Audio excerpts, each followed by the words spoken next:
Book 2, The Fugue, Part 5, Revels. Flee into some forgotten night, and be of all dark long my moon-bright company. Beyond the rumor even of paradise come, there, out of all remembrance, make our home. Walter de la Mare, The Tryst. Chapter 1. Cal among Miracles. True joy is a profound remembering, and true grief the same. Thus it was when the dust storm that had snatched Cal up finally died, and he opened his eyes to see the fugue spread before him. He felt as though the few fragile moments of epiphany he'd tasted in his 26 years, tasted but always lost, were here redeemed and wed. He'd grasped fragments of this delight before, heard rumor of it in the womb dream and the dream of love, seen its consequence in sudden good and sudden laughter, known it in lullabies, but never, until now, the whole, the thing entire. It would be, he idly thought, a fine time to die, and a finer time still to live, with so much laid out before him. He was on a hill, not high, but high enough to offer a vantage point. He got to his feet and surveyed this new-found land. The unknotting of the carpet had by no means finished. The raptures of the loom were far too complex to be so readily reversed. But the groundwork was laid.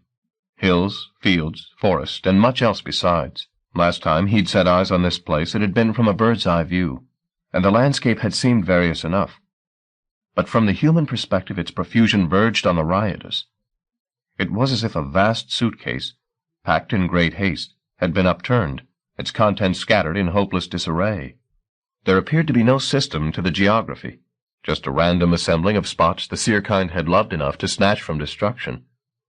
Butterfly copses and placid water meadows, lairs and walled sanctuaries, keeps, rivers, and standing stones. Few of these locations were complete. Most were slivers and snatches, fragments of the kingdom ceded to the fugue behind humanity's back. The haunted corners of familiar rooms that would neither be missed nor mourned, where children had perhaps seen ghosts or saints, where the fugitive might be comforted and not know why, and the suicide find reason for another breath. Amid this disorder the most curious juxtapositions abounded. Here a bridge, parted from the chasm it had crossed, sat in a field, spanning poppies. There an obelisk stood in the middle of a pool, gazing at its reflection. One side in particular caught Cal's eye. It was a hill, which rose almost straight-sided to a tree-crowned summit. Lights moved over its face and danced among the branches. Having no sense of direction here, he decided to make his way down toward it. There was music playing somewhere in the night. It came to him by fits and starts at the behest of the breeze. Drums and violins, a mingling of Strauss and Sue, and occasionally evidence of people, too. Whispers in the trees, shadowed figures beneath a canopy which stood in the middle of a waist-high field of grain. But the creatures were fugitive. They came and went too quickly for him to gain more than a fleeting impression. Whether this was because they knew him for the cuckoo he was, or simply out of shyness, only time would tell. Certainly he felt no threat here, despite the fact that he was, in a sense, trespassing. On the contrary, he felt utterly at peace with the world and himself, so much so that his concern for the others, Susanna, Apolline, Jericho, Nimrod, was quite remote. When his thoughts did touch upon them, it was only to imagine them wandering as he was wandering, lost among miracles. No harm could come to them, not here. Here was an end to harm, and malice and envy, too. Having this living rapture wrapping him round, what was left to envy or desire? He was within 100 yards of the hill and stood before it in amazement. The lights he'd seen from a distance were in fact human fireflies, wingless but describing effortless arabesques around the hill. There was no communication between them that he could hear, yet they had the precision of daredevils, their maneuvers repeatedly bringing them within a hair's breadth of each other.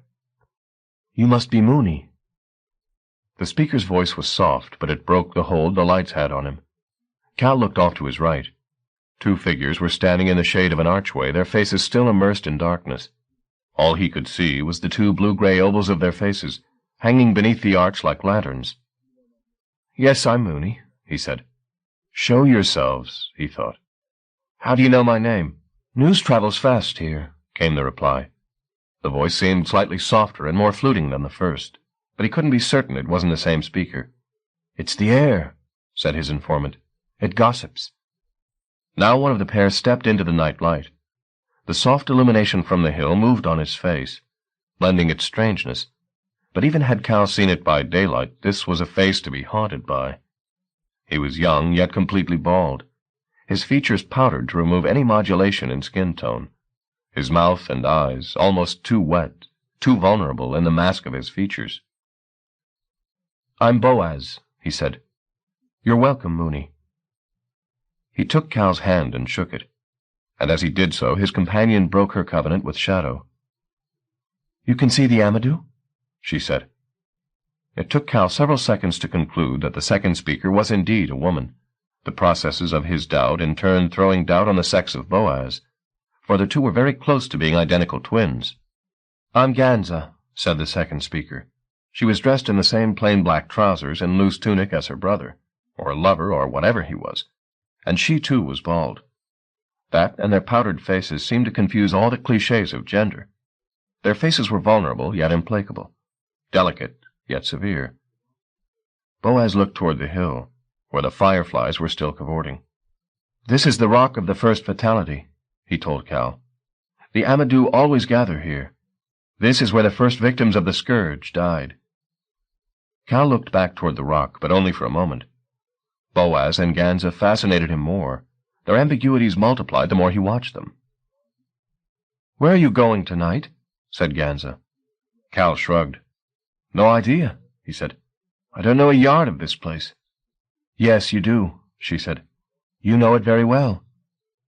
While she spoke, she was idly locking and unlocking her fingers, or so it seemed, until Cal's eyes lingered on the exercise for 2 or 3 seconds.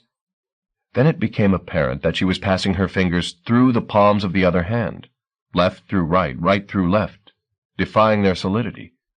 The motion was so casual, the illusion, if illusion it was, so quick that Cal was by no means certain he was interpreting it correctly.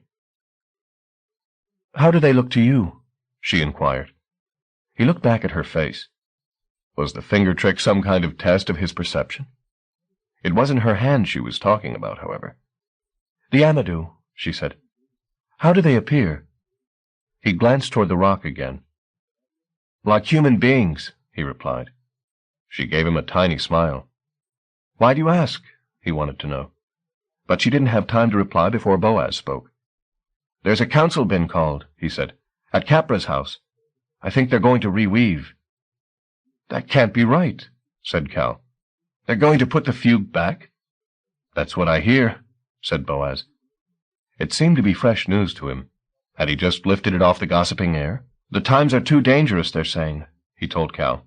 "Is that true?" "I don't know any other," Cal said, "so I've got nothing to compare them with." "Do we have the night?" Ganza asked. "Some of it," said Boaz. "Then we'll go to see Lo, yes?" "It's as good a place as any," Boaz replied. "Will you come?" he asked the cuckoo. Cal looked back toward the Amadou. The thought of staying and watching their performance a while longer was tempting, but he might not find another guide to show him the sights, and if time here was short, then he'd best make the most of it. "Yes, I'll come." The woman had stopped lacing her fingers. "You'll like Lo," she said, turning away and starting off into the night. He followed, already full to brimming with questions, but knowing that if indeed he only had hours to taste Wonderland, he should not waste time and breath asking. Chapter 2. At the Lake, and Later.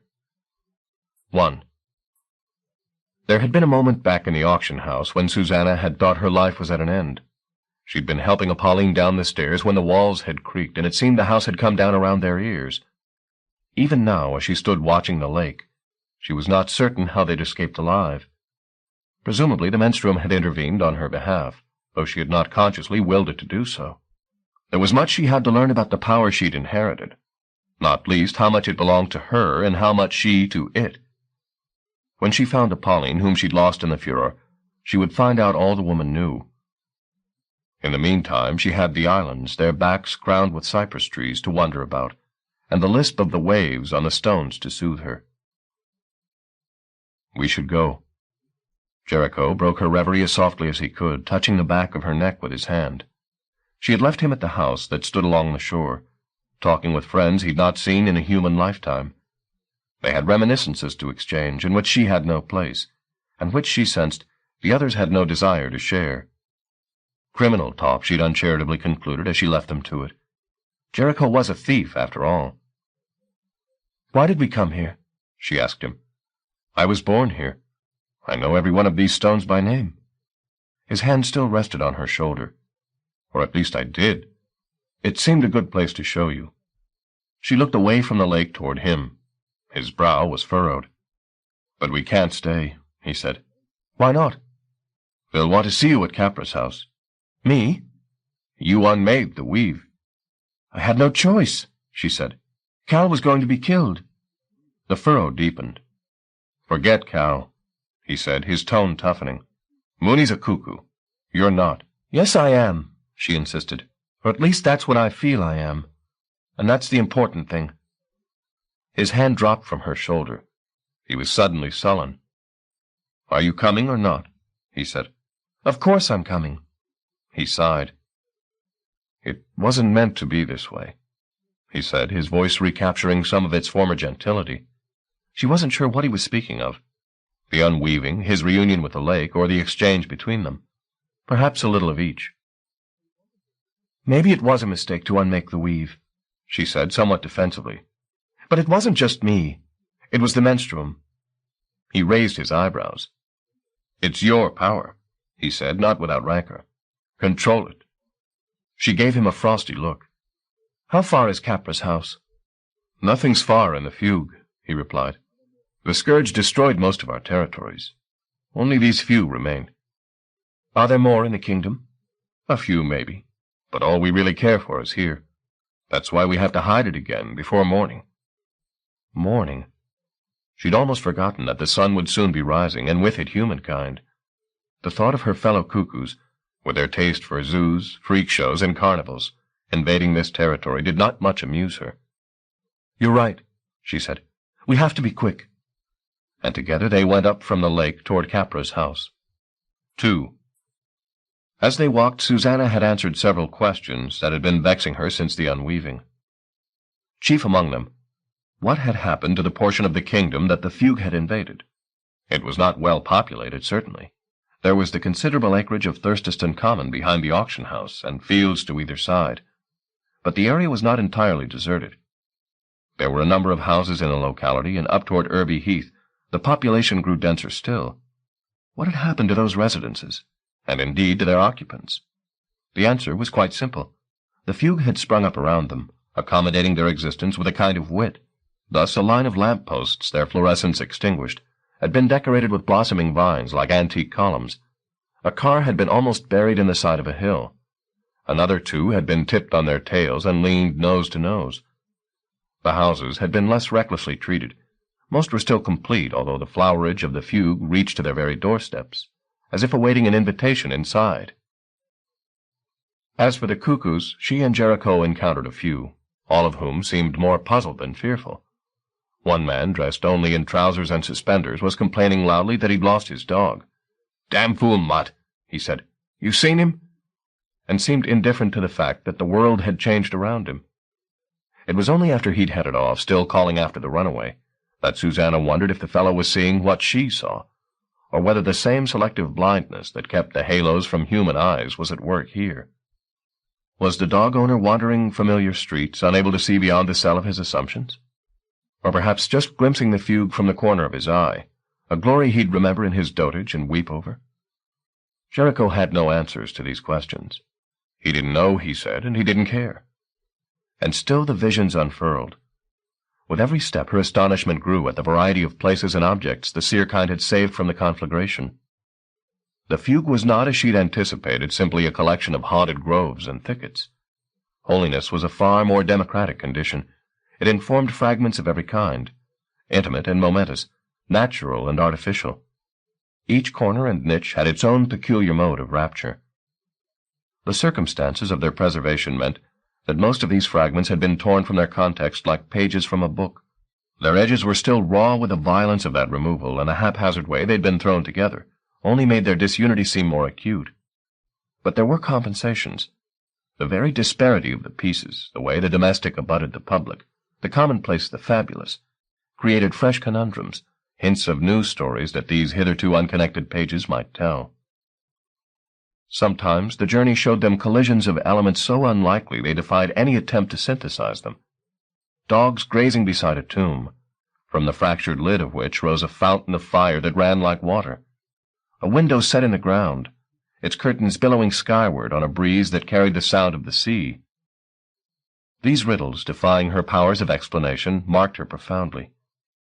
There was nothing here that she hadn't seen before. Dogs, tombs, windows, fire. But in this flux, she found them reinvented, their magic made again before her eyes. Only once, having been told by Jericho that he had no answers to her questions, did she press him for knowledge, and that was regarding the gyre, whose covering of cloud was perpetually visible, its brightest lightning bursts throwing hill and tree into relief.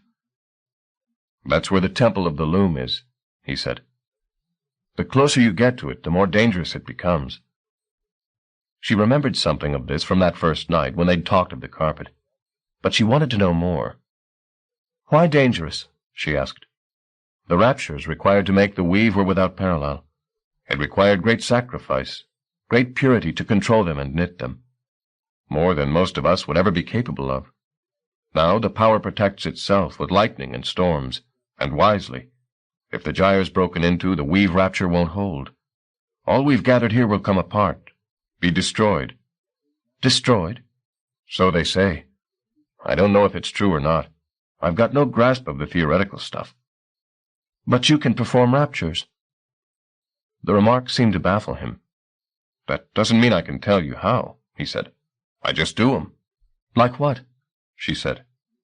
She felt like a child asking for tricks from a magician, but she was curious to know the powers residing in him. He made an odd face, one full of contradictions. There was a shyness there, something quizzical, something fond. "Maybe I'll show you," he said, "one of these times. I can't sing or dance, but I've got ways with me." He stopped speaking and walking too. She didn't need any sign from him to hear the bells that were in the air around them. They were not the bells of a steeple. These were light and melodic, but they summoned nevertheless. "Capra's house," he said, striding ahead. The bells, knowing they were heard, rang them on their way. Chapter 3. Delusions 1. The bulletin that had gone out from Hobart's division announcing the escape of the anarchists had not gone unheard, but the alarm had come a little before 11, and the patrols were dealing with the nightly round of fistfights, drunken driving, and theft which climaxed about that time. In addition, there had been a fatal stabbing on Seal Street, and a transvestite had been the cause of a near riot in a pub on the Dock Road. Thus, by the time any serious attention had been paid to the alarm call, the escapees were long gone, slipped through the Mersey Tunnel on their way to Shearman's house. But on the opposite side of the river, just outside Birkenhead, a vigilant patrolman by the name of Downey caught sight of them. Leaving his partner in a Chinese restaurant ordering chop suey and Peking fried duck, Downey gave chase. The radio alert warned that these miscreants were extremely dangerous, and that no attempt should be made to apprehend them single-handedly. Patrolman Downey therefore kept a discreet distance, aided by a thorough knowledge of the area. When the villains finally reached their destination, however, it became apparent that this was no ordinary pursuit. For one, when he reported his location to the division, he was told that things were in considerable disarray. Could he hear a man sobbing in the background? And that this matter would be dealt with by Inspector Hobart in person. He was to wait and watch. It was while he was waiting and watching that he had his second proof that something untoward was in the air. It began with lights flickering in the second-story windows of the house, then exploding into the outside world, taking wall and window with it. He got out of his car and began to walk toward the house. His mind, used to filing reports, was already scrabbling for adjectives to describe what he was seeing, but he kept coming up wordless. The brilliance that spilled from the house did not resemble anything he had witnessed or even dreamed of before. He was not a superstitious man. He immediately sought a secular explanation for the things he saw, or almost saw, all around him, and seeking, found. He was viewing UFO activity. That was surely it. He'd read reports of similar events happening to perfectly ordinary Joes like himself. It was not God or lunacy he was facing, but a visitation from a neighboring galaxy. Content that he had some grasp on the situation, he hurried back to the car to put his report through to headquarters. He was stymied, however. There was white noise on all frequencies. No matter. He'd informed them of his location on first arriving.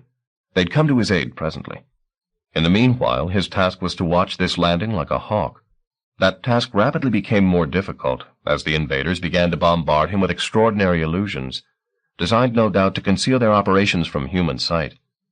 The waves of force that had burst from the house threw the car on its side, or at least that's what his eyes informed him. He was not about to take it as gospel.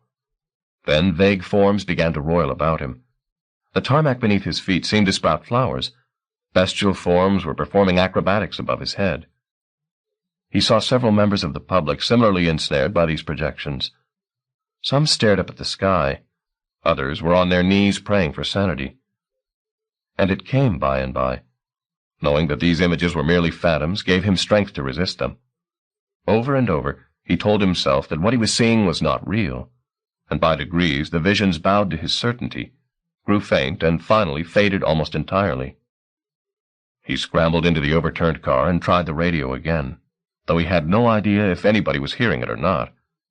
Oddly, he wasn't that concerned. He'd beaten the delusions, and that conviction sweetened his vigil. Even if they came for him now, the monsters that had landed here tonight, he would not fear them. He would put out his own eyes rather than let them bewitch him afresh. 2. "Any further word?" "There's nothing, sir," said Richardson. "Only din." "Forget it, then," said Hobart. "Just drive. We'll sniff them out if it takes us all fucking night." As they traveled, Hobart's thoughts returned to the scene he'd left behind him. His men reduced to babbling idiots. His cells defiled with shit and prayers. He had a score to settle with these forces of darkness. Once upon a time he would not have cast himself so readily in the role of avenger. He'd been squeamish in admitting to any degree of personal involvement. But experience had made an honest man of him. Now, at least in the company of his men, he didn't pretend to be removed from the issues at hand, but confessed freely the heat in his belly. After all, the business of pursuit and punishment was just a way to spit in the eye of one who had already spat on you. The law. Just another word for revenge. Chapter 4. Allegiances. 1. It was 80 years, give or take half a decade, since the three sisters had trodden the earth of the fugue.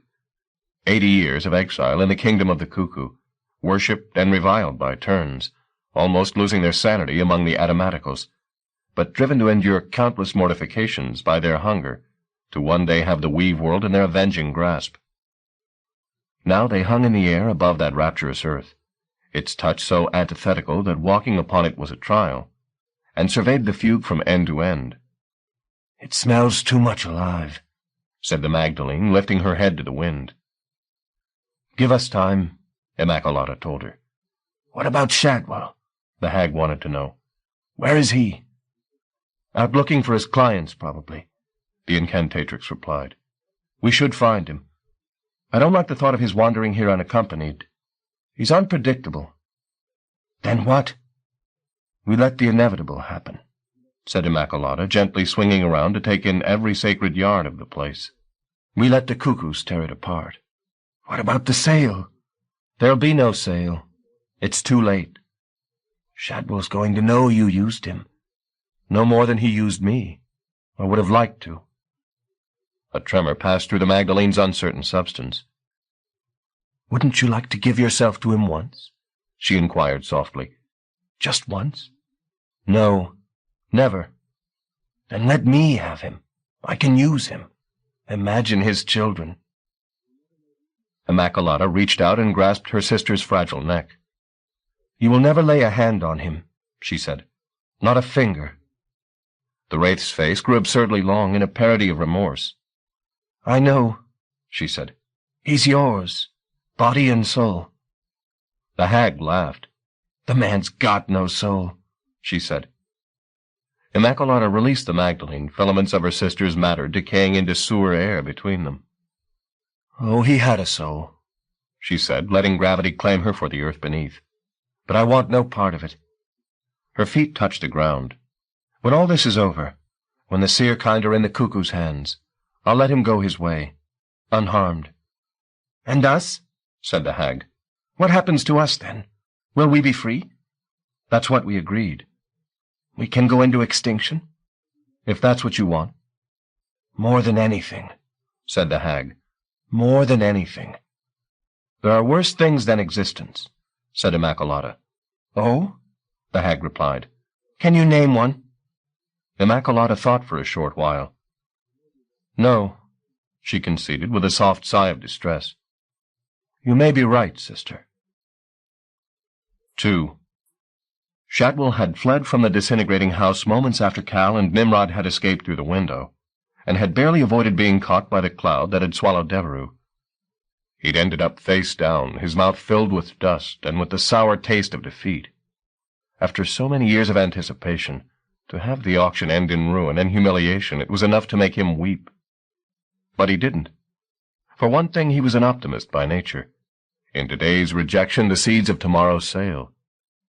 For another, the spectacle of the fugue solidifying about him was a fine distraction from his sorrows. And for a third, he had found one worse off than he. What the fuck is happening? It was Norris, the Hamburger King. Blood and plaster dust vied for the right to paint his face, and somewhere in the maelstrom he'd lost both the back of his jacket and most of his trousers, also one of his fine Italian shoes. The other he carried. "I'll sue the ass off you," he screeched at Shadwell.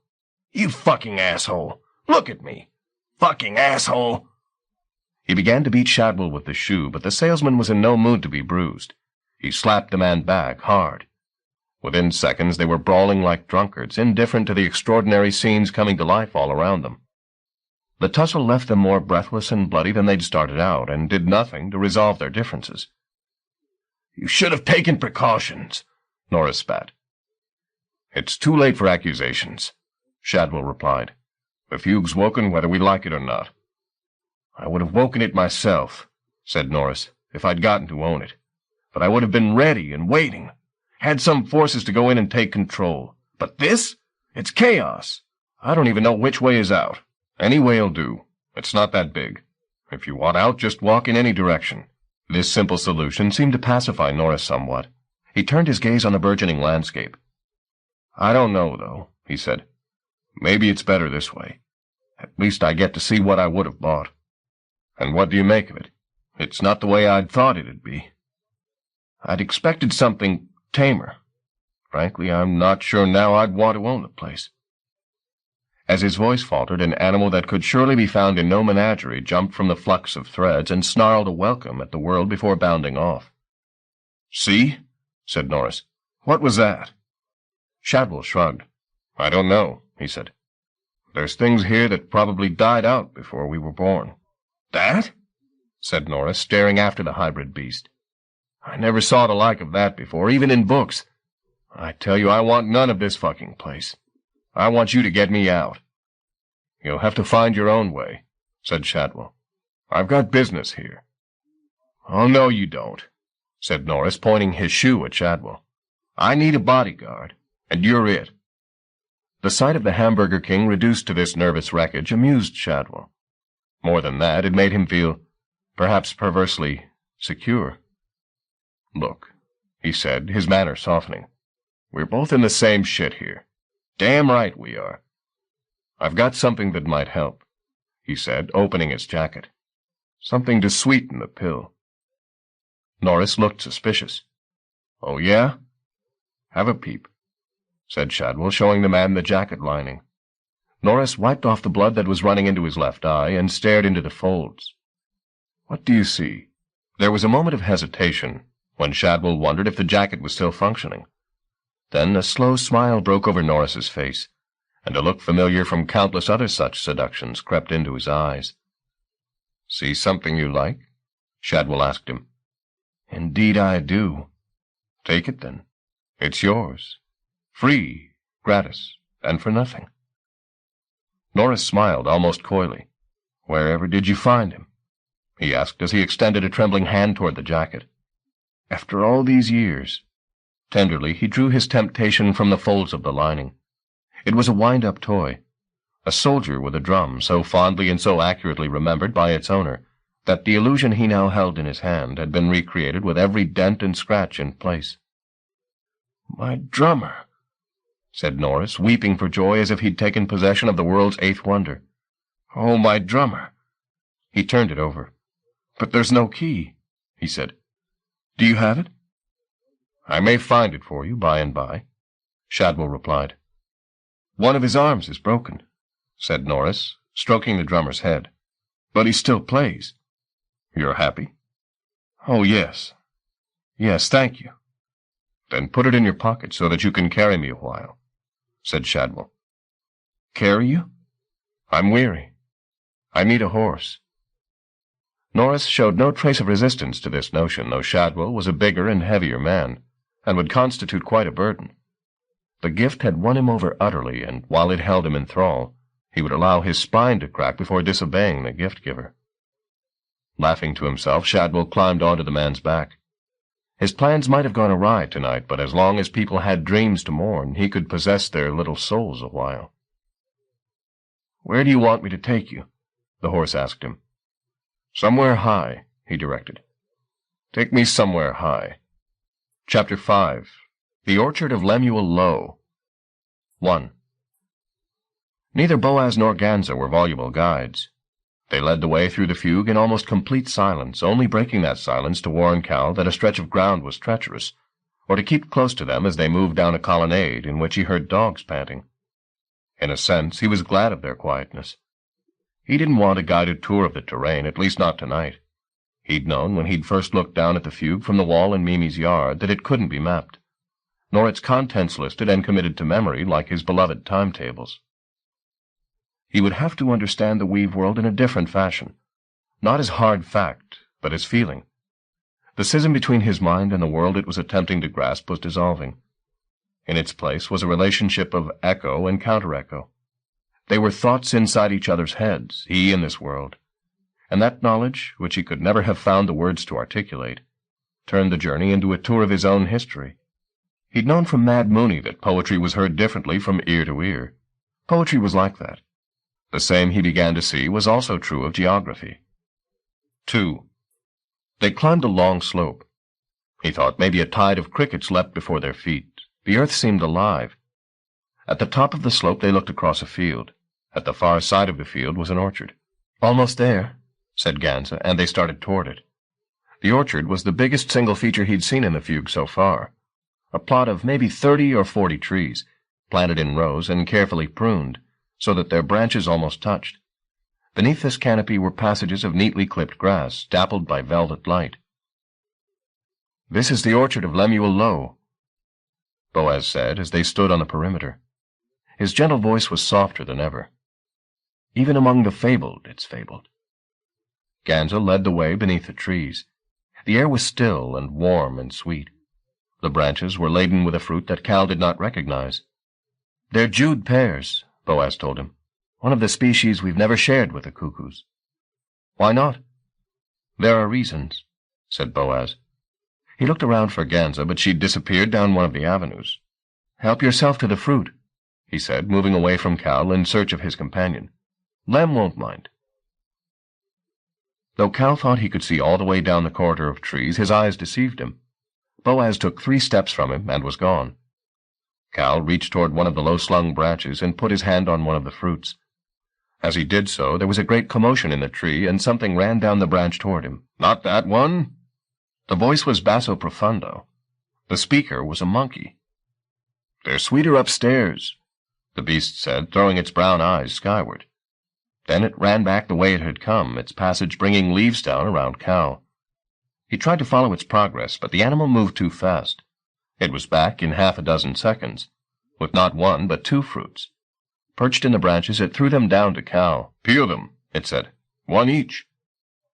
Despite their names, they didn't resemble pears. They were the size of a plum, but with a leathery skin. It was tough, but it couldn't disguise the fragrance of the meat inside. What are you waiting for?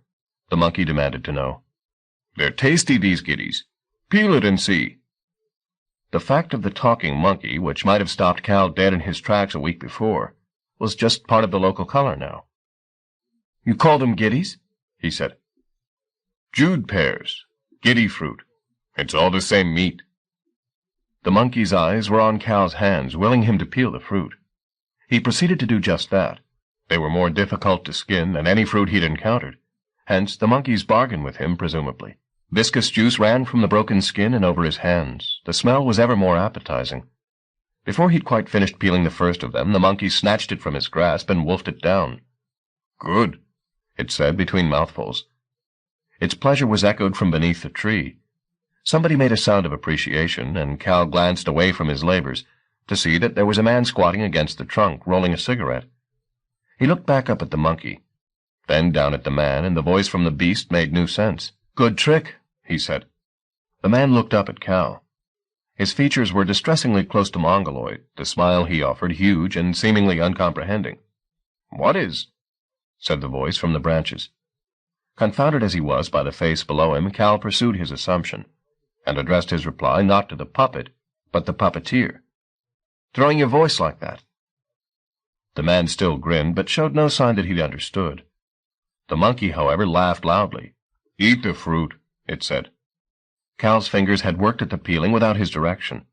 The giddy was skinned, but some lingering superstition about stolen fruit kept him from putting it to his lips. "Try it," said the monkey. "They're not poisonous." The smell was too tantalizing to resist. He bit. "At least not to us," the monkey added, laughing again. The fruit tasted even better than its scent had promised. The meat was succulent, the juice strong as a liqueur. He licked it off his fingers and the palms of his hand.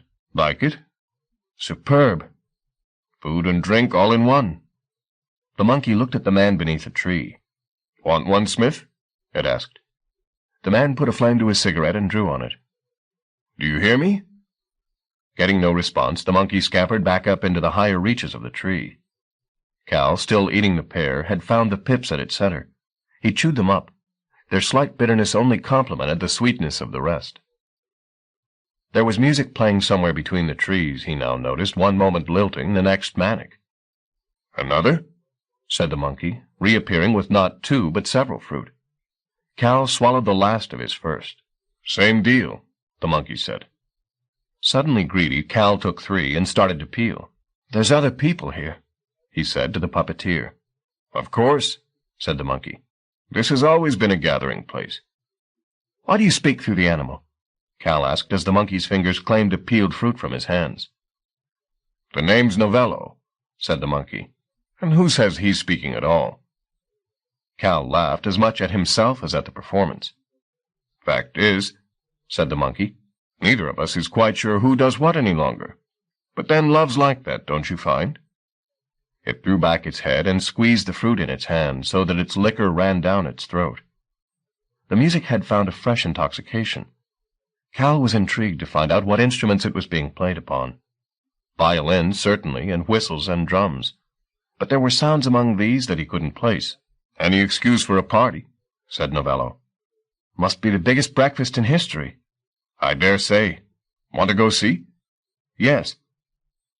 The monkey ran along the branch and scurried down the trunk to where Smith was sitting. Cal, chewing the seeds of his second giddy, reached up and claimed a further handful of fruit from among the foliage, pocketing half a dozen against future hunger, and skinning another to be consumed on the spot. The sound of monkey chatter drew his gaze down to Novello and Smith. The beast was perched on the man's chest, and they were talking to each other, a babble of words and grunts. Cal looked from man to beast and back to man again. He could not tell who was saying what to whom. The debate ended abruptly, and Smith stood up, the monkey now sitting on his shoulder. Without inviting Cal to follow, they threaded their way between the trees. Cal pursued, peeling and eating as he went. Some of the visitors here were doing as he'd done, standing beneath the trees, consuming Jewed pears. 1 or 2 had even climbed up and were draped among the branches, bathing in the perfumed air. Others, either indifferent to the fruit or sated upon it, lay sprawled in the grass and talked together in low voices. The atmosphere was all tranquility. Heaven is an orchard, Cal thought as he walked, and God is plenty. "That's the fruit talking," said Novello. Cal wasn't even aware that he'd spoken aloud. He looked around at the monkey, feeling slightly disoriented. "You should watch yourself," the animal said. "An excess of Judes isn't good for you." "I've got a strong stomach," Cal replied. "Who said anything about your stomach?" the monkey replied. "They're not called giddy fruit for nothing." Cal ignored him. The animal's condescending tone irritated him. He picked up his pace, overtaking man and beast. Have it your own way, said the monkey. Somebody darted between the trees a little way ahead of Cal, trailing laughter. To Cal's eyes, the sound was momentarily visible. He saw the rise and fall of notes as splashes of light, which flew apart like dandelion heads in a high wind. Enchantment upon enchantment. Plucking and peeling yet another of Lo's remarkable fruits as he went, he hurried on toward the music. And ahead of him the scene came clear. A blue and ochre rug had been laid on the ground between the trees, with wicks in oil flickering along its borders, and at its edge the musicians he'd heard. There were 5 of them, 3 women and 2 men, dressed formally in suits and dresses, in the dark threads of which brilliant designs were somehow concealed, so that the subtlest motion of the folds in the flame light revealed a glamour that brought to Cal's mind the iridescence of tropical butterflies. More startling, however, was the fact that this quintet had not a single instrument between them. They were singing, these violins, pipes, and drums, and offering in addition sounds no instrument could hope to produce. Here was a music which did not imitate any natural sound. It was not bird or whale song, nor tree nor stream, but instead expressed experiences which lay between words, the offbeat of the heart, where intellect could not go. Hearing it, shudders of pleasure ran down Cal's spine. The show had drawn an audience of perhaps 30 seerkind, and Cal joined them. His presence was noted by a few, who threw mildly curious glances in his direction, then looked away again. Surveying the crowd, he attempted to allot these people to one or other of the 4 families, but it was near enough impossible. The choral orchestra were presumably Aya. Hadn't Apolline said that it was Aya blood that had given her a good singing voice? But among the rest, who was who? Which of these people were of Jericho's family, for instance, the Babu? Which of the Yi-Mi or the Lo? There were Negro and Caucasian faces, and 1 or 2 with an Oriental cast. There were some who boasted traits not quite human. One with Nimrod's golden eyes, and tail too, presumably. Another pair whose features carried symmetrical marking that crept down from the scalp. Yet others who bore, either at the dictates of fashion or theology, elaborate tattoos and hairstyles. There was the same startling variety in the clothes they wore, the formal designs of their late 19th century garb refashioned to suit the wearer. And in the fabrics of skirts, suits, and waistcoats, the same barely concealed iridescence, threads of carnival brilliance in wait behind the monochrome. Cal's admiring gaze went from one face to another, and he felt he wanted each of these people as a friend, wanted to know them and walk with them and share his pittance of secrets with them. He was vaguely aware that this was probably the fruit talking, but if so, then it was wise fruit. Though his hunger was assuaged, he took another of the pears from his pocket and was about to peel it when the music came to an end. There was applause and whistling. The quintet took their bows. As they did so, a bearded man with a face as lined as a walnut, who had been sitting on a stool close to the edge of the rug, stood up.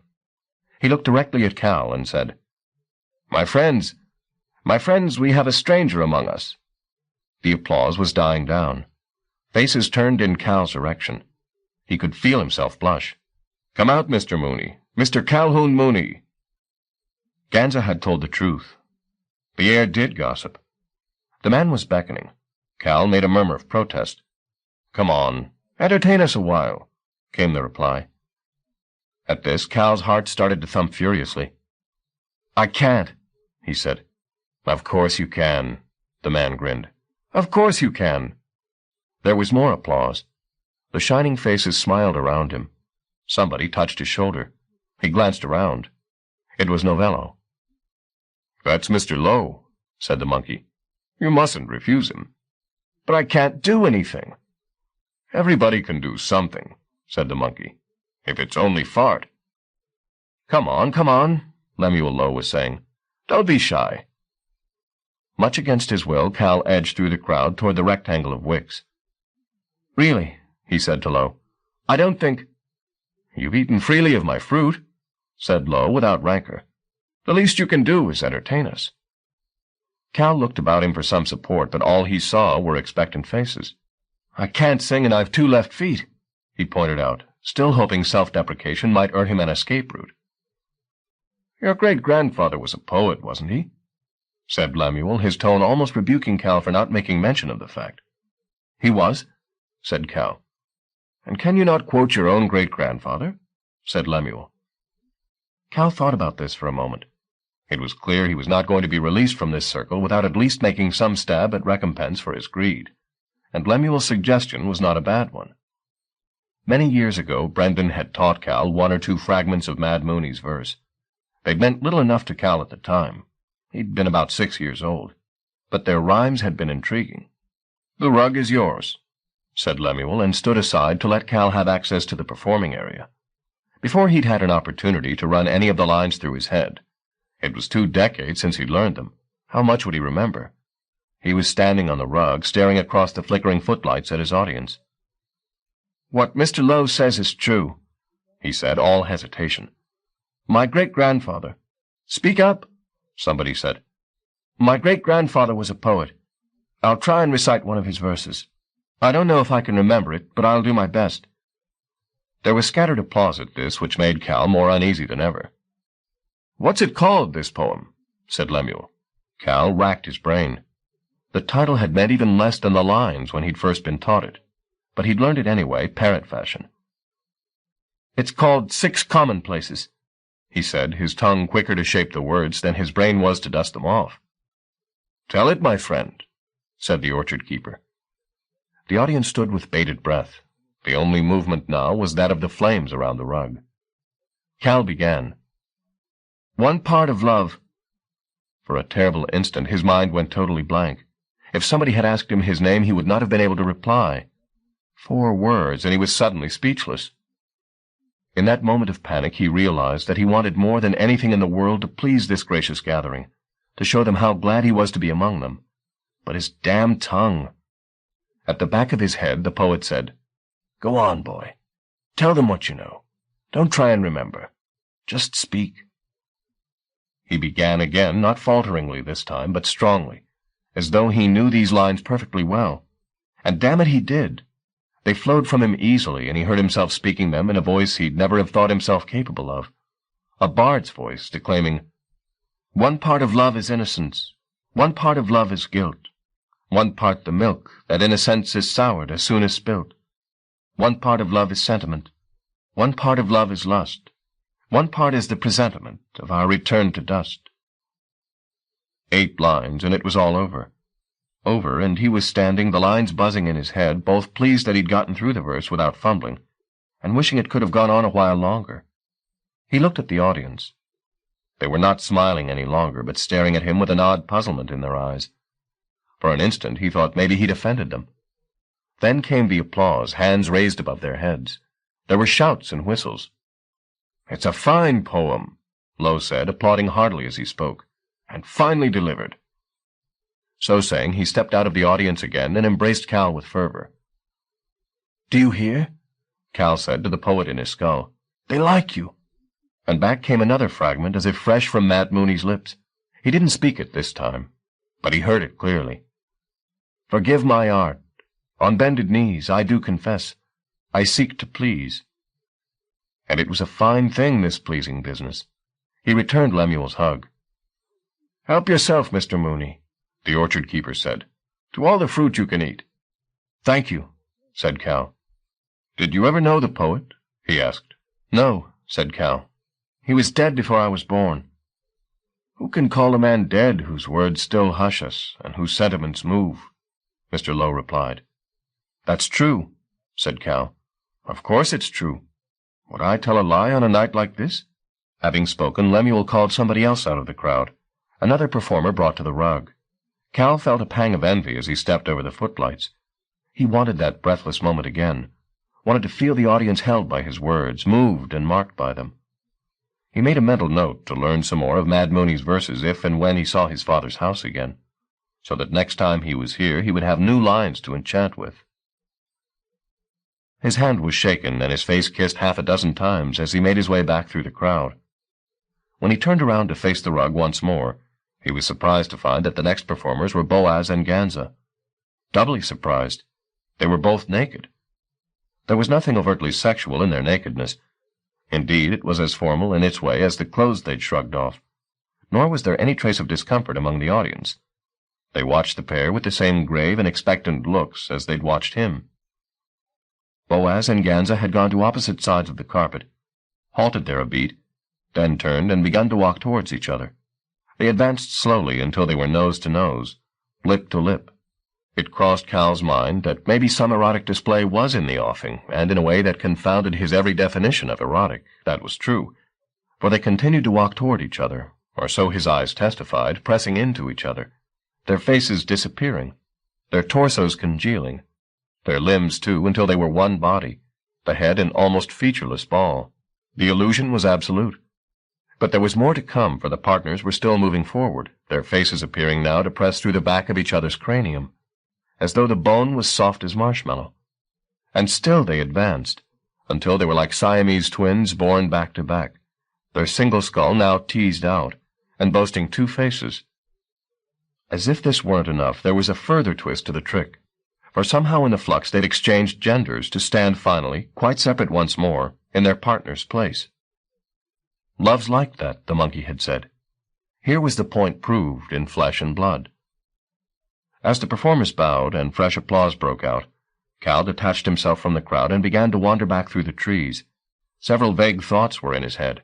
One, that he couldn't linger here all night, and should soon go in search of Susanna. Another, that it might be wise to seek a guide.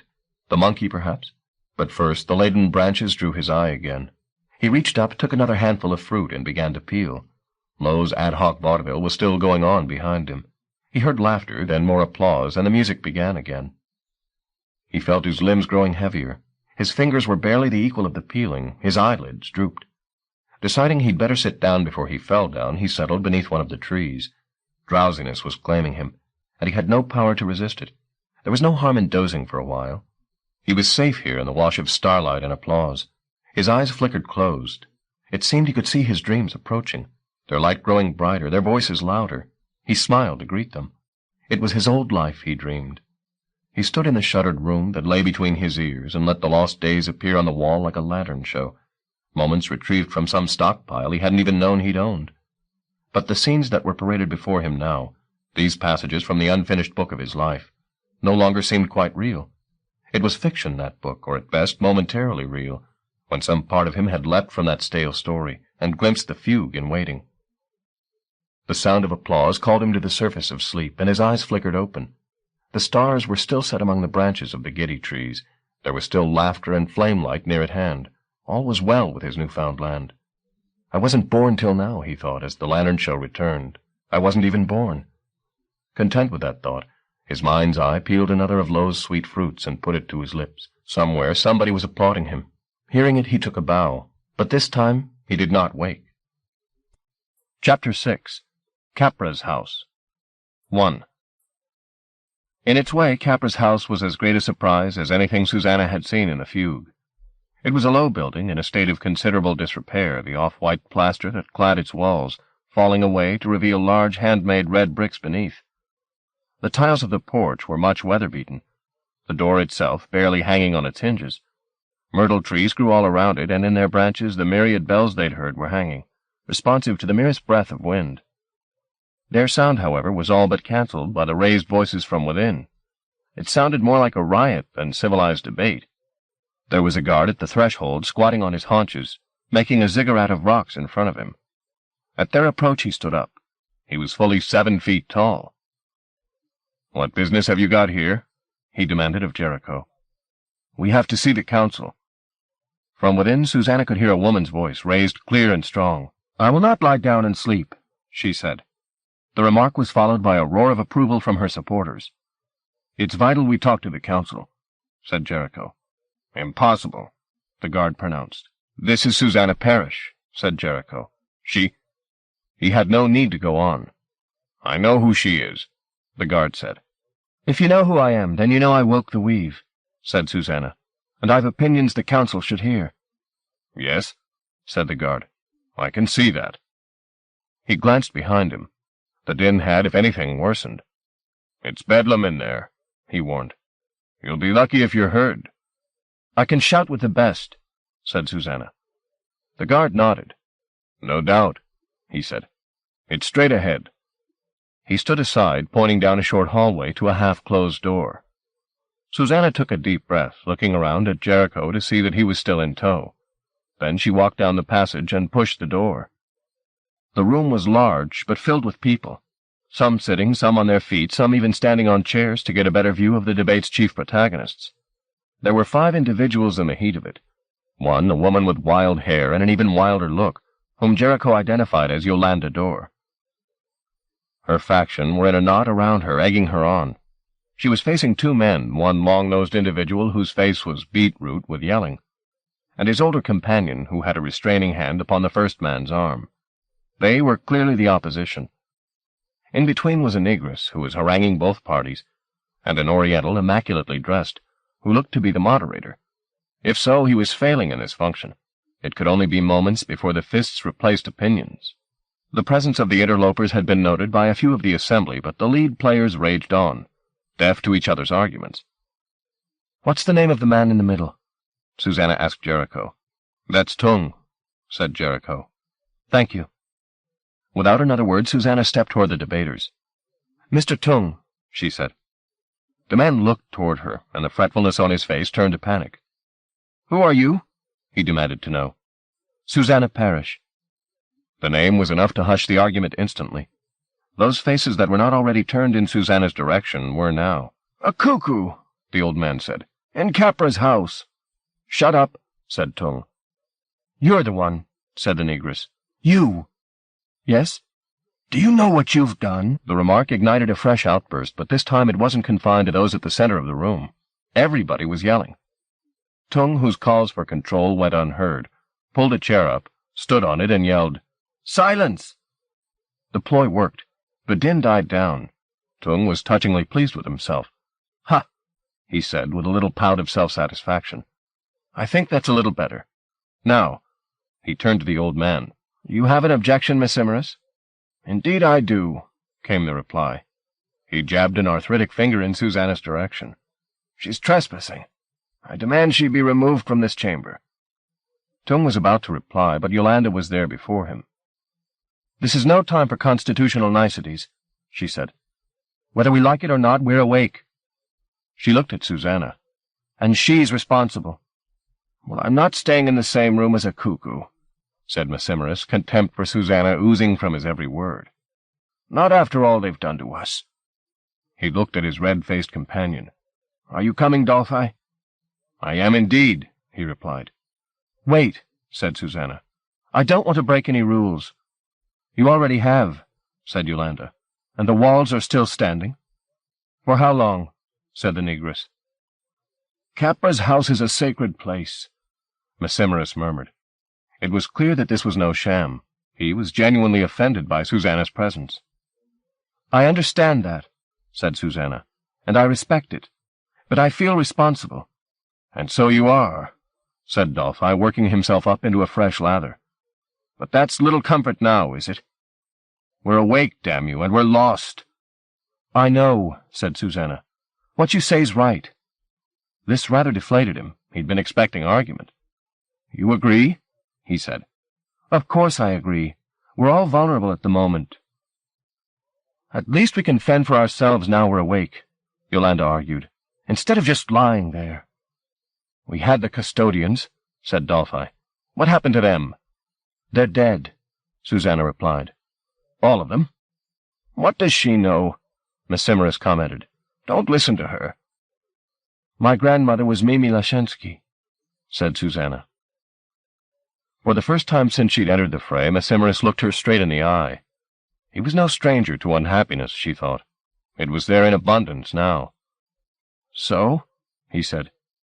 "And she was murdered," Susanna went on, returning his stare. "By one of your people." "Never," said Miss Immerus, without a trace of doubt. "Who?"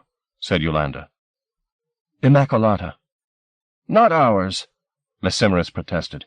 "Not one of ours." "Well, she's certainly no cuckoo," Susanna retorted, her patience beginning to wear thin. She took a step toward Miss Immerus, who took a firmer grip of Dolphi's arm, as if he might use his colleague as a shield should push come to shove. "Every one of us is in danger," she said. "And if you don't see that, then all your sacred places, not just Capra's house, all of them, they'll be wiped away.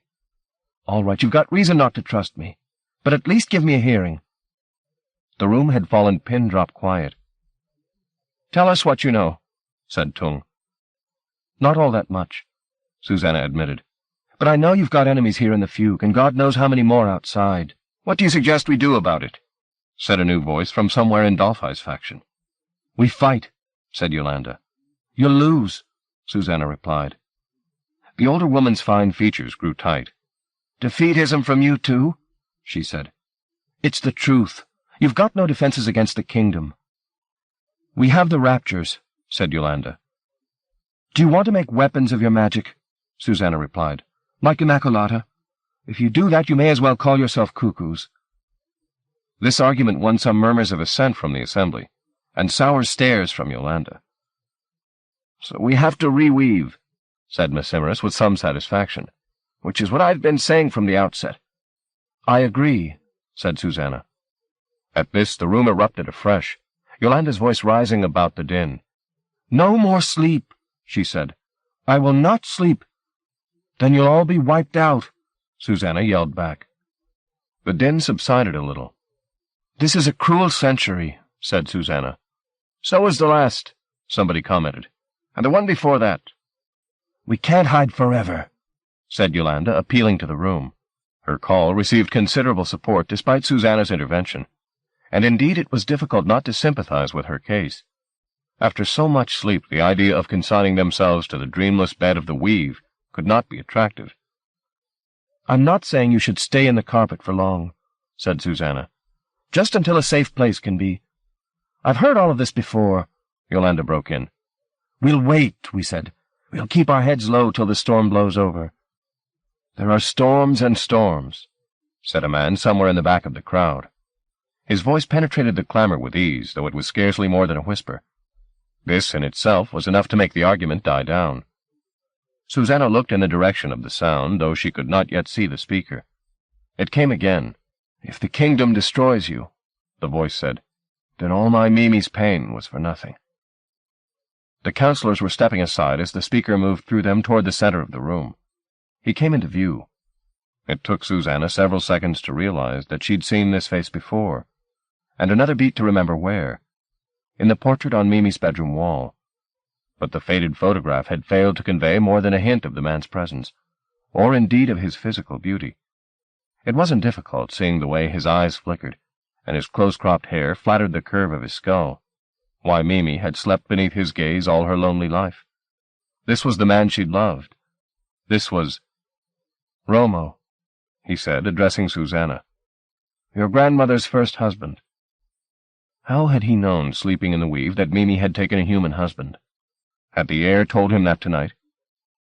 "What do you want here?" said Tung. "This isn't a public thoroughfare. I want to speak on behalf of my wife. I knew her heart better than any of you." "That was years ago, Romo. Another life." Romo nodded. "Yes," he said. "It's gone, I know. So's she. All the more reason I speak for her." Nobody made any attempt to silence him. "She died in the kingdom," he said, "to keep us from harm. She died without trying to wake us. Why was that? She had every reason to want the unweaving. To be relieved of her duties and be back with me." "Not necessarily," Maximerus said. Romo smiled. "Because she married?" he said. "I would have expected no less. Or because she'd forgotten?" "No, never." He spoke with such authority, yet so gently, everyone in the room attended to him. "She didn't forget us. She simply knew what her granddaughter knows, that it isn't safe." Yolanda went to interrupt, but Romo raised his hand.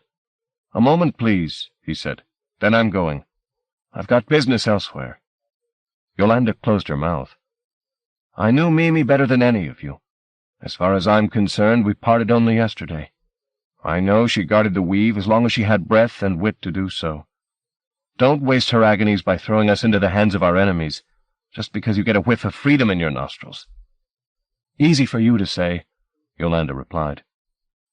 "I want to live again as much as you do," Romo told her. "I stayed here because of my children, thinking, the way we all thought, that we'd be awake in a year or two. Now look, we open our eyes and the world has changed. My Mimi died an old woman, and it's the child of her child who stands in her place to tell us that we are as close to extinction as ever. I believe she speaks with Mimi's blessing. We should listen to her." "What do you advise?" said Tung. "Advise?" Yolanda said. "He's a lion tamer. Why should we listen to his advice?" "I suggest we reweave," said Romo, ignoring her outburst. "Reweave before the cuckoos come among us. Then we find somewhere safe, somewhere we can unweave again in our own time, where the cuckoos won't be waiting at the border. Yolanda's right," he said, looking at her. "We can't hide forever. But facing tomorrow morning in this chaotic state isn't courage, it's suicide." The speech was neatly argued, and it clearly impressed a good number of the assembly. "And if we do?" said one of Yolanda's clan. "Who guards the carpet?" "She does," said Romo, looking at Susanna. "She knows the kingdom better than anyone, and it's rumored she's got access to the menstruum." "Is that true?" said Tung. Susanna nodded.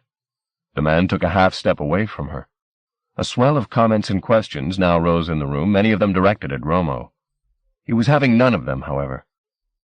"I've said all I have to say on the subject," he announced. "I can't leave my children waiting any longer." With that, he turned and started back the way he'd come.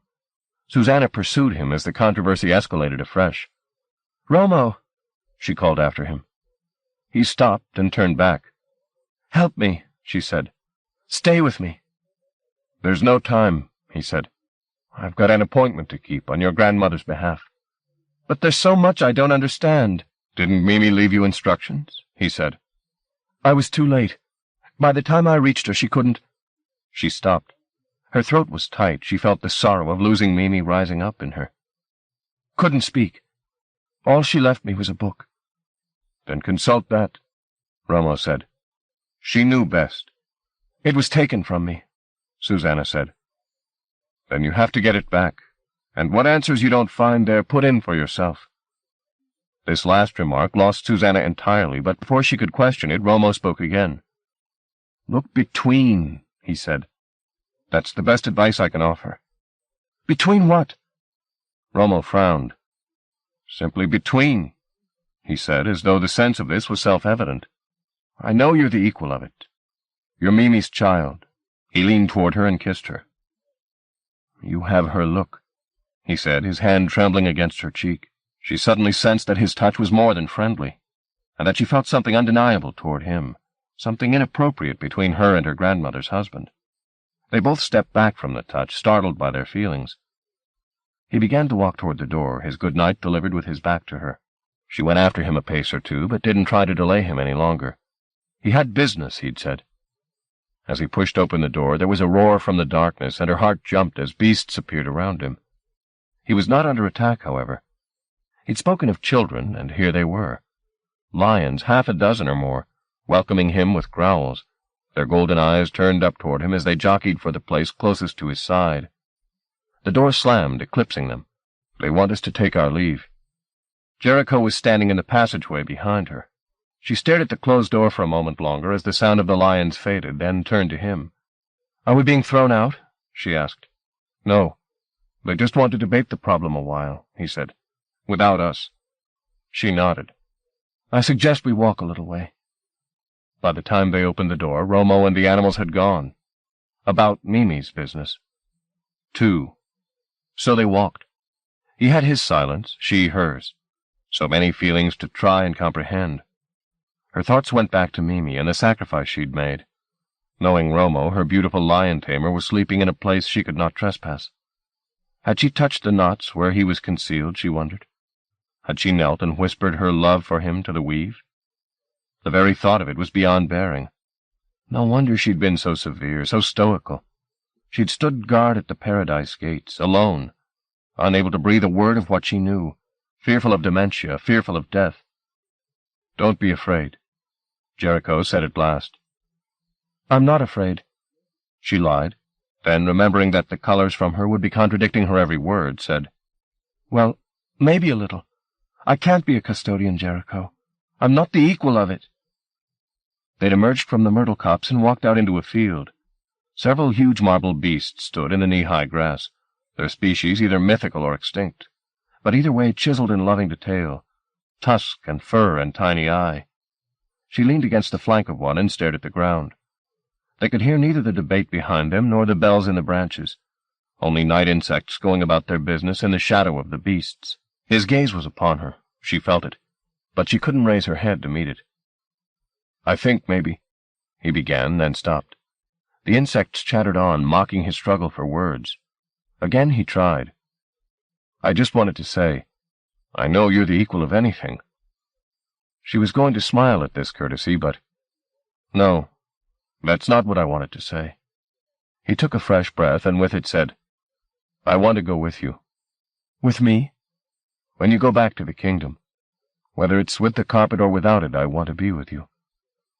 Now she looked up, and his dark face was that of an accused man awaiting verdict, hanging on every flicker of her lash. She smiled, searching for a response. Finally she said, "Of course. Of course. I'd like that." "Yes?" he gasped. "You would?" The anxiety fled from his face, replaced by a luminous grin. "Thank you," he said. "I want so much that we should be friends." "Then friends we'll be," she replied. The stone was chilly against her back. He, in front of her, exuded warmth, and there was she where Romo had advised her to be. Between. Chapter 7. Shadwell on High. "Set me down," said the salesman to his broken-backed mount. They'd climbed a steep-sided hill, the highest Shadwell could find. The view from the top was impressive. Norris, however, wasn't much interested in the view. He sat down, laboring for breath, and clutched his one-armed drummer to his chest, leaving Shadwell to stand on the promontory and admire the moonlit vista spread beneath him. The journey here had offered a host of extraordinary sights. The occupants of this province, though plainly related to species outside the fugue, had somehow been coaxed by magic into new forms. How else to explain moths 5 times the size of his hand, which yowled like mating cats from the tops of the trees, or the shimmering snakes he'd seen, posing as flames in a niche of a rock, or the bush the thorns of which bled into its own blossoms. Such novelties were everywhere. The pitch he'd offered to his clients when tempting them to the auction had been colorful enough, but it had scarcely begun to evoke the reality. The fugue was stranger by far than any words of his had suggested, stranger and more distressing. That was what he felt, looking down from the hilltop, distress. It had come over him slowly as they journeyed here, beginning like dyspepsia, and escalating to the point where he felt a kind of terror. At first he'd tried not to admit its origins to himself, but such was its force, the feeling could now no longer be denied. It was covetousness that had come to birth in his belly, the one sensation that no true salesman could ever indulge. He tried to get the better of the ache by viewing the landscape and its contents in strictly commercial terms. How much could he ask for that orchard, or the island in that lake, or the moths? But for once the technique failed him. He looked down over the fugue, and all thought of commerce was swept away. It was no use to struggle. He had to admit the bitter fact. He'd made a terrible error trying to sell this place. No price could ever be put on such mind-racking profusion. No bidder, however wealthy, had the wherewithal to purchase it. Here he was, looking down on the greatest collection of miracles the world had ever seen, with all ambition to lord it over princes fled. A new ambition had taken its place. He would be a prince himself, more than a prince. Here was a country laid before him. Why should he not be king? Chapter 8. The Virgin-Blooded. Happiness was not a condition Immaculata was much familiar with, but there were places in which she and her sisters felt something close to it. Battlefields at evening, when every breath she drew was somebody else's last, mortuaries and sepulchres. Anywhere death was, they took their ease, played among cadavers, and picnicked there. That was why, when they'd gotten bored with searching for Shadwell, they came to the Requiem steps.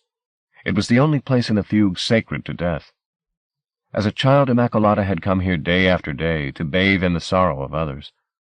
Now her sisters had taken themselves off in search of some unwilling father, and she was here alone, with thoughts so black the night sky was blindingly bright beside them.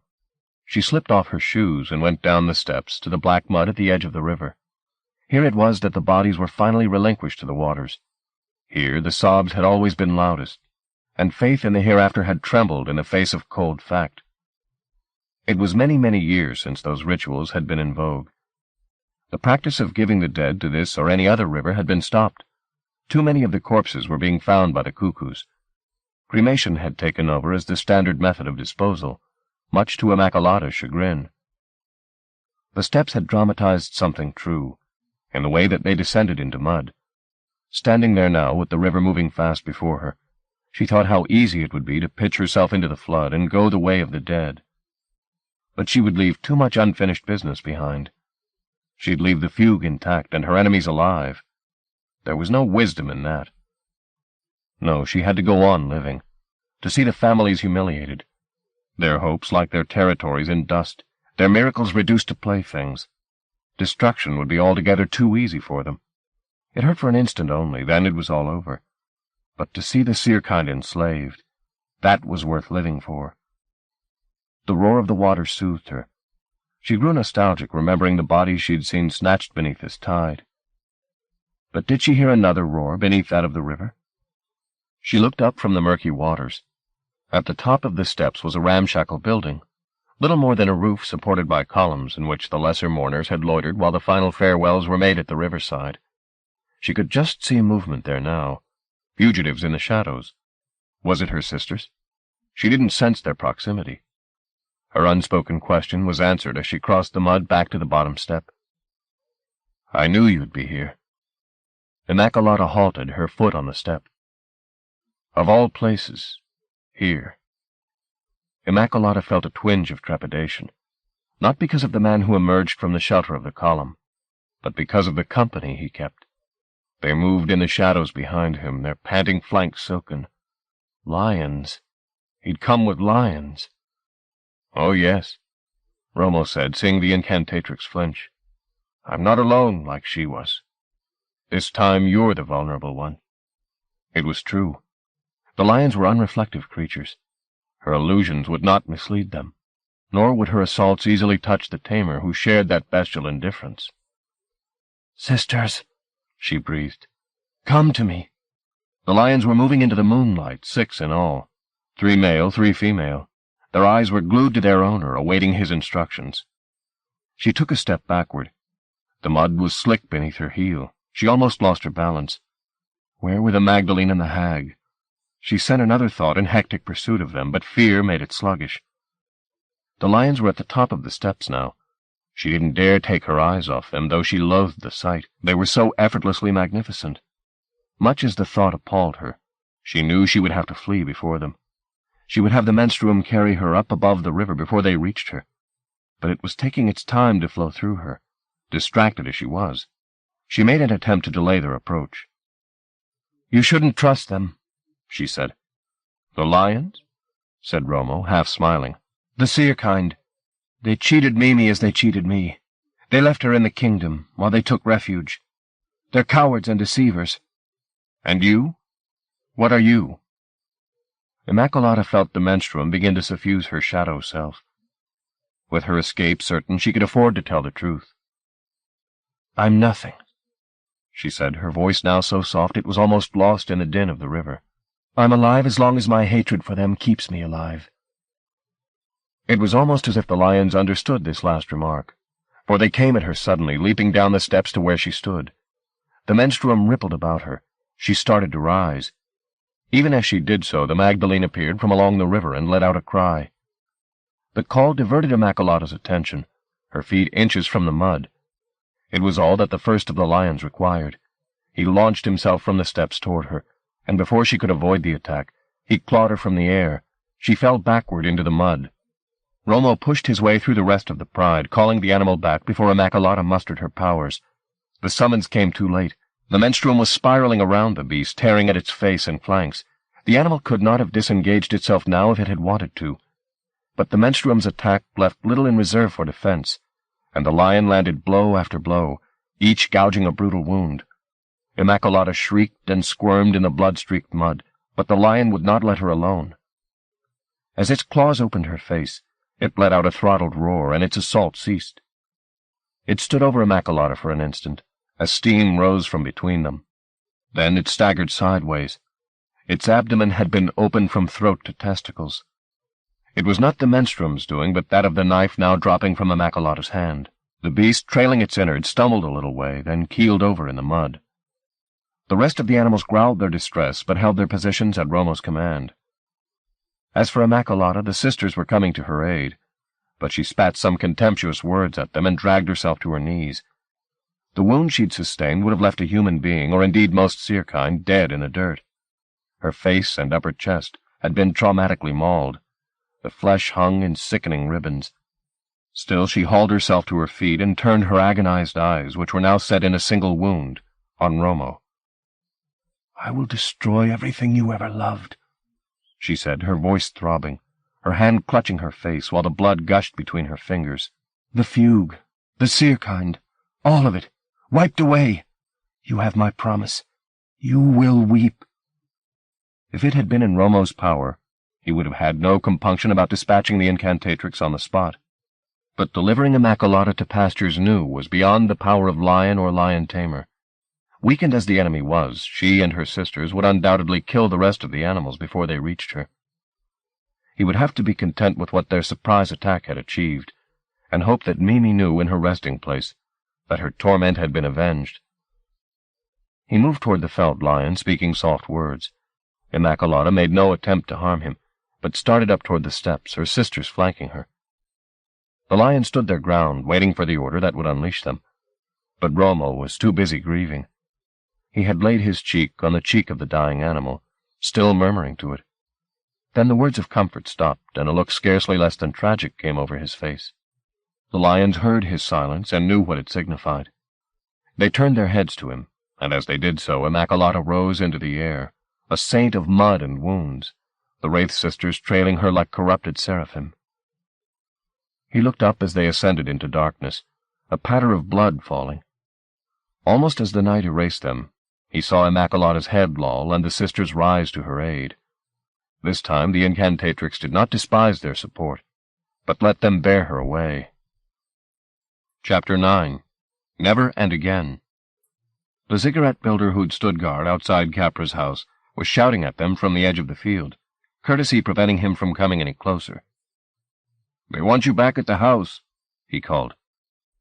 As they walked back toward the myrtle trees, it became apparent that events of some moment were afoot. Members of the council were already leaving Capra's house, urgency in their step and on their faces. The bells in the trees were all ringing, though there was no breeze moving, and there were lights above the house like vast fireflies. "The Amadou," said Jericho. The lights swooped and rose in elaborate configurations. "What are they doing?" Susanna asked. "Signaling," Jericho replied. "Signaling what?" As he went to reply, Yolanda Dorr appeared between the trees and stood in front of Susanna. "They're fools to trust you," she stated flatly. "But I tell you now, I'm not sleeping. You hear me? We have a right to live. You damn cuckoos don't own the earth." Then she was away, cursing Susanna as she went. "That means they're taking Romo's advice," said Susanna. "That's what the Amadou are saying," Jericho confirmed, still watching the sky. "I'm not sure I'm ready for this." Tung was at the door, calling her in. "Hurry, will you? We have precious little time." She hesitated. The menstruum offered her no courage now. Her stomach felt like a cold furnace, ash and emptiness. "I'm with you," Jericho reminded her, reading her anxiety. His presence was some comfort. Together they went inside. When she stepped into the chamber, she was greeted by an almost reverential hush. All eyes were turned on her. There was desperation in every face. Last time she'd been here, mere minutes ago, she'd been an invader. Now she was the one upon whom their fragile hopes for survival depended. She tried not to let her fear show, but her hands trembled as she stood before them. "We're decided," said Tung. "Yes," she replied. "Yolanda told me." "We don't like it much," said one of the number, whom Susanna recognized as a defector from Yolanda's faction. "But we've got no choice." "There are already disturbances at the border," said Tung. "The cuckoos know we're here." "And it'll soon be morning," said Massimiris. So it would. Dawn could be no more than 90 minutes away. An hour after that, and every curious cuckoo in the vicinity would be wandering in the fugue. Not quite seeing it, perhaps, but knowing there was something to stare at, something to fear. How long after that before there was a reprise of the scene on Lord Street? "Steps have been taken to begin the reweaving," said Dolphi. Is that difficult? No, said Massimiris. The gyre has great power. How long will it take? We have perhaps an hour, said Tung, to teach you about the weave. An hour? What would she learn in an hour? Tell me only as much as I need to know for your safety, she said, and no more than that. What I don't know I can't let slip. Point taken, said Tung. No time for formalities, then. Let's begin. Chapter 10. The Summons. Cal woke suddenly. There was a slight chill in the air, though that wasn't what had woken him. It was Lemuel Lowe calling his name. Calhoun! Calhoun! He sat up. Lemuel was at his side, smiling through the thicket of his beard. There's someone here asking for you, he said. Oh? We haven't much time, my poet, he said, as Cal struggled to his feet. The carpet's being rewoven. In little more than minutes, all this'll be sleeping again, and me with it. That can't be right, said Cal. It is, friend. But I have no fear. You'll be watching over us, won't you? He clasped Cal's hand in a fierce grip. I dreamed something, Cal said. What was that? I dreamed that this was real and the other wasn't. Lemuel's smile faded. I wish what you dreamed were true, he said. But the kingdom's all too real. It's just that a thing that grows too certain of itself becomes a kind of lie. That's what you dreamed. That the other place is a place of lies. Cal nodded. The grip on his hand tightened as though there was a pact in the making. Don't be lost to it, Calhoun. Remember Lowe, eh? And the orchard? Will you? Then we'll see each other again. Lemuel embraced him. Remember, he said, his mouth next to Cal's ear. Cal returned the bear hug as best he could, given Lowe's girth. Then the orchard keeper broke from him. Best go quickly, he said. Your visitor has important business, she says. And he strode away to where the rug was being rolled up and some last melancholy song sung. Cal watched him thread his way between the trees, his fingers brushing against the bark of each as he passed, commanding them to sweet sleep, no doubt. Mr. Mooney? Cal looked around. There was a small woman with distinctly oriental features standing 2 trees' breadth from him. In her hand she held a lamp, which she raised as she approached him, her scrutiny both lengthy and unapologetic. Well, she said, her voice musical. He told me you were handsome, and so you are. In a quirky kind of way. She cocked her head slightly as if trying to make better sense of Cal's physiognomy. How old are you? 26. Why? 26, she said. His mathematics is terrible. So's mine, Cal was about to say, but there were other more pressing questions, the first of which was, Who are you? I'm Chloe, came the woman's reply. I've come to fetch you. We should hurry. He gets impatient. Who does? Even if we had time to talk, I'm forbidden to tell you, Chloe replied. But he's eager to see you, that I can say. Very eager. She turned and started to walk away down the corridor of trees. She was still speaking, but Cal couldn't catch the words. He set off in pursuit of her, the end of a sentence drifting back to him. Not time by foot. What did you say? He asked, coming abreast of her. We have to travel quickly, she said. They had reached the perimeter of the orchard, and there stood, of all things, a rickshaw. Leaning on the handles, smoking a thin black cigarette, was a wiry middle-aged man dressed in bright blue pantaloons and a shabby vest. On his head a bowler hat. This is Flores, Chloe told Cal. Please get in. Cal did as he was told, settling himself among a litter of cushions. He could not have refused this adventure if his life had depended upon it. Chloe got in beside him. Hurry, she said to the driver, and they took off like the wind. Chapter 11. At the Gazebo. 1. He'd promised himself he wouldn't look back at the orchard, and he was as good as his promise until the very last, when, before the surrounding night claimed the sight entirely, he weakened and glanced around. He could just see the ring of light where he'd stood and recited Mad Mooney's verse. Then the rickshaw turned a corner and the sight was gone. Flores was responsive to Chloe's imperative. Hurry they did. The vehicle rocked and rolled, hauled over stone and pasture with equal gusto, and threatening all the while to pitch its passengers out. Cal held on to the side of the vehicle and watched the fugue pass by. He cursed himself for sleeping as he had and missing a night of exploration. When he'd first glimpsed the Weaveworld, it had seemed so very familiar. But traveling these roads, he felt like a tourist, ogling the sights of an alien country. "It's a strange place," he said as they passed beneath a rock that had been carved in the form of a vast teetering wave. "What did you expect?" said Chloe. "Your own backyard?" "Not exactly. But I thought I knew it in a way. At least in dreams. Paradise always has to be stranger than you expect, doesn't it? Or it loses its power to enchant. And you were enchanted." "Yes," he said. "And afraid." "Of course you are," said Chloe. "It keeps the blood fresh." He didn't really comprehend the remark, but there were other claims upon his attention. At every turn and brow, a fresh vista. And ahead the most impressive sight of all, the roiling cloud wall of the gyre. "Is that where we're headed?" he asked. "Close to it," said Chloe. They plunged suddenly into a copse of birch trees, the silver bark bright by the lightning flashes from the cloud, then headed up a small incline which Flores took at an impressive rate. Beyond the copse the land abruptly changed character. The earth was now dark, almost black, and the vegetation seemed more appropriate to a hothouse than the open air. More than that, as they reached the top of the rise and began to make their way along its spine, Cal found himself subject to odd hallucinations. At either side of the road he kept glimpsing scenes that weren't quite there, like images on a mistuned television, slipping out of focus and back in again. He saw a house built like an observatory with horses grazing around it, saw several women in dresses of watered silk laughing together. There was much else he saw, but none of it for more than a few seconds. "You find it unsettling?" said Chloe. "What's going on?"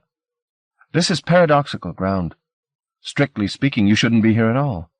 There are always dangers." "What dangers?" If she offered a reply, it was drowned out by a thunderclap from the belly of the gyre, which followed upon lilac lightning. They were within a quarter of a mile of the cloud now. The hairs on Cal's arms and nape stood up. His testicles ached, but Chloe wasn't interested in the mantle. She was gazing at the Amadou moving in the sky behind them. "The reweaving's underway," she said. "That's why the gyre's so restless. We have less time than I thought." On this cue, Flores picked up his pace to a run, which threw loose earth up from his heels into the rickshaw. "It's for the best," said Chloe. "This way he won't have time to get maudlin." 3 minutes more of bruising travel, and they came to a small stone bridge at which Flores brought the vehicle to a dusty halt. "Here we disembark," said Chloe, and led Cal up a short flight of well-trodden steps to the bridge. It spanned a narrow but deep gorge, the sides of which were mossy and plumed with ferns. Water rushed beneath, feeding a pool where fishes jumped. "Come, come," said Chloe, and hurried Cal over the bridge. Ahead was a house, its doors and shutters flung wide. There were copious bird droppings on the tiled roof, and several large black pigs slumbering against the wall. One raised itself as Cal and Chloe approached the threshold, snuffling at Cal's legs before returning to its porcine slumbers. There were no burning lights inside. The only illumination came from the lightning, which this close to the gyre was practically constant. By it, Cal surveyed the room Chloe had ushered him into. It was sparsely furnished, but there were papers and books on every available surface. On the floor lay a collection of threadbare rugs, and on one of these a vast, and probably vastly ancient, tortoise. At the far end of the room was a large window which looked onto the mantel. In front of it a man was seated in a large plain chair. "Here he is," said Chloe. Cal wasn't sure who was being introduced to whom. Either the chair or its occupant creaked as the man stood up. He was old, though not as old as the tortoise. About Brendan's age, Cal guessed. The face, though clearly acquainted with laughter, had known pain, too. A mark like a smoke stain ran from his hairline to the bridge of his nose, where it veered off down his right cheek. It didn't disfigure his face, rather lent it an authority his features wouldn't otherwise have possessed. The lightning came and went, burning the man's silhouette into Cal's mind, but his host said nothing. He just looked at Cal and looked some more.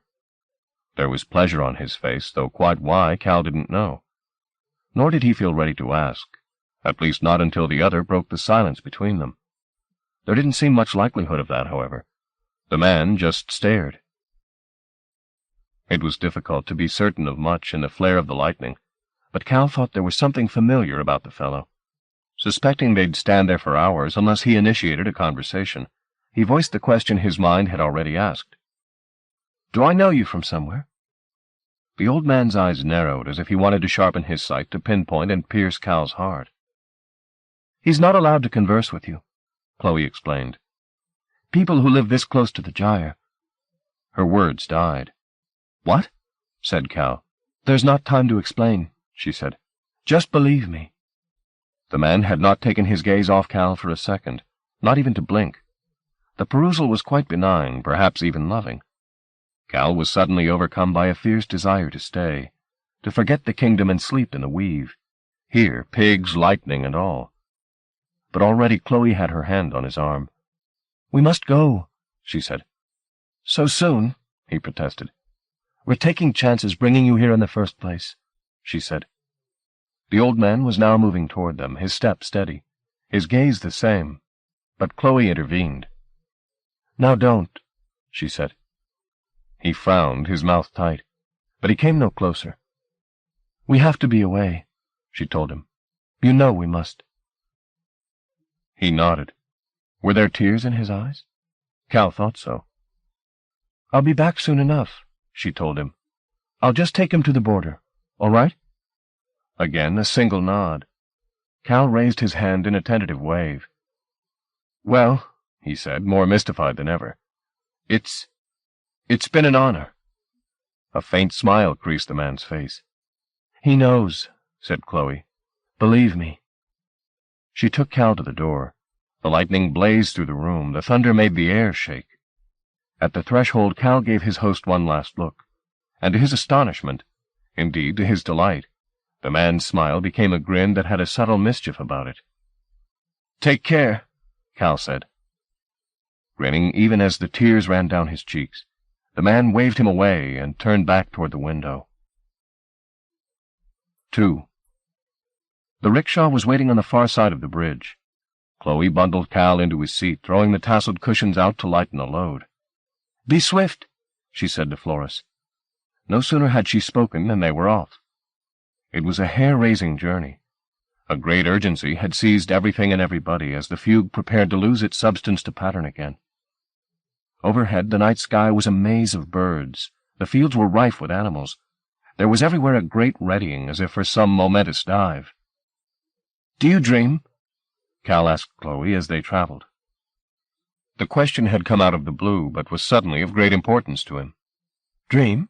said Chloe. "When you're in the weave." "Perhaps," she said. She seemed preoccupied. "But I never remember my dreams. I sleep too deeply." She faltered, then looked away from Cal before saying, "Like death." "You'll wake again soon," he said, understanding the melancholy that had come upon her. "It'll only be a few days." He tried to sound confident, but doubted that he was succeeding. He knew all too little of what the night had brought. Was Shadwell still alive, and the sisters?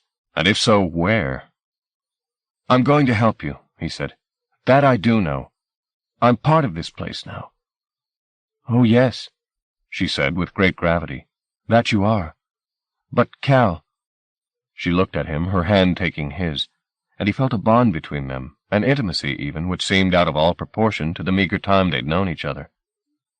"Cal, future history is full of tricks. I don't follow. Things can be so easily erased," she said. "And forever. Believe me, forever.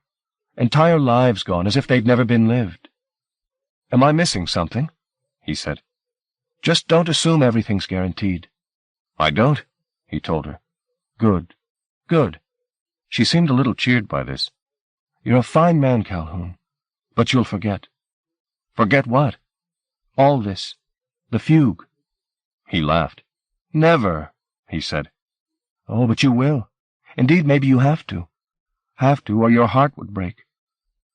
He thought of Lemuel again in his parting words. "Remember," he'd said. Was it really so difficult?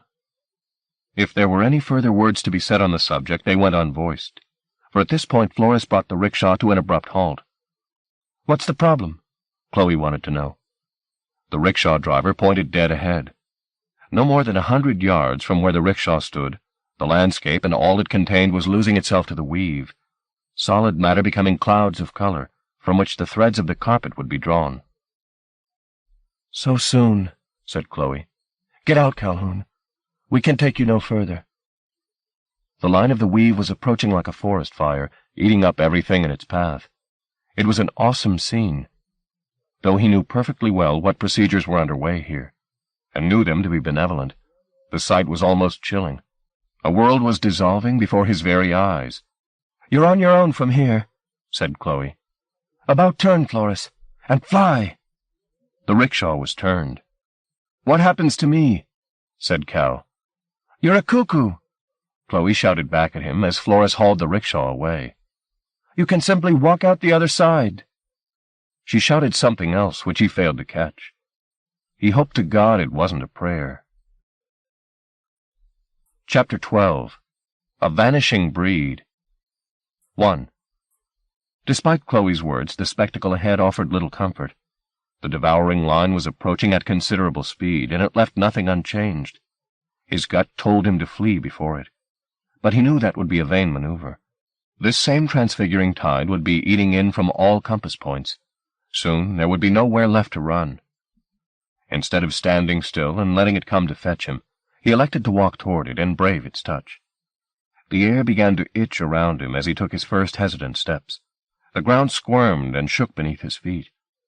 A few more yards, and the region he was walking through actually began to shift. Loose pebbles were snatched into the flux, leaves plucked from bush and tree. "This is going to hurt," he thought.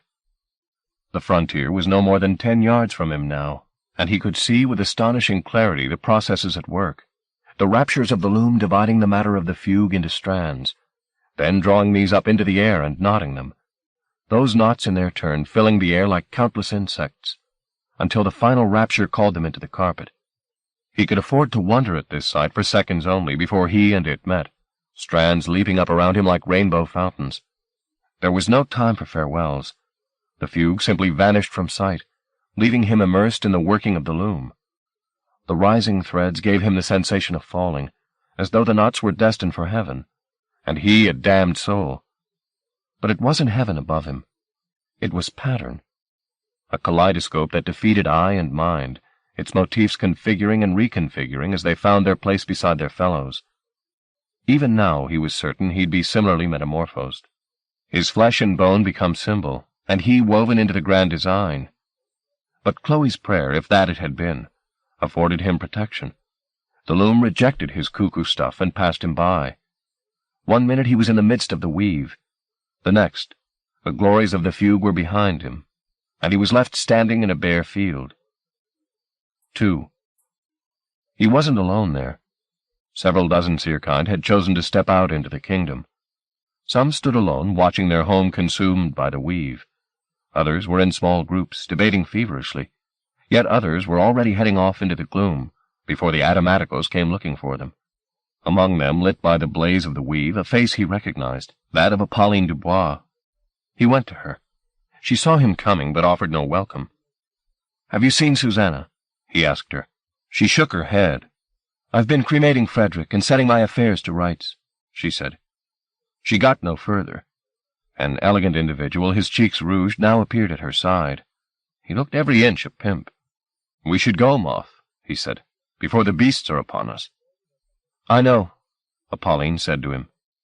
Then to Cal, "We're going to make our fortunes, teaching you cuckoos the meaning of desire." Her companion offered a less than wholesome grin. More than half his teeth were gold. "There are hard times ahead," she said, and patted Cal's cheek. "So you come see me one of these days," she said. "We'll treat you well." She took the pimp's arm. "Bonne chance," she said, and the pair hurried away. The line of the weave was by now a good distance from where Cal stood, and the numbers of seerkind who'd emerged was well into 3 figures. He went among them, still looking for Susanna. His presence was largely ignored. They had more pressing concerns, these people, delivered into the late 20th century with only magic to keep them from harm. He didn't envy them. Among the refugees he caught sight of 3 of the buyers, standing dazed and dusty, their faces blank. What would they make of tonight's experiences, he wondered? Would they pour the whole story out to their friends and endure the disbelief and contempt heaped on their heads? Or would they let the tale fester untold? The latter, he suspected. Dawn was close.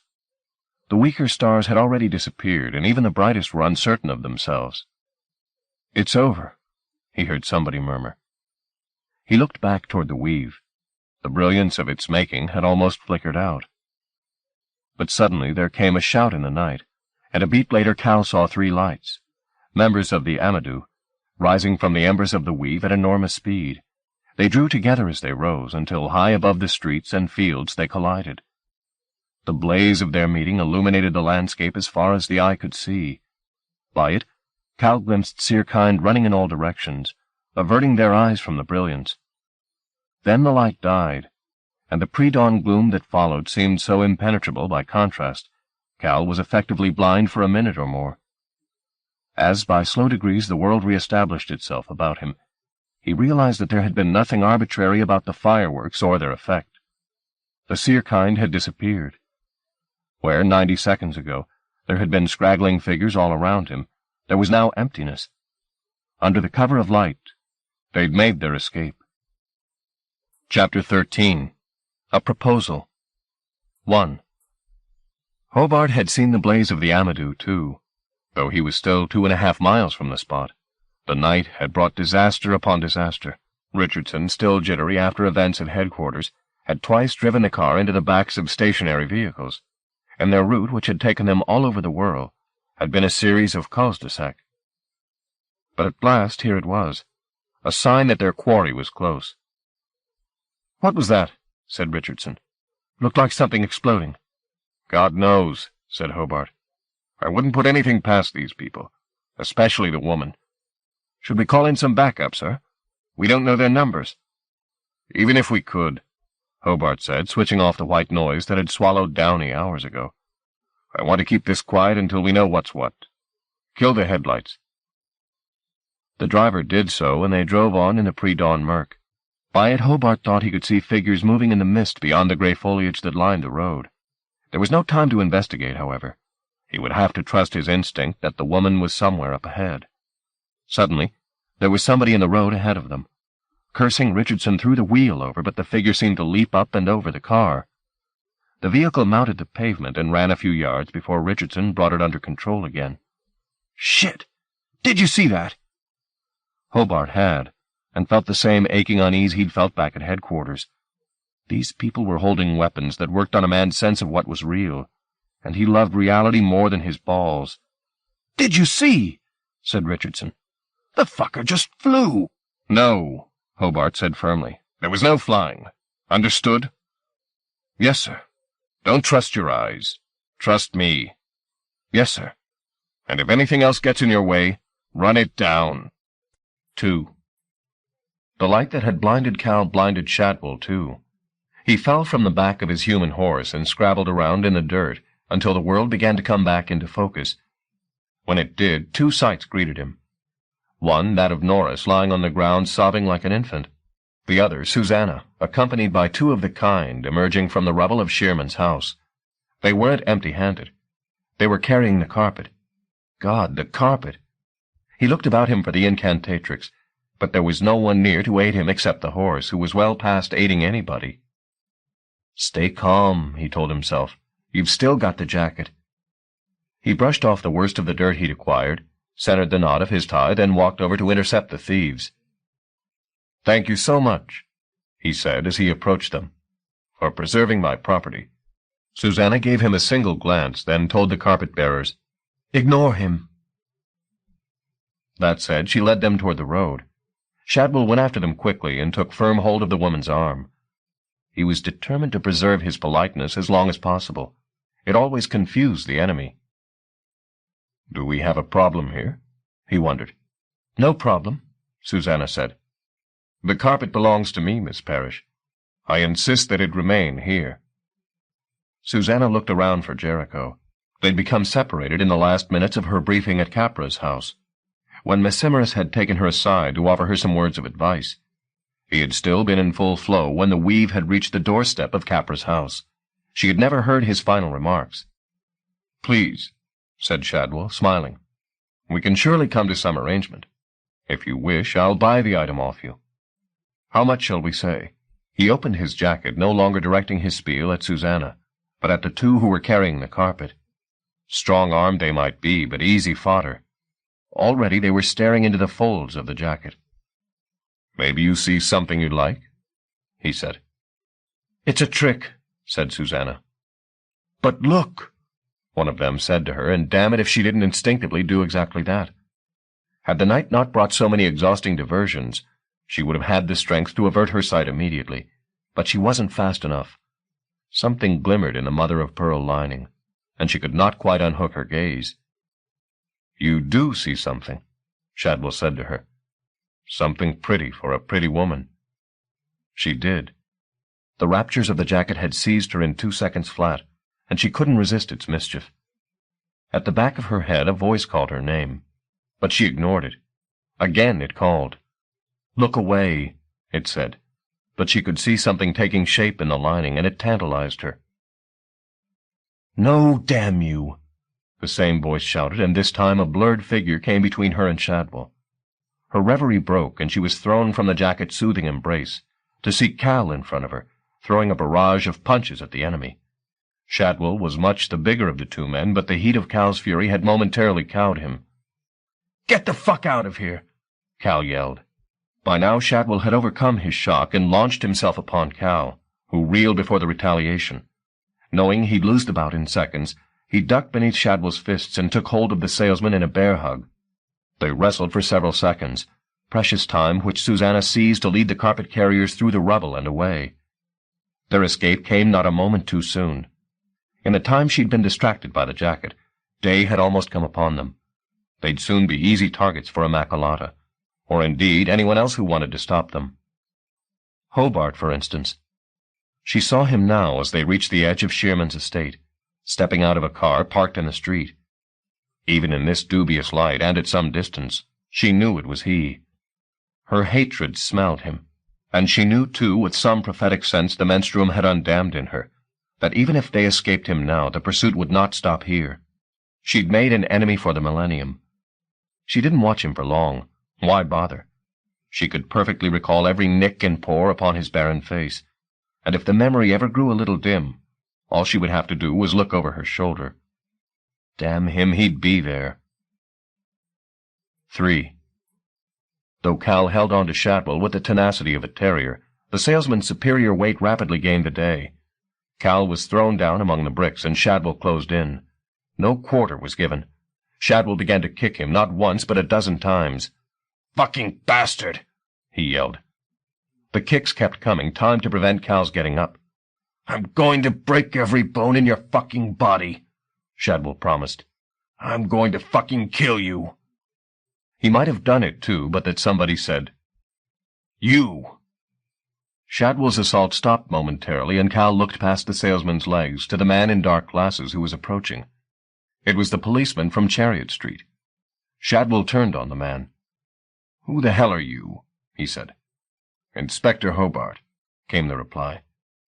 Cal could imagine the wave of guilelessness that would now be breaking over Shadwell's face. He could hear it in the man's voice.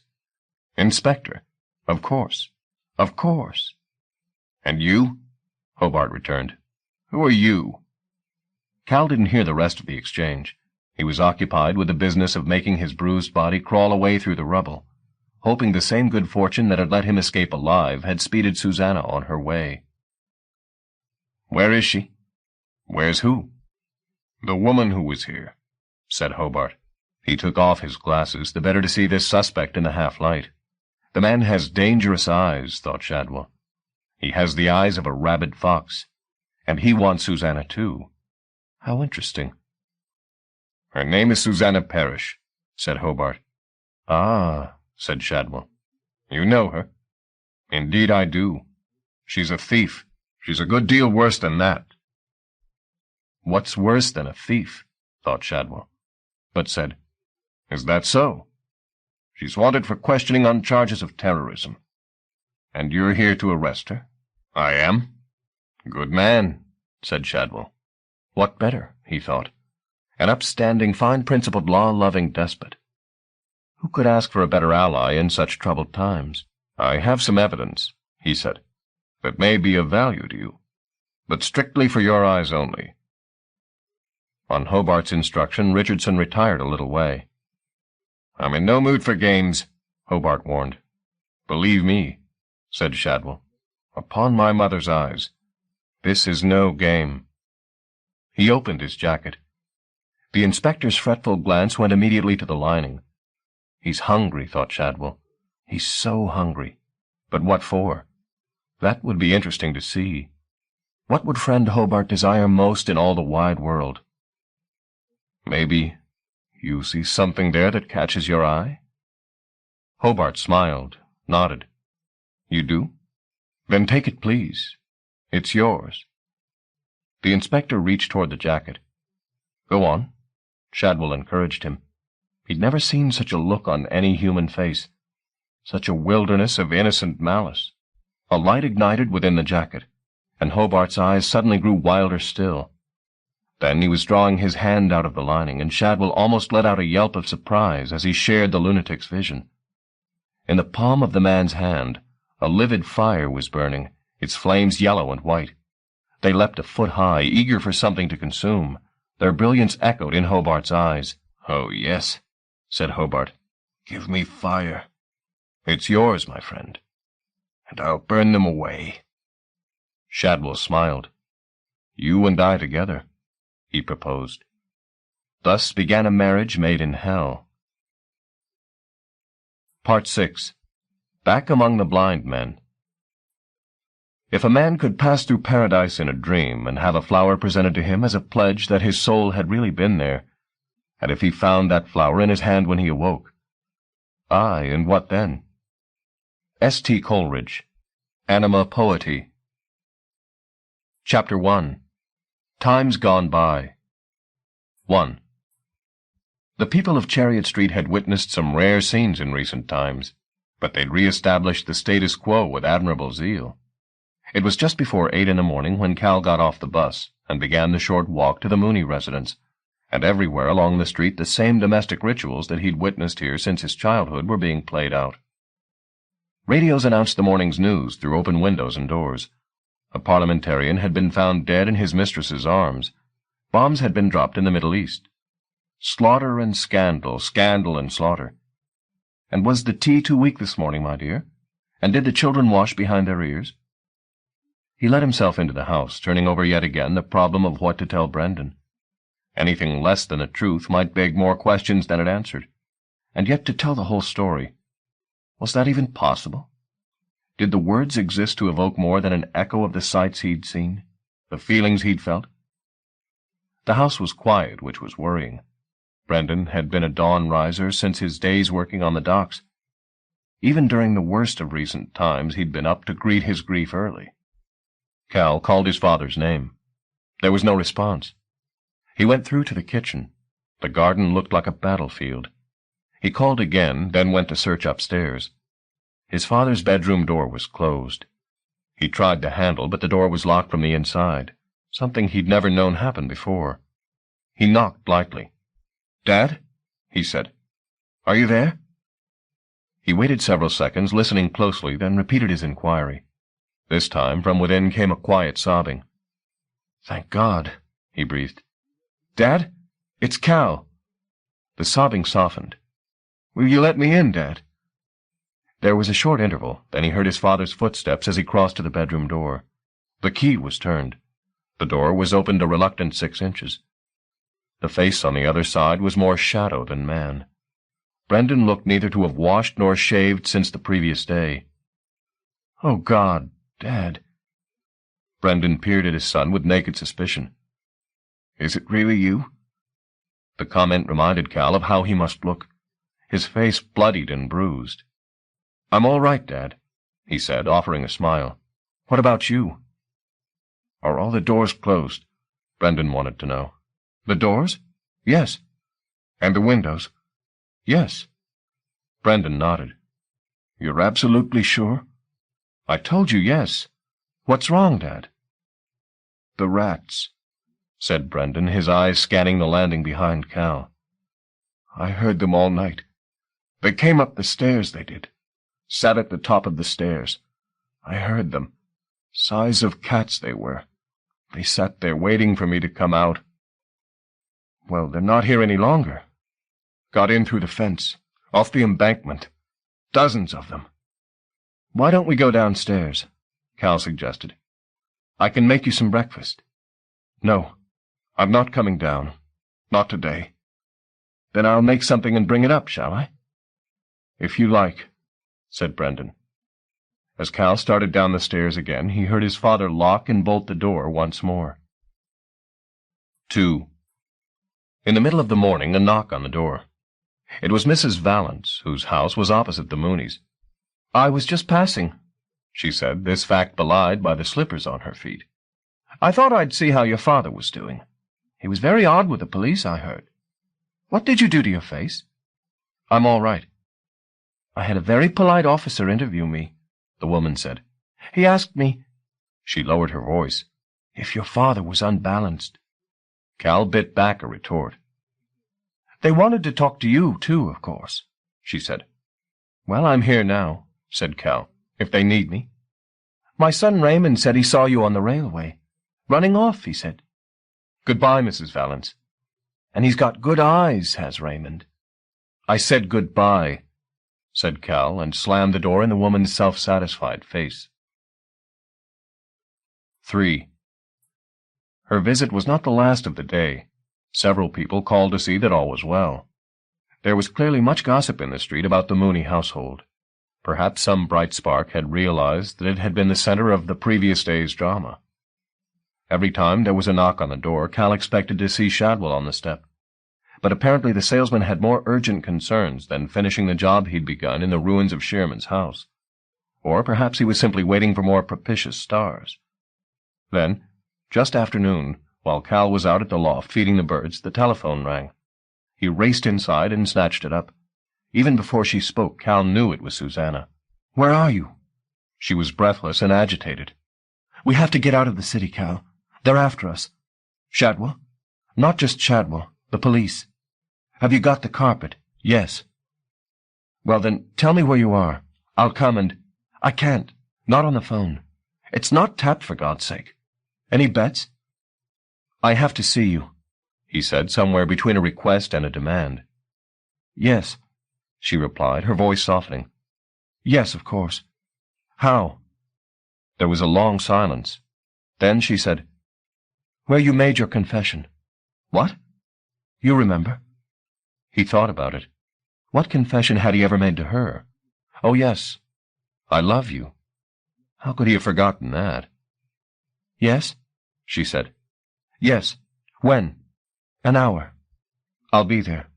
We don't have much time, Cal. He was going to tell her he knew that, but the line was already dead. The ache in his bruised bones improved miraculously after the conversation. His step was light as he went upstairs to check on Brendan. I have to go out for a while, Dad. Have you locked all the doors? His father asked. Yes, the house is locked and bolted. Nothing can get in. Is there anything else you need? Brendan took a moment to consider the question. I'd like some whiskey, he said finally. Do we have any? In the bookcase, said the old man. Behind the Dickens. I'll fetch it for you. He was sliding the bottle from its hiding place when the doorbell rang again. He was of half a mind not to answer it, but the visitor insisted. I'll be with you in a minute, he called upstairs. Then he opened the door. The man in the dark glasses said, Calhoun Mooney? Yes. My name's Inspector Hobart. This is Officer Richardson. We're here to ask you some questions. Right now? Said Cal. I'm just about to go out. Urgent business? Said Hobart. Wiser to say no, Cal reasoned. Not exactly, he said. Then you won't mind us taking up some time, said Hobart, and the two of them were inside the house in seconds. Close the door, Hobart instructed his colleague. You look flustered, Mooney. Have you got something to hide? Why should... No. We're in possession of information to the contrary. From above, Brendan called for his whiskey. Who's that? It's my father, said Cal. He wanted a drink. Richardson plucked the bottle from Cal's hand and crossed to the bottom of the stairs. Don't go up, said Cal. You'll frighten him. Nervous family, Richardson remarked. He's not been well, said Cal. My men are like lambs, said Hobart, as long as you're within the law. Again, Brendan's voice drifted down. Cal? Who is it? Just someone who wants a word with me, Dad, Cal said. There was another answer in his throat, though, one which he swallowed unsaid. A truer answer. It's the rats, Dad. They got in after all. 4. The minutes ticked by. The questions came around and around, as if on a carousel. It was apparent from Hobart's probing that he'd spoken at length with Shadwell, so outright denials from Cal were fruitless. He was obliged to tell what little part of the truth he could. Yes, he did know a woman called Susanna Parrish. No, he knew nothing of her personal history, nor had she spoken of her political affiliations. Yes, he had seen her in the last 24 hours. No, he did not know where she was now. As he answered the questions, he tried not to think of her waiting for him at the river, waiting and not finding him and going away. But the more he tried to put the thought from his head, the more it returned. Restless, Mooney? I'm a little hot, that's all. Got an appointment to keep, have you? No. Where is she, Mooney? I don't know. There's no sense in protecting her. She's the worst filth, Mooney. Believe me. I've seen what she can do. Things you wouldn't believe. Makes my stomach turn over to think of it. He spoke with complete conviction. Cal didn't doubt that he meant all he said. What are you, Mooney? What do you mean? Are you my friend or my enemy? There's no middle way, you see. No maybe. Friend or enemy? Which? I've done nothing against the law. I'll be the one to decide that, said Hobart. I know the law. I know it and love it. And I won't have it spat on, Mooney, not by you or anybody. He took a breath. Ben stated, You're a liar, Mooney. I don't know how deep you're in this, or why, but I do know you're a liar. A pause. Then, so we'll start over again, shall we? I've told you everything I know. We'll start from the beginning. How did you meet the terrorist Susanna Parrish? 5. After 2 3/4 hours on the carousel, Hobart finally bored of the ride and pronounced that he was finished with Cal for now. No charges would be pressed, at least not immediately, but Cal should consider himself under suspicion. You made yourself 2 enemies today, Mooney, Hobart said. Me and the law. You'll live to regret that. Then the rats left. Cal sat in the back room for 5 minutes, trying to gather his thoughts, then went up to see how Brendan was faring. The old man was asleep. Leaving his father to his dreams, Cal went in search of his own. 6. She'd gone, of course, long ago. He wandered around in the vicinity, searching among the warehouses, hoping she'd left some message for him. But there was none to be found. Exhausted by all the day had brought, he headed home. As he stepped through the gate back onto the dock road, he caught sight of someone watching him from a parked car. One of Hobart's clan, perhaps. One of the law lovers. Maybe Susanna had been nearby after all, but unable to make her presence known for fear of being spotted. The thought of her being so close, frustrating as it was, cushioned the blow of not seeing her, at least a little. When things were safe, she'd call him and arrange another rendezvous. In the evening the wind got up, and it gusted through the night and the following day, bringing the first chill of autumn with it. But it brought no news. Chapter 2. Despair. And so it went on for a week and a half. No news. No news. He returned to work, claiming his father's illness as reason for his absence, and took up where he'd left off amid the claim forms. At lunchtimes he came back to the house to heat up some food for Brendan, who, though he could be coaxed from his room, was painfully anxious to return to it, and to feed the birds. In the evenings he made some attempt to tidy the garden. He even patched the fence. But these tasks received only a fraction of his attention. However many diversions he put between himself and his impatience, 9 out of every 10 thoughts were of Susanna and her precious burden. But the more days that went by without word from her, the more he began to think the unthinkable. That she wasn't going to call. Either she feared the consequences of trying to make contact, or worse, she no longer could. Toward the end of the 2nd week, he decided to try and find the carpet, by the only means available to him. He set the pigeons free. They rose up into the air in an aerial ovation, and circled the house. The sight reminded him of that first day in Rue Street, and his spirits lifted. "Go on," he willed them. "Go on." Round and round they flew, as if orienting themselves. His heart beat a little faster each time it seemed one of them was detaching itself from the flock to head off. Running shoes on, he was ready to follow. But after all too short a time, they began to tire of their liberation. One by one, they fluttered down again, even 33, some landing in the garden, others on the gutters of the house. A few even flew straight back into the loft. Their perches were cramped, and doubtless the night trains disturbed their sleep, but for most of them it was the only habitat they'd ever known. Though there were surely winds up there to tempt them, winds that smelled of places lusher than their loft beside the railway line. They had no wish to chance their wings on such currents. He cursed them for their lack of enterprise, and fed them and watered them, and finally returned despondently to the house, where Brendan was talking of rats again. Chapter 3. Forgetfulness. 1. The third week of September brought rain. Not the torrents of August, which had poured from operatic skies, but drizzles and piddlings. The days grew grayer, and so it seemed did Brendan. Though Cal made daily attempts to persuade his father downstairs, he would no longer come. Cal also made 2 or 3 valiant efforts to talk about what had happened a month before, but the old man was simply not interested. His eyes became glazed as soon as he sensed the drift of the conversation, and if Cal persisted, he grew irritable. The professionals judged that Brendan was suffering from senile dementia, an irreversible process which would finally make him impossible for Cal to nurse. It might be best for all concerned, they advised, if a place were found in a nursing home, where Brendan could be cared for 24 hours a day. Cal rejected the suggestion. He was certain that Brendan's cleaving to a room he knew, one he'd shared with Eileen for so many years, was all that was keeping him from total breakdown. He was not alone in his attempts to nurse his father. 2 days after he'd failed to set the pigeons flying, Geraldine had appeared at the house. There was 10 minutes of hesitant apologies and explanations. Then Brendan's condition entered the exchange, and Geraldine's good sense came triumphantly to the fore. "Forget our differences," she said. "I want to help." Cal was not about to refuse the offer. Brendan responded to Geraldine's presence as a child to a long-lost tit. He was cosseted and indulged, and with Geraldine in the house in Eileen's place, Cal found himself falling back into the old domestic routines. The affection he felt for Geraldine was painless, which was surely the most certain sign of how slight it was. When she was there, he was happy to be with her, but he seldom, if ever, missed her. As to the fugue, he did his best to keep his memories of it sharp, but it was by no means easy.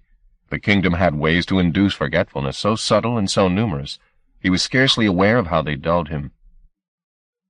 It was only when, in the middle of a dreary day, something reminded him, a scent, a shout, that he had once been in another place, and breathed its air and met its creatures. It was only then that he realized how tentative his recall was. And the more he went in pursuit of what he was forgetting, the more it eluded him. The glories of the fugue were becoming mere words, the reality of which he could no longer conjure. When he thought of an orchard, it was less and less that extraordinary place he'd slept and dreamed that this life he was now living was the dream, and more a commonplace stand of apple trees. The miracles were drifting from him, and he seemed to be unable to hold on to them. Surely dying was like this, he thought, losing things dear and unable to prevent their passing. Yes, this was a kind of dying. 2. Brendan, for his part, continued to continue. As the weeks passed, Geraldine managed to talk him into joining them downstairs, but he was interested in little but tea and television, and his conversation was now scarcely more than grunts. Sometimes Cal would watch Brendan's face as he sat slumped in front of the television, his expression unchanging whether the screen offered pundits or comedians, and wondered what had happened to the man he'd known. Was the old Brendan still in hiding somewhere, behind those addled eyes? Or had he been an illusion all along, a son's dream of his father's permanence, which, like the letter from Eileen, had simply evaporated? Perhaps it was for the best, he thought, that Brendan was shielded from his pain, then drew himself up short at such a thought. Wasn't that what they said as the coffin was marched past? It was all for the best? Brendan wasn't dead yet. As time went by, Geraldine's presence began to prove as comforting to Cal as to the old man. Her smiles were the brightest thing those dismal months could boast. She came and went, more indispensable by the day, until in the first week of December she suggested it might be more convenient all around if she slept at the house. It was a perfectly natural progression. "I don't want to marry you," she told him quite plainly. The sorry spectacle of Teresa's marriage, 5 months old and already rocky, had confirmed her worst suspicions of matrimony. "I did want to marry you once," she said, "but now I'm happy just to be with you." She proved easy company, down-to-earth, unsentimental, as much companion as lover. She it was who made certain the bills were paid on time, and saw that there was tea in the caddy. She it was, too, who suggested that Cal sell the pigeons. "Your father doesn't show any interest in them any longer," she said on more than one occasion. "He wouldn't even notice if they were gone." That was certainly true, but Cal refused to contemplate the sale. Come spring and the fine weather, his father might well show fresh interest in the birds. "You know that's not true," she'd tell him when he put this point. "Why do you want to keep them so much? They're just a burden." Then she'd let the subject drop for a few days, only to raise it again when a cue was presented. History was repeating itself. Often in the course of these exchanges, which gradually became more heated, Cal could hear echoes of his mother and father. The same roots were being trodden afresh. And like his father, Cal, though malleable on almost every other issue, was immovable on this. He would not sell the birds. The real reason for this bullishness was not, of course, hope of Brendan's rehabilitation, but the fact that the birds were his last concrete link with the events of the previous summer. In the weeks after Susanna's disappearance, he'd bought a dozen newspapers a day, scanning each page for some report of her, or the carpet or Shadwell. But there was nothing, and eventually, unable to bear the daily disappointment, he'd stopped looking. Nor was there any further visit from Hobart or his men, which was in its way bad news. He, Cal, had become an irrelevancy. The story, if it was still being written, was running on without him. He became so frightened he'd forget the fugue that he took the risk of writing down all that he could remember of the night there, which, when he set himself to the task, was depressingly little. He wrote the names down, too: Lemuel Lowe, Apolline Dubois, Frederick Camel. Set them all down at the back of his diary in the section reserved for telephone numbers, except that there were no numbers for these people, nor addresses either. Just uncommon names to which he was less and less able to attach faces. 3. On some nights he had dreams from which he would wake with tears on his face. Geraldine consoled him as best she could, given that he claimed not to recall these dreams when he woke. That was in a sense true. He brought nothing into consciousness that words could encapsulate, only an aching sadness. She would lie beside him then and stroke his hair, and tell him that though these were difficult times, things could be much worse. She was right, of course. And by the dreams dwindled until they finally ceased altogether. 4. In the last week of January, with Christmas bills still outstanding and too little money to pay them with, he sold the pigeons, with the exception of 33 and his mate. This pair he kept, though the reason why was harder and harder to remember, and by the end of the following month had been forgotten entirely. Chapter 4. The Nomads. 1. The passage of winter was certainly weary for Cal, but for Susanna it held perils far worse than boredom and bad dreams. Those perils had begun the day after the night of the fugue, when she and the Peverelli brothers had so narrowly escaped capture by Shadwell. Her life and Jericho's, with whom she'd been reunited in the street beyond Shearman's estate, had scarcely been out of danger since. She had been warned of this at Capra's house, and a good deal else beside. But of all she'd learned, the subject that had left the deepest impression was the scourge. The counselors had grown pale, talking of how close to extinction the families had come. And though the enemies now snapping at her heels, Shadwell and Hobart, were of a different order entirely, she could not help but believe they and the scourge sprang from the same poisonous earth. They were all in their way enemies of life, and they were equally relentless. Staying one step ahead of the salesman and his new ally was exhausting. She and Jericho had been granted a few hours' grace on that first day, when a false trail laid by the brothers had successfully confused the hounds. But Hobart had picked up the scent again by noon. She'd had no choice but to leave the city that afternoon, and a second-hand car she'd bought to replace the police vehicle they'd stolen. Using her own car, she knew, would be like sending up smoke signals. One fact surprised her. There was no sign, either on the day of reweaving or subsequently, of Immaculata.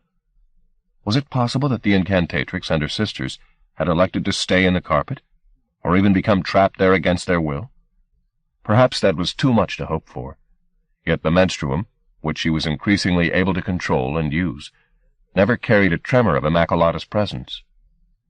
Jericho kept a respectful distance in those early weeks, made uneasy perhaps by her preoccupation with the menstruum. He could be of no use in her learning process. The force she owned was a mystery to him.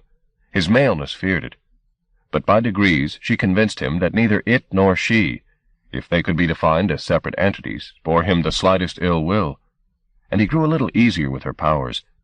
She was even able to talk with him about how she'd first gained access to the menstruum, and how it had subsequently delved into Cal. She was grateful for the chance to talk about these events. They'd remained locked up in her for too long, fretted over. He had few answers for her, but the very telling seemed to heal her anxieties, and the less anxious she became, the more the menstruum showed its worth. It gave her a power that proved invaluable in those weeks, a premonitory skill that showed her ghost forms of the future. She'd see Hobart's face on the stairs outside the room where they were hiding, and know that he'd be standing in that very spot before too long. Sometimes she'd see Shadwell, too, but mostly it was Hobart, his eyes desperate, his thin mouth shaping her name. That was the signal to move on, of course, whatever the time of day or night. Pack up their bags and the carpet and go. She had other talents, too, all rooted in the menstruum. She could see the lights Jericho had first shown her on Lord Street, and after a surprisingly short space, they became quite unremarkable to her, merely another piece of information, like the expression on a face or the tone of a voice, that she used to read a stranger's temperament. And there was another visionary skill she now possessed, somewhere between the premonitions and the halos. That is, she could see the consequence of natural processes. It wasn't just the bud she saw, but the blossom it would become in spring, and if she stretched her sight a little further, the fruit that would come after it. This grasp of potential had several consequences. For one, she gave up eating eggs. For another, she found herself fighting off a beguiling fatalism, which, if she hadn't resisted it, might have left her adrift in a sea of inevitabilities, going whatever way the future chose to take her. It was Jericho who helped save her from this dangerous tide, with his boundless enthusiasm for being and doing. Though the blossom and the withering of the blossom were inevitable, human and seerkind had choices to make before death. Roads to travel, roads to ignore. One of those choices was whether to stay companions or become lovers. They chose to be lovers, though it happened so naturally Susanna could not pinpoint the moment of decision. Certainly they never talked explicitly about it, though perhaps it had been in the air since the conversation in the field outside Capra's house. It just seemed right that they take that comfort from each other. He was a sophisticated bed partner, responsive to subtle changes in mood, capable of raucous laughter one moment and great gravity the next. He was also, much to her delight, a brilliant thief. Despite the vicissitudes of life on the run, they ate and traveled like royalty, simply because he was so light-fingered. She wasn't certain how he managed to be so successful, whether it was some subtle rapture he employed to divert a watcher's eye, or whether he was simply born a thief. Whatever his method, he could steal anything, large or small, and scarcely a day went by without their tasting some expensive delicacy, or indulging his newfound passion for champagne. It made the chase easier in more practical ways, too, for they were able to change cars as often as they liked, leaving a trail of abandoned vehicles along the route. That route took them in no particular direction. They simply drove where their instincts suggested. Intentionality, Jericho had said, was the easiest way to get caught. "I never intend to steal," he explained to Susanna one day as they drove. "Not until I've done it. So nobody ever knows what I'm up to, because I don't either." She liked this philosophy. It appealed to her sense of humor. If she ever got back to London, to her clay and her kiln, she would see if the notion made aesthetic as well as criminal sense. Maybe letting go was the only true control. What kind of pots would she make if she didn't try to think about it? The trick, however, didn't dislodge their pursuers, merely kept them at a distance, and on more than one occasion that distance narrowed uncomfortably. 2. They had been 2 days in Newcastle in a small hotel on Rudyard Street. The rain had been falling steadily for a week now, and they'd been talking over the possibility of leaving the country, going somewhere sunnier. Serious problems attended such an option, however. For one, Jericho had no passport, and any attempt to get him one would put them both under scrutiny. For another, it was possible Hobart had alerted ports and airports to their existence. And third, even if they could travel, the carpet would be more difficult to transport.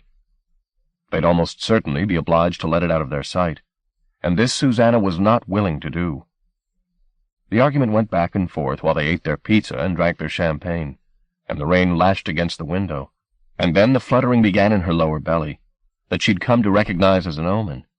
She looked toward the door, and for a sickening moment she thought the menstruum had been too late with its warning, for she saw the door open, and there was Hobart staring straight at her. "What is it?" Jericho said. His words made her realize her error. The ghost she saw was more solid than she'd ever seen before, which probably meant the event it foreshadowed was imminent. "Hobart," she said, "and I don't think we've got much time." He made a pained face, but didn't question her authority on the matter. If she said Hobart was near, then near he was. She'd become the augurer, the witch, reading the air and always finding bad news. Moving was an elaborate business because of the carpet. At each stopping place they had to convince either the proprietor or the manager that the carpet came with them to their room. When they left, it had to be manhandled back into whichever vehicle they'd commandeered that day, all of which drew unwelcome attention. There was no alternative, however. Nobody had ever promised that heaven would be a light load to carry. 3. Less than 30 minutes later, Hobart pushed the door of the hotel suite open. The room was still warm with the woman's breath. But she and her nigger had gone. Again. How many times in the last months had he stood in their litter and breathed the same air she'd breathed, and seen the shape of her body left on the bed? But always too late. Always they were ahead of him, and away, and all he was left with was another haunted room. There would be no restful nights for him, no, nor peaceful days, until she was caught and under his thumb. Her capture had become his obsession, and her punishment, too. He knew all too well that in this decadent age, when every perversion had its apologist, she would be eloquently defended once caught. That was why he came in search of her personally, he and his few, so that he might show her the true face of the law before the liberals came pleading. She would suffer for what she'd done to his heroes. She would cry out for mercy, and he would be strong and deaf to her pleas. He had an ally in this, of course, Shadwell. There was not one among his superiors in the force whom he trusted as he trusted that man. They were like twin souls. He took strength from that. And oddly, from the book, too, the book of codes that he'd taken from her. He'd had the volume studied minutely, the paper and the binding all analyzed for some hidden significance. None had been found, which left the words and the pictures. These, too, had been studied by experts. The stories were apparently quite straightforward fairy tales. The illustrations, like the text, also pretended innocence. But he wasn't fooled. The book meant something more than once upon a time. He didn't doubt that for an instant. When he finally had the woman to himself, he'd burn its meaning from her, and no faint heart would stop him. 4. They'd been more cautious after the near miss in Newcastle. Instead of visiting major cities where the police presence was substantial, they started to find smaller communities. That had its own disadvantages, of course. The arrival of 2 strangers and a carpet aroused curiosity and questions. But the change of tactics worked. Never staying in any place more than 36 hours and moving irrationally from town to town, village to village, the trail grew colder behind them. Days free of the hounds turned to weeks, and weeks became months, and it was almost as if their pursuers had given up the chase. In that time Susanna's thoughts turned often to Cal. So much had happened since that day beside the Mersey, when he'd professed love to her. She'd often wondered how much of what he'd felt had been some unconscious knowledge of how the menstruum had touched him, entered him, and how much had been love as it was conventionally understood. Sometimes she longed to pick up the phone and speak to him. Indeed, on several occasions, she'd tried to do just that. Was it paranoia that prevented her from speaking, or was there, as her instinct intimated, another presence on the line monitoring the call? On the 4th and 5th occasions, it wasn't even Cal who answered, but a woman who demanded to know who this was, and when Susanna remained silent, threatened to report her. She didn't call again. It simply wasn't worth the risk. Jericho had an opinion on the matter. "Mooney's a cuckoo," he said when Cal's name came up in conversation. "You should forget him." "If you're a cuckoo, you're worth nothing, is that it?" she said. "What about me?" "You belong with us now," he said. "You're seer kind." "There's so much you don't know about me," she said. "Years and years of just being an ordinary girl." "You were never ordinary." "Oh, yes," she said. "Believe me, I was. Still am. Here." She tapped her forehead. "Sometimes I wake up and I can't believe what's happening to me. When I think of the way I was." "It's no use to look back," said Jericho. "No use thinking of what could have been." "You don't do that anymore, do you? I've noticed. You don't even talk about the fugue." Jericho smiled. "Why should I?" he said. "I'm happy as I am, with you. Maybe it'll be different tomorrow. Maybe it was different yesterday, I forget. But today, now, I'm happy. I even begin to like the kingdom." She remembered him lost in the crowd on Lord Street. How he'd changed. "So what if you never saw the fugue again?" He pondered this a moment. Who knows? Better not to think about it. It was an improbable romance, she learning all the time from the power inside her, a new vision. He daily more seduced by the very world whose triviality she was seeing with clearer and clearer eyes. And with that comprehension so unlike the simplifications she'd been ruled by hitherto, she became even more certain that the carpet they carried was a last hope, while he, whose home the weave contained, seemed increasingly indifferent to its fate, living in the moment and for the moment, touched scarcely at all by hope or regret.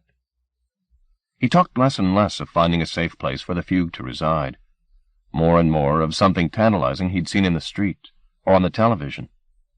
Often now, though he stayed with her and told her she could always rely upon him, she felt she was alone. 5. And somewhere behind her Hobart was also alone, even among his men or with Shadwell, alone, dreaming of her and the scent she left to mock him, and of the brutalities he'd deliver upon her. In these dreams his hands would be flaming, as they'd been once before, and as she fought him the flames would lick up the walls of the room, and crawl across the ceiling, until the chamber was an oven, and he'd wake with his hands in front of his face, running not with fire but sweat, glad of the law to keep him from panic, and glad, too, that he was on the side of the angels. Chapter 5. Our Lady of the Bones. 1. These were dark days for Shadwell. He had emerged from the fugue in high spirits, possessed of a new breadth of purpose, only to have the world he wished so much to rule snatched from beneath his nose. Not only that, but Immaculata, to whom he might have looked for assistance, had apparently elected to remain in the weave. She was, after all, one of the seer kind, even though they'd spurned her. Perhaps he shouldn't be so surprised that once back on soil she'd once pretended to. She'd been moved to remain there. He was not completely bereft of company. Norris, the hamburger king, was still at his beck and call, still content with servitude. And, of course, there was Hobart. The inspector was probably insane, but that was all to the good. And he had one particular aspiration which Shadwell knew he might one day need to turn to his own ends. That was to lead, as Hobart put it, a righteous crusade. There was little use of a crusade, however, with nothing to mount it against. 5 long months had passed, and with every day his desperation grew. Unlike others who'd stepped from the fugue that night, he remembered the experience in the finest detail. The jacket, charged with the raptures of the realm, kept the memories fresh. All too fresh. Scarcely an hour passed without his craving to be there. There was more to his hunger than simply the desire to possess the fugue. In these long weeks of waiting he'd come to a yet profounder ambition. If and when that soil was once more his to tread, he'd do what none of the seer kind had ever dared. He'd go into the gyre. This notion, once conceived, tormented his every waking moment. Penalties might have to be paid for such trespass, but would they not be worth the risk? Hidden behind that mask of cloud, the mantle, was a concentration of magic unequaled in the history of the seer kind, and therefore in the history of the world. Creation held court in the gyre. To walk there and see its secrets for himself, would that not be a kind of godhood? 2. And today he had the setting to match the tenor of these thoughts. This small church dedicated to St. Philomena and St. Calixtus, hidden away in the concrete wasteland of the city of London. He had not come here for the good of his soul. He had been invited here by the priest who was presently conducting the lunchtime mass for a handful of office workers. A man he'd never met who had written saying he had important news Shadwell could profit by. The salesman had come without hesitation.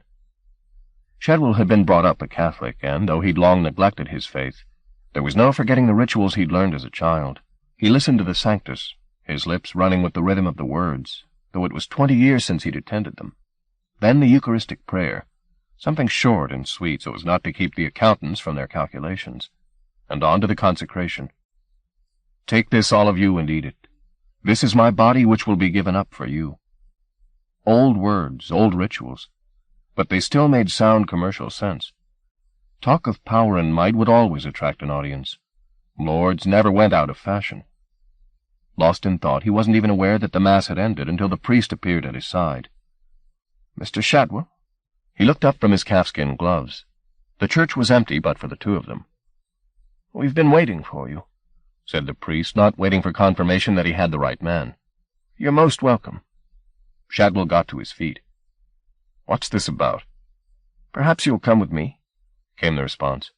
Shadwell saw no reason not to comply. The priest led him across the nave and into a wood-paneled room which smelled like a brothel. Sweat and perfume mingled.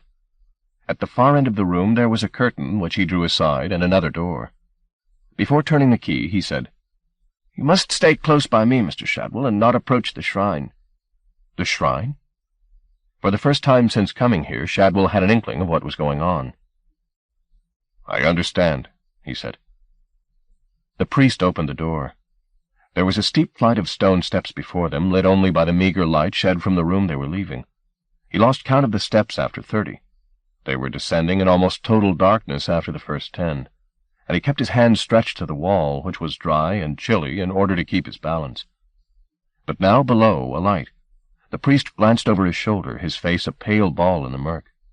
"Stay by me," he cautioned. "It's dangerous." At the bottom, the priest took hold of his arm, as though not trusting Shadwell to obey his instructions. They had arrived in the center of a labyrinth, it seemed. Galleries ran off in all directions, twisting and turning unpredictably. In some, candles burned. Others were in darkness. It was only as the guide led him down one of these corridors that Shadwell realized they were not alone here. The walls were lined with niches, each of which contained a coffin. He shuddered.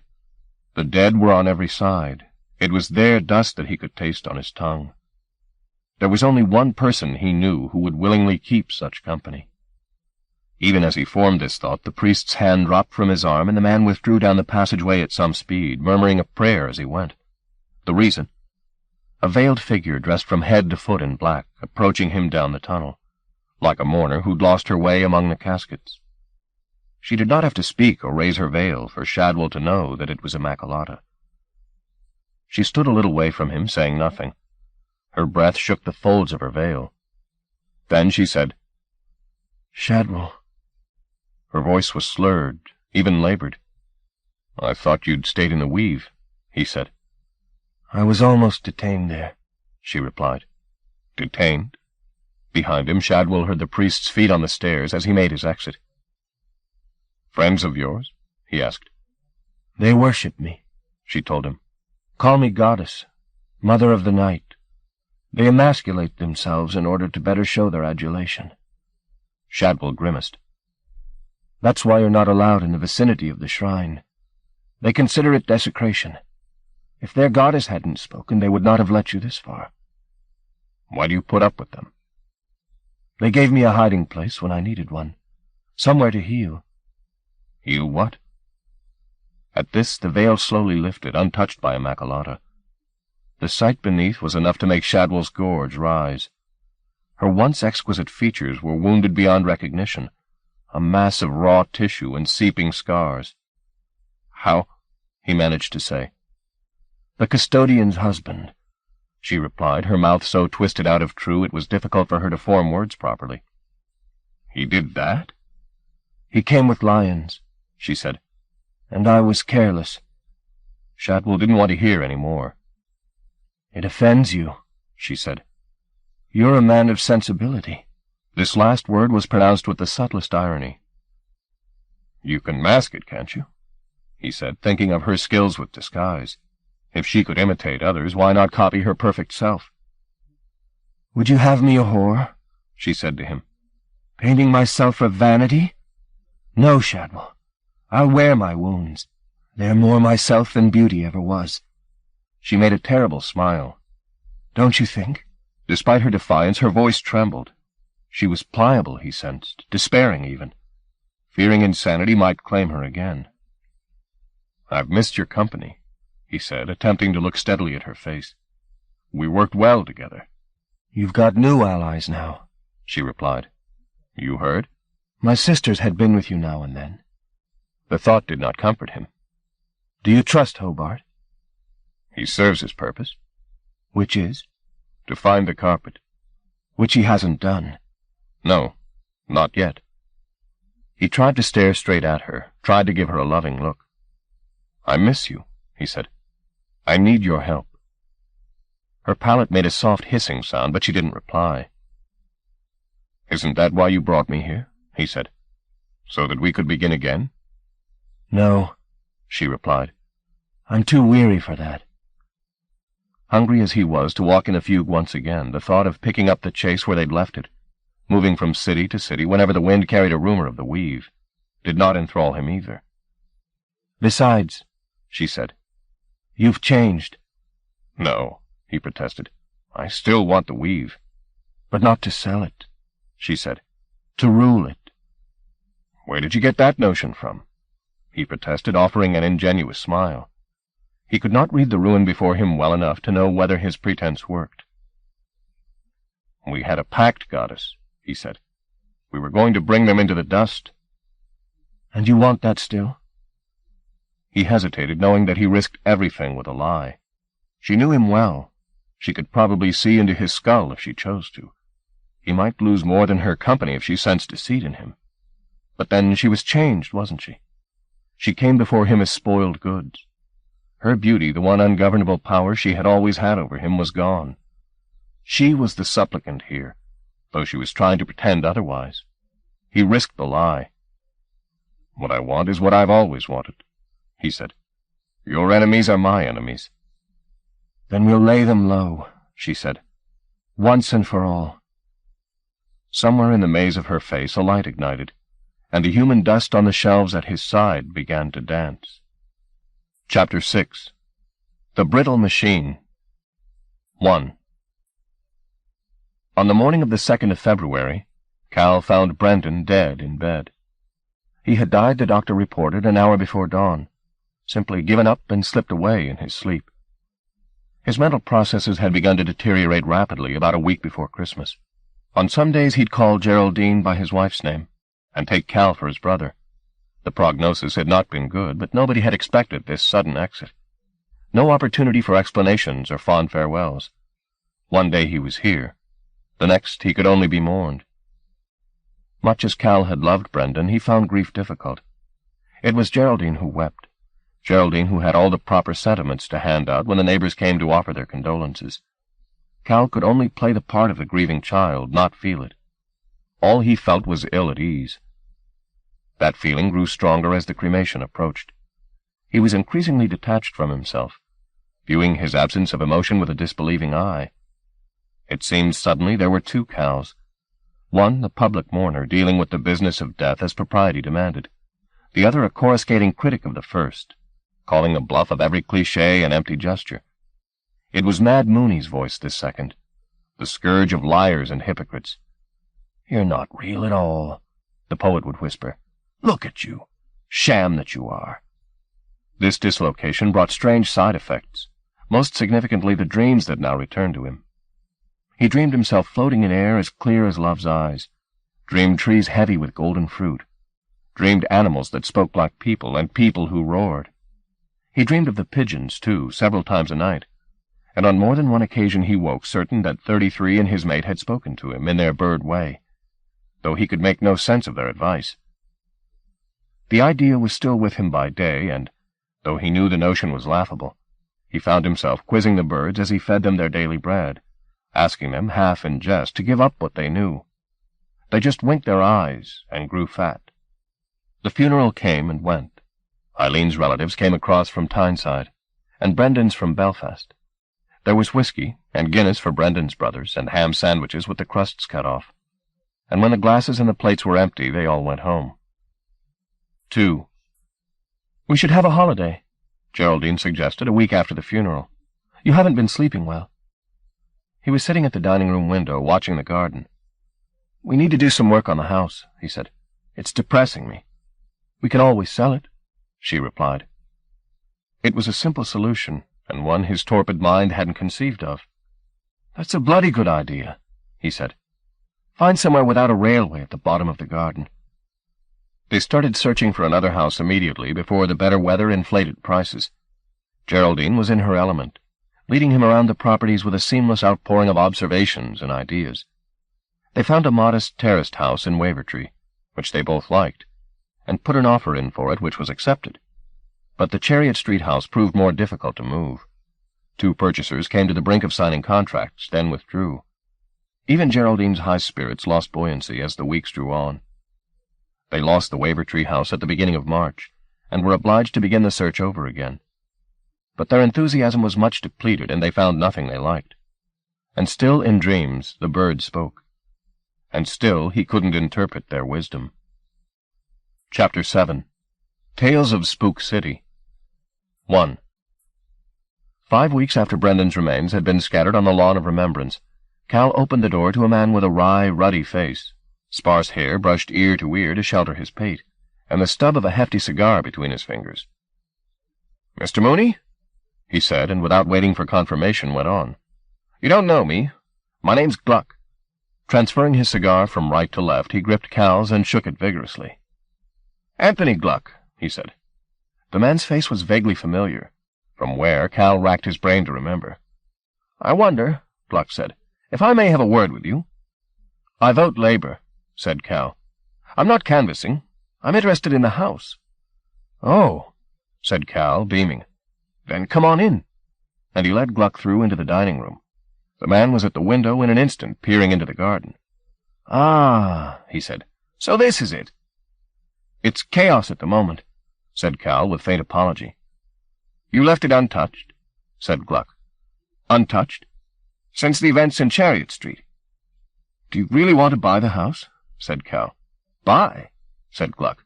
"Oh, no, I'm sorry. I didn't even realize it was for sale." "You said you were interested." "So I am. But not to buy. No, I'm interested in the place because it was the center of the disturbances last August. Am I right?"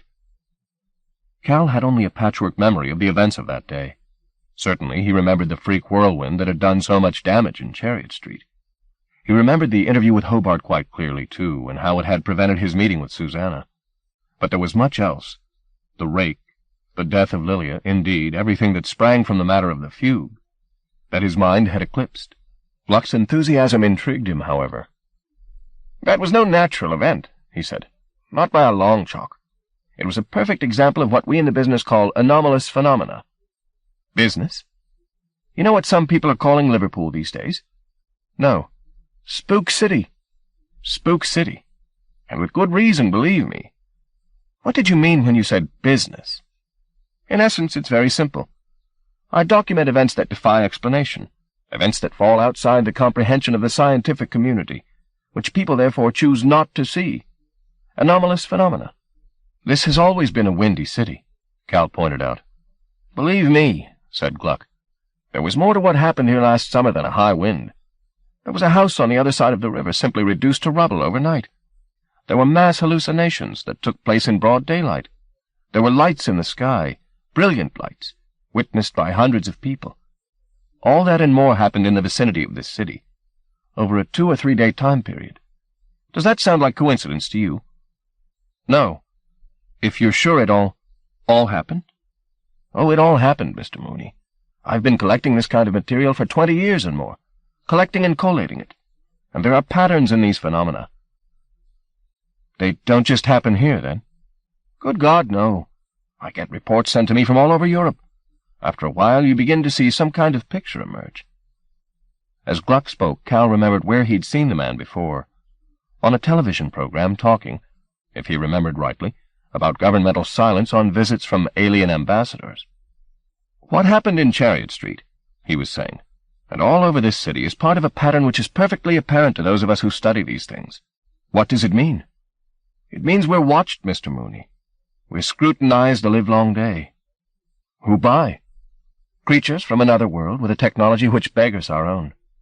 I've only seen fragments of their artifacts left behind by careless voyagers, but they're enough to prove we're less to them than household pets." "Really?" "I recognize that look, Mr. Mooney," said Gluck without irritation. "You're humoring me. But I've seen the evidence with my own eyes, especially in this past year. Either they're getting more careless, or they simply don't mind if we're wise to them any longer. Which means what? That their plans for us are entering some final phase, that their installations on our planet are in place, and we'll be defeated before we begin. They mean to invade us. You may scoff. I'm not scoffing. Really, I'm not. I can't say it's easy to believe, but—" He thought for the first time in many months of Mad Mooney. "I'm interested to hear what you have to say." "Well," said Gluck, his fierce expression mellowing, "that makes a refreshing change. I'm usually thought of as comic relief. But let me tell you, I'm scrupulous in my researches. I believe it. I've no need to massage the truth," he said proudly. "It's quite convincing enough as it is." He talked on of his recent investigations and what they'd turned up. Britain, it seemed, was alive from end to end with events prodigious and bizarre. Had Cal heard, he inquired, of the rain of deep-sea fish that had fallen on Halifax? Or the village in Wiltshire that boasted its own borealis? Or the 3-year-old in Blackpool whose grasp of hieroglyphics had been picture-perfect since birth? All true stories, he claimed, all verifiable. And they were the least of it. The island seemed to be ankle-deep in miracles to which most of its inhabitants turned a blind eye. "The truth's in front of our noses," said Gluck. "If we could only see it. The visitors are here, in England." It was an attractive notion, an apocalypse of fishes and wise children, to turn England inside out, and nonsensical as the facts appeared, Gluck's conviction was powerfully persuasive. But there was something wrong with his thesis. Cal couldn't work out what, and he certainly wasn't in any position to argue the point. But his gut told him that somewhere along the road Gluck had taken a wrong turning. What was so unsettling was the process this fabulous litany had begun in his head, a scrabbling for some fact he'd once possessed and now forgotten, just beyond his fingertips. "Of course there's been an official cover-up," Gluck was saying, "here in Spook City." "Cover-up? Certainly. It wasn't just houses that disappeared. People went too. Lured here, at least that's what my information suggests. Moneyed people, people with important friends, who came here and never left, or at least not of their own accord. Extraordinary. Oh, I could tell you tales that would make the disappearance of a plutocrat seem small beer." Gluck rekindled his cigar, which had died each time he'd taken off on some fresh tack. He puffed on it until he was veiled in smoke. "But we know so little," he said. "That's why I keep searching, keep asking. I would have been on your doorstep a lot earlier, but that things have been so hectic." "I don't think there's much I can tell you," said Cal. "That whole period's sort of vague." "Yes," said Gluck, "it would be. I've had this happen repeatedly. Witnesses simply forgetting. I believe it's something our friends," he pointed the wet end of his cigar skyward, "are able to induce, this forgetfulness. Was there anybody else in the house that day?" "My father, I think." He couldn't even be perfectly certain of that. "Might I have a word with him?" "He's dead. He died last month." "Oh, my condolences. Was it sudden?" "Yes." "You're selling the house, then? Leaving Liverpool to its own devices?" Cal shrugged. "I don't think so," he said. Gluck peered at him out of the smoke. "I just can't seem to make up my mind about much these days," Cal confessed. "It's like I'm living in a dream." "You never spoke a truer word," said a voice at the back of his head. "I understand," said Gluck. "Truly I do." He unbuttoned his jacket and opened it. Cal's heartbeat unaccountably quickened, but all the man was doing was fishing in his inside pocket for his visiting card. "Here," he said. "Please, take it." A.V. Gluck, the card announced, and below the Birmingham address a phrase in red ink. "What is now proved was once only imagined." "Who's the quote from?" "William Blake," said Gluck. "The Marriage of Heaven and Hell. Would you keep the card? If anything should occur to you, anything anomalous, I'd like to hear from you." "I'll keep it in mind," Cal said. He looked at the card again. "What does V stand for?" he asked. "Virgil," Gluck confided. "Well," he said, "everybody should have some little secret, don't you think?" 2. Cal kept the card more as a keepsake of the encounter than in the expectation of using it. He'd enjoyed the man's company in its offbeat way, but it was probably a performance best enjoyed once only. Twice might stale its eccentric charm. When Geraldine got back, he began to tell her about the visit, then thought better of it and diverted the conversation to another subject entirely. He knew she'd laugh at his giving the fellow a minute of his attention, and outlandish as Gluck and his theories were, he didn't want to hear the man mocked, however gently. Maybe the man had taken the wrong turning, but at least he'd traveled some extraordinary roads. Though Cal could no longer remember why, he had the suspicion that they had that in common. Part 7. The Demagogue. All rising to great place is by a winding stair. Sir Francis Bacon, Essays. Chapter 1. The Messenger. 1. Spring was late that year, the March days murky, the nights frostbitten. It sometimes seemed winter would never end, that the world would go on like this, gray upon gray, until entropy claimed its little life entirely. The weeks brought bad times for Susanna and Jericho. It wasn't Hobart that caused them. Indeed, she even got to thinking that a reminder of their jeopardy might usefully shake them from their complacency. But while she suffered from lethargy and ennui, Jericho's response to these weeks was in its way far more alarming. The pleasure he took in the inconsequentia of the kingdom, which had been a source of amusement to them both, now took on the quality of an obsession. He lost entirely his capacity for stillness, which had initially drawn her to him. Now he was full of spurious energy, spouting advertising catchphrases and jingles he soaked up, Babu that he was, like a sponge, his talk an imitation of the flipness of television detectives and game show hosts. They argued often, sometimes bitterly. He'd more often than not walk out in the middle of such exchanges, as if anger were not worth his sweat, only to return with some booty, usually drink, which he'd consume in sullen solitude if he couldn't get Susanna to join him. She tried to satisfy his restlessness by keeping them on the move, but it only exacerbated the disease. Privately she began to despair as she pictured history repeating itself 2 generations on, with her cast in Mimi's role. And then, not a moment too soon, the weather began to improve, and her spirits started to rise. She even dared entertain the hope that the chase had actually stopped, their pursuers given up and gone home. In a month or so, perhaps, they could with some confidence go in search of a haven to begin the unweaving again. But then came the glad tidings. 2. They were in a small town outside Coventry, rejoicing in the name of Fatherless Barn, as good a reason as any to be there. The day being bright and the sun almost warm, they'd decided to risk leaving the carpet in storage at the boarding-house they'd found, and take the air together. Jericho had just emerged from a confectioner's, his pockets full of white chocolate, his current passion, when somebody brushed past Susanna, saying, "Left and left," then hurried on without looking back. Jericho had heard the words, too, and he instantly followed both stranger and instructions. She called after him, but he wasn't about to be waylaid. He turned left at the first intersection. Susanna went in pursuit, cursing his indiscretion, which had already drawn some attention. Left and left again brought her into the narrowest of streets, where the sun surely seldom came. There Jericho was embracing the stranger like a long-lost brother. It was Nimrod. 3. "You were so difficult to find," he said when they returned to the seclusion of the boarding-house, taking a dog's leg so that Jericho could steal a bottle of celebratory champagne. "I almost caught up with you in Hull, then lost you. But somebody remembered you at your hotel. Said you'd got drunk, Jericho, is that right? And been helped to bed." "Could be," said Jericho. "Anyhow, here I am, and with great news." "What?" said Susanna. "We're going back home. Very soon." "How do you know?" "Capra says so." "Capra?" said Jericho. It was enough to make him neglect his glass. "How can that be?" "The prophet says so. It's all planned. Capra speaks to him." Wait, said Susanna. "What prophet?" "He says we have to spread the word," said Nimrod, his enthusiasm boundless. "Find the ones who left the weave, and tell them liberation's at hand. I've been all over doing just that. It was by chance I got wind of you. What luck, eh? Nobody knew where you were." "And that was the way it was meant to stay," said Susanna.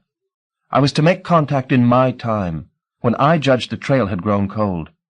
"It is cold," said Nimrod. "Stone cold." Surely you must have noticed that. Susanna kept her silence. Our enemies have given up the chase, he went on. The prophet knows that. He tells us what Capra says, and Capra says our suppression is at an end. Who is this prophet? Said Susanna. Nimrod's excited flow ceased. He frowned as he stared at her. The prophet is the prophet, he said. No further explanation was necessary, it seemed. You don't even know his name? She said. He lived near the gyre, said Nimrod. That much I do know. A hermit he was until the weaving. That night last summer Capra called him. He left the weave to begin his teachings.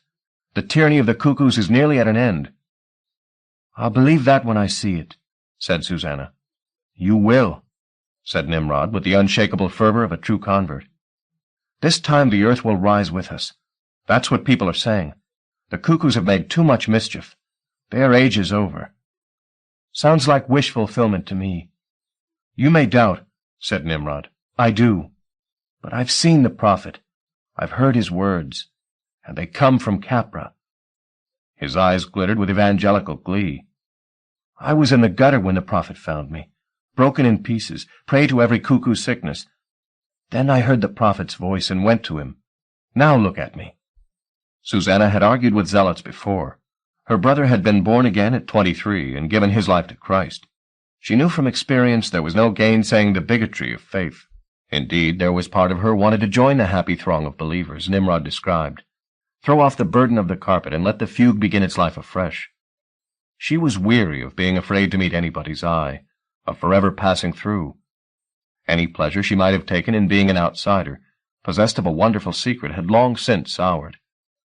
Now she wanted to have her fingers in clay again, or sit flirting with friends. But tempting as it was, she couldn't accept this cant and be silent. It stank. How do you know he doesn't mean us all harm? She said.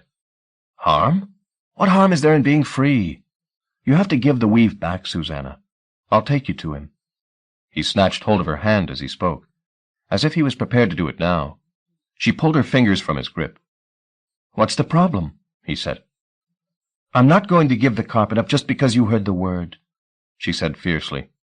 You must, he said, as much disbelief as anger in his tone. When does this prophet speak again? Said Jericho. The day after tomorrow, Nimrod replied, his eyes still on Susanna. The chase is over, he said to her. You must give the carpet back.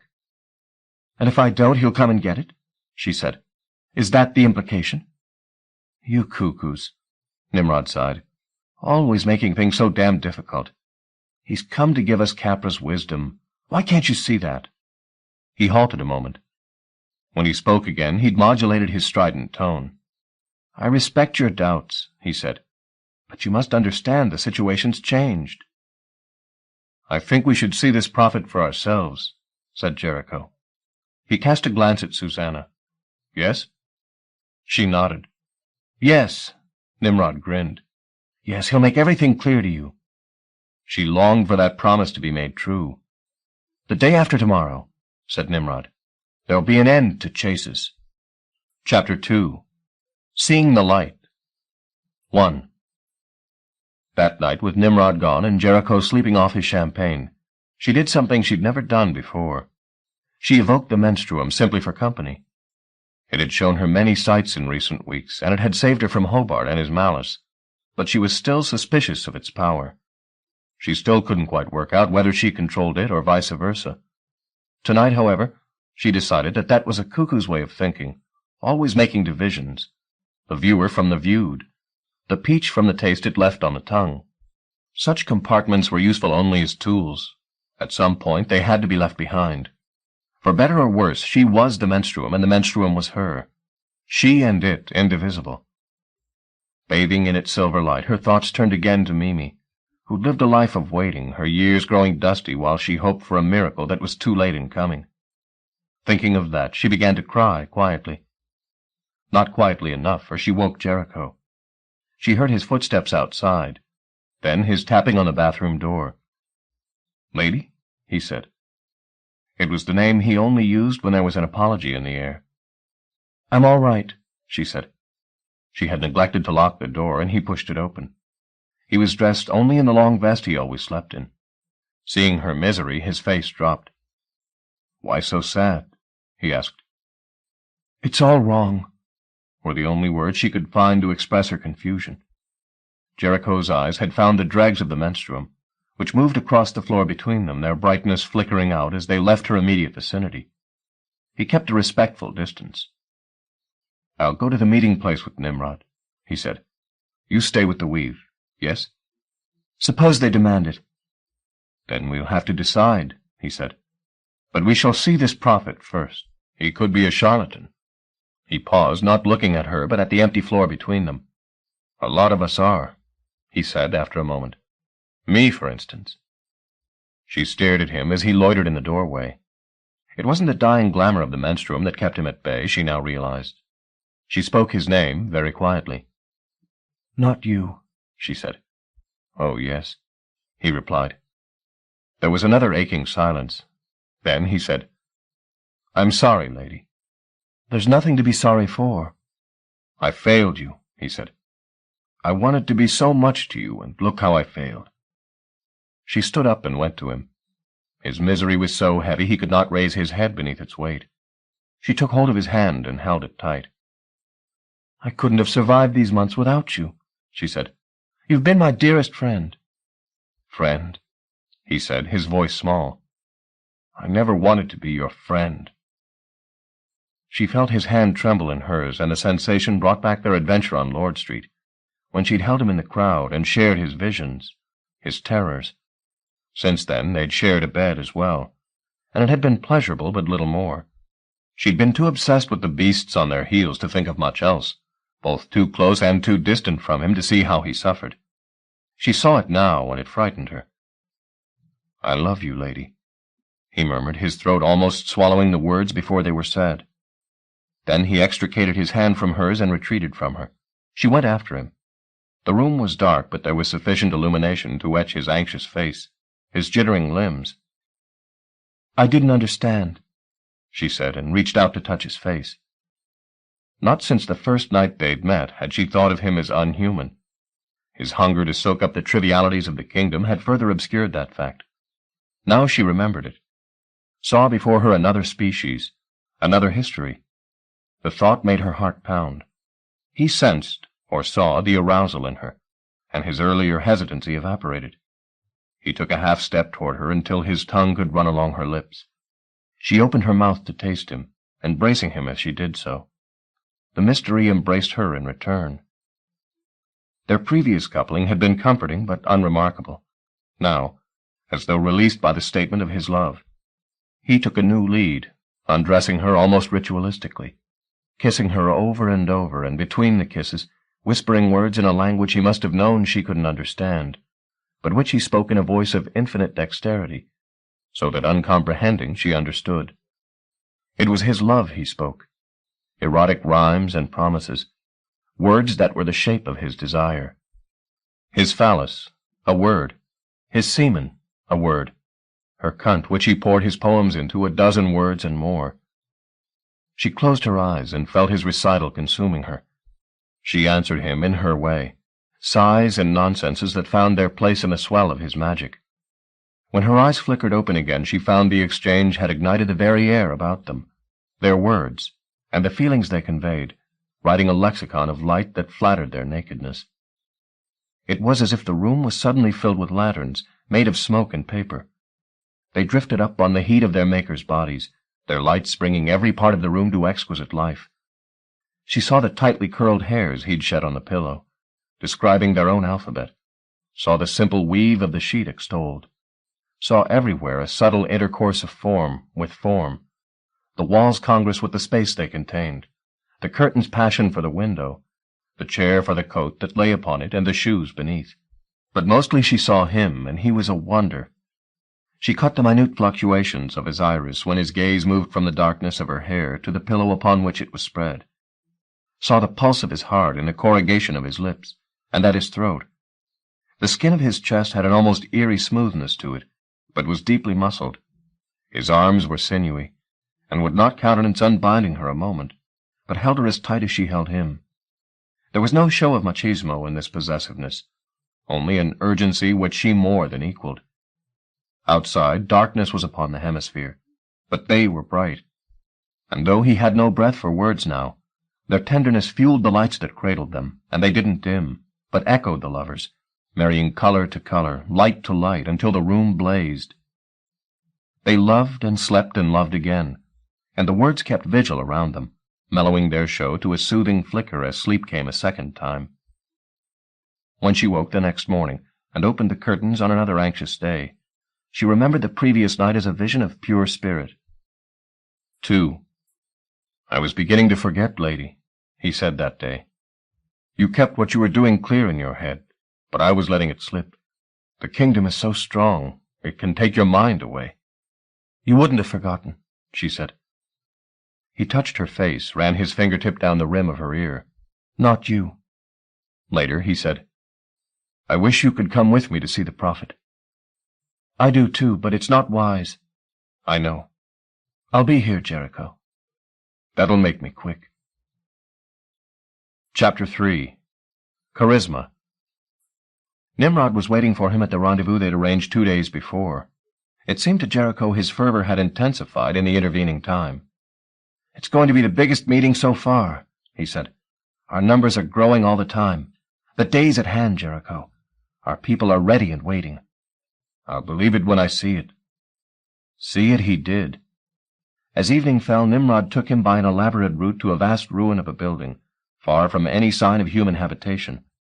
The place had been a foundry in its prime, but its heroic scale had doomed it when times got leaner. Now its walls would supposedly see the kindling of another heat entirely. As they drew closer, it became apparent that there were lights burning in the interior, but there was no sound or sign of the immense gathering Nimrod had promised. A few solitary figures lurked among the rubble of service buildings. Otherwise, the place seemed to be deserted. Once through the door, however, Jericho faced the first shock of a night that would bring many. The vast building was filled to capacity with hundreds of the kind. He saw members of every root, Babu and Yi-Mi, Lo and Aya. He saw old men and women. He saw babes in arms. Some he knew had been in the weave at the beginning and had apparently elected the previous summer to try their luck in the kingdom. Others he guessed were descendants of those who'd rejected the weave at the outset. They had a look about them that marked them out as strangers to their homeland. Many of them stood quite separately from their fellow devotees, as if nervous of rejection. It was disorienting to see physiognomies that carried the subtle signature of his fellow Seerkind primped and painted a la mode. Seerkind dressed in jeans and leather jackets, in print dresses and high heels. To judge by their condition, many of them had survived well enough in the kingdom, perhaps even prospered.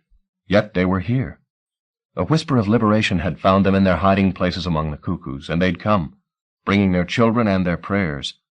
Kind who could only know of the fugue from rumor and hearsay, drawn by the hope of seeing a place their hearts had never forgotten. Despite his initial cynicism, he could not help but be moved by this silent and expectant multitude. "I told you," Nimrod whispered as he led Jericho through the throng. "We'll get as close as we can, eh?" At the end of the vast hall, a rostrum had been set up, littered with flowers. Lights hovered in the air, Babu raptures, throwing a flickering luminescence on the stage beneath. "He'll come soon," said Nimrod. Jericho didn't doubt it. Even now there was some movement at the far end of the hall. Several figures dressed in the same dark blue were ordering the crowd a few yards back from the vicinity of the rostrum. The devotees obeyed the instruction without question. "Who are they?" asked Jericho, nodding toward the uniformed figures. "The prophet's elite," Nimrod returned. "They're with him night and day, to keep him from harm." Jericho had no time to ask any further questions. A door was opening in the bare brick wall at the back of the platform, a tremor of excitement passing through the hall. The congregation started to surge toward the platform. The swell of emotion was contagious. Try as he might to keep his critical faculties sharp, Jericho found his heart pounding with excitement. One of the elite had appeared through the open door, carrying a plain wooden chair. This he set at the front of the platform. The crowd was pressing at Jericho's back. He was hemmed in to right and left. Every face but his was turned toward the stage. Some had tears on their cheeks. The tension of waiting had been too much. Others were speaking silent prayers. And now, 2 more elites stepped through the door, parting to reveal a figure in pale yellow, the sight of whom brought a tide of sound from the crowd. It was not the jubilant shout of welcome Jericho had been anticipating, but an intensification of the murmur that had begun a while earlier, a soft, yearning sound that stirred the gut. Above the platform, the floating flames became brighter. The murmur grew in depth and resonance. Jericho had to make a fierce effort not to join in. The lights had reached a white heat, but the prophet did not step forward and bathe in this blaze of glory. He hung back at the edge of the pool, teasing the crowd, which begged him with their moans to show himself. Still he resisted. Still they summoned him, their wordless prayers growing feverish. Only after 3 or 4 minutes of this holding back did he consent to answer their appeal and step into the light. He was a sizable man, a fellow Babu, Jericho guessed, but some infirmity slowed his footsteps. His features were benign, even slightly effeminate. His hair, fine as a baby's, was a white mane. Reaching the chair, he sat down, apparently with some pain, and surveyed the gathering. Little by little the murmuring grew softer. He did not speak, however, until it had ceased entirely. And when he did speak, it was not with the voice Jericho had expected from a prophet, strident, possessed. It was a small musical voice, its tone gentle, even hesitant. "My friends," he said, "we're assembled here in the name of Capra. Capra." The name was whispered from wall to wall. "I've heard Capra's words. They say the time is very, very close." He spoke, Jericho thought, almost reluctantly, as though he were the vessel of this knowledge, but far from comfortable with it. "If there are any doubters among you," the prophet said, "prepare to shed your doubts." Nimrod cast Jericho a glance as if to say, "He means you." "We are greater by the day," the prophet said. "Capra's word is everywhere finding its way to the forgotten and the forgetful. It stirs the sleeping into wakefulness. It makes the dying dance." He spoke very quietly, letting the rhetoric substitute for volume. His congregation attended like children. "Very soon we'll be home," he said. "We'll be back among our loved ones, walking where our mothers and fathers walked. We won't have to hide any longer. This, Capra tells us. We will rise, my friends. Rise and be bright." There were barely stifled sobs from around the hall. He heard them and hushed them with an indulgent smile. "No need to weep," he said. "I see an end to weeping, an end to waiting." "Yes," said the crowd as one. "Yes, yes." Jericho felt the swell of affirmation picking him up. He had no desire to resist. He was a part of these people, wasn't he? Their tragedy was his tragedy, and their longing his, too. "Yes," he found himself saying. "Yes, yes." At his side, Nimrod said, "Now do you believe?" Then joined the chant himself. The prophet raised his gloved hands to subdue the voices. It took longer for the crowd to be hushed this time, but when the prophet spoke again, his voice was stronger, as though nourished by this display of fellow feeling. "My friends, Capra loves peace as we all love it. But let us not deceive ourselves. We have enemies. Enemies among humankind, and yes, among our own kind, too.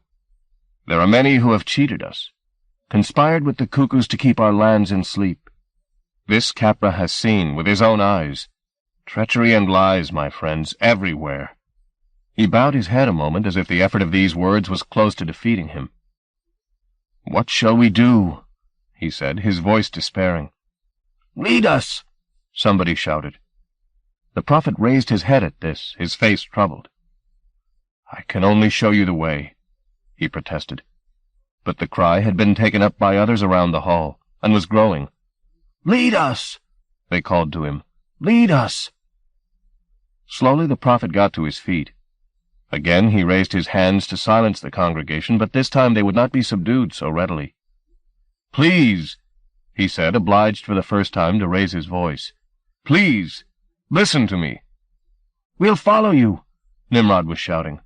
"We'll follow." Was it Jericho's imagination, or had the lights above the platform begun to burn with fresh brilliance, the prophet's hair a halo above his benevolent features? To judge by his expression, the call to arms that rose from the floor distressed him. The vox populi wanted more than his vague promises. "Listen to me," he appealed. If you want me to lead you—" "Yes!"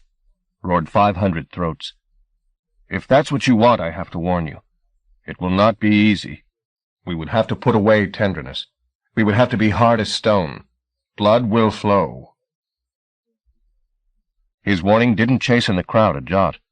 If anything, it spurred their enthusiasm to new heights. "We must be cunning," said the prophet, "as those who've conspired against us have been cunning."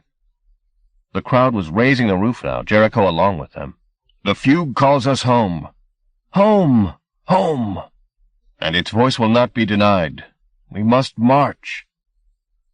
The door at the back of the platform had been opened a little, presumably so that the prophet's entourage could hear the speech. Now a movement there caught Jericho's eye. There was somebody in the doorway whose shadowy face he seemed to know. "We will go into the fugue together," the prophet was saying, his voice finally losing its frailty, its reluctance. Jericho looked past the speaker, trying to divide the watcher at the door from the darkness that concealed him. "We will take the fugue back from our enemies in the name of Capra." The man Jericho was watching moved a step, and for an instant a fugitive beam of light caught him. Jericho's stomach convulsed as he silently put a name to the face he saw. It bore a smile, but he knew there was no humor in it, for its owner knew no humor, or love either, or mercy. "Shout, my kind! Shout!" It was Hobart. "Make them hear us in their sleep. Hear us and fear our judgment." There could be no doubt of it. The time Jericho had spent in the inspector's company was burned into his memory forever. Hobart it was. The voice of the prophet was finding new strength with every syllable. Even his face seemed to have altered in some subtle fashion. Any sham of kindliness had been dropped. It was all righteous fury now. "Spread the word," he was saying. "The exiles are returning." Jericho watched the performance with fresh eyes, keeping up a pretense of enthusiasm, while questions fretted his thumping head.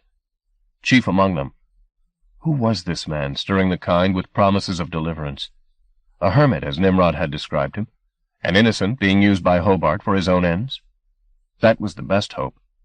The worst, that he and Hobart were in cahoots, a conspiracy of kind and humankind, created with what could only be one intention, possessing and perhaps destroying the fugue. The voices around him were deafening, but Jericho was no longer buoyed up by this tide. He was drowning in it. They were fodder, these people, Hobart's dupes. It made him sick to think of it. "Be ready," the prophet was telling the assembly. "Be ready. The hour is near." With that promise, the lights above the platform went out. When they came on again moments later, the voice of Capra had gone, leaving an empty chair and a congregation ready to follow him wherever he chose to lead them. There were cries from around the hall for him to speak to them again, but the door at the back of the stage was closed and not reopened. Gradually, realizing they wouldn't persuade their leader to appear again, the crowd began to disperse. "Didn't I tell you?" said Nimrod. He stank of sweat, as did they all. "Didn't I say?" "Yes, you did." Nimrod seized hold of Jericho's arm. "Come with me now," he said, eyes gleaming.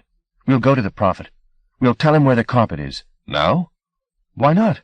Why give our enemies any more time to prepare themselves?" Jericho had vaguely anticipated this exchange.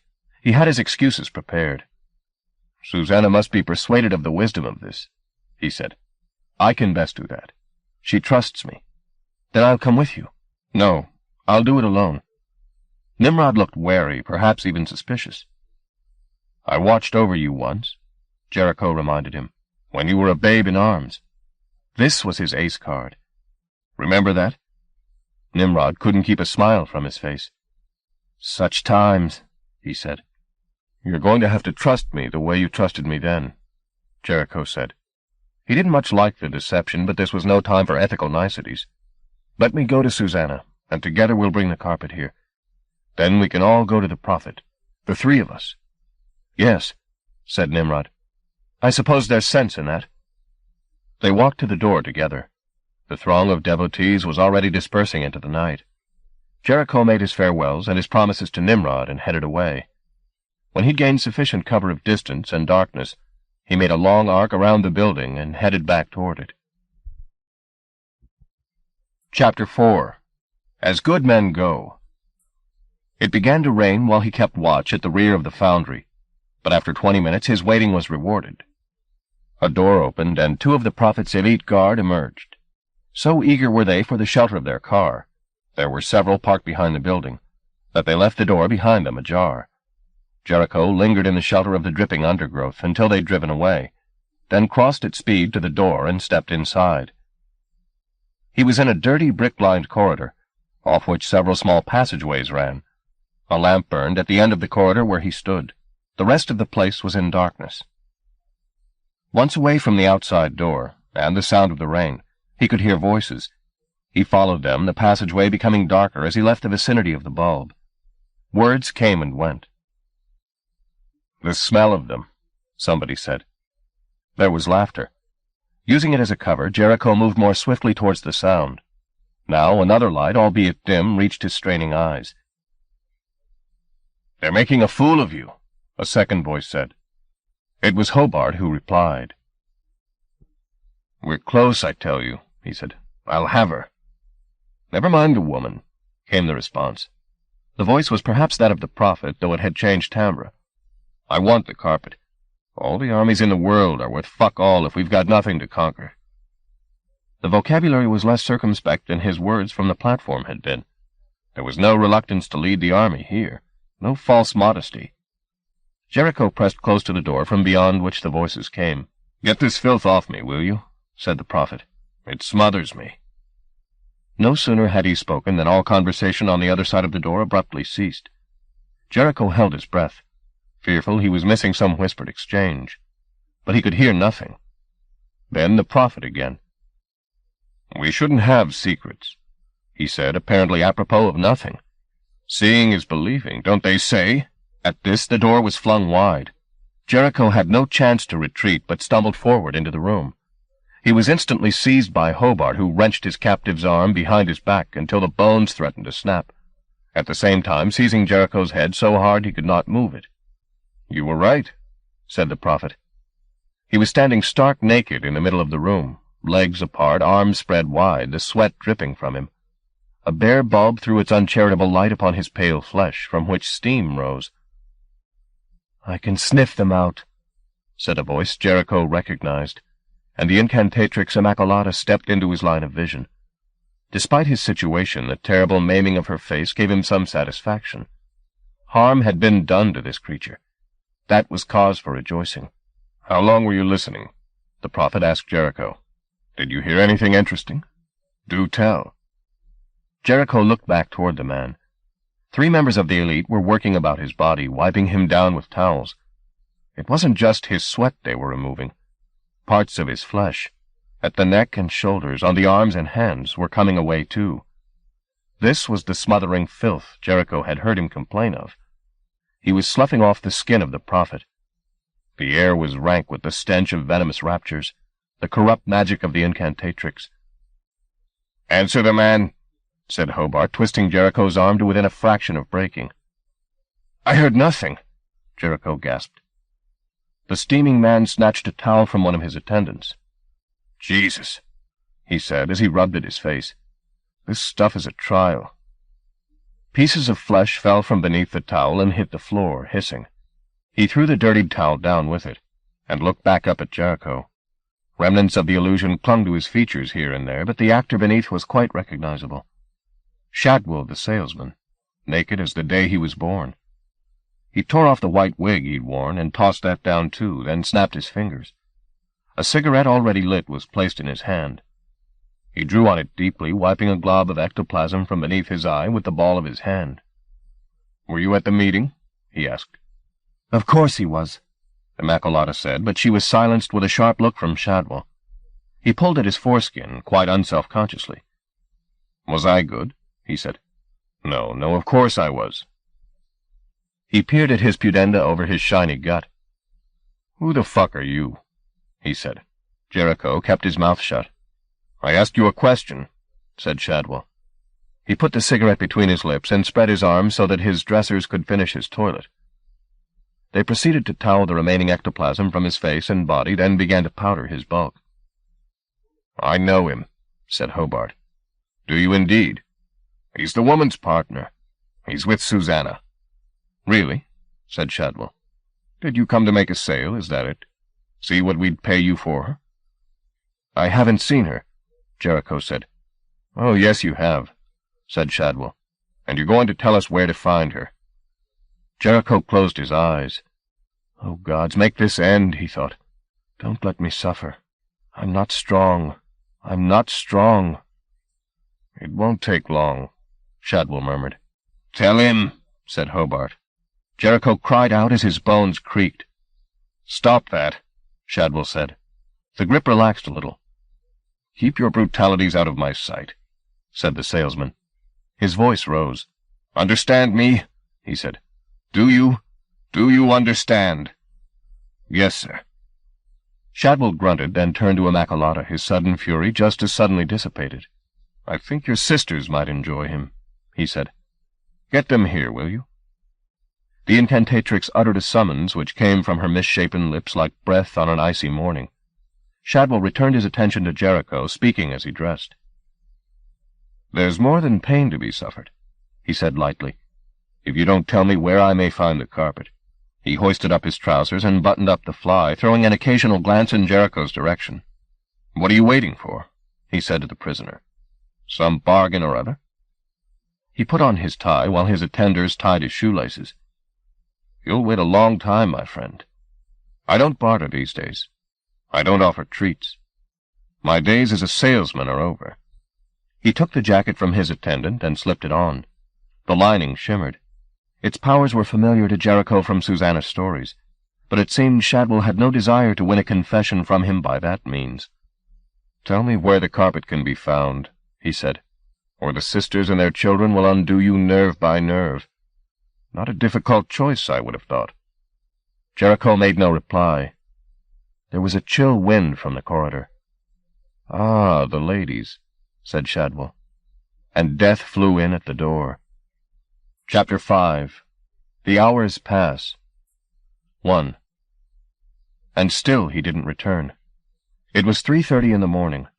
She had stood by the window as the hour grew late, watched drunkards brawl, and two unlikely whores ply their desperate trade, until a police vehicle cruised by and they were either arrested or hired. Now the street was deserted, and all she had to watch were the lights changing at the crossroads, green, red, amber, green, without a vehicle passing in either direction, and still he didn't return. She turned over a variety of explanations. That the meeting was still going on, and he couldn't slip away without arousing suspicion. That he'd found friends among the audience and was talking over old times with them. That this, that. But none of her excuses quite convinced her. Something was wrong. She and the menstruum both knew it. They had made no contingency plans, which was stupid. How could they have been so stupid? She asked herself over and over. Now she was left pacing the narrow room, not knowing what to do for the best, not wanting to leave in case he returned the minute after and discovered her gone, yet fearful of staying in case he'd been captured and was even now being beaten into telling them where she could be found. Time was she would have believed the best, contented herself that he would come back in a while, and waited patiently for him. But experience had changed her view of things. Life was not that kind. At 4:15 she started to pack. The very fact that she'd accepted that something was amiss, that she and the Weave were in jeopardy, made the adrenaline flow. At 4:30 she began to take the carpet downstairs. It was a lengthy and cumbersome business, but in recent months she'd shed every ounce of fat, and in the process discovered muscles she'd never known she had. And again the menstruum was with her, a body of will and light that made possible in minutes what should have taken hours. Even so, there was a hint of dawn in the sky by the time she threw their bags. She had packed for him, too, into the back of the car. He would not come back now, she told herself. Something had detained him, and if she wasn't quick, it would detain her, too. Fighting tears, she drove away, leaving another unpaid bill behind her. 2. It might have given Susanna some small satisfaction if she could have seen the look on Hobart's face when, less than 20 minutes after her departure, he arrived at the hotel the prisoner had named. He'd spilled a good deal while the beasts had their way with him, blood and words in equal measure. But the words were incoherent, a babble from which Hobart wrestled to extract any sense. There was talk of the fugue, of course, among the sobs and the bleedings, and of Susanna, too. "Oh, my lady," he kept saying. "Oh, my lady." Then fresh sobbing. Hobart let him weep and bleed and weep some more until the man was near to death. Then he asked the simple question, "Where is your lady?" And the fool answered, his mind past knowing who asked the question, or indeed if he'd answered it. And here in the place the man had spoken of, Hobart now stood. But where was the woman of his dreams? Where was Susanna? Gone again. Flitted away, leaving the door-handle warm and the threshold still mourning her shadow. It had been very close this time, though. He'd almost taken her. How long before he had her mystery netted once and for all, her silver light between his fingers? Hours, days at the most. Nearly mine, he said to himself. He clutched the book of fairy tales close to his chest, so that none of its words could slip away, then left his lady's chamber to go whip up the hunt. Chapter 6. Hello, stranger. 1. She hated leaving the city, knowing she was also leaving Jericho behind somewhere. But whatever she felt for him, and that was a difficulty in itself, she knew better than to linger. She had to go, and go quickly. But alone? How long could she survive like this? A car, a carpet, and a woman who sometimes was not even certain she was human. She had friends around the country, and relatives too, but none she knew well enough to really trust. Besides, they'd ask questions, inevitably, and there was no part of this story she'd dare begin to explain. She thought about going back to London, to the flat in Battersea, where her old life, Finnegan and his out-of-season valentines, the pots, the damp in the bathroom, would be waiting for her. But again there would be questions and more questions. She needed the company of someone who would simply accept her, silence and all. It had to be Cal. Thinking of him, her spirits lightened. His eager grin came to mind, his soft eyes, his softer words. There was probably more danger in seeking him out than in returning to London. But she was tired of calculating risks. She would do what her instincts told her to do, and her instinct said, 2. Cal? There was a long silence at the other end of the telephone line, when she thought contact had been broken. Cal, are you there? Then he said, Susanna? Yes, it's me. Susanna. She felt tears close, hearing him speak her name. I have to see you, Cal. Where are you? In the middle of the city, near some monument of Queen Victoria. The end of Castle Street. If you say so. Can I see you? It's very urgent. Yes, of course. I'm not far from there. I'll slip away now. Meet you on the steps in 10 minutes. He was there in 7, dressed in a charcoal gray worksuit, collar turned up against the drizzle, one of 100 similar young men, accountants, clerks, and junior managers, she'd seen pass by as she waited under Victoria's imperious gaze. He did not embrace her, nor even touch her. He simply came to a halt 2 yards from where she stood, looked at her with a mixture of pleasure and puzzlement, and said, Hello. Hello. The rain was coming on more heavily by the moment. Shall we talk in the car? She said. I don't like to leave the carpet on its own. At the mention of the carpet, the puzzled look on his face intensified, but he said nothing. In his head he had a vague image of himself rummaging through a dirty warehouse for a carpet, this carpet presumably, but his grasp on the whole story was slippery. The car was parked in Water Street, a stone's throw from the monument. The rain beat a tattoo on the roof of the vehicle as they sat side by side. Her precious cargo, which she'd been so loath to leave, was stored in the back of the car, doubled up and roughly covered with a sheet. Try as he might, he still couldn't get a fix on why the carpet was so important to her, or indeed why this woman, with whom he could only remember spending a few hours, was so important to him. Why had the sound of her voice on the telephone brought him running? Why had his stomach begun churning at the sight of her? It was absurd and frustrating to feel so much and know so little. Things would become clear, he reassured himself, once they began to talk. But he was wrong in that assumption. The more they talked, the more bewildered he became. I need your help, she said to him. I can't explain everything. We haven't got time now. But apparently there's some kind of prophet appeared, promising a return to the fugue. Jericho went to one of the meetings, and he didn't come back. Wait, said Cal, hands up to stem the rush of information. Hold on a moment. I'm not following this. Jericho? You remember Jericho, she said. It was an unusual name, not easily forgotten. but he could put no face to it. "Should I know him?" he said. "Good God, Cal. To be honest, a lot of things are blurred." "You remember me well enough?" "Yes, of course. Of course I do. And Nimrod, and Apolline, the night in the fugue." She could see even before he murmured "no," that he remembered nothing. Perhaps there was a natural process at work here, a means by which the mind dealt with experiences that contradicted a lifetime's prejudices about the nature of reality. People simply forgot. "I have strange dreams," Cal said, his face full of confusion. "What sort of dreams?" He shook his head. He knew his vocabulary would prove woefully inadequate.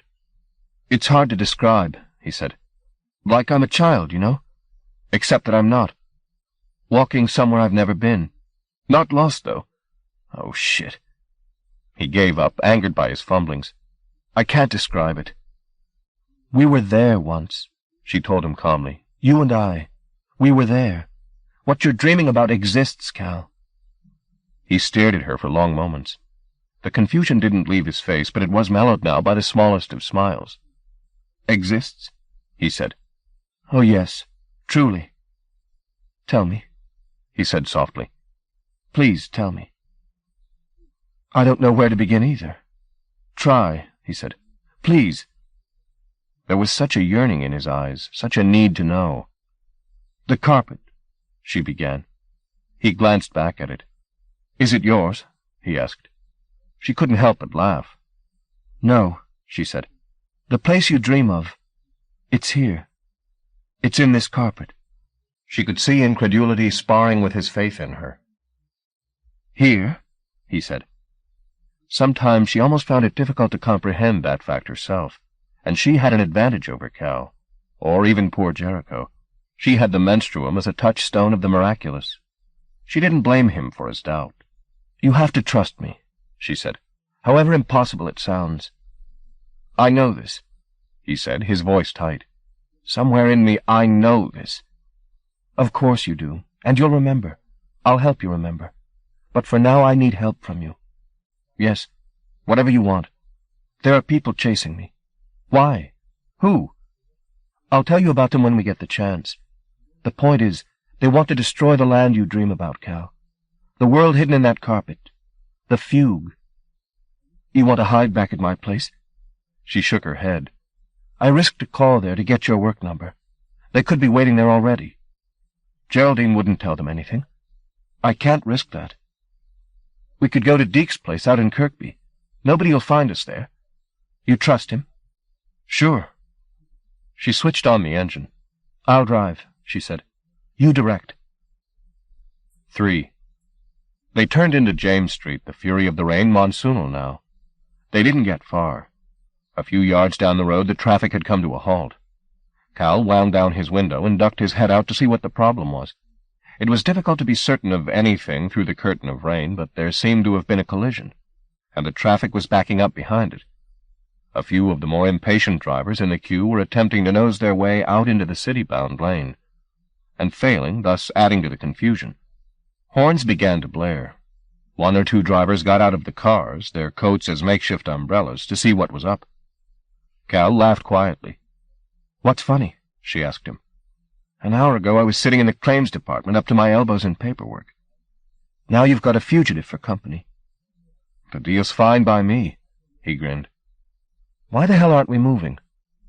"I'll go look," he said, and before she could prevent him, he was out of the car and threading his way through the maze of vehicles, pulling his jacket up in a vain attempt to keep the rain off his head. She watched him go, her fingers drumming on the wheel. She didn't like this situation. She was too visible, and visible was vulnerable. As Cal reached the opposite side of the street, her attention was claimed by a flash of blue lights in the wing mirror. She glanced around to see several police motorcycles cruising along the queue toward the accident. Her heart jumped a beat. She looked toward Cal, hoping he was on his way back, but he was still studying the traffic. "Come on out of the rain, damn you," she willed him. "I need you here." There were more officers, these on foot, making their way up the street, and they were speaking to the occupants of each car. Diversionary advice, no doubt. Innocent enough. All she had to do was keep smiling. Up ahead, cars were beginning to move off. The riders were directing the traffic around the accident site, bringing a halt to the contrary flow to do so. She looked over toward Cal, who was staring off down the street. Should she get out of the car, call him back? As she weighed the options, an officer appeared at her side, rapping on the window. She wound it down. "Wait for the signal," he told her, "and take it slowly." He stared at her, rain dripping off his helmet and his nose.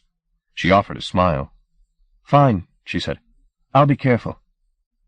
Though he delivered his instructions, he didn't move from the window, but stared at her. "I know your face," he said. "Really?" she said, trying for light flirtatiousness and missing by a mile. "What's your name?" Before she had time to lie, one of the officers up ahead called to her interrogator. He stood up, giving her an opportunity to glance back in Cal's direction. He was standing on the edge of the pavement, staring across at the car. She made a small shake of her head, hoping he'd read her signal through the rain-blurred window. The officer caught her warning. "Something wrong?" he said. "No," she told him. "Not at all." Another of the officers was approaching the car, shouting something over the din of rain and idling engines. The longer I stay here, she thought, the worse this is going to get. And she wrenched the wheel around. The officer at the window yelled for her to stop, but the die was cast. As the car bolted forward, she chanced the briefest of glances at Cal's direction. She saw to her distress that he was engaged in trying to wind his way between the cars. Though she shouted his name, he was oblivious to her. She shouted again. Too late, he looked up. The officer in the front was running toward the car. He'd reach it before Cal was halfway across the road. She had no choice but to make her escape while she still had a prayer. She accelerated, the officer in front of her, throwing himself out of her path with inches to spare. There was no time to look back for Cal. She skirted the collision site at high speed, hoping he'd used the diversion to pick up his heels and run. She'd traveled no more than 400 yards when she heard the sound of sirens rising behind her. 4. It took Cal half a dozen seconds to work out what had happened, and another 2 to curse his sloth. There was a moment of confusion when none of the officers seemed certain whether to wait for instructions or give chase, during which pause Susanna was away around the corner. The officer who'd been at the car window instantly made his way in Cal's direction, his pace picking up with every step. Cal pretended he hadn't seen the man, and began to walk speedily back up toward the monument. There was a shouted summons, and then the sound of pursuit. He ran, not looking behind him. His pursuer was heavily dressed against the rain. Cal was much lighter-footed. He made a left into Lower Castle Street, and another onto Brunswick Street, then a right onto Drury Lane. The sirens had begun by now. The bikes were in pursuit of Susanna. On Water Street he chanced a backward glance. His pursuer was not in sight. He didn't slow his pace, however, until he'd put half a mile between himself and the police. Then he hailed himself a taxi and headed back to the house, his head full of questions and of Susanna's face. She'd come and gone too quickly. Already he was mourning her absence. In order to better hold on to her memory, he fumbled for the names she'd spoken. But, damn it, they were gone already. Chapter 7. Lost Causes. 1. The blinding rain proved to be Susanna's ally. So perhaps did her ignorance of the city. She took every turn she could, only avoiding cul-de-sac, and the lack of any rationale in her escape route seemed to flummox her pursuers. Her path brought her out into Upper Parliament Street, at which point she put on some speed. The sirens faded behind her. But it would not be for long, she knew. There were breaks in the rain-bellied clouds as she drove from the city. Shafts of sun found their way between, leaving a sheen of gold on roof and tarmac. But for moments only. Then the clouds sealed their wound, and the benediction ceased. She drove and drove as the afternoon grew late, and once more she was alone. 2. Cal stood at the kitchen door. Geraldine, who was peeling an onion, looked up and said, "Did you forget your umbrella?" And he thought, "She doesn't know who I am or what I am, and how could she? Because, God in heaven, I don't know either. I forget myself. Oh, Jesus, why do I forget myself?" "Are you all right?" she was asking him, putting down the onion and the knife now and crossing the kitchen toward him. "Look at you. You're soaked." "I'm in trouble," he said flatly. She stopped in her tracks. "What, Cal?" I think the police may come here looking for me. Why? Don't ask. It's too complicated. Her face tightened a little. There was a woman on the phone this afternoon, she said, asking for your work number. Did she get through to you? Yes. And is she something to do with this? Yes. Tell me, Cal. I don't know where to begin. Are you having a fling with this woman? No, he said.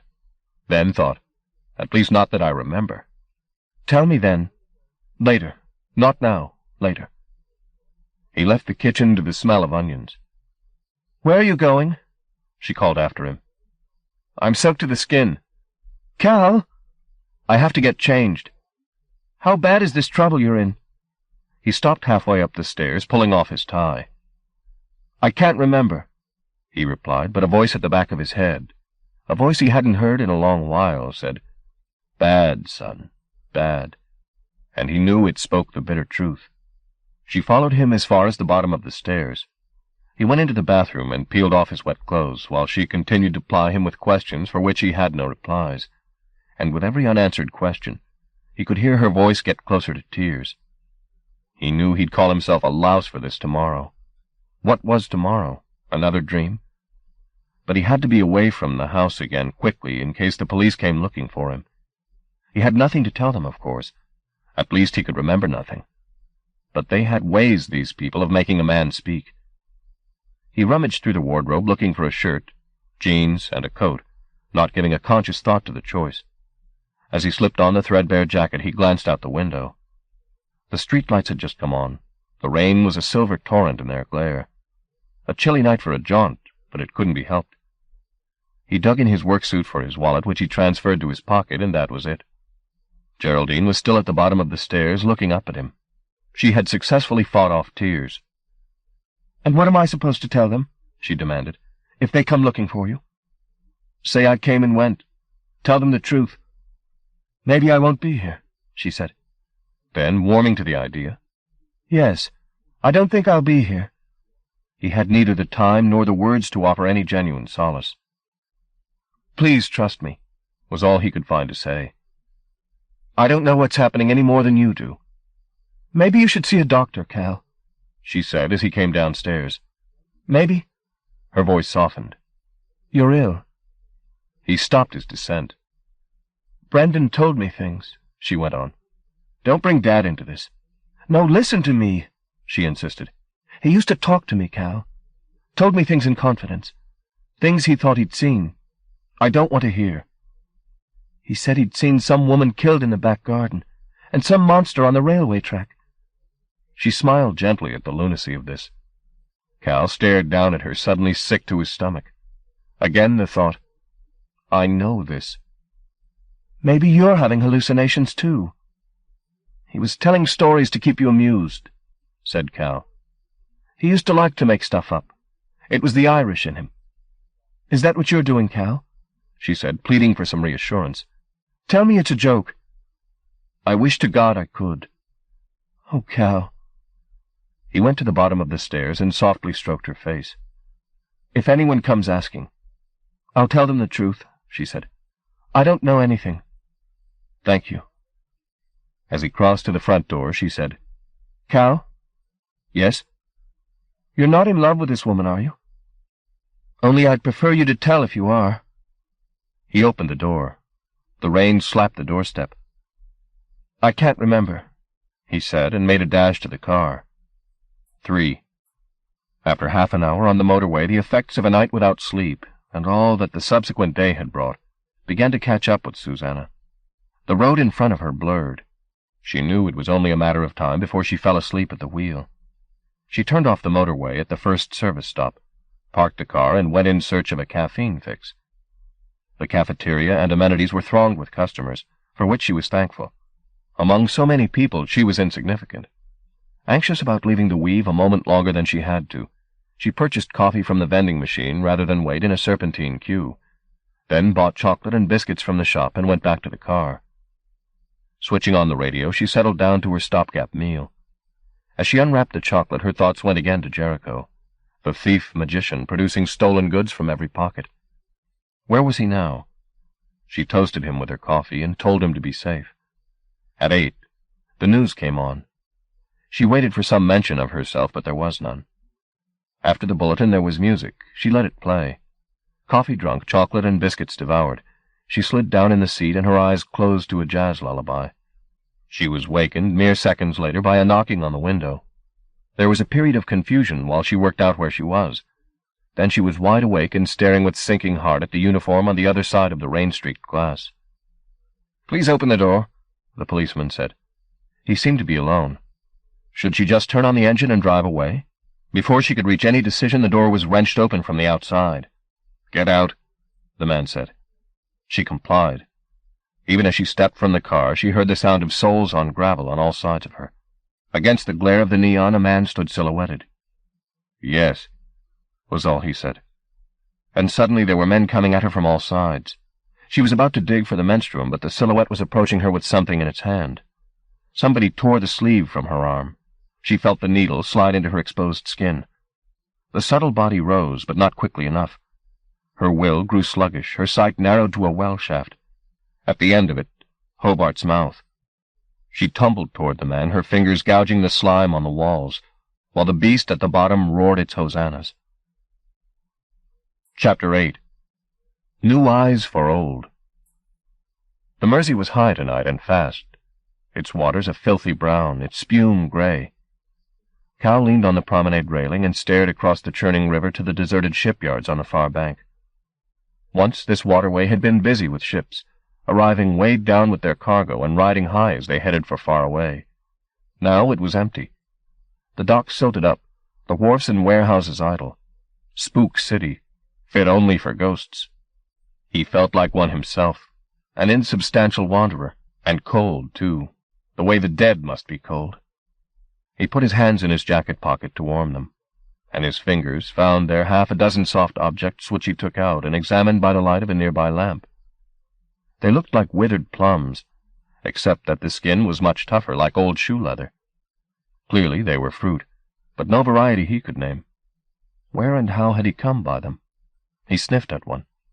It smelt slightly fermented, like a heady wine, and appetizing, tempting even. Its scent reminded him that he'd not eaten since lunchtime. He put the fruit to his lips, his teeth breaking through the corrugated skin with ease. The scent had not deceived. The meat inside did indeed have an alcoholic flavor, the juice burning his throat like cognac. He chewed and had the fruit to his lips for a second bite before he'd swallowed the first, finishing it off, seeds and all, with a fierce appetite. Immediately he began to devour another of them. He was suddenly ravenous. He lingered beneath the wind-buffeted lamp, the pool of light he stood in dancing, and fed his face as though he'd not eaten in a week. He was biting into the penultimate fruit when it dawned on him that the rocking of the lamp above couldn't entirely account for the motion of the light around him. He looked down at the fruit in his hand, but he couldn't quite focus on it. God alive! Had he poisoned himself? The remaining fruit dropped from his hand, and he was about to put his fingers down his throat to make himself vomit up the rest, when the most extraordinary sensation overtook him. He rose up, or at least some part of him did. His feet were still on the concrete. He could feel it solid beneath his soles, but he was still floating up, the lamp shining beneath him now, the promenade stretching out to right and left of him, the river surging against the banks, wild and dark. The rational fool in him said, "You're intoxicated. The fruits have made you drunk." But he felt neither sick nor out of control. His sights, were clear. He could still see from the eyes in his head, but also from a vantage point high above him. Nor was that all he could see. Part of him was with the litter, too, gusting along the promenade. Another part was out in the Mersey, gazing back toward the bank. This proliferation of viewpoints didn't confuse him. The sights mingled and married in his head, a pattern of risings and fallings, of looking out and back and far and near. He was not one, but many. He, Cal. He, his father's son. He, his mother's son. He, a child buried in a man, and a man dreaming of being a bird. A bird. And all at once it all came back to him. All the wonders he'd forgotten surged back with exquisite particularity.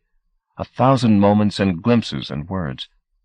A bird, a chase, a house, a yard, a carpet, a flight, and he the bird, yes, yes. Then enemies and friends, Shadwell, Immaculata, the monsters, and Susanna. His beautiful Susanna, her place suddenly clear in the story his mind was telling itself. He remembered it all. The carpet unweaving, the house coming apart, then into the fugue, and the glories that the night there had brought. It took all his newfound senses to hold the memories, but he was not overwhelmed. It seemed he dreamed them all at once, held them in a moment that was sweet beyond words, a reunion of self and secret self which was an heroic remembering. And after the recognition, tears, as for the first time he touched the buried grief he felt at losing the man who taught him the poem he'd recited in Lowe's orchard, his father, who'd lived and died and never once known what Cal knew now. Momentarily, sorrow and salt drew him back into himself, and he was single-sighted once more, standing under the uncertain light, bereft. Then his soul soared again, higher now and higher, and this time it reached escape velocity. Suddenly he was up above England. Below him moonlight fell on bright continents of cloud, whose vast shadows moved over hillside and suburb like silent ushers of sleep. He went, too, carried on the same winds. Over tracts of land which pylons strode in humming lines, and city streets the hour had emptied of all but felons and wild dogs. And this flight, gazing down like a lazy hawk, stars at his back, the aisle beneath him, this flight was companion to that other he'd taken, over the carpet, over the fugue. No sooner had his mind turned to the Weaveworld than he seemed to sniff it, seemed to know where it lay beneath him. His eye was not sharp enough to pick out its place, but he knew he could find it, if he could only keep this new sense intact when he finally returned to the body beneath him. The carpet was north-northeast of the city. That he was certain of. Many miles away and still moving. Was it in Susanna's hands? Was she fleeing to some remote place where she prayed their enemies wouldn't come? No, the news was worse than that, he sensed. The Weaveworld and the woman who carried it were in terrible jeopardy, somewhere below him. At that thought his body grew possessive of him once more. He felt it around him, its heat, its weight, and he exulted in its solidity. Flying thoughts were all very well, but what were they worth without muscle and bone to act upon them? A moment later he was standing beneath the light once more, and the river was still churning, and the clouds he'd just seen from above moved in mute flotillas before a wind that smelled of the sea. The salt he tasted was not sea salt. It was the tears he'd shed for the death of his father, and for his forgetting, and for his mother too, perhaps, for it seemed all loss was one loss, all forgetting one forgetting. But he'd brought new wisdom from the high places. He knew now that things forgotten might be recalled, things lost found again. That was all that mattered in the world, to search and find. He looked north-northeast. Though the many sights he'd had were once more narrowed to one, he knew he could still find the carpet. He saw it with his heart, and seeing it, started in pursuit. Chapter 9. A Secret Place. Susanna stirred from her drugged sleep only slowly. At first the effort to keep her lids open for more than a few seconds was too much for her, and her consciousness struggled in darkness. But by degrees her body was cleansing itself of whatever Hobart had put into her veins. She just had to let it do that job in its own good time. She was in the back of Hobart's car. That much was clear. Her enemy was in the front seat beside the driver. At one point he looked around and saw that she was waking, but said nothing. He just stared at her for a little time, then returned his attentions to the road.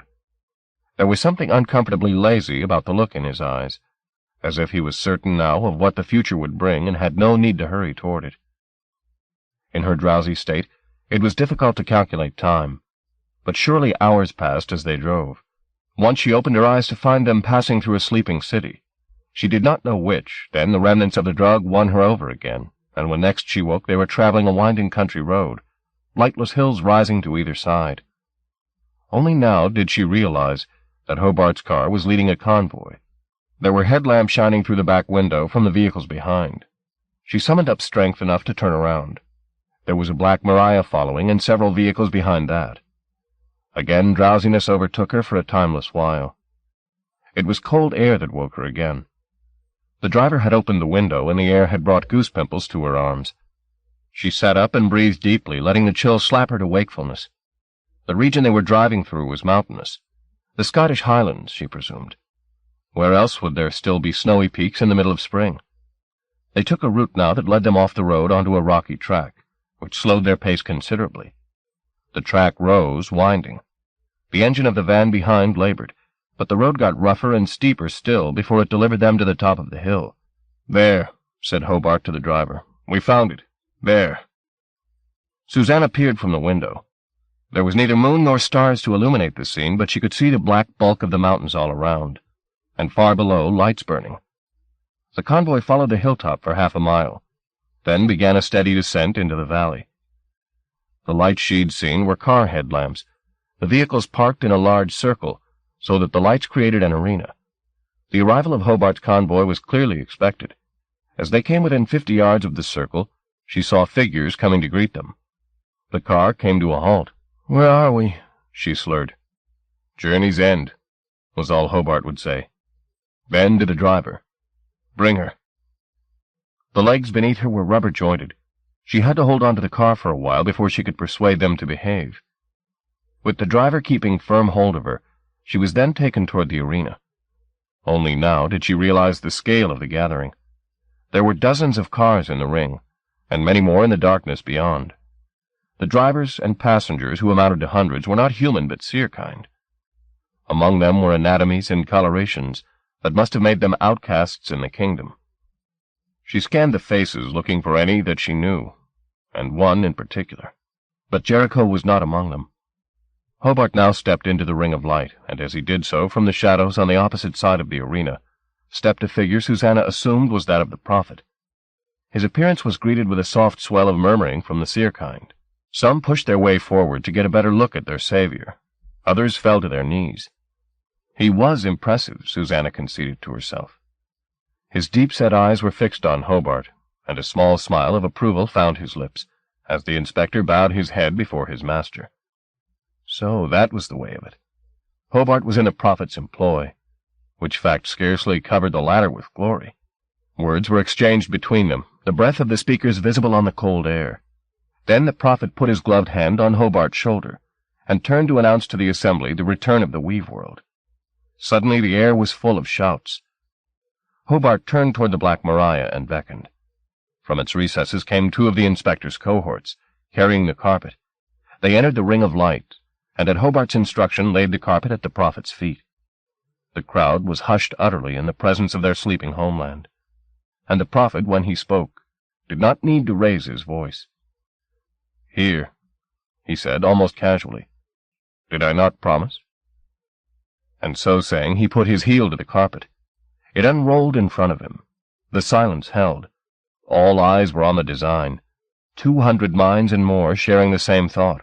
Open sesame. The call of all eager visitors set before closed doors and desiring access. Open. Show yourself.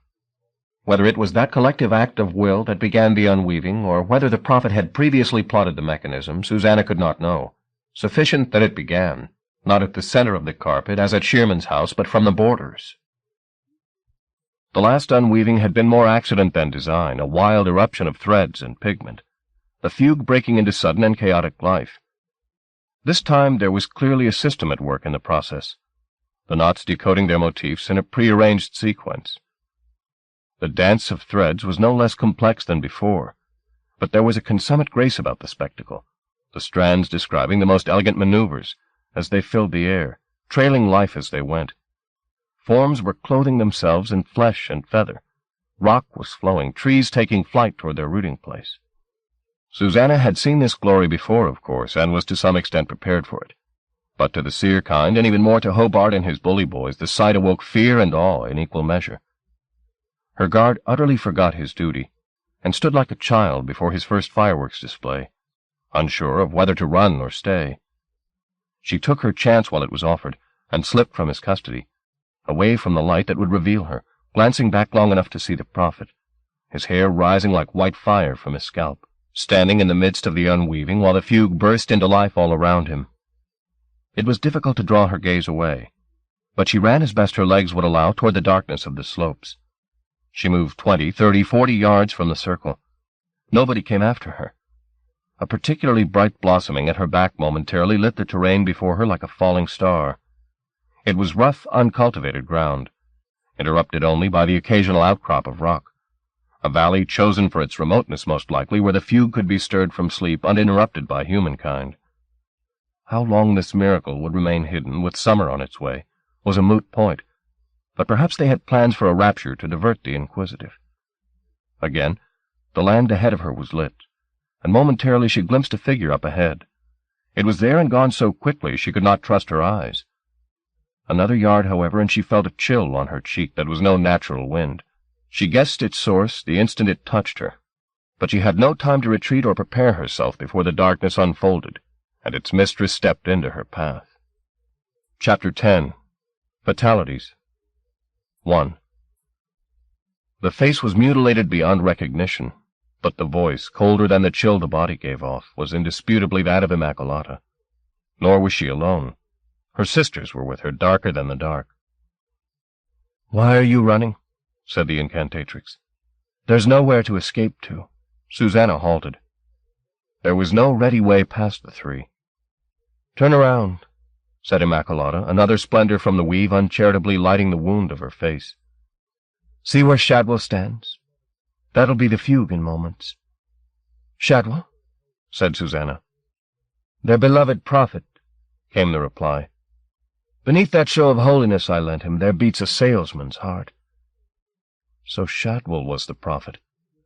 What a perfect irony that the seller of encyclopedias should end up peddling hope. "It was his idea," said the incantatrix, "to give them a messiah. Now they've got a righteous crusade, as Hobart calls it. They're going to claim their promised land, and destroy it in the process. They won't fall for this. They already have, sister. Holy wars are easier to start than rumors, among your kind or mine. They believe every sacred word he tells them, as though their lives depended upon it, which, in a sense, they do. They've been conspired against and cheated, and they're ready to tear the fugue apart to get their hands on those responsible. Isn't that perfect? The fugue will die at the very hands of those who've come to save it. And that's what Shadwell wants. He's a man. He wants adoration."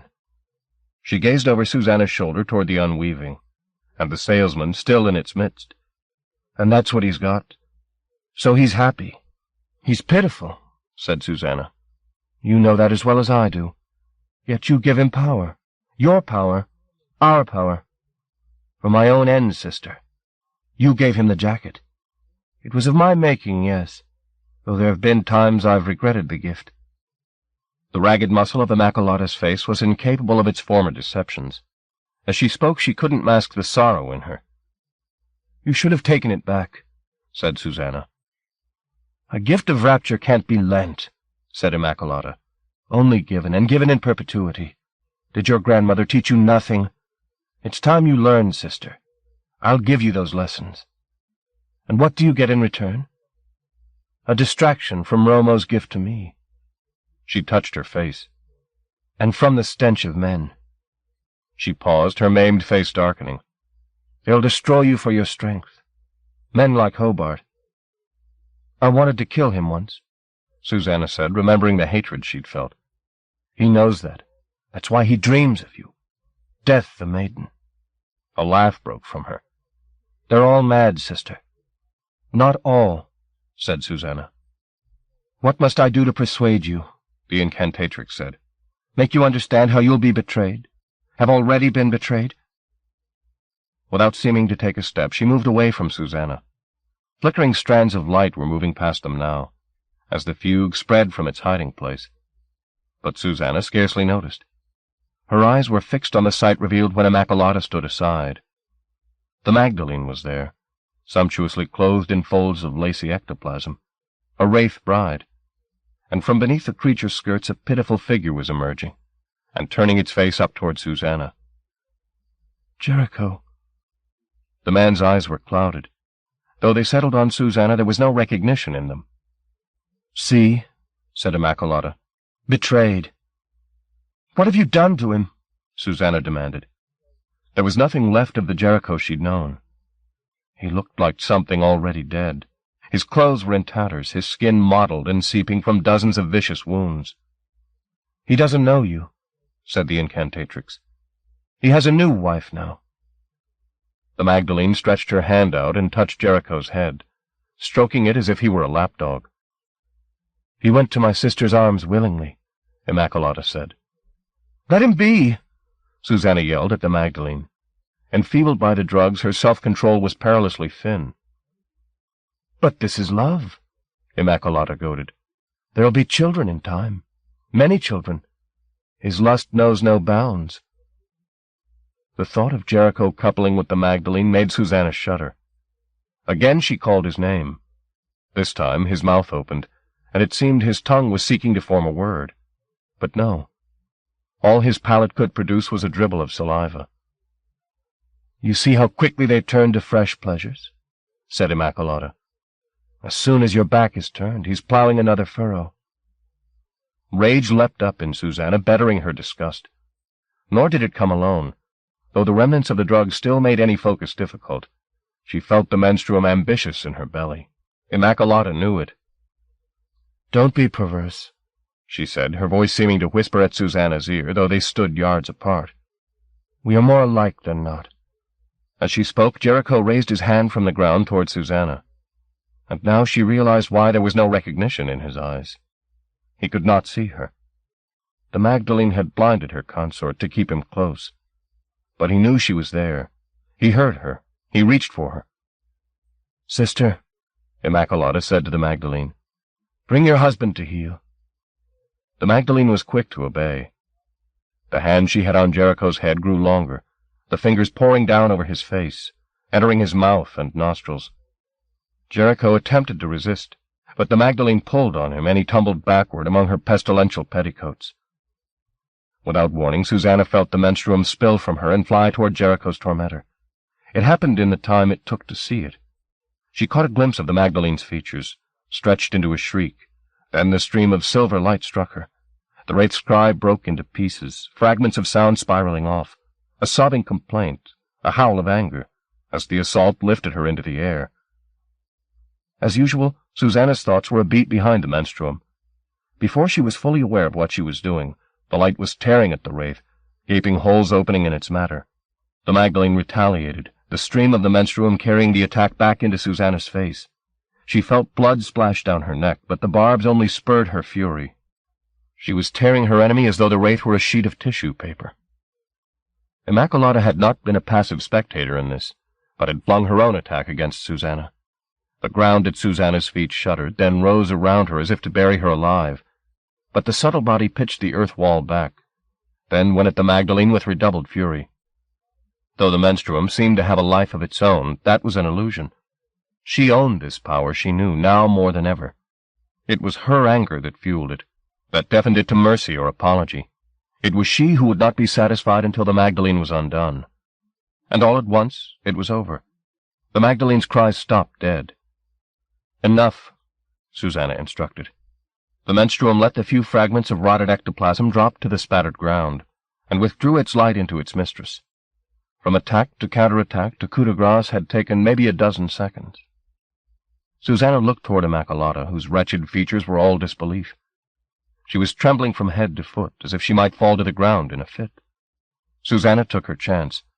She'd no way of knowing if she could survive a sustained attack from the incantatrix, and now was certainly no time to put the problem to the test. As the third sister threw herself among the Magdalene's litter and began to wail, Susanna took heel. The tide of the fugue was lapping all around them now, and the brilliant air camouflaged her flight. Only after she'd covered 10 yards or more did she come to her senses and remember Jericho. There had been no sign of him in the vicinity of the dead Magdalene. Praying that he had found his own way off the battlefield, she ran on, the hag's harrowing din loud in her ears. 2. She ran and ran, believing over and over that she felt the chill of the Virgin on her neck. But it seemed she imagined the pursuit, for she ran unhindered for a mile or more, up the slope of the valley and over the crest of a hill, until the light of the Weave's forthcoming was dim behind her. It would only be a short time before the fugue reached her, and when it did, she would need to have some strategy. But first she had to catch her breath. The gloom nursed her a while. She stood trying not to think too hard of what she'd just done. But a certain ungovernable elation filled her. She had killed the Magdalene, destroyed one of the 3. It was no minor feat. Had the power in her always been so dangerous? Ripening behind her ignorance, growing wise, growing lethal? For some reason she remembered Mimi's book, which presumably Hobart still had in his possession.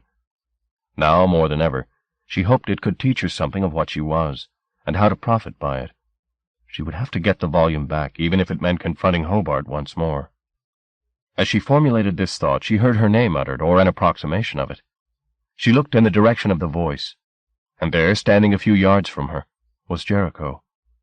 He had indeed escaped the Magdalene's grasp, though his face was scored by the sister's ethereal fingers. His racked frame was on the verge of collapse, and even as he called Susanna's name a second time, and threw his withered arms out toward her, his legs gave way beneath him, and he fell face down on the ground. She was kneeling by his side in moments, and turning him over. He was feather light. The sisters had drained him of all but the spark of purpose that had sent him stumbling after her. Blood they could take, and seed and muscle. Love he'd kept. She drew him up toward her. His head lolled against her breasts. His breathing was fast and shallow, his cold body full of tremors. She stroked his head, the diminishing light around it playing about her fingers.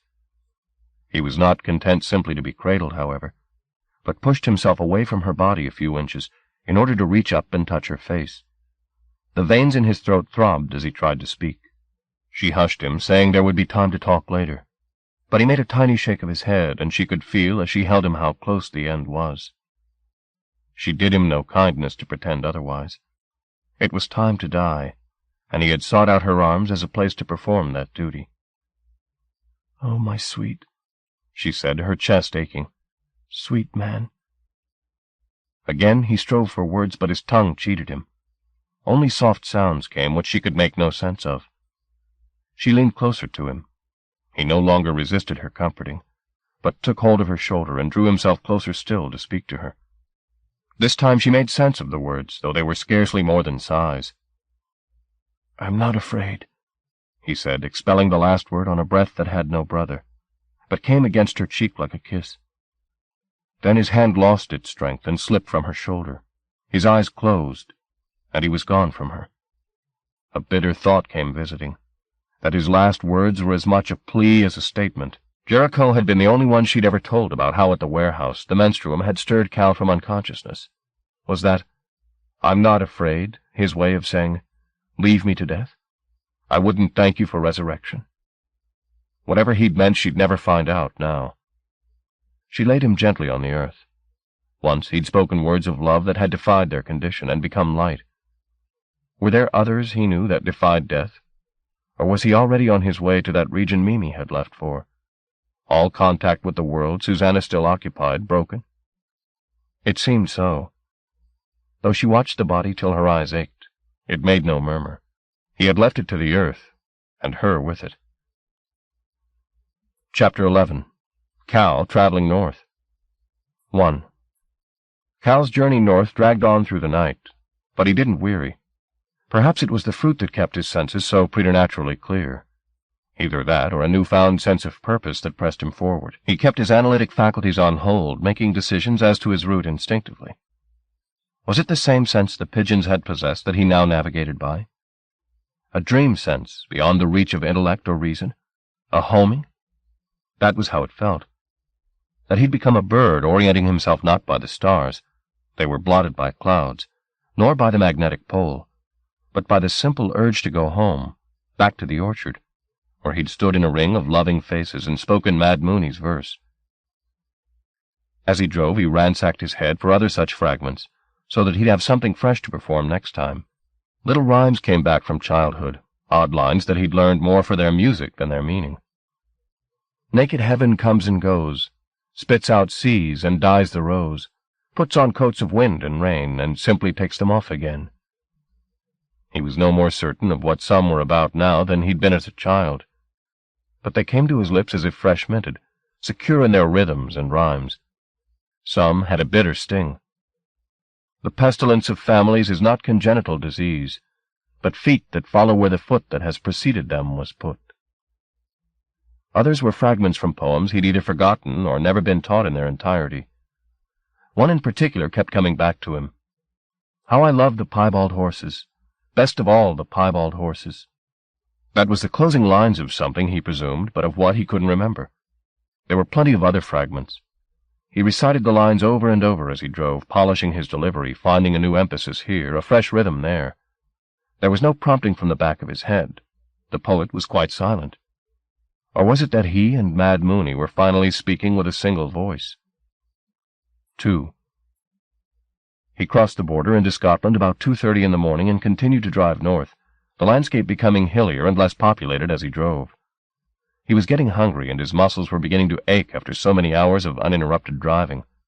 But nothing short of Armageddon would have coaxed him to slow down or stop. With every mile he came nearer to Wonderland, in which a life too long delayed was waiting to be lived. Chapter 12. Resolution. 1. Susanna sat beside Jericho's body for a long while, thinking while trying all the time not to think. Down the hill the unweaving was still going on, the tide of the fugue approaching her. But she couldn't face the beauty of it, not at the moment. When the thread started to come within 50 yards of her, she retreated, leaving Jericho's body where it lay. Dawn was paling the clouds overhead.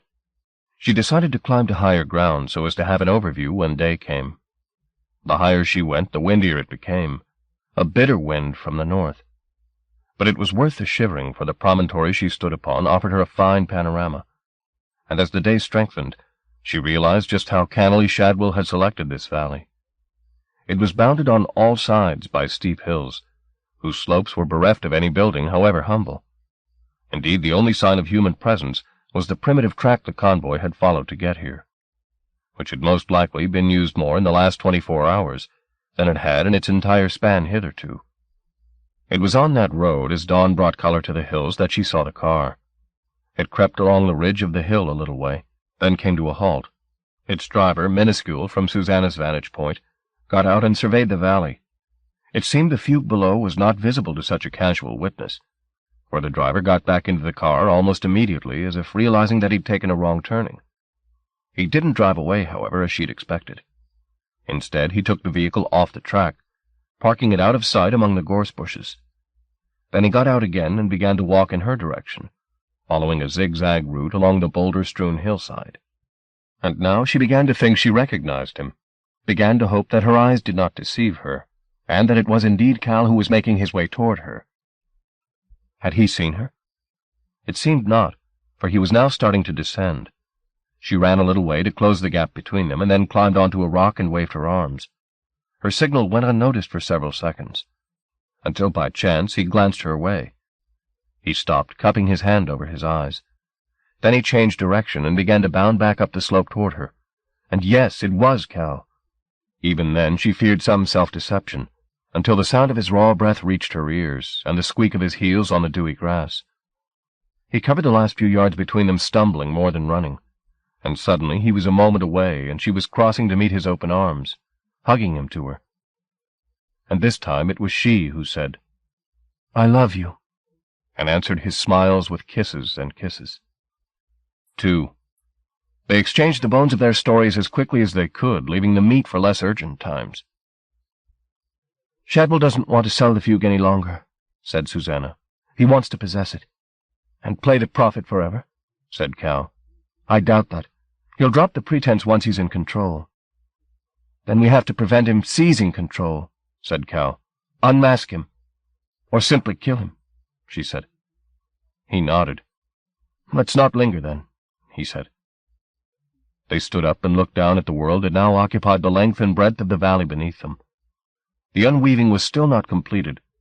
Filaments of light crept through the grass, spreading flora and fauna as they went. Beyond the interface of kingdom and Weaveworld, the promised land gleamed. It was as if the fugue had brought from sleep its own season, and that season was an everlasting spring. There was a light in the shimmering trees and in the fields and rivers that didn't come from the sky overhead, which was sullen, but broke from every bud and droplet. Even the most ancient stone was remade today, like the poems Cal had rehearsed as he'd driven. Old words, new magic. "It's waiting for us," he said. Together they went down the hill. Part 8. The Return. "You were about to tell me something, child, but you left off before you began." William Congreve, The Old Bachelor. Chapter 1. Strategy. Shadwell's army of deliverance consisted of 3 main battalions. The first and by far the largest was the mass of the prophet's followers, the converts whose fervor he had whipped to fanatical proportions, and whose devotion to him and to his promise of a new age knew no bounds. He had warned them that there would be bloodshed, and bloodshed they would have, much of it their own. But they were prepared for such sacrifice. Indeed, the wilder faction among them, chiefly Yi-Mi, the most hot-headed of the families, were fairly itching to break some bones. It was an enthusiasm Shadwell had already used, albeit discreetly, when occasional members of his congregation had called his preaching into question, and he was ready to use it again if there was any sign of softening in the ranks. He would, of course, do what he could to subdue the fugue by rhetoric, but he didn't much fancy his chances. His followers had been easily duped. Their lives in the kingdom had so immersed them in half-truths that they were ready to believe any fiction if it was properly advertised. But the Seerkind who had remained in the fugue would not be so easily misled. That was when the truncheons and the pistols would be called into play. The second part of his army was made up of Hobart's confederates, choice members of the squad Hobart had diligently prepared for a day of revolution that had never come. Shadwell had introduced them to the pleasures of his jacket, and they had all found something in the folds worth selling their souls for. Now they were his elite, ready to defend his person to the death should circumstance demand. The third and final battalion was less visible than the other two, but no less powerful for that. Its soldiers were the byblows, the sons and daughters of the Magdalene, an unnumbered and unordered rabble, whose resemblance to their fathers was usually remote, and whose natures ranged from the subtly lunatic to the berserk. Shadwell had made sure the sisters had kept their charges well hidden, as they were evidence of a corruption the prophet could scarcely be associated with. But they were waiting, scrabbling at the veils Immaculata had flung around them, ready for release should the campaign demand such terrors. He had planned his invasion with the precision of a Napoleon. The first phase, which he undertook within an hour of dawn, was to go to Capra's house, there to confront the council of the families, before it had time to debate the situation. The approach was made as a triumphal march, with the prophet's car, its smoked-glass windows concealing the passengers from the eyes of the inquisitive, leading a convoy of a dozen vehicles. In the back of the car, Shadwell sat with Immaculata at his side. As they drove, he offered his condolences on the death of the Magdalene. "I'm most distressed," he said quietly. "We've lost a valued ally." Immaculata said nothing. Shadwell took a crumpled pack of cigarettes from his jacket pocket and lit up. The cigarette and the covetous way he had of smoking it, as if any moment it would be snatched from his lips, was utterly out of sync with the mask he wore. "I think we're both aware of how this changes things," he said, his tone colorless. "What does it change?" she said. How he liked the unease that was plain on her face. "You're vulnerable," he reminded her. "Now more than ever. That concerns me." "Nothing's going to happen to me," she insisted. "Oh, but it might," he said softly. "We don't know how much resistance we're going to meet. It might be wise if you withdrew from the fugue entirely." "No, I want to see them burn." "Understandable," Shadwell said. "But you're going to be a target, and if we lose you, we lose access to the Magdalene's children as well." Immaculata looked across at Shadwell. "Is that what this is about? You want the byblows?" "Well, I think there's some tactical." "Have them," she interrupted. "Take them, they're yours. My gift to you. I don't want to be reminded of them. I despised her appetites." Shadwell offered a thin smile. "My thanks," he said. "You're welcome to them. Just let me watch the fires, that's all I ask." "Oh, certainly. Absolutely." "And I want the woman found. Susanna. I want her found and given to me." "She's yours," said Shadwell, as though nothing were simpler. "One thing, though. The children. Is there some particular word I use to bring them to me?" "There is." He drew on his cigarette. "I'd best have it," he said, "as they're mine." "Just call them by the names she gave them. That'll unleash them." "And what are their names?"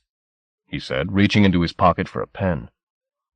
He scribbled them on the back of the cigarette pack as she recited them so as not to forget them. Then, the business concluded, they continued their drive in silence. Chapter 2. The Burial Party. Susanna and Cal's first duty was to locate Jericho's body, which took fully half an hour. The landscape of the fugue had long since invaded the place where she'd left him, and it was more by luck than system that they found him.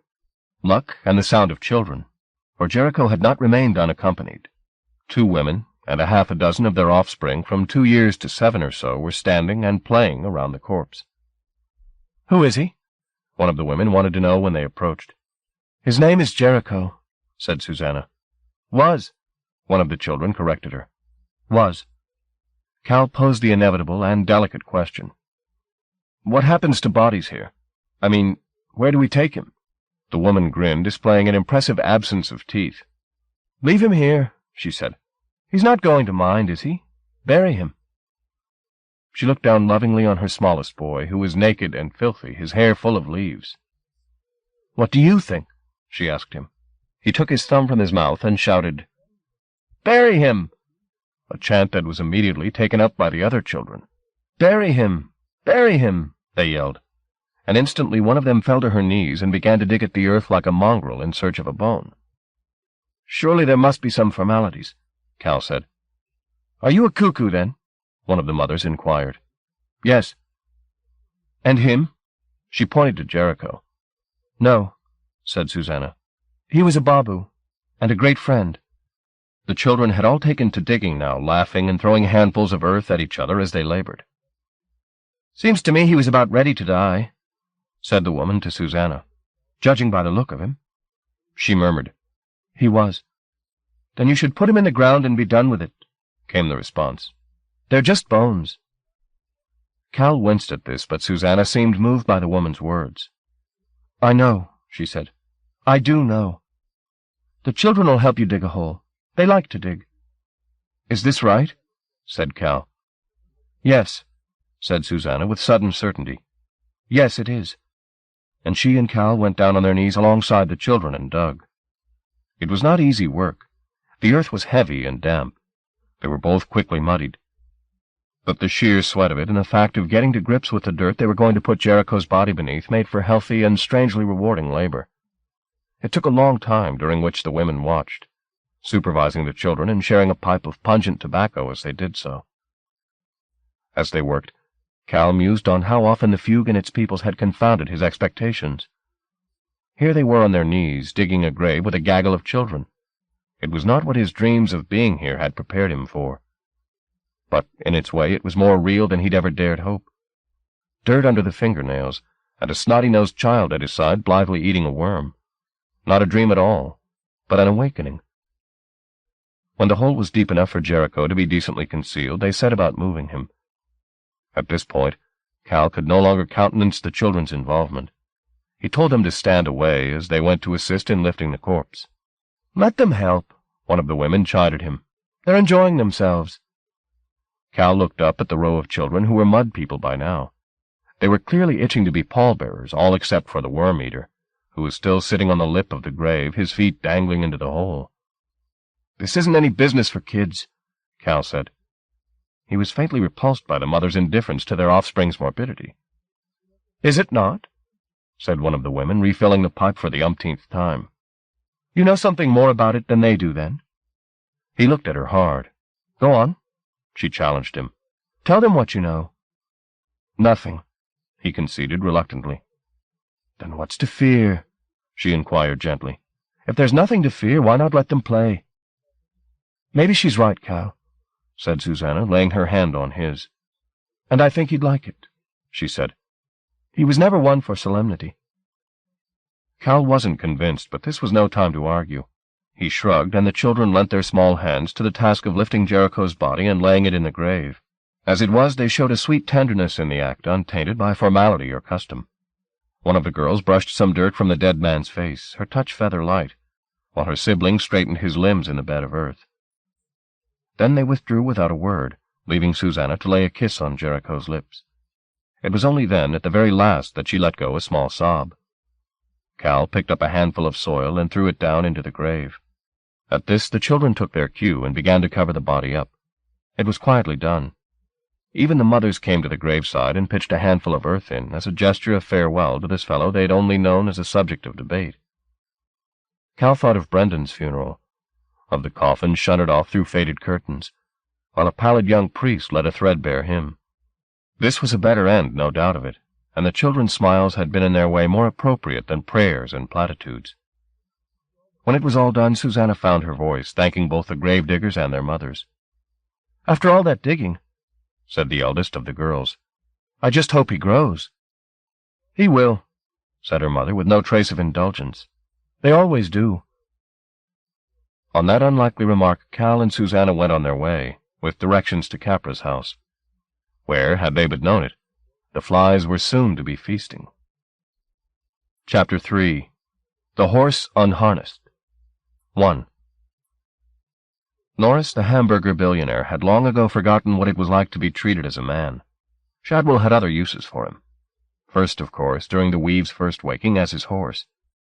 Then, when man and mount returned to the kingdom and Shadwell took on the mantle of prophet, as footstool, food taster, and fool, the butt of the salesman's every humiliating whim. To this Norris put up no resistance. As long as he was enthralled to the raptures of Shadwell's jacket, he was utterly dead to himself.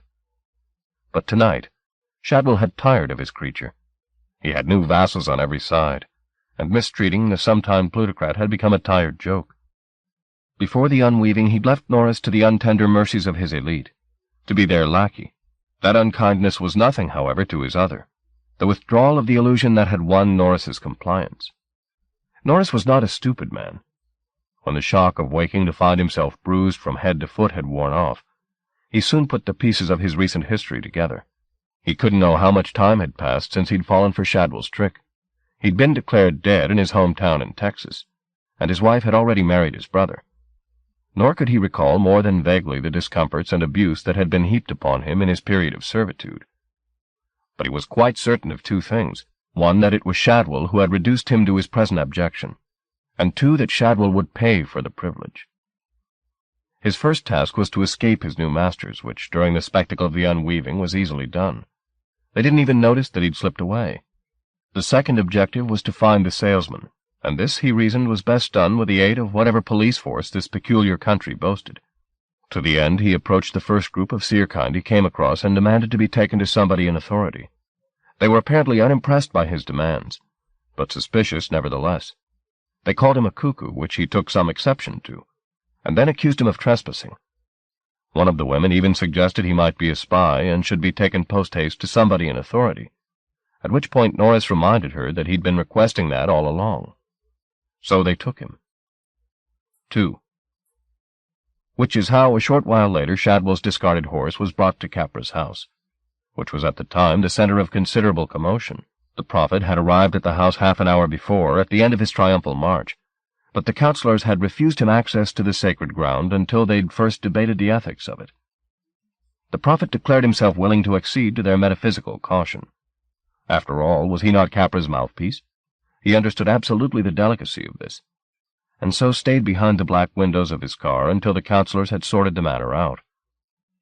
Crowds had gathered, eager to see the prophet in the flesh, and fascinated by the cars. There was an air of innocent excitement.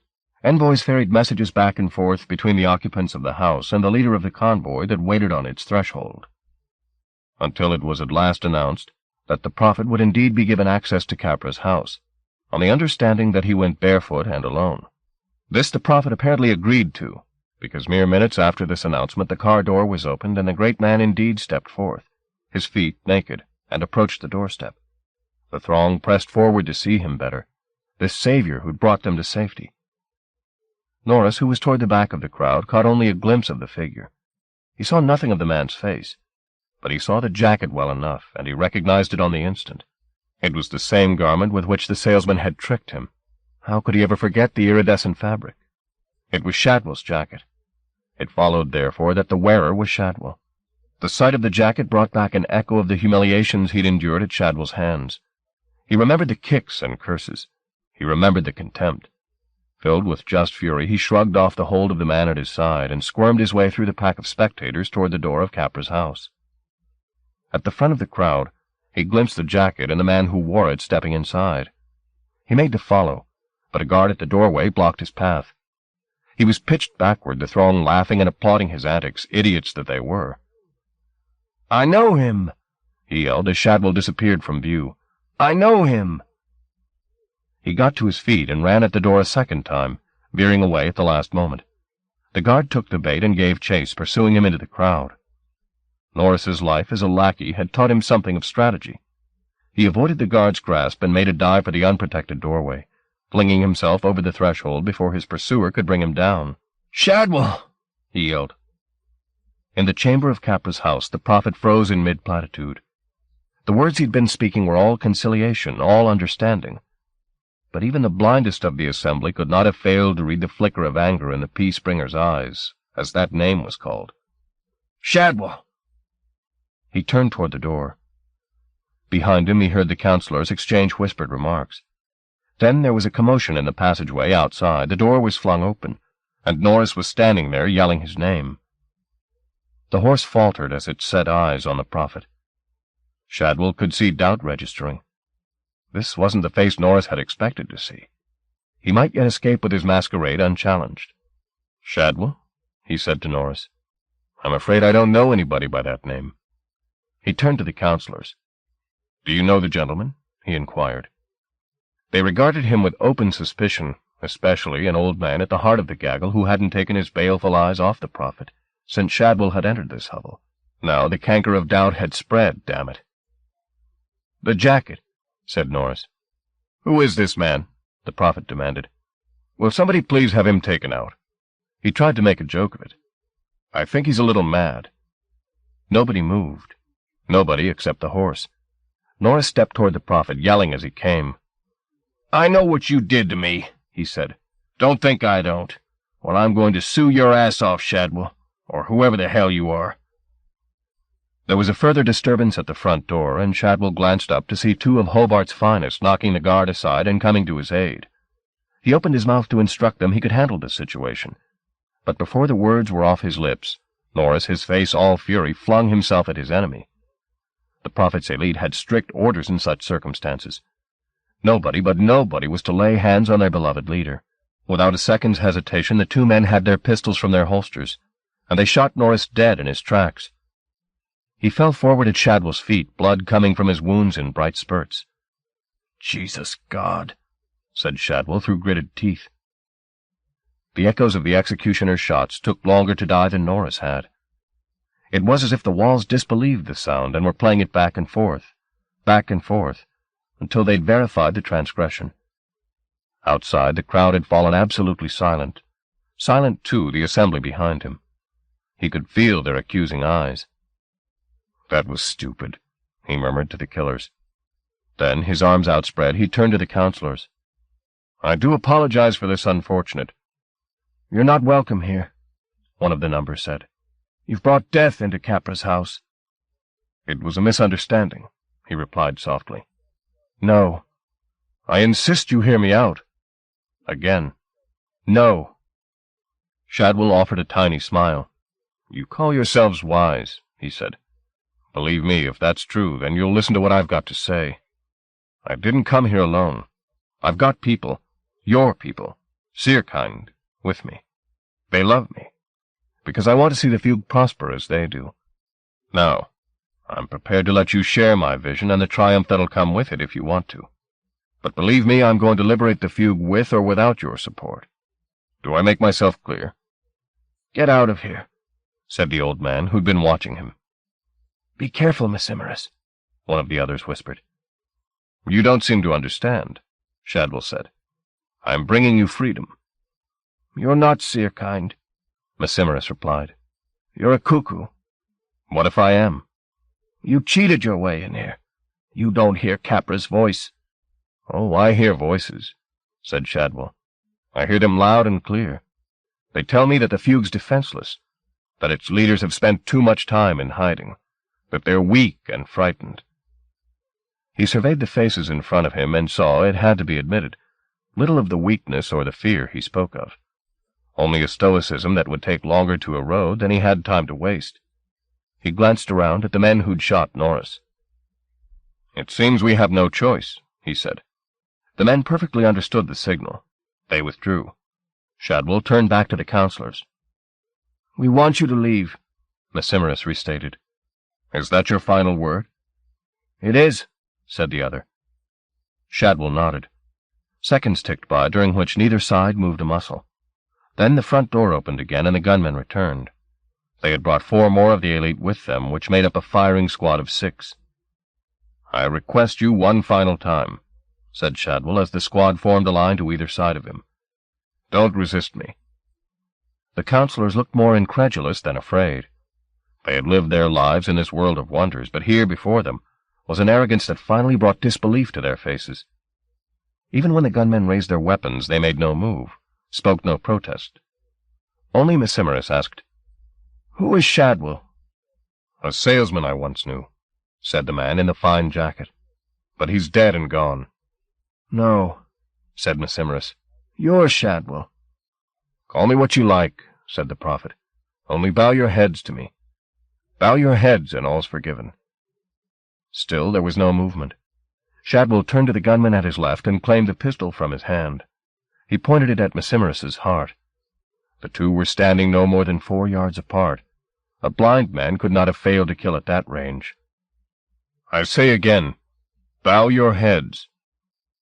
At last a few of the assembly seemed to comprehend the seriousness of their situation, and did as he requested. Most just stared, however, pride, stupidity, or plain disbelief keeping them from acquiescence. Shadwell knew the crisis point was upon him.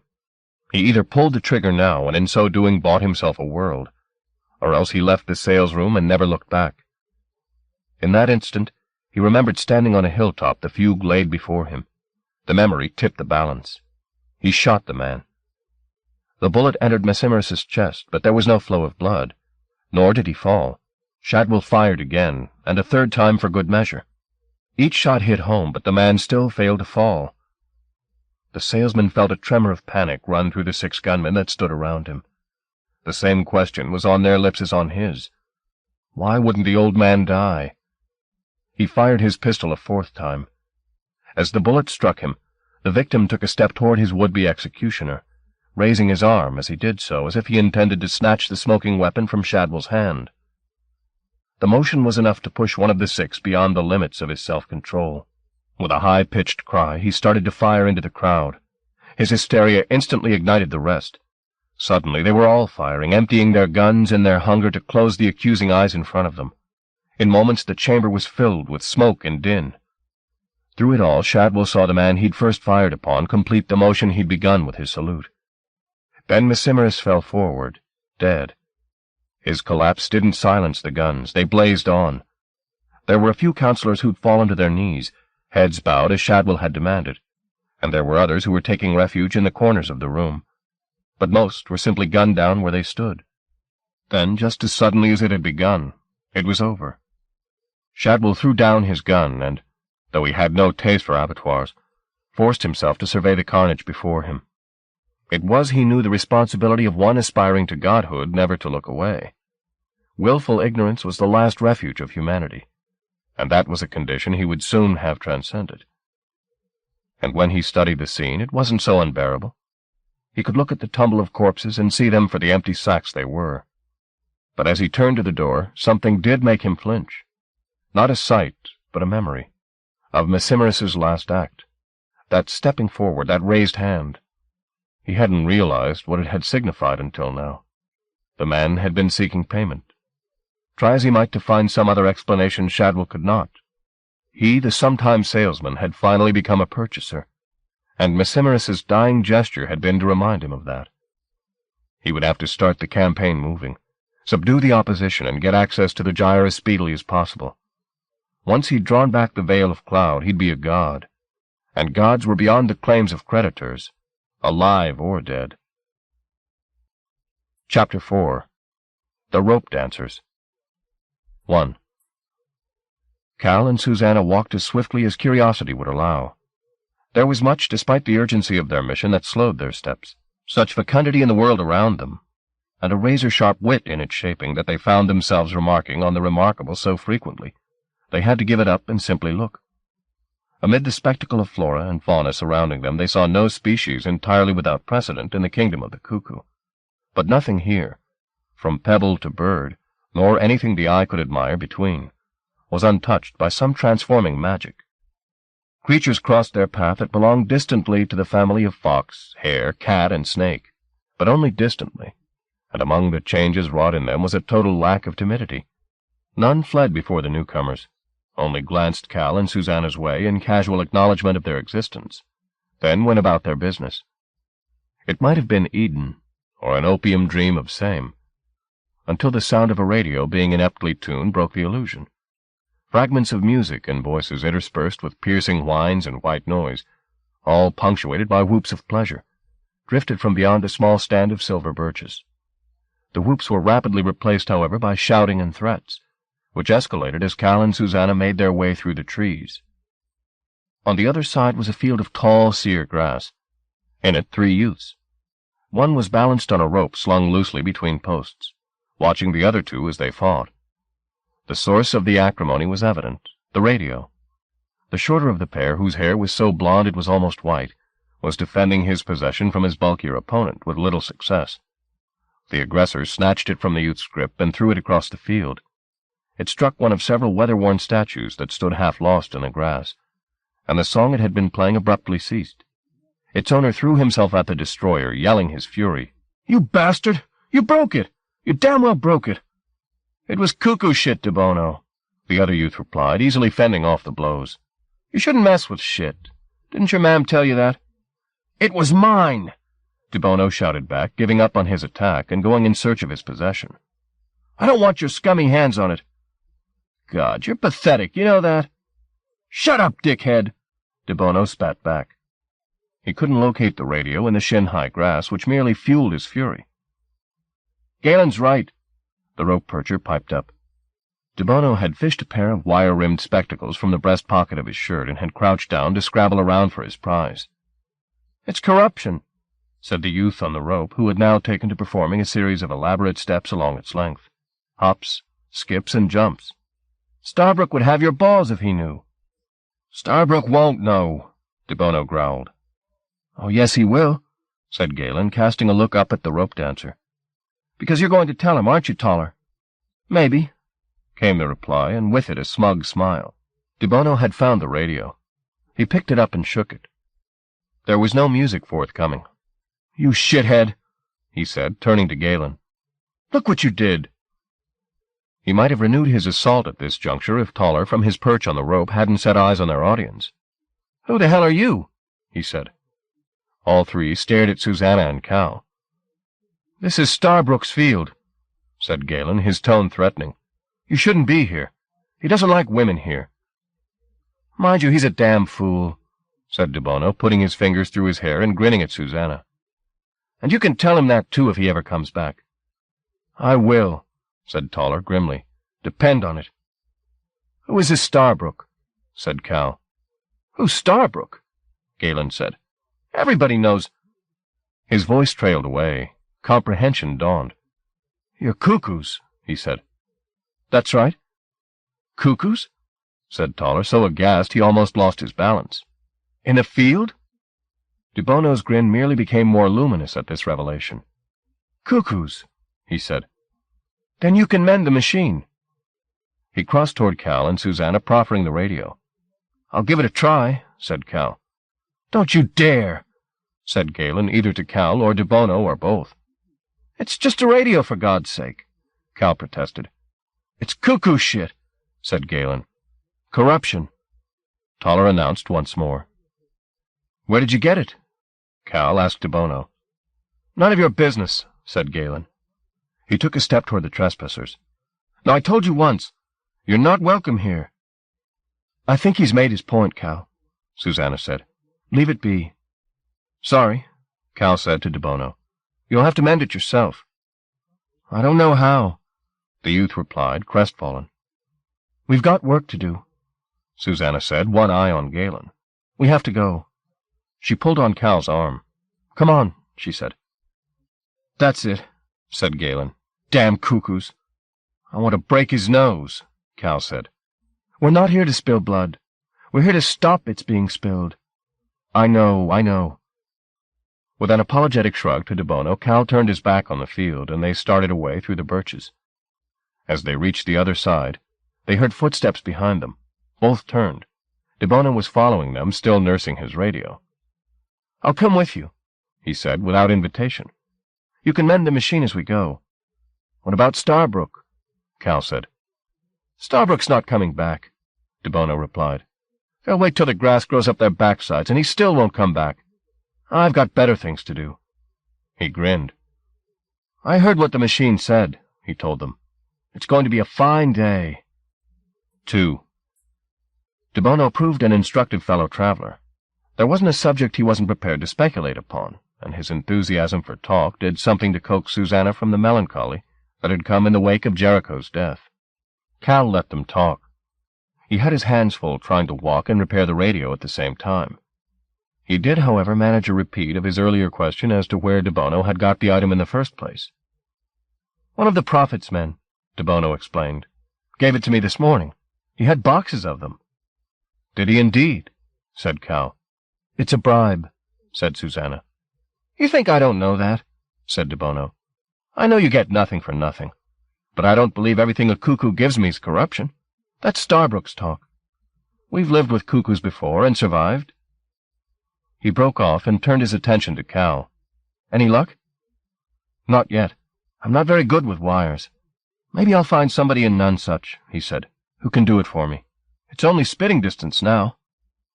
We're going to Capra's house, said Susanna, and I'll go with you, only via the town. Susanna began to argue. A man's got to eat, said De Bono. My stomach thinks my throat's cut. No detours, said Susanna. It's not a detour, De Bono replied, beaming. It's on our way. He cast her a sideways glance. Don't be so suspicious, he said. You're worse than Galen. I'm not going to lead you astray. Trust me. We haven't got time for sightseeing. We've got urgent business. With the Prophet? Yes. There's a piece of cuckoo shit, Cal commented. Who, the Prophet? Said De Bono. A cuckoo? I'm afraid so, said Susanna. See, Galen wasn't entirely wrong, Cal said. The radio's a little piece of corruption. I'm safe, said De Bono. It can't touch me. Oh, no? Said Susanna. Not here, De Bono replied, tapping his chest. I'm sealed. Is that how it has to be? Said Susanna, sighing. You sealed up in your assumptions and us in ours? Why not? Said De Bono. We don't need you. You want the radio, she pointed out. He snorted. Not that much. If I lose it, I won't weep. It's worthless. All cuckoo stuff is. Is that what Starbrook says? Susanna remarked. Oh, very clever, he replied, somewhat sourly. I dreamed of this place, Cal said, breaking into the debate. I think a lot of cuckoos do. You may dream of us, De Bono replied ungraciously.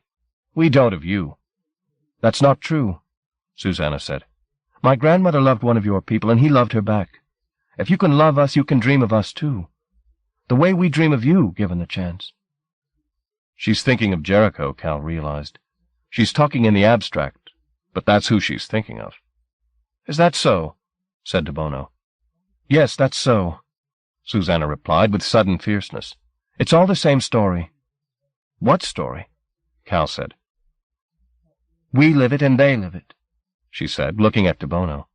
It's about being born and being afraid of dying, and how love saves us. This she said with great certainty, as though it had taken her a good time to reach this conclusion, and she was unshakable on it. It silenced the opposition a while.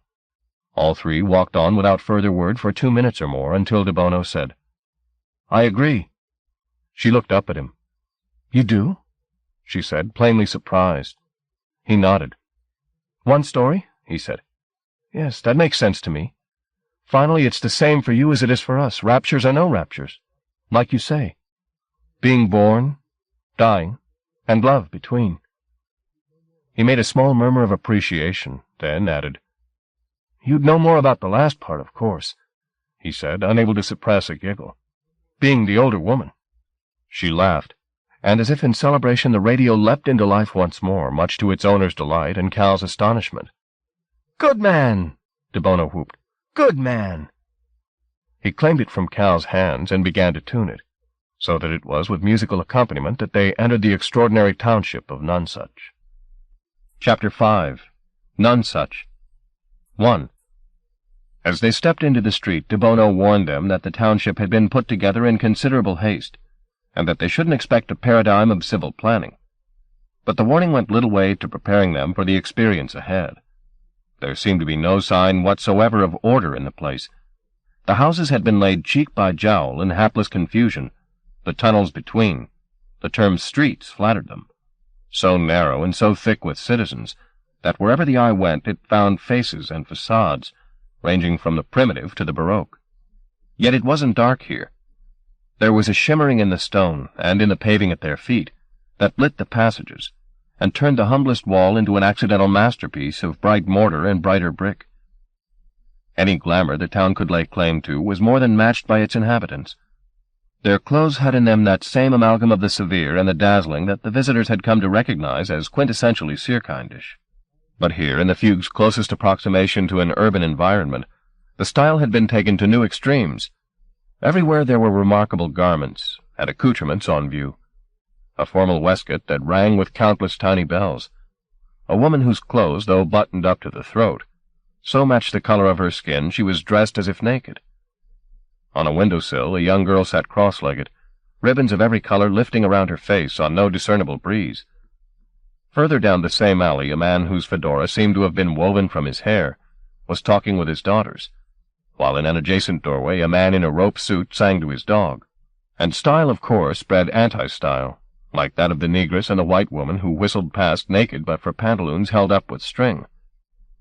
Though all took pleasure in how they appeared, it was not an end in itself. They had business to do this new morning. There was no time for posturing. The only sights that seemed to be drawing any significant attention were the few items of late 20th century bric-a-brac that a few of the citizens were playing with. More gifts from the prophet's elite, no doubt. Toys that would tarnish in days, the way all Shadwell's promises would. There was no time to try and persuade the owners of these glittering nonsenses to discard them. They would find out soon enough how frail any gift from that source truly was. "I'll take you to the Liars," said De Bono, leading the way through the crowd. "We'll eat there, then get on our way." From every direction sights and sounds claimed the attention of the cuckoos. Snatches of conversation came at them from doorstep and window, and songs, some from radios, and laughter. A baby bawled in its mother's arms. Something barked above them, and Cal looked up to see a peacock parading on a high balcony. "Where's he gone, for God's sake?" said Susanna, as De Bono disappeared into the crowd for the third or fourth time. "He's too damn quick. We have to trust him.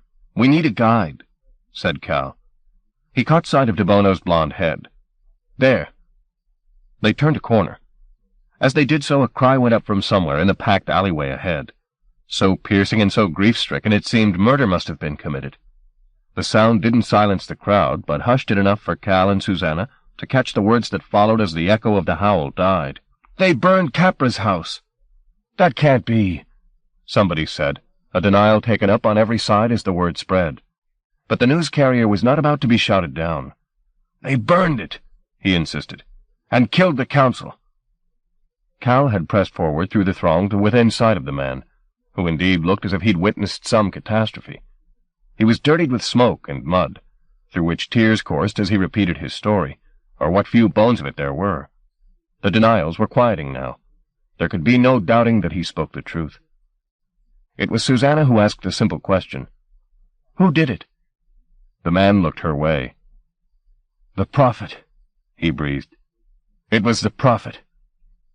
At this the crowd erupted, curses and imprecations filling the air. Susanna turned back to Cal.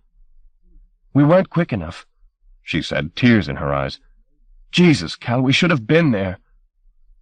"We wouldn't have made it," said a voice at their side. De Bono had reappeared.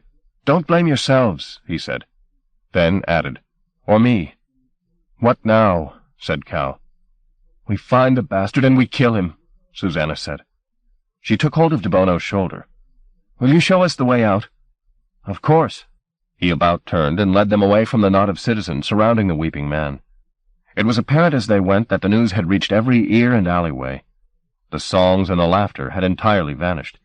A few people were staring up at the slice of sky between the roofs, as if waiting for lightning.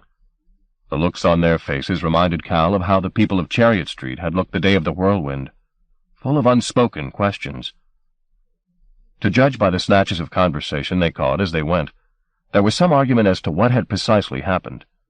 Some were saying that all those in Capra's house had been murdered, others that there were survivors. But whatever the discrepancies, the broader points were undisputed. The prophet had declared war on any who challenged his primacy, and to that end his followers were already sweeping the fugue in search of unbelievers.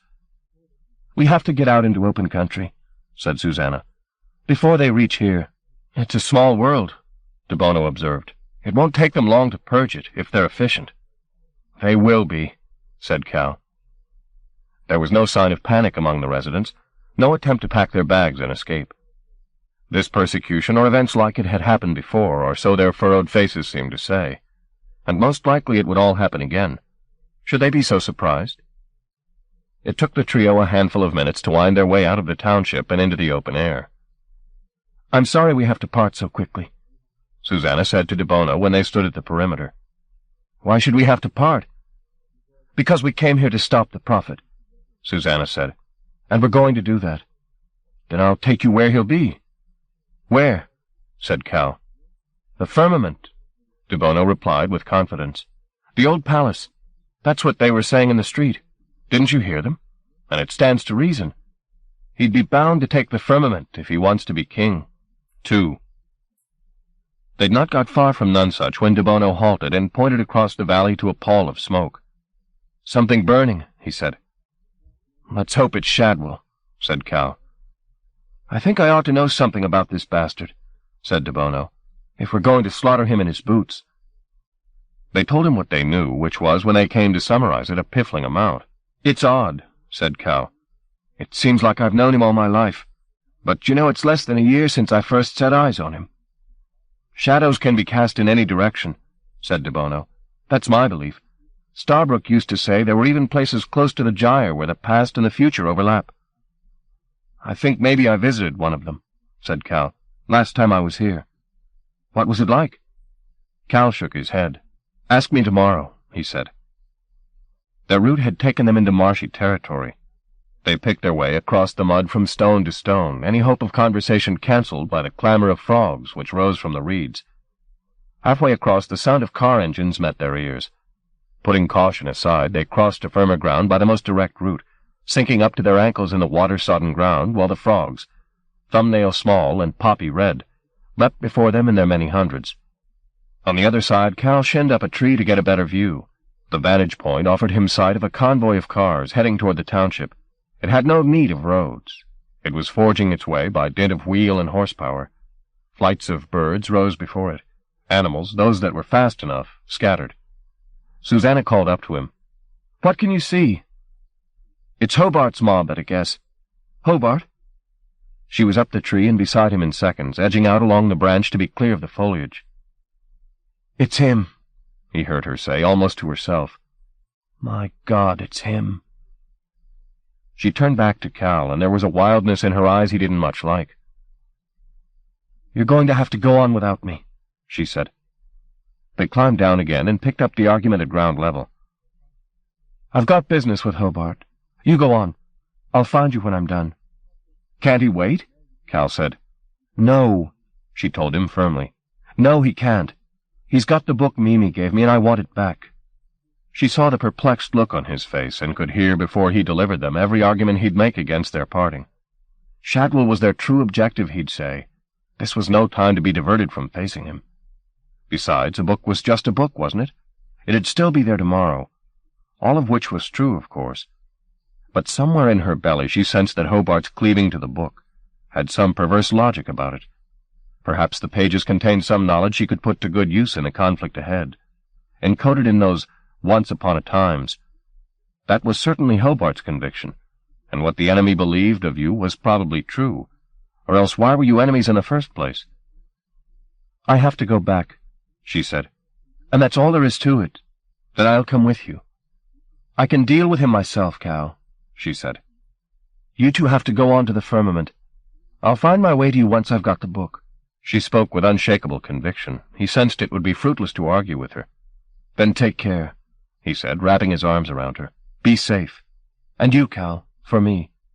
With that, she was away. De Bono, who'd been out of this conversation while he toyed with his radio, now said, "Aren't we going with her?" "No," said Cal. "She wants to go alone." He pulled a quizzical face. "Love affair, is it?" he asked. "Something like that." 3. Susanna retraced their steps to the township with an urgency, an enthusiasm even, she didn't entirely comprehend. Was it just that she wanted the confrontation over and done with? Or could it be that she was actually eager to see Hobart again, that he had become a kind of mirror in which she might know herself better? As she stepped back into the street, which the citizens retreating behind their doors had now left more or less deserted, she hoped he knew she was near, hoped his heart beat a little faster at her proximity, and his palms sweated. If not, she'd teach him how. Chapter 6. The Flesh is Weak. 1. Though Shadwell had set his sights on occupying the firmament, the only building in the fugue worthy of one teetering on godhood, once ensconced there, he found it an unsettling residence. Each of the monarchs and matriarchs who'd occupied the place over the centuries had brought their own vision to its halls and antechambers, their one purpose to expand upon the previous occupants' mysteries. The result was part labyrinth, part mystical ghost train ride. He was not the first cuckoo to explore the firmament's miraculous corridors. Several members of humankind had found their way into the palace down the years and wandered there unchallenged by its makers, who had no desire to sour its tranquillity with hard words. Lost in its depths, these lucky few had seen sights that they would take to their graves. A chamber in which the tiles on the walls had twice as many sides as a dice, and flipped forever over and over, each facet having its place in fresco that never came to rest long enough for the eye to entirely comprehend it. Another room in which rain constantly fell, a warm spring night rain, and the floor gave off the smell of cooling pavements, and another which seemed at first quite plain, but was built with such sense-beguiling geometries a man might think his head swell to fill it one moment, and the next be shrunk to the size of a beetle. And after an hour or a day of trespassing among these wonders, some invisible guide would lead them to the door, and they'd emerge as if from a dream. Later they'd try to speak of what they'd seen, but a failure of memory and tongue usually conspired to reduce their attempts to babble. In desperation, many went back in search of that delirium, but the firmament was a movable feast, and it had always flitted away. Shadwell was the first cuckoo, therefore, who walked those rapturous corridors and called them his own. It gave him no pleasure, however. That was perhaps its most elegant revenge on its unwelcome occupant. 2. In the late afternoon, before the light dwindled too much, the prophet made his way up to the top of the firmament's watchtower to survey his territories. Despite the demands of recent weeks, the masquerading, the rallies, the constant politicking, he didn't feel weary. All he'd promised his followers and himself had come true. It was as if his performance as a prophet had lent him prophetic powers. He'd found the weave as he'd said he would, and claimed it from its guardians. He'd led his crusaders into the very heart of the fugue, silencing with almost supernatural speed any and all who defiled him. From his present elevated status there was no route to rise but toward godhood, and the means to the advancement was visible from where he now stood. The gyre. Its mantle roiled and thundered, veiling its secrets from all eyes, even his. No matter. Tomorrow, when Hobart's battalion had finished its suppression of the natives, they would escort the prophet to the doorway of the gyre, the place the kind called the Narrow Bright, and he would step inside. Then? Then. A chill on his nape stirred him from speculation. Immaculata was standing at the viewing-room door. The light did not indulge her. It showed her wounds in all their suppurating glory, showed her frailty, too, and her rancor. It repulsed him to look at her. "What do you want?" he demanded. "I came to join you," she said. "I don't like this place. It stinks of the old science." He shrugged and turned his back on her. "I know what you're thinking, Shadwell," she said, "and believe me, it wouldn't be wise." He hadn't heard his name uttered in a long while, and he didn't like the way it sounded.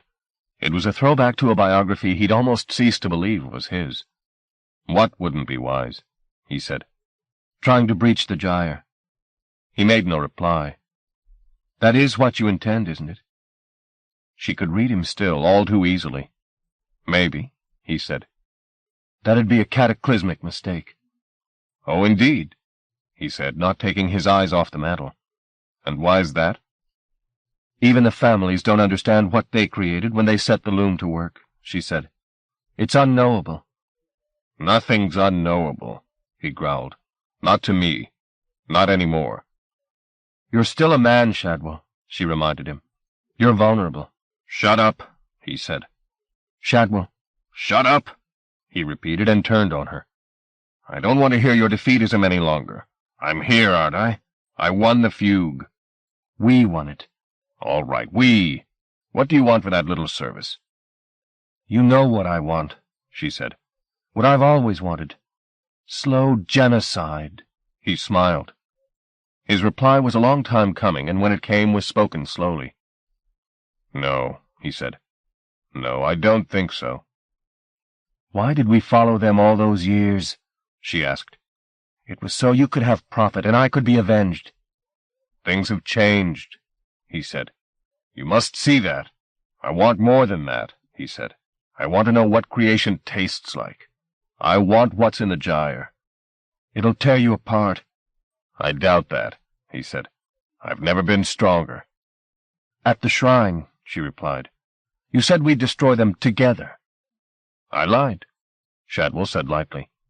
I told you what you wanted to hear because I needed you. Now you disgust me. I'll have new women when I'm a god. A god now, is it? She seemed genuinely amused by the thought. You're a salesman, Shadwell. You're a shabby little salesman. I'm the one they worship. Oh, yes, Shadwell replied. I've seen your cult. A boneyard and a handful of eunuchs. I won't be cheated, Shadwell, she said, moving toward him. Not by you, of all men. He'd known for many months that this time would come, when she finally understood how he'd manipulated her. He'd prepared himself for the consequences, quietly and systematically divesting her of her allies, and increasing his own store of defenses. But she still had the menstruum. Of that she could never be dispossessed. He saw it burgeoning in her eyes even now, and couldn't help but want to flinch before it. He governed the instinct, however, and instead walked across to her, and putting his hand to her face, stroked the lesions and the scabs there. Surely, he murmured, you wouldn't kill me? I won't be cheated, she said again. But dead is dead, he said, his tone soothing. I'm just a cuckoo. You know how weak we are. No resurrections for us. His touch had become more rhythmic. She hated it, he knew. She, the perfect virgin, she, all ice and regret. In earlier times she might have burned the skin from his fingertips for visiting this indignity upon her. But Mama Puss was dead, the hag, her useless lunatic self. The once mighty incantatrix was weak and weary, and they both knew it. All these years, sweetheart, he said. All these years you gave me just enough leash, just enough temptation. We agreed, she said. Together. No, said Shadwell, as though correcting a child. You used me to go among the cuckoos, because if the truth be known, they frighten you. She made to contradict, but he put his hand across her throat. Don't interrupt, he told her. She obeyed him. You've always held me in contempt, he went on. I know that. But I was useful and did as I was told, as long as I wanted to touch you. Is that what you want now? She said. Once, he said, almost mourning the loss. Once I would have killed to feel the pulse in your throat. Like this. His hand tightened a little. Or to have stroked your flesh. He worked the palm of his other hand against her breast. Don't do that, she said. The Magdalene's dead, he reminded her. So who's going to produce children now? It can't be the old bitch. She's sterile. No, lover. No. I think it has to be you.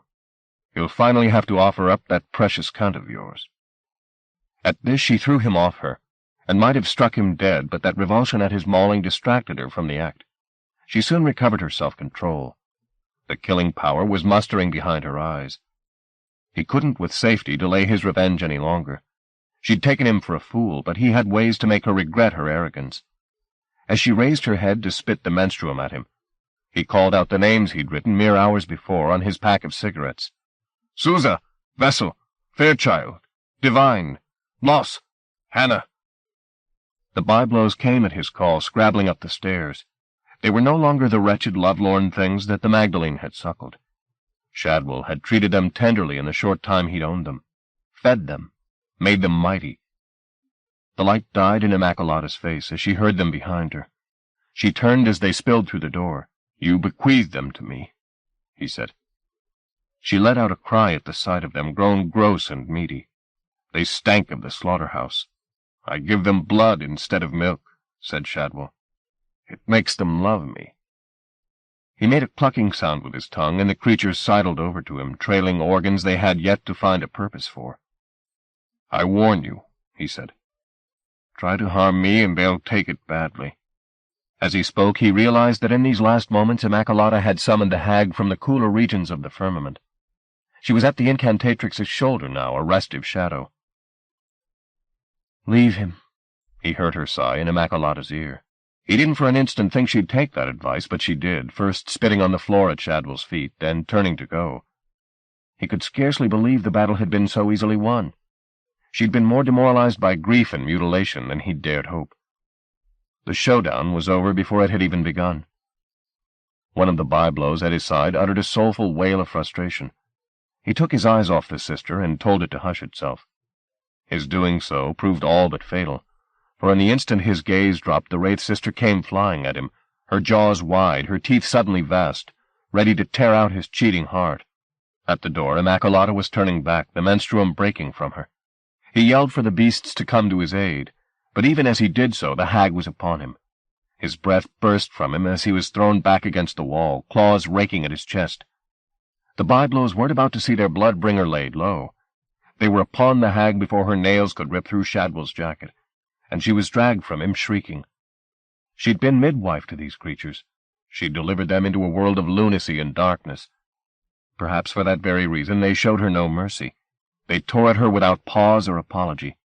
"Stop them!" Immaculata yelled.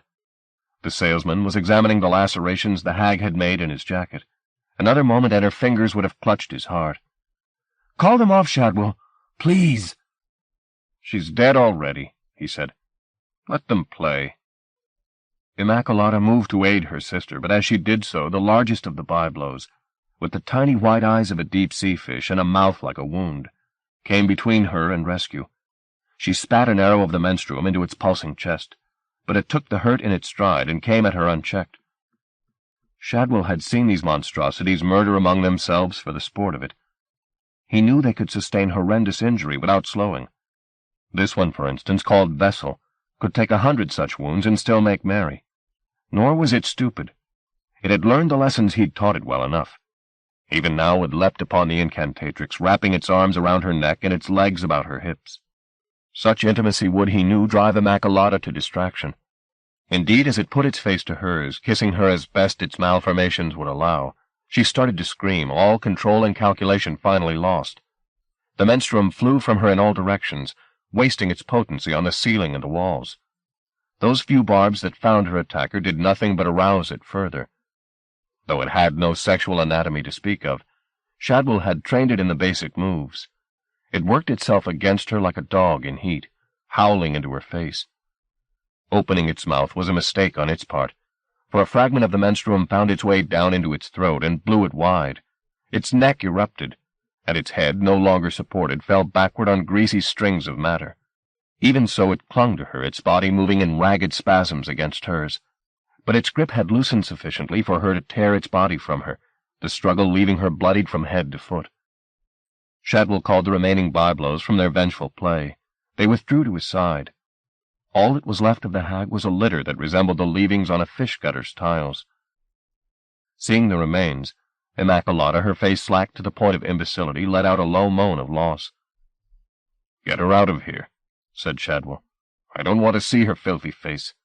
Take her into the hills. Dump her." Two of the byblows approached the incantatrix and took hold of her. There was not so much as a flicker in her eyes, nor a finger raised in protest. She seemed no longer even to see them. Either the slaughter of her one remaining sister or her own violation by the beast, or perhaps both, had undone something inside her. She was suddenly bereft of any power to enchant or terrify. A sack which they hauled away through the door and carried off down the stairs. Not once did she even raise her eyes in Shadwell's direction. He listened to the slouching gait of the byblows fade down the stairs, still half expecting her to come back for him, to mount one final attack. But no, it was over. He crossed to the muck of the hag. It smelled of something rotten. "Have it," he said to the remaining beasts, who fell upon the scraps and fought over them. Revolted by their appetite, he turned his gaze back toward the gyre. Very soon now night would be upon the fugue, a fast curtain on the events of a busy day. With tomorrow a new act would begin. Somewhere beyond the cloud he was watching lay a knowledge that would transform him. After that, no night would fall except at his word, nor day dawn. Chapter 7. An Open Book. 1. The law had come to Nonesuch. It had come to root out dissension. It had found none. It had come with truncheons, riot shields, and bullets, prepared for armed rebellion. It had found no whisper of that either. All it had found was a warren of shadowy streets, most of them deserted, and a few pedestrians who bowed their heads at the first sign of a uniform. Hobart had immediately ordered a house-to-house search. It had been greeted with a few sour looks, but little more than that. He was disappointed. It would have been gratifying to have found something to sharpen his authority upon. All too easy, he knew, to be lulled into a false sense of security, especially when an anticipated confrontation had failed to materialize. Vigilance was the key word now. Unending vigilance. That was why he'd occupied a house with a good view of the township from its upper stories, where he could take up residence for the night. Tomorrow would bring the big push on the gyre, which could surely not go unopposed. And yet, who could be certain with these people? They were so docile, like animals rolling over at the first sign of a greater power. The house he'd commandeered had little to recommend it beyond its view, a maze of rooms, a collection of faded murals, which he didn't care to study too closely, spare and creaking furniture. The discomfort of the place didn't bother him. He liked Spartan living. But the atmosphere did, the sense he had that the ousted tenants were still here, just out of sight. If he'd been a man who believed in ghosts, he'd have said the house was haunted. He wasn't, so he kept his fears to himself, where they multiplied. Evening had fallen, and the streets below were dark. He could see little from his high window now, but he could hear laughter drifting up from below. He'd given his men the evening to enjoy themselves, warning them never to forget that the township was enemy territory. The laughter grew more riotous, then faded down the street. Let them indulge themselves, he thought. Tomorrow the crusade would take them on to ground the people here thought of as sacred. If they were going to show any resistance, it would be then.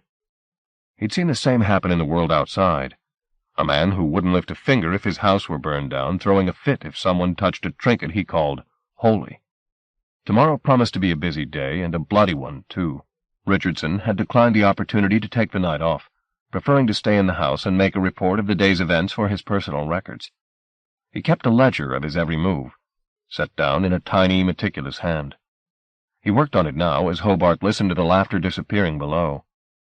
Finally, he put down his pen. "Sir?" "What is it?" "These people, sir. It seems to me—" Richardson halted, unsure of how best to voice a question that had been vexing him since they'd arrived. "It seems to me they don't look quite human." Hobart studied the man. His hair was immaculately cut, his cheeks immaculately shaved, his uniform immaculately pressed. "You may be right," he said. A flicker of distress crossed Richardson's face. "I don't understand, sir." "While you're here, you should believe nothing you see." "Nothing, sir?" "Nothing at all," Hobart said. He put his fingers to the glass. It was cold. His body heat lent the tips misty halos. "The whole place is a mass of illusions, tricks and traps. None of it's to be trusted." "It's not real?" Richardson said. Hobart stared across the roofs of this little nowhere and turned the question over. Real was what made the world go round, what was solid and true, and its flip side, unreal. That was what some lunatic in a cell shouted at 4 a.m. Unreal was dreams of power without the flesh to give them weight. But his view of these matters had subtly changed since his first encounter with Susanna. He had wanted her capture as he'd wanted no other, and his pursuit of her had led from one strangeness to another, until he was so fatigued he scarcely knew right from left. Real? What was real? Perhaps this thought would have been unthinkable before Susanna. Real was merely what he said was real. He was the general, and the soldier needed an answer for his sanity's sake. A plain answer that would let him sleep soundly. He gave it. Only the law's real here, he said. We have to hang on to that. All of us. Do you understand? Richardson nodded. Yes, sir. There was a long pause during which somebody outside began whooping like a drunken Cherokee. Richardson closed his ledger and went to the second window. I wonder, he said. Yes? Perhaps I should go out, just for a while, to see these illusions face to face. Maybe. Now that I know it's all a lie, he said, I'm safe, aren't I? As safe as you're ever going to be, said Hobart. Then, if you don't mind, go on. See for yourself. Richardson was away in seconds and down the stairs. A few moments later, Hobart caught sight of his shadowy form moving away down the street. The inspector stretched. He was tired to the marrow. There was a mattress in the next room, but he was determined not to avail himself of it. Laying his head on a pillow would offer the rumors of occupancy here an easy victim. Instead, he sat down in one of the plain chairs and took the book of fairy tales from his pocket. It had not left his presence since its confiscation. He'd lost count of the times he'd scanned its pages. Now he did the same again. But the lines of prose grew steadily hazier in front of him, and though he tried to check himself, his lids became heavier and heavier. Long before Richardson had found himself an illusion to call his own, the law that had come to Nonesuch had fallen asleep. 2. Susanna didn't find it so difficult to avoid Hobart's men when she stepped back into the township. Though they swarmed through the alleyways, the shadows had become unnaturally dense there, and she was always able to stay a few steps ahead of the enemy. Getting access to Hobart was another matter, however. Though she wanted to be finished with her work here as quickly as possible, there was no use in risking arrest. She'd escaped custody twice. 3 times might be pressing her luck. Though impatience gnawed at her, she decided to wait until the light faded. The days were still short this early in the year. It would only be a few hours. She found herself in an empty house, availing herself of some plain food that the owners had left there, and wandered around the echoing rooms until the light outside began to dwindle. Her thoughts turned back and back again to Jericho, and the circumstances of his death. She tried to remember the way he looked, and had some success with his eyes and hands, but couldn't create anything like a complete portrait. Her failure depressed her. He was so soon gone. She had just about decided that it was dark enough to risk venturing out when she heard voices. She went to the bottom of the stairs and peered through to the front of the house. There were 2 silhouetted figures on the threshold. "Not here," she heard a girl's voice whisper. "Why not?" said her male companion, his words slurred. One of Hobart's company, no doubt. "Why not? It's as good as any." "There's somebody here already," said the girl, staring into the mystery of the house. The man laughed. "Dirty fuckers," he called. Then he took the woman roughly by the arm. "Let's find somewhere else," he said. They moved away into the street. Susanna wondered if Hobart had sanctioned such fraternization. She couldn't believe he had. It was time she put an end to stalking him in her imagination. Time to find him and get her business with him done. She slipped through the house, scanned the street, then stepped out into the night.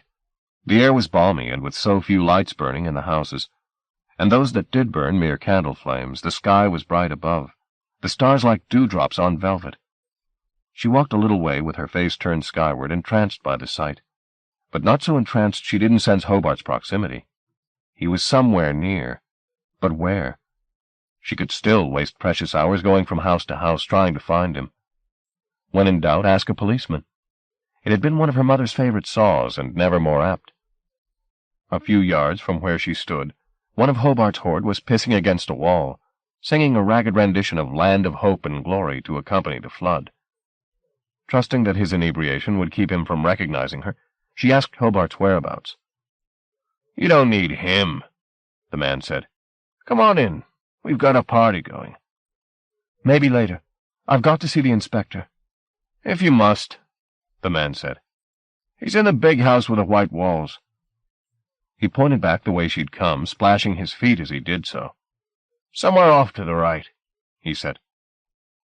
The instructions, despite the provider's condition, were good. Off to the right was a street of silent dwellings, and at the corner of the next intersection a sizable house, its walls pale in the starlight. There was nobody standing sentry at the door. The guards had presumably succumbed to whatever pleasures Nonesuch could offer. She pushed the door open and stepped inside unchallenged. There were riot shields propped against the wall of the room she'd entered, but she needed no confirmation that this was indeed the house. Her gut already knew that Hobart was in one of the upper rooms. She started up the stairs, not certain what she would do when she confronted him. His pursuit of her had made her life a nightmare, and she wanted to make him regret it. But she couldn't kill him. Dispatching the Magdalene had been terrible enough. Killing a human being was more than her conscience would allow. Best just to claim her book and go. At the top of the stairs was a corridor, at the end of which a door stood ajar. She went to it and pushed it open. He was there, her enemy, alone, slumped in a chair, his eyes closed. In his lap lay the book of fairy tales. The very sight of it made her nerves flutter. She didn't hesitate in the doorway, but crossed the bare boards to where he slumbered. In his sleep, Hobart was floating in a misty place. Moths flew around his head and beat their dusty wings against his eyes, but he couldn't raise his arms to brush them away. Somewhere near he sensed danger, but from which direction would it come? The mist moved to his left, then to his right.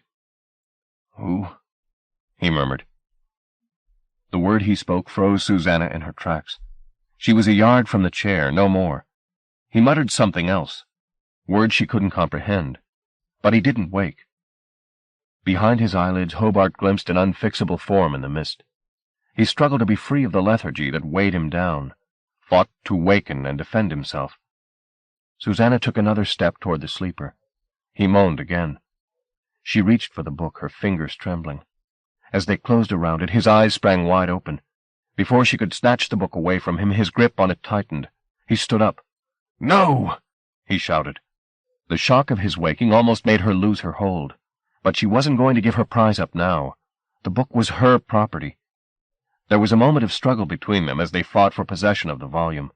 Then, without warning, a veil of darkness rose from their hands, or more correctly, from the book they held between them. She looked up into Hobart's eyes. He was sharing her shock at the power that was suddenly released from between their woven fingers. The darkness rose between them like smoke, and blossomed against the ceiling, immediately tumbling down again and closing them both in a night within a night. She heard Hobart loose a yell of fear. The next moment words seemed to rise from the book, white forms against the smoke, and as they rose they became what they meant.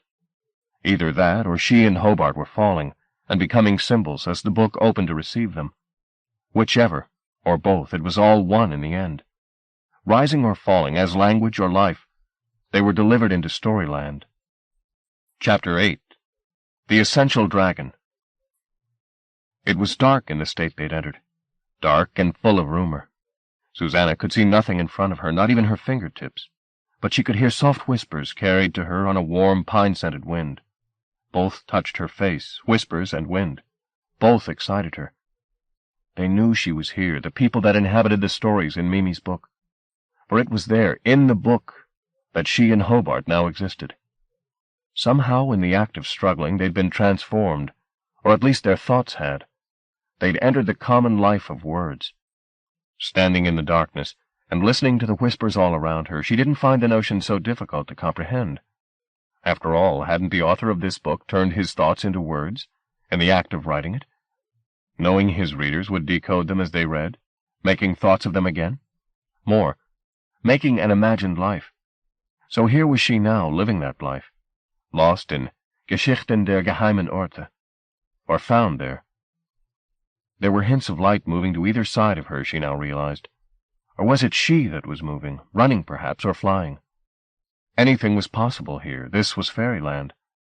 She concentrated to get a better grasp of what these flashes of light and darkness meant, and realized all at once that she was traveling at high speed through avenues of trees, vast primeval trees, and the light between them was growing brighter. Somewhere up ahead, Hobart was waiting for her, or for the thing she'd become as she flew through the pages. For she was not Susanna here, or rather not simply Susanna. She could not simply be herself here any more than he could be simply Hobart. They were grown mythical in this absolute forest.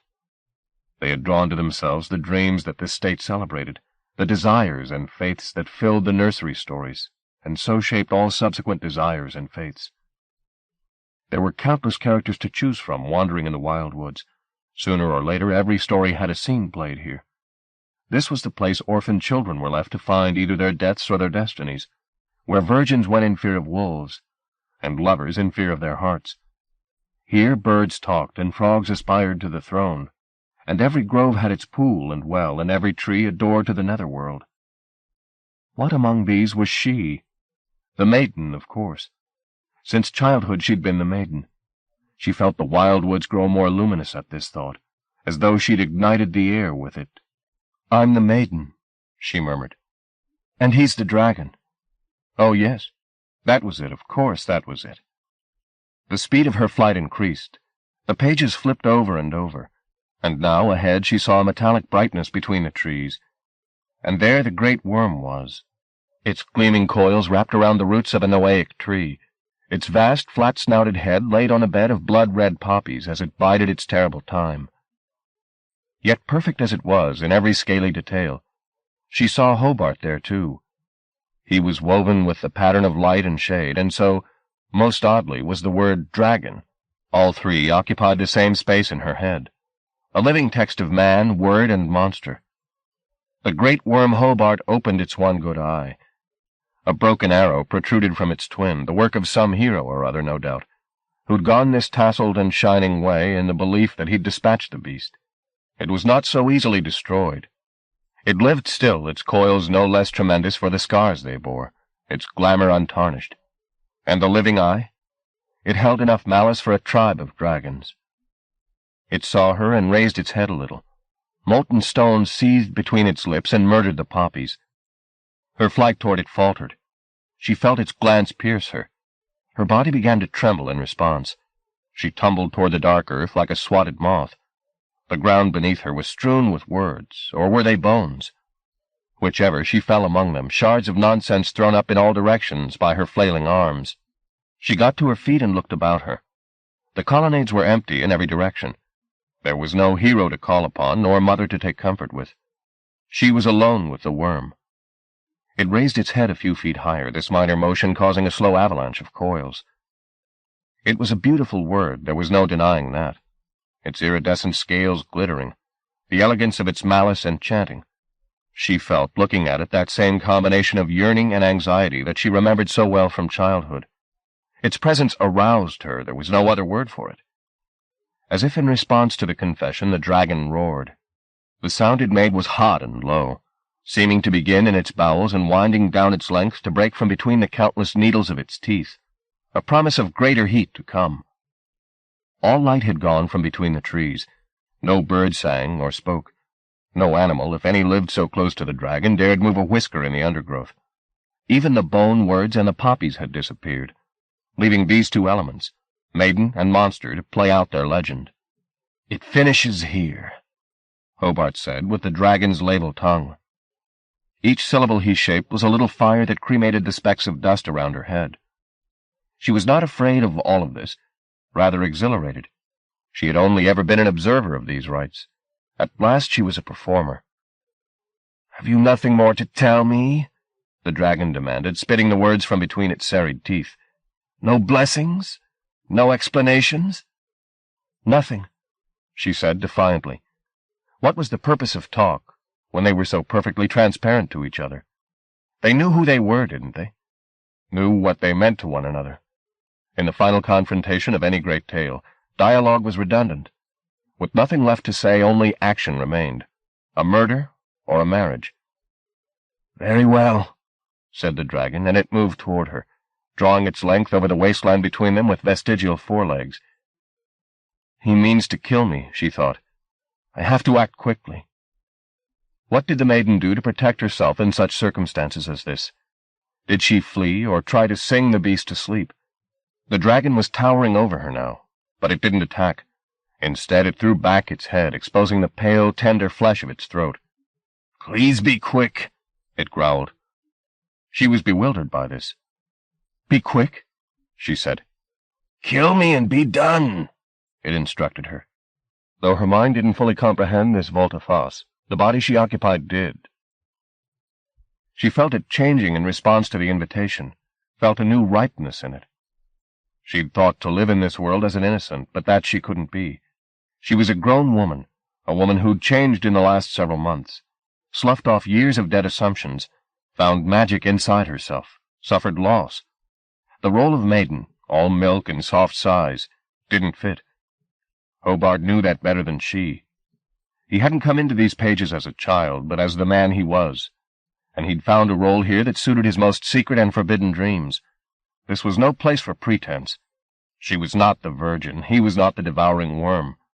He, in his private imaginings, was power besieged and seduced, and finally, painfully, martyred. That was why the dragon before her raised its milky throat.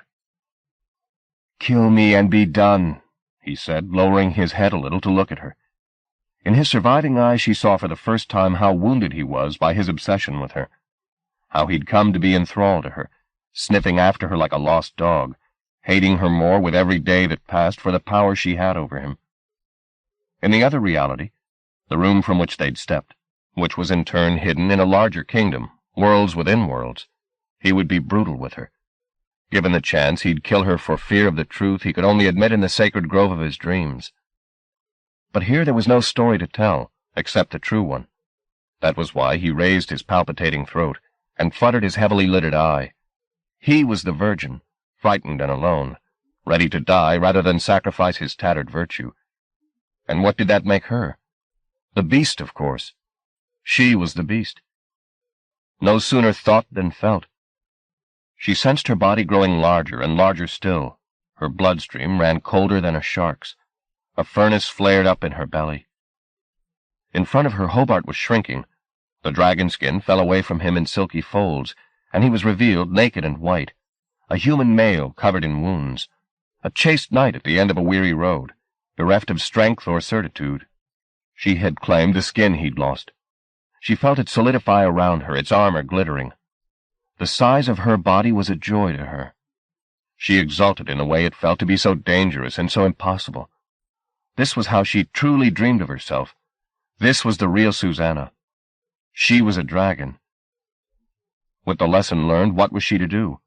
Finish the story as the man before her wished? Burn him? Swallow him? Looking down at his insipidity from her rearing height, smelling the dirt off him, the sweat off him.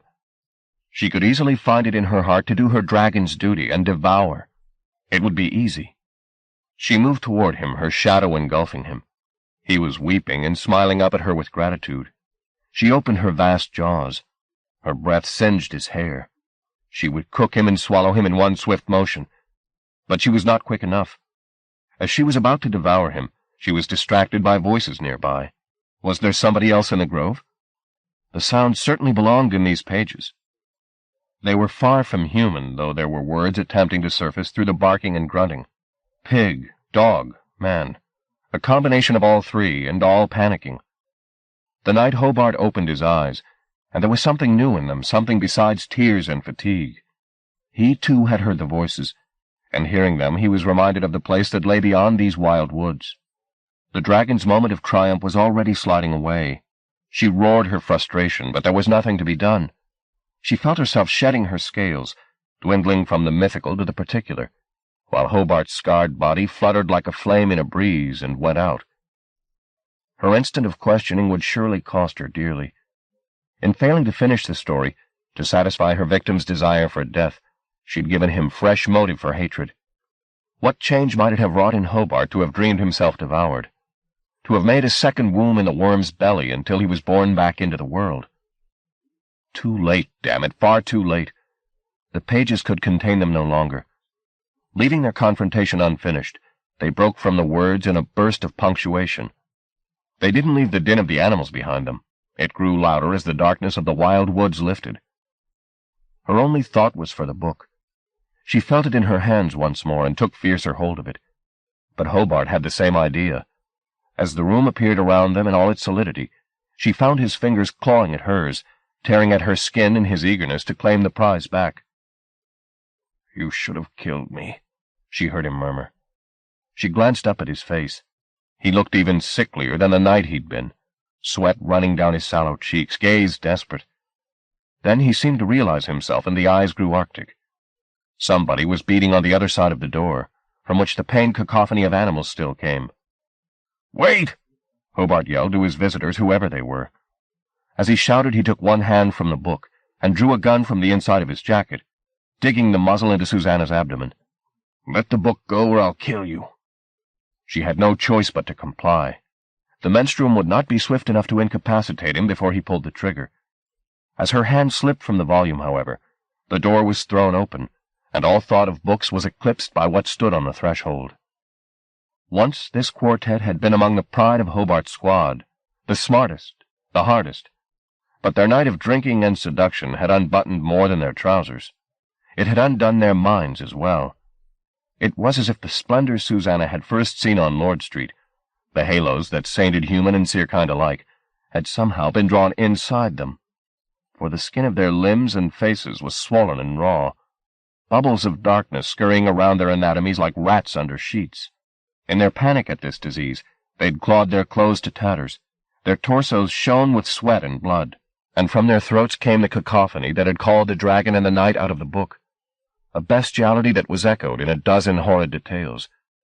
The way this one's face had swollen to lend him a snout, the way another's hands were fat as paws. This, she presumed, was how the seerkind had opposed the occupation of their homeland. They'd feigned passivity to seduce the invading army into their raptures, and this nightmare menagerie was the result. Apt as it was, she was appalled. One of the pack now staggered into the room, his lips and forehead swollen to the brink of bursting. He was clearly trying to address Hobart, but all his spellbound palate could produce was the complaint of a cat having its neck wrung. Hobart had no intention of deciphering the mules, but instead leveled his gun at the wreckage shambling toward him. "Come no closer," he warned. The man, spittle running from his open mouth, made a second incoherent appeal. "Get out!" was Hobart's response. He took a step toward the quartet. The leader retreated, as did those in the doorway. Not for the gun's sake, Susanna thought, but because Hobart was their master. These new anatomies only confirmed what their training had long ago taught them, that they were unthinking animals enthralled to the law. "Out!" said Hobart again. They were backing off along the corridor now, their din subdued by their fear of Hobart. In a matter of moments his attention would no longer be diverted, Susanna knew. He'd turn on her again, and the slim advantage gained by this interruption would have been squandered. She had to let her instinct lead. She might have no other opportunity. Seizing the moment, she ran at Hobart and snatched the book from his hand. He shouted out and glanced her way, his gun still keeping the howling quartet at bay. With his eye off them, the creatures set up their racket afresh. "There's no way out," Hobart said to her, "except by this door. Maybe you'd like to go that way?" The creatures clearly sensed that something was in the air and redoubled their din. It was like feeding time at the zoo. She'd not get 2 steps down the passage before they were upon her. Hobart had her trapped. At that realization she felt the menstruum rise in her, coming with breath-snatching suddenness. Hobart knew instantly she was gathering strength. He crossed quickly to the door and slammed it on the howling breed outside, then turned on her again. "We saw some things, didn't we?" he said. "But it's a story you won't live to tell." He aimed the gun at her face. It wasn't possible to analyze what happened next. Perhaps he fired, and the shot miraculously went wide, shattering the window behind her. Whatever, she felt the night air invading the room, and the next moment the menstruum was bathing her from head to foot, turning her on her heel, and she was running toward the window with no time to consider the sense of this escape route, until she was up on the sill and hurling herself out. The window was 3 stories up. But it was too late for such practicalities. She was committed to the leap, or fall, or flight. The menstruum scooped her up, throwing its strength against the wall of the house opposite, and letting her slide from window to roof on its cool back. It wasn't true flight, but it felt like the real thing. The street reeled beneath her as she tumbled on solid air to meet the eaves of the other house, only to be scooped up a second time and carried over the roof, Hobart's shouts diminishing behind her. She could not be held aloft for long, of course, but it was an exhilarating ride while it lasted. She slid helter-skelter down another roof, catching sight in that moment of a streak of dawn light between the hills, then over gables and chimney stacks and down, swooping into a square where the birds were already tuning up for a day. As she flew down, they scattered, startled by the twist evolution had taken to produce such a bird as this. Her landing must have reassured them that there was much design work still to do. She skidded across the paving stones, the menstruum cushioning the worst of the impact, and came to a halt inches from a mosaicked wall. Shaking and faintly nauseous, she stood up. The entire flight had probably lasted no more than 20 seconds, but already she heard voices raising the alarm in an adjacent street. Clutching Mimi's gift, she slipped from the square and out of the township by a route that took her once in a circle and twice almost threw her into the arms of her pursuers. Every step of the way she discovered a new bruise, but she was at least alive and wiser for the night's adventures. Life and wisdom. What more could anybody ask? Chapter 9. The Fire. The day and night that Susanna spent in Nonsuch and in the wild woods, stalking Hobart, took Cal and DeBono to no less remarkable places. They too had their griefs and revelations. They too came closer to death than either wanted to come again. Upon parting from her, they'd resumed their journey to the firmament in silence, until out of nowhere DeBono had said, "Do you love her?" Oddly enough, that very thought had been on Cal's mind, but he hadn't replied to the question. It had frankly embarrassed him. "You damn fool," DeBono said. "Why are you, Cuckoo, so afraid of your feelings? She's worth loving. Even I can see that. So why don't you say it?" Cal grunted. DeBono was right, but it rankled to be lectured on the matter by someone younger. "You're afraid of her, is that it?" DeBono said. The remark added insult to injury. "Christ, no," Cal said. "Why the fuck should I be afraid of her?"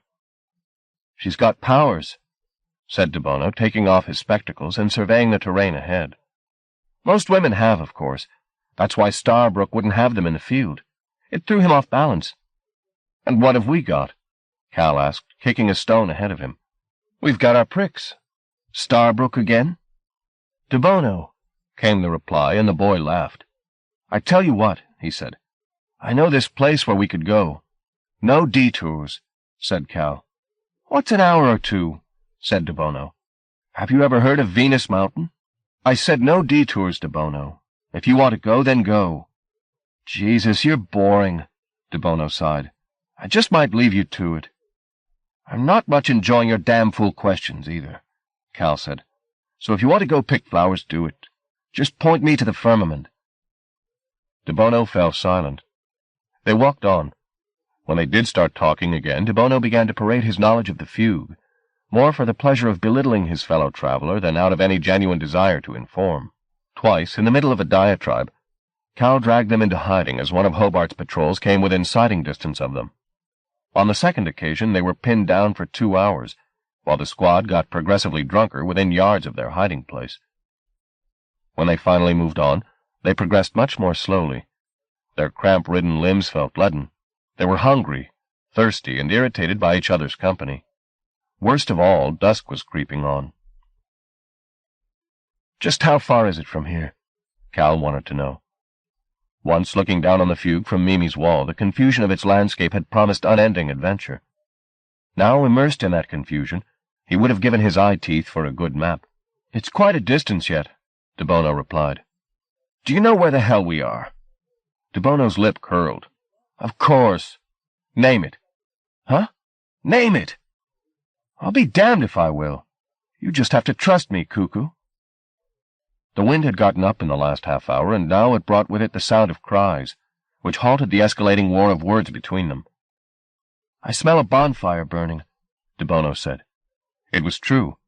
Besides its burden of pain, the wind brought the scent of burning wood. DeBono was already bounding off in search of its source. Nothing would have given Cal more satisfaction at that moment than leaving the rope dancer to his own devices, but, much as he doubted DeBono's value as a guide, he was better than nothing. Cal followed him through the gathering darkness up a small ridge. From there, across a space of fields littered with arches, they had a fine view of the fire. What looked to be a small copse was burning lustily, the flames fanned by the wind.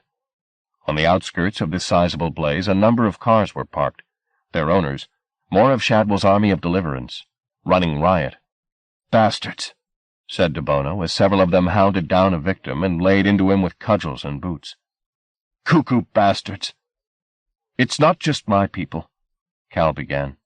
But before he could finish the defense of his tribe, the words died on his tongue, as he recognized the place that was being destroyed in front of his eyes. This was no wood. The trees weren't arbitrarily scattered, but planted in ordered avenues.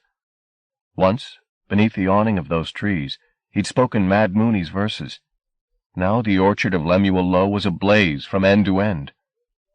He started down the slope toward the conflagration. "Where are you going?" De Bono asked him. "Calhoun? What do you think you're doing?" De Bono came after him and took hold of his arm. "Calhoun, listen to me." "Let me alone," Cal said, attempting to throw De Bono off. In the violence of that attempt, the soil of the incline gave way beneath his heel, and he lost balance, taking De Bono with him. They slid down the hill, dirt and stone showering them, and came to a halt in a waist-deep ditch of stagnant water at the bottom. Cal began to haul himself out the other side, but De Bono had hold of his shirt. "You can't do anything, Mooney," he said. "Get the fuck off me. Look, I'm sorry about the cuckoo remark, right? We breed vandals too." "Forget it," said Cal, his eyes still on the fire. He detached De Bono's hand. "I know this place," he said.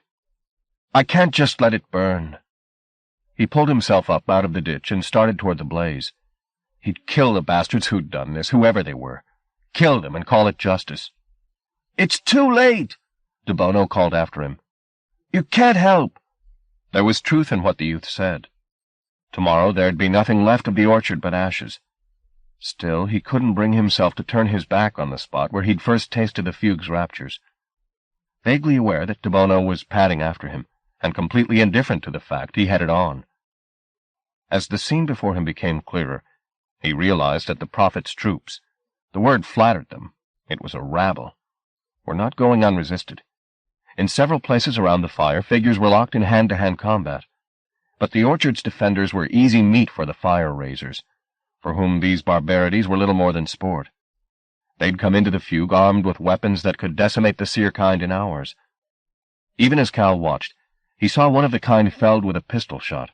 Somebody went to the wounded man's aid, but was in her turn brought down. The soldiers went from body to body to see that the job was done. The first of the victims was not dead.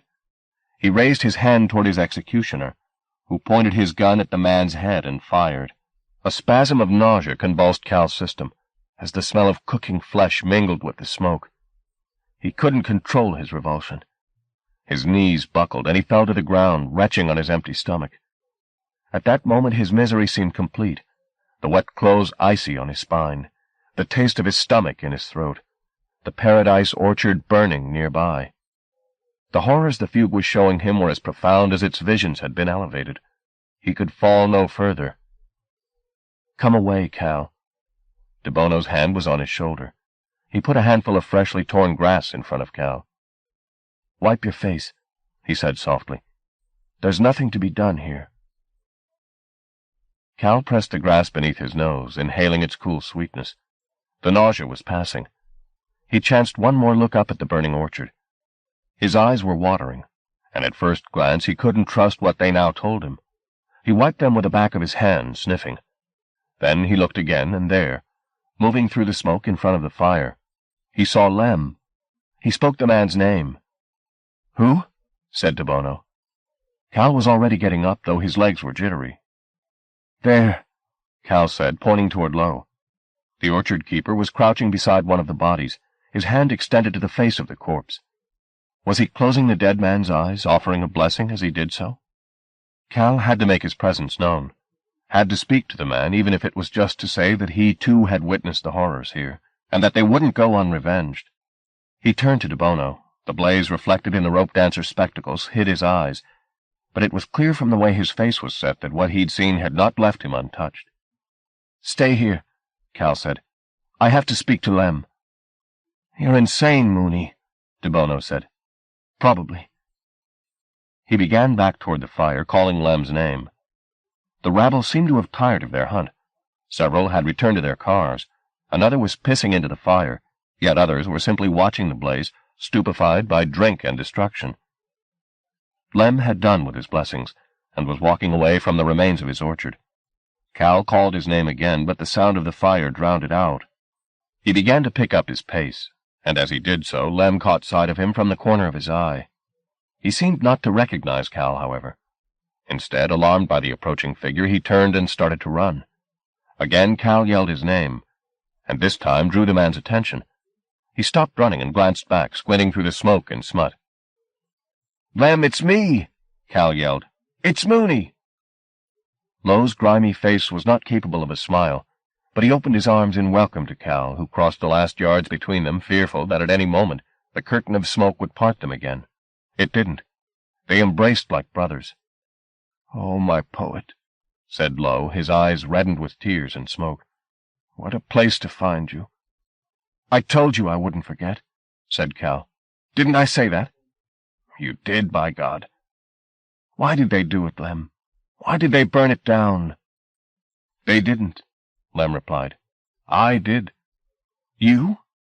You think I'd give those bastards the pleasure of my fruit? But, Lem, the trees, all those trees." Lowe was digging in his pockets and brought out handfuls of the Jewed pears. Many were bruised and broken, sap glistening as it ran over Lowe's fingers. Their perfume pierced the filthy air, bringing back memories of lost times. "There's seeds in every one of them, poet," Lem said. "And in every seed there's a tree. I'll find another place to plant." They were brave words, but he sobbed even as he spoke them. "They won't defeat us, Calhoun," he said. "Whatever God's name they come in, we won't kneel to them." "You mustn't," said Cal, "or everything's lost." As he spoke, he saw Lowe's gaze move off his face toward the rabble at the cars. "We should be going," he said, stuffing the fruit back into his pocket. "Will you come with me?" "I can't, Lem." "Well, I taught your verses to my daughters," he said. "I remembered them as you remembered me." "They're not mine," Cal said. "They're my grandfather's." "They belong to us all now," Lowe said. "Planted in good ground." Suddenly a shot. Cal turned. The 3 fire watchers had seen them and were coming their way. All were armed.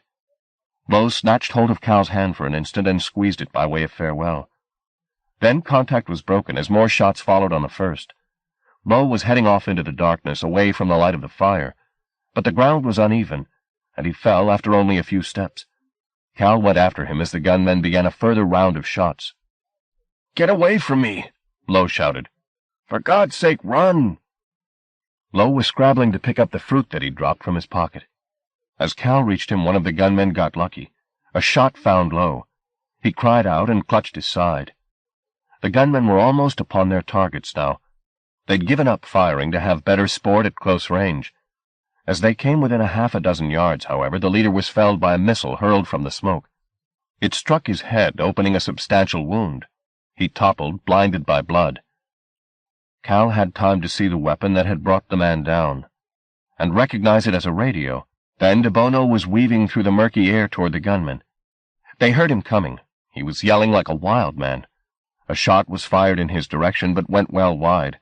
He threw himself past the hunters and ran off in the direction of the fire. The leader, his hand clamped to his head, was staggering to his feet, ready to give chase. DeBono's tactics, though they'd distracted the executioners, were as good as suicidal. The gunmen had him trapped against the wall of burning trees. Cal caught sight of him, pelting through the smoke toward the fire, the killers in howling pursuit. A volley of shots was fired. He dodged them like the dancer he was. But there was no dodging the inferno ahead. Cal saw him glance around once to take in the sight of his pursuers, then, idiot that he was, he plunged into the fire. Most of the trees were now no more than burning pillars, but the ground itself was a firewalker's heaven, hot ash and charcoal. The air shimmered with the heat, corrupting DeBono's figure until it was lost between the trees. There was no time to mourn him. His bravery had earned them a reprieve, but it would not last long. Cal turned back to aid Lemuel. The man had gone, however, leaving a splash of blood and a few fallen fruit to mark the place he'd been. Back at the fire, the gunmen were still waiting to mow DeBono down should he re-emerge. Cal had time to get to his feet and study the conflagration for any sign of the rope dancer. There was none. Then he backed away from the pyre and took off toward the slope on which he and DeBono had fought. As he did so, a vague hope rose in him. He decided to change his route and made a run that took him around to the other side of the orchard. The air was clearer here. The wind was carrying the smoke in the opposite direction. He ran along the edge of the orchard, hoping against hope that maybe DeBono had outpaced the heat. Halfway along the flank of the fire, his horrified eyes found a pair of burning shoes. He kicked them over, then searched for their owner. It was only when he turned his back on the flames that he saw the figure standing in a field of high grass, 200 yards from the orchard. Even at that distance, the blond head was recognizable. So as he drew closer was the smug smile. He'd lost his eyebrows and his lashes, and his hair was badly singed, but he was alive and well. "How did you do that?" Cal asked him when he got within speaking distance of the fellow. DeBono shrugged. "I'd rather firewalk than rope dance any day of the week," he said. "I'd be dead without you," Cal said. "Thank you." DeBono was clearly uncomfortable with Cal's gratitude. He shooed it away with a wave of his hand and turned his back on the fire and waded off through the grass, leaving Cal to follow. "Do you know where we're going?" Cal called after him. It seemed they were striking off in another direction to the one they'd been following when they'd first come upon the fire, but he couldn't have sworn to it. DeBono offered a reply, but the wind blew it away, and Cal was too weary to ask a second time. Chapter 10. Unearthly Delights. 1. The journey became a torment thereafter. Events at the orchard had drained Cal of what few reserves of strength he could still lay claim to. The muscles in his legs twitched as if they were about to go into spasm. The vertebrae in his lower back seemed to have lost their cartilage and were grinding against each other. He tried not to think of what would happen if and when they finally reached the firmament. In the best of conditions, he and DeBono would scarcely be Shadwell's equal. Like this, they'd be fodder. The occasional wonders the starlight had uncovered. A ring of stones linked by bands of whispering fog. What appeared to be a family of dolls, their identical faces pale, smiling beatifically from behind a silent waterfall. To these he gave no more than a cursory glance. The only sight that could have brought joy to his lips at that moment was a feather mattress. But even the mysteries dwindled after a time, as DeBono led him up a dark hillside with a soft wind moving in the grass around their feet. The moon was rising through a bank of cumulus, making a ghost of DeBono as he forged on up the steep slope. Cal followed like a lamb, too weary to question their route. But by degrees he became aware that the sighs he heard were not entirely the voice of the wind. There was an oblique music in them, a tune that came and fled again. It was DeBono who finally came to a halt and said, "Do you hear them, Cal?" "Yes, I hear them. They know they've got visitors." "Is this the firmament?" "No," said DeBono softly. "The firmament's for tomorrow. We're too tired for that. Tonight we stay here." "Where's here?" "Can't you guess? Don't you smell the air?" It was lightly perfumed, honeysuckle and night-blooming jasmine. "And feel the earth?" The ground was warm beneath his feet. "This, my friend, is Venus Mountain." 2. He should have known better than to trust DeBono. For all his heroics, the fellow was wholly unreliable, and now they'd lost precious time. Cal glanced behind him to see if the route they'd come was discernible, but no, the moon had slipped into the cloud bank for a little while, and the mountainside was in darkness. When he looked back, DeBono had vanished. Hearing laughter a little way off, Cal called his guide's name. The laughter came again. It sounded too light to be DeBono, but he couldn't be certain. "Where are you?" he asked, but there was no reply, so he went in the direction of the laughter. As he advanced, he stepped into a passage of warm air. Startled, he retreated, but the tropical warmth came with him, the honey scent now strong in his nostrils. It made him feel light-headed. His aching legs threatened to fold beneath him from the sheer swooning pleasure of it. A little further up the incline he saw another figure, surely that of DeBono, moving in the gloom. Again he called the man's name, and this time he was granted a reply. DeBono turned and said, "Don't fret, Cuckoo." His voice had taken on a dreamy quality. "We've got no time," Cal protested. Can't do anything." DeBono's voice came and went like a weak radio signal. "Can't do anything tonight. Except love." The last word faded, and so did DeBono, melting into the darkness. Cal about turned. He was certain that DeBono had been speaking from farther up the mountain, which meant that if he turned his back on the spot and walked, he'd be returning the way they'd come. The warmth went with him as he about turned. I'll get a new guide, he vaguely thought. Get a guide and find the firmament. He had an appointment to keep with somebody. Who was it? His thoughts were going the way of De Bono's voice. Oh, yes, Susanna. At the mental formulation of her name, the warmth somehow conspired with his limbs to draw him down to the ground. He wasn't sure how it happened. He didn't trip, he wasn't pushed. But in an instant, he had his head on the ground, and oh, the comfort of it. It was like returning to a lover's bed on a morning of frost. He stretched out, indulging his weary limbs, telling himself he'd just lie here long enough to gain some strength for the trials ahead. He might well have fallen asleep, but that he heard his name called. Not Cal, nor even Calhoun, but Mooney. It was not De Bono's voice, but a woman's. Susanna?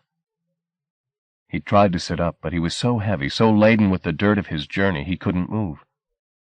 He wanted to slough the weight off like a snake its tired skin, but he lay there unable to move a finger joint, while the voice called him, fading as it went searching for him in higher regions. He so wanted to follow it, and without warning, he felt that yearning realized as his clothes fell away from him and he began to travel over the grass, his belly to the earth's belly.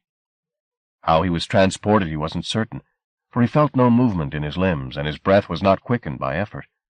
Indeed, he felt so removed from sensation, it was as if he'd left body and breath behind him with his clothes.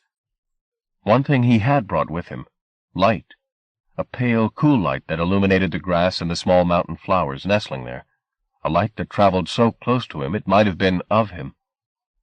A few yards from where he journeyed, he saw De Bono lying asleep on the grass, his mouth open like a fish's mouth.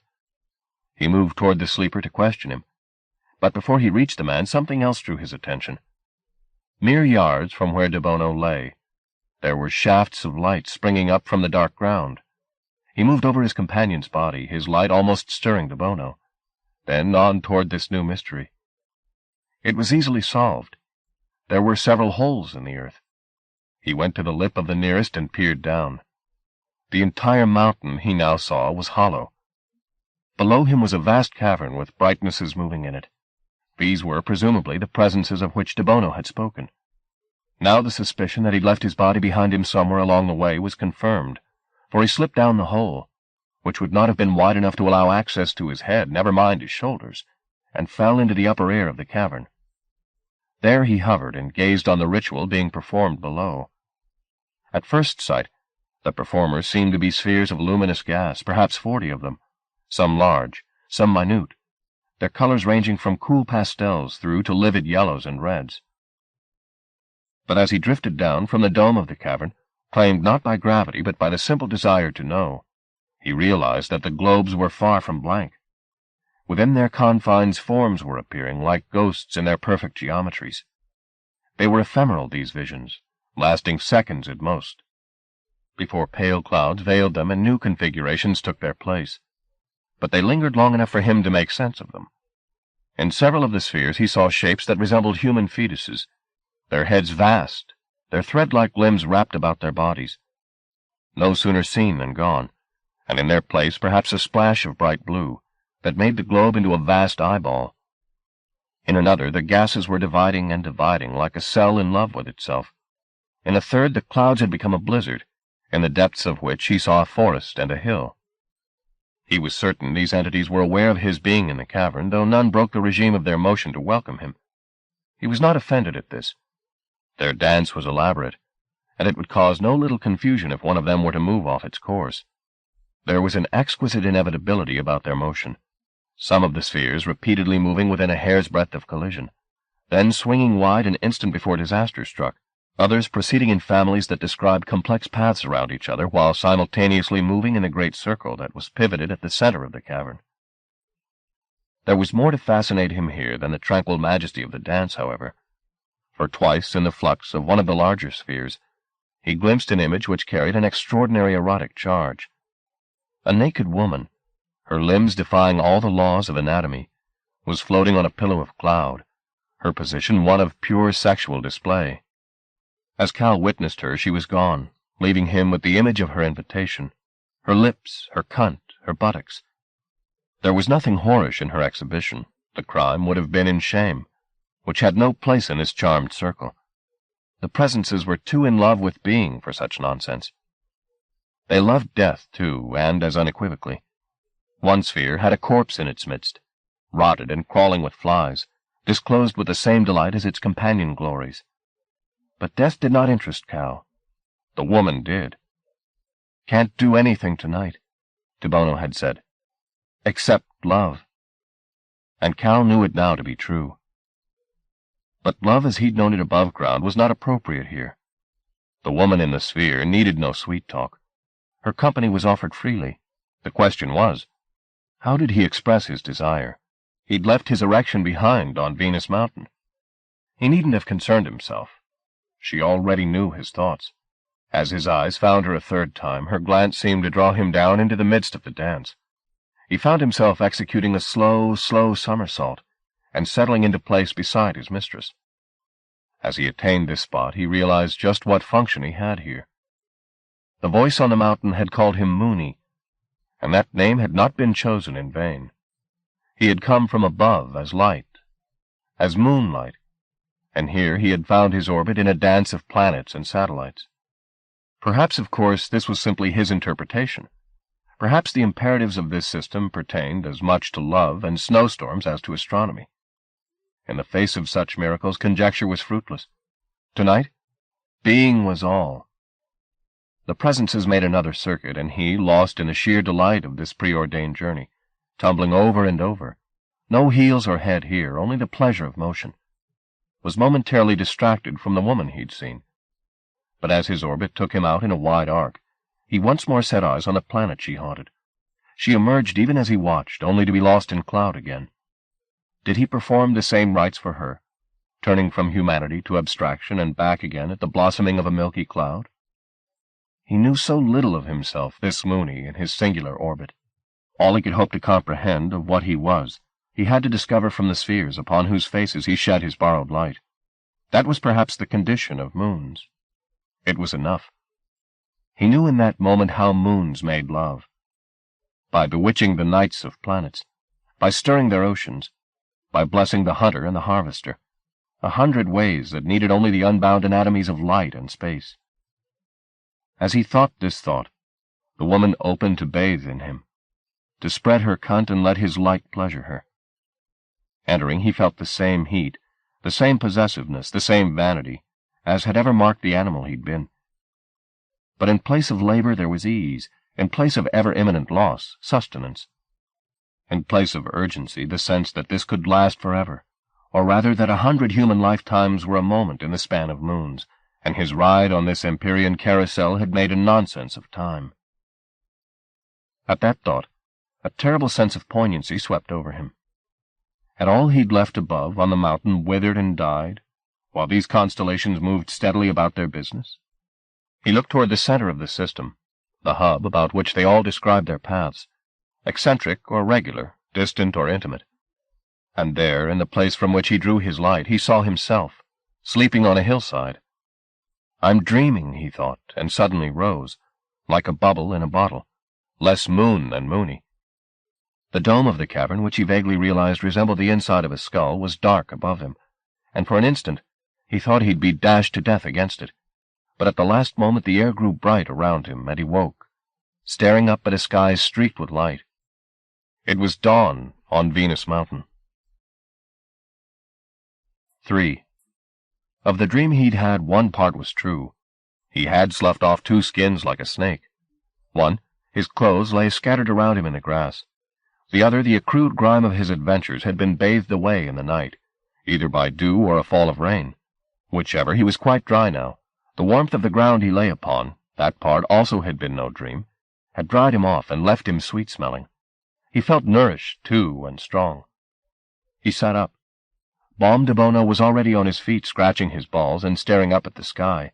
A blissful combination. The grass had left an imprint on his back and buttocks. "Did they please you?" he said, cocking an eye at Cal.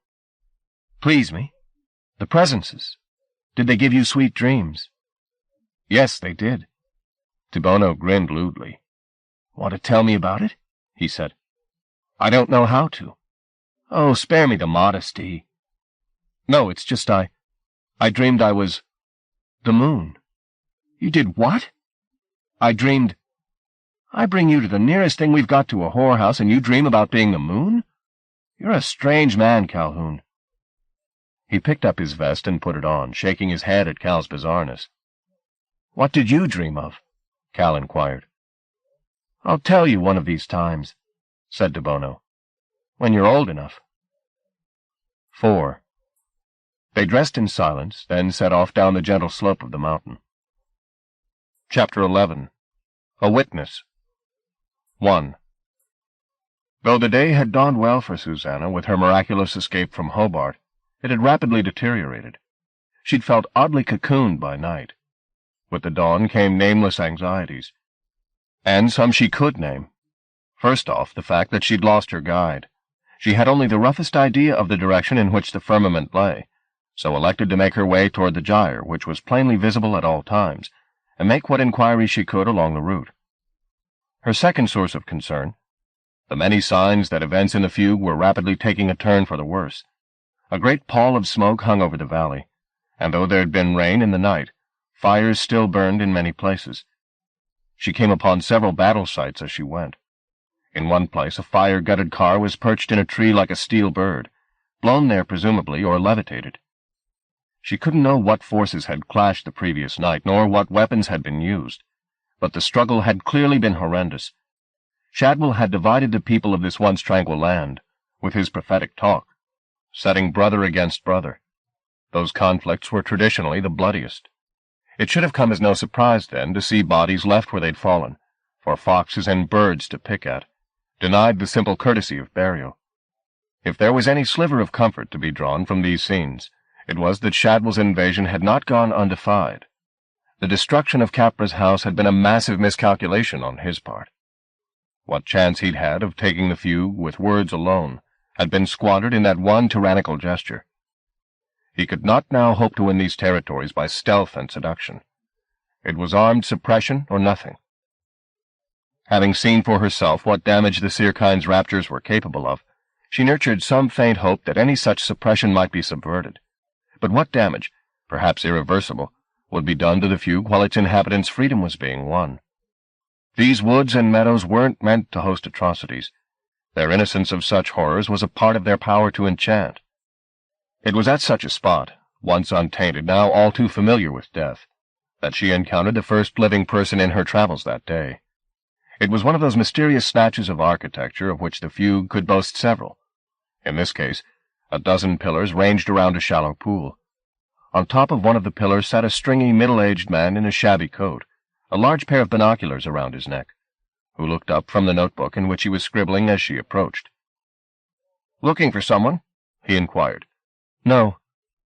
They're all dead, anyway," he said dispassionately. "See?" The pavement around the pool was splashed with blood. Those that had shed it lay face up at the bottom of the water, their wounds white. "Your handiwork?" she asked him. "Me? Good God, no. I'm just a witness. And what army are you with?" "I'm with nobody," she said. "I'm on my own." This he wrote down. "I don't necessarily believe you," he said as he wrote. "But a good witness sets down what he sees and hears, even if he doubts it." "What have you seen?" she asked him. "Confusion," he said. "People everywhere, and nobody sure who was who, and bloodletting the like of which I never thought to see here." He peered at her. "You're not Sirkind," he said. "No." "Just wandered in by chance, did you?" "Something like that." "Well, I'd wander back out again if I were you. Nobody's safe. A lot of folks have packed their bags and gone into the kingdom rather than be slaughtered." "So who's left fighting?" "Wild men. I know I shouldn't venture an opinion, but that's the way it looks to me. Barbarians raging around." Even as he spoke, she heard shouting a little way off. With their breakfast done, the wild men were at work already. "What can you see from up there?" she asked him. "A lot of ruins," he said, "and occasional glimpses of the factions." He put his binoculars to his eyes and made a sweep of the terrain, pausing here and there as he caught sight of some interesting detail. "There's been a battalion out of Nonsuch in the last hour," he said, "looking much the worse for wear. There's rebels over toward the steppes, and another band to the northwest of here. The prophet left the firmament a little while ago. I can't say exactly when. My watch was stolen, and there's several squads of his evangelists preceding him to clear the way. The way where? To the gyre, of course. The gyre?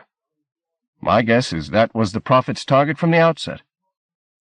He's not a prophet, said Susanna. He's called Shadwell. Shadwell? Go on, write that down. He's a cuckoo and a salesman. You know this for certain? The man said. Tell me all. No time, Susanna replied, much to his aggravation. I've got to get to him. Oh, so he's a friend. Far from it, she said, her eyes straying back to the bodies in the pool. You'll never get near his throat if that's what you're hoping, the man told her. He's guarded day and night. I'll find a way, she said. You don't know what he's capable of. If he's a cuckoo and he tries stepping into the gyre, that'll be the end of us. That I do know. Still, it'll give me a last chapter, eh? And who'll be left to read it? 2. She left him up on his pillar like some lonely penitent, pondering the remark. Her thoughts were grimmer for the conversation. Despite the presence of the menstruum in her system, she knew very little of how the forces that had made the Weaveworld worked. But it didn't take genius to see that for Shadwell to trespass on the rapturous ground of the gyre would prove cataclysmic. He was all that rarefied region, and its makers despised. He was corruption. Perhaps the gyre could destroy itself rather than give him access to its secrets. And if it ceased to exist, wouldn't the fugue, the unity of which was preserved by the power there, be lost to the maelstrom? That, she feared, was what the witness had meant with his pronouncements. If Shadwell entered the gyre, the world would end. There'd been no sign of animal or bird life since she'd left the vicinity of the pool. The trees and bushes were deserted. The undergrowth was hushed. She summoned the menstruum up until it brimmed in her, ready to be used in her defense, should the occasion arise. There was no time left for niceties now. She would kill anyone who tried to prevent her from getting to Shadwell. A noise from behind a partially demolished wall drew her attention. She stood her ground and challenged the observer to make himself known. There was no reply forthcoming. "I won't ask you again," she said. "Who's there?" At this there was a fall of brick shards, and a boy of 4 or 5, naked but for socks and dust, stood up and clambered over the rubble toward her. "Oh, my God," she said, her heart going out to the child. In the instant her defenses fell, there was movement to right and left of her, and she found herself surrounded by a ragged selection of armed men.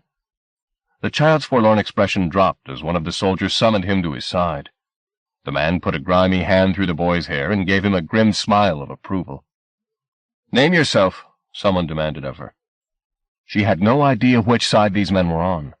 If they were of Shadwell's army, admitting her name would be an instant death sentence. But, desperate as things were, she couldn't bring herself to unleash the menstruum against men, and a child, whose allegiance she didn't even know. "Shoot her," the boy said. "She's with them." "Don't you dare," said a voice at her back. "I know her." She turned as her savior spoke her name, and there, of all people, was Nimrod. The last time they'd met he'd been a convert to Shadwell's unholy crusade. All talk of glorious tomorrows. Time and circumstance had humbled him. He was a picture of wretchedness, his clothes tattered, his face full of hurt. "Don't blame me," he said, before she could even speak. "I don't," she said. There'd been times she'd cursed him, but they were history now. "Truly I don't." "Help me," he said suddenly, and came to her. She hugged him. He concealed his tears behind their embrace until the others left off watching the reunion and slipped back into hiding. Only then did he ask, "Have you seen Jericho?" "He's dead," she said. "The sisters killed him." He drew away from her and covered his face with his hands. "It wasn't your fault," she told him. "I knew," he said quietly. "As soon as things went sour, I knew something terrible had happened to him. You can't be blamed for not seeing the truth. Shadwell's a brilliant performer, and he was selling what people wanted to hear." "Wait," said Nimrod, looking up at her. "Are you telling me Shadwell's the prophet?" "Yes, I am." He made a small shake of the head. "A cuckoo," he said, his tone still half disbelieving. "A cuckoo." It doesn't mean he isn't strong, Susanna cautioned. He's got raptures all his own. You've got to come back to the camp, Nimrod said with fresh urgency. Talk to our commander before we leave for the gyre. Make it quick, she said. He was already away, leading her into the rockier terrain that concealed the rebels. There's only me and Apolline left alive, he said as they went. From the first wakened. The rest are gone. My Lilia. Then Freddie Camel. Now Jericho. Where's Apolline now? She went out into the kingdom, the last I heard. What about Cal? Is he with you? We were going to meet up at the firmament, but Shadwell's already on his way to the gyre. Which is as far as he'll get, Nimrod said. Whatever raptures he's stolen, he's still just a man. And men bleed. So do we all, she thought, but left the thought unspoken. Chapter 12. One Fell Swoop. 1. Nimrod's brave talk was undercut by what she found at the camp. It was more like a hospital than a military establishment. Well over 3/4 of the 50 or so soldiers, men and women, who were gathered in the shelter of the rocks, had sustained some wound or other. Some were still capable of fighting, but many were clearly at death's door, tended with soft words in their failing minutes. In one corner of the camp, out of sight of the dying, a dozen bodies were laid beneath makeshift shrouds. In another, a cache of captured armaments was being sorted through. It made a chilling display. Machine guns, flamethrowers, grenades. On this evidence, Shadwell's followers had come prepared to destroy their homeland if it resisted their deliverance. Against these horrors and the zeal with which they were wielded, the profoundest raptures were a frail defense. If Nimrod shared her doubts, he chose not to show them, but talked ceaselessly of the previous night's victories as if to keep a telling silence at bay. We even took prisoners, he boasted, leading Susanna to a muddy pit among the boulders, where maybe a dozen captives sat, bound at ankles and wrists, guarded by a girl with a machine gun. They were a forlorn mob. Some were wounded, all were distressed, weeping and muttering to themselves as though Shadwell's lies no longer blinded them, and they were waking up to the iniquity of what they'd done. She pitied them and their self-contempt. She knew all too well the powers of beguilement Shadwell possessed. In her time she'd almost succumbed to them herself. These were his victims, not his allies.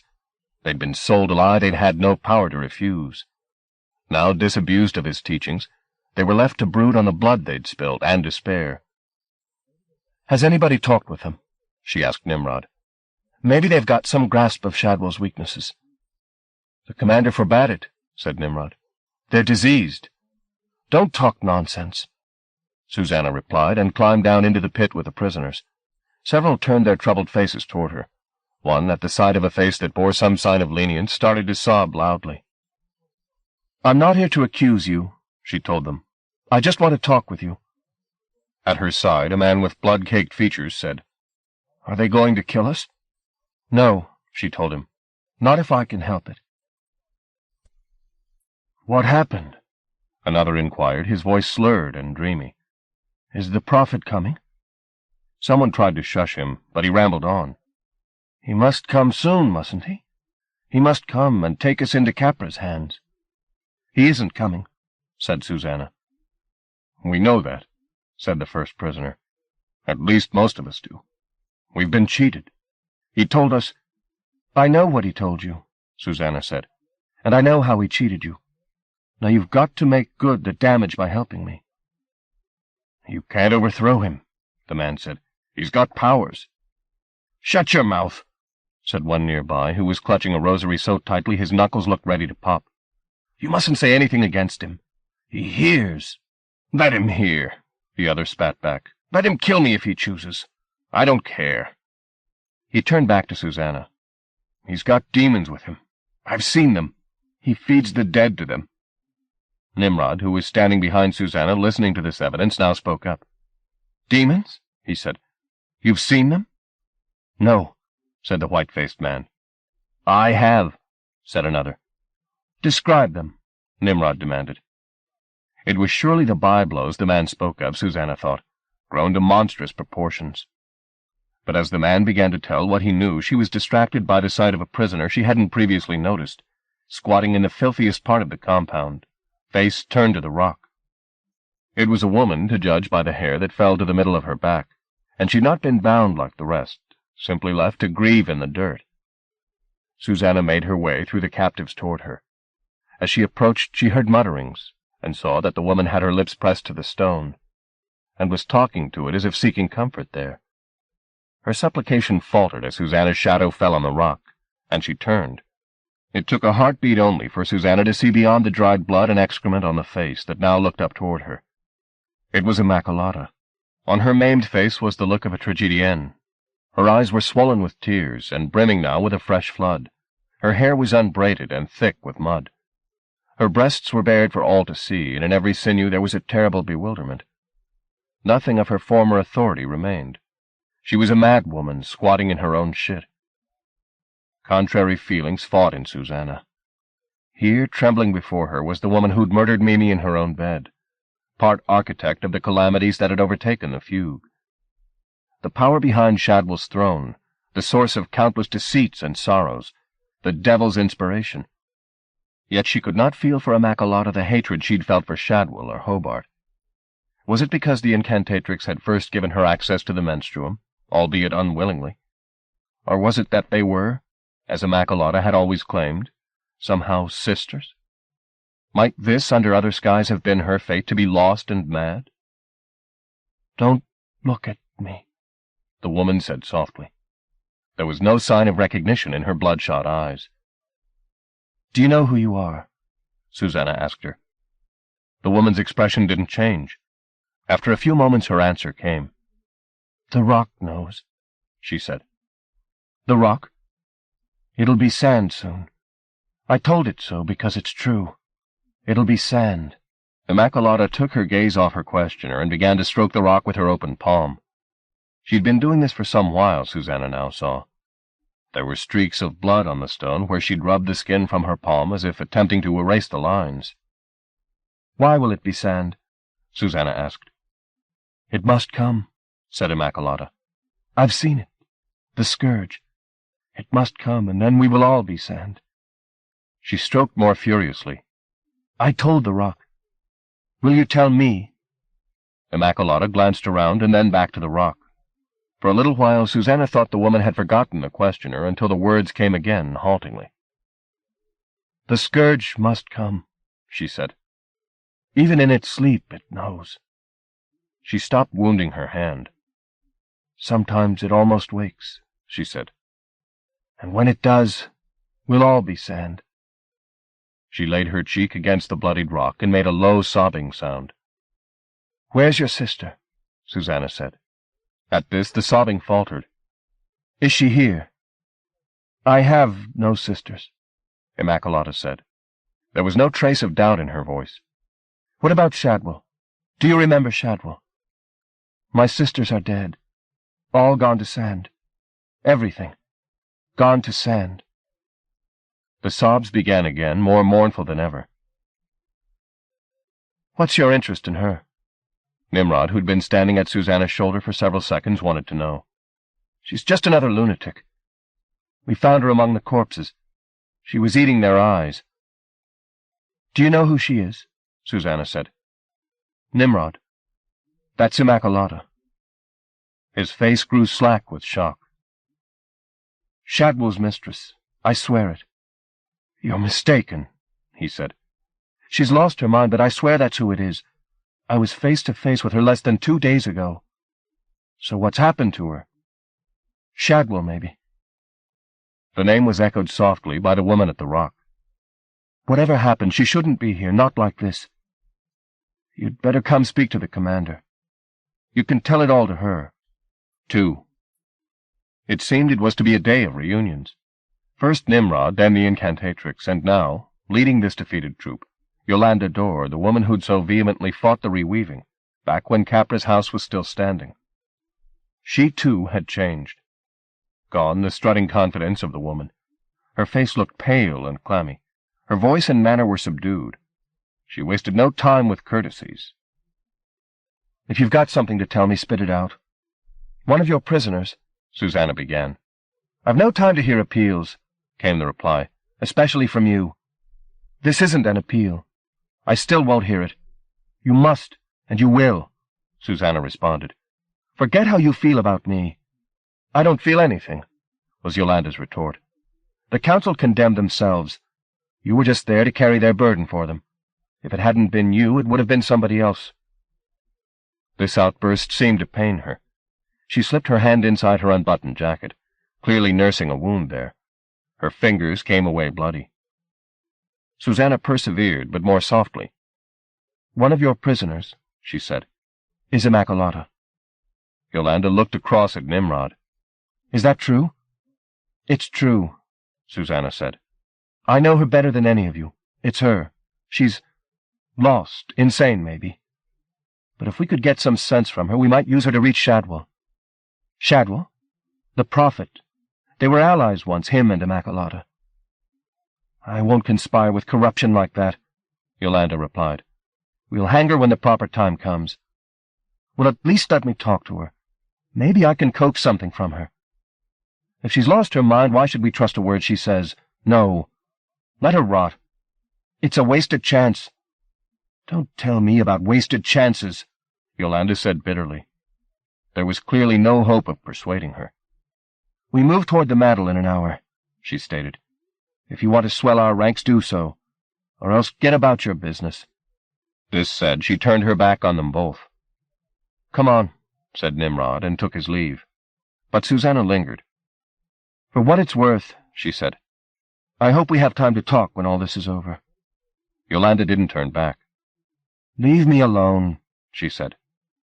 Susanna did just that. 3. For several minutes after Susanna's departure from the prisoner's compound, Immaculata sat in the murk of her forgetfulness. Sometimes she wept. Sometimes she stared at the silent rock in front of her. The violation Shadwell had visited upon her at the firmament, following as it had upon the destruction of her wraith sister, had driven her mind into a wilderness. But she'd not been alone there. Somewhere in those wastes she'd been reacquainted with the spectre that had haunted her so often in the past, the scourge. She who'd been happiest where the air was thickest with decay, who'd made necklaces of entrails and soulmates of the dead. She had found in the presence of that abomination nightmares even she'd prayed to wake from. It still slept, which was some small consolation in her terror. But it would not sleep forever. It had tasks unfinished, ambitions unfulfilled. Very soon it would rise from its bed and come looking to finish its business. And on that day, "All sand," she told the stone. This time it didn't answer her. It was sulking because she'd been indiscreet, talking to the woman with the gray eyes. Immaculata rocked back and forth on her heels, and as she rocked, the woman's words drifted back to her, tantalizing her. She only remembered a little of what the woman had said, a phrase, a name. Or rather, one name in particular. It echoed in her head now. Shadwell. It was like an itch beneath her scalp, an ache in her skull. She wanted to dig through her eardrum and pull it out, grind it underfoot. She rocked faster to soothe the name away, but it wouldn't leave her head. Shadwell. Shadwell. And now there were other names rising to join the ranks of the remembered. The Magdalene. The Hag. She saw them before her as clear as the rock. Clearer. Her sisters, her poor, twice-slaughtered sisters. And beneath their dead heels she saw a land, a somewhere she'd conspired to spoil for such a long, weary time. Its name came back to her, and she spoke it softly. The Fugue.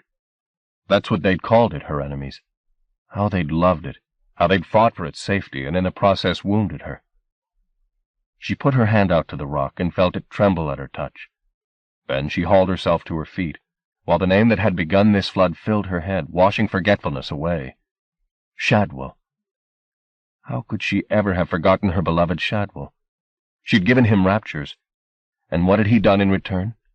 Betrayed and befouled her, used her for as long as it had suited his purposes, then pitched her away into the wilderness. He hadn't thrown her far enough. Today she'd found her way back, and she came with killing news. 4. The screams began suddenly and mounted, cries of disbelief, then shouts of horror, the like of which Susanna had never heard. Ahead of her, Nimrod was already running toward the source of the din.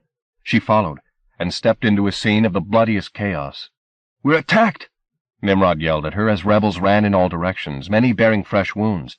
The ground was already littered with bodies. More were falling with every moment. Before Nimrod could plunge into the fray, however, Susanna took hold of his jacket. "They're fighting each other!" she shouted to him above the bedlam. "What?" "Look," she said. It took him only a few seconds to confirm what she'd seen. There was no sign of any outside attack. The rebels were at each other's throats. No quarter was being given on any side. Men were murdering men they'd moments ago been sharing a cigarette with.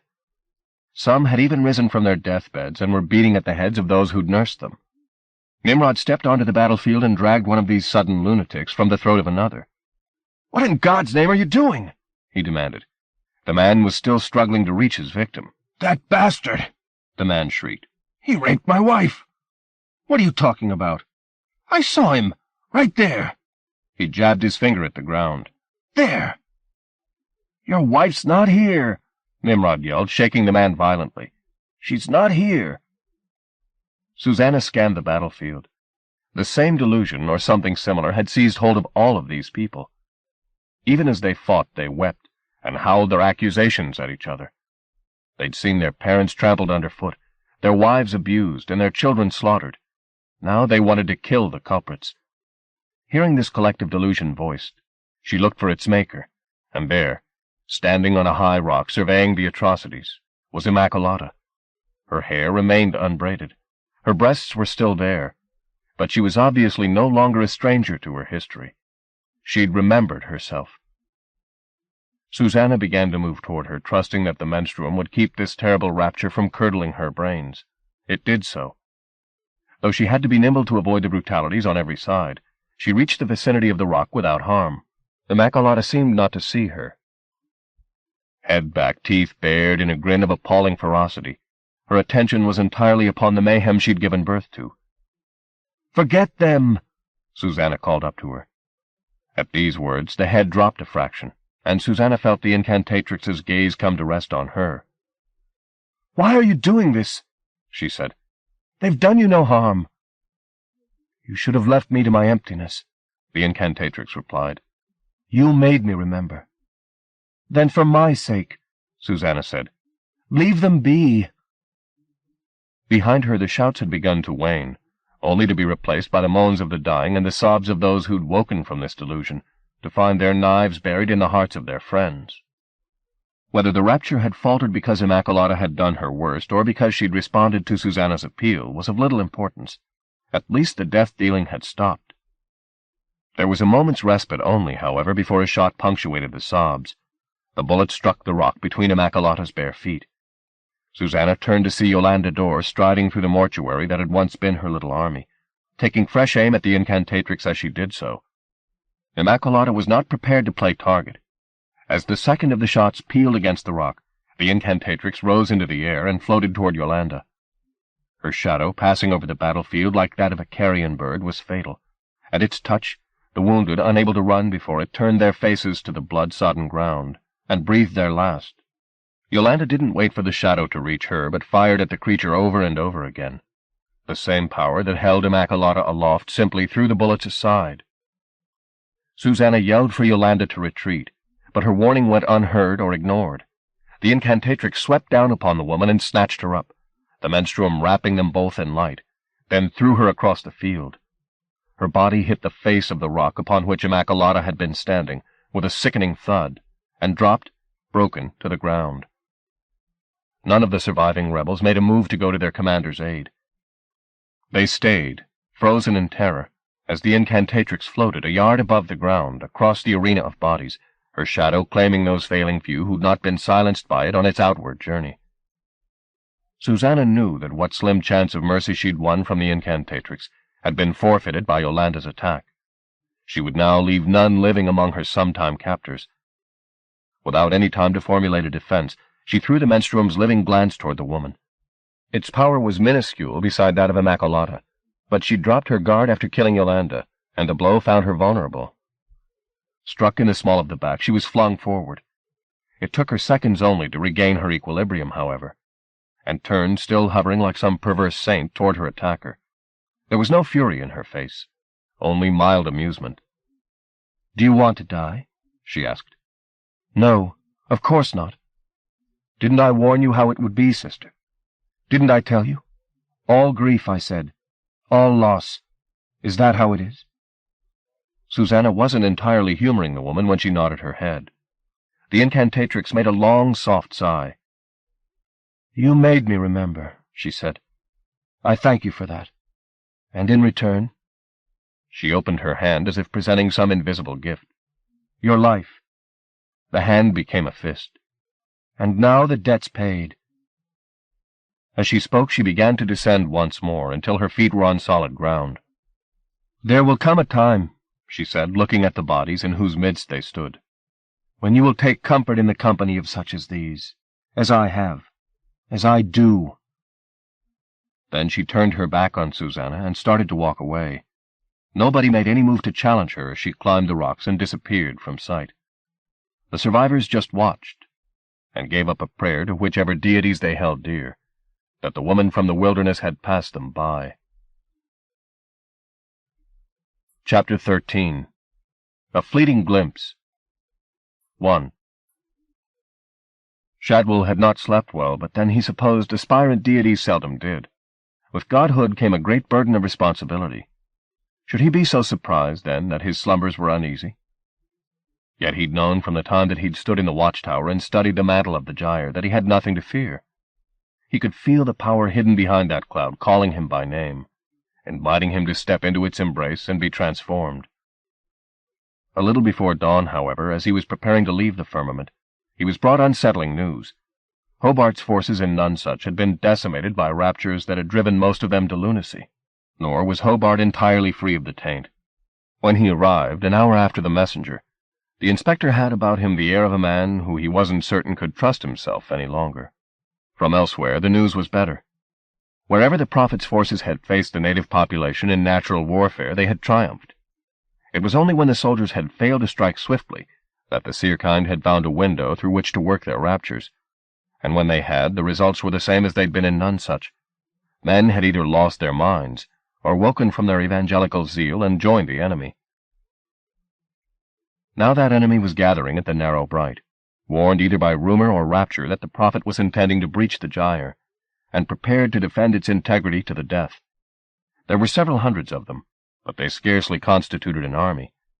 They were, by all reports, an unarmed, unregimented collection of old men, women, and children. The only problem they presented was in the ethics of decimating them. But he decided, as his entourage left the firmament for the gyre, that such moral niceties were beneath him now. The greater crime by far would be to ignore the call he'd heard from beyond the mantle. When the moment came, as it soon would, he'd summon the byblows and let them devour the enemy, children and all. He would not shirk. Godhood called, and he went fleet-footed to worship at his own altar. 2. The sense of physical and spiritual well-being Cal had felt when he woke on Venus Mountain did not falter as he and DeBono made their way down the slope toward the firmament, but his fine mood was soon spoiled by the agitation in the landscape around them, a distressing but unfixable anxiety in every leaf and blade of grass. What shreds of bird-song there were sounded shrill, more alarms than music-making. Even the air buzzed around his head, as though for the first time he was alive to the news it carried. Bad news, no doubt. Yet there was not much of consequence to be seen. A few smoldering fires, little more, and even those signs of strife petered out as they approached the firmament itself. "This is it?" said Cal as DeBono led him through the trees toward a tall, but in truth quite unexceptional building. "It is." All the doors stood open. There was neither sound nor movement from within. They quickly scrutinized the exterior, searching for some sign of Shadwell's occupancy, but there was none visible. After one circuit, DeBono spoke what Cal had been thinking. "It's no use us waiting out here. We have to go in." Hearts hammering, they climbed the steps and entered. Cal had been told to expect the miraculous, and he wasn't disappointed. Each room he put his head into showed him some new glory in tile and brick and paint. But that was all. Only miracles. "There's nobody here," said DeBono when they'd made a complete search of the lower floor. "Shadwell's gone." "I'm going to try upstairs," Cal said.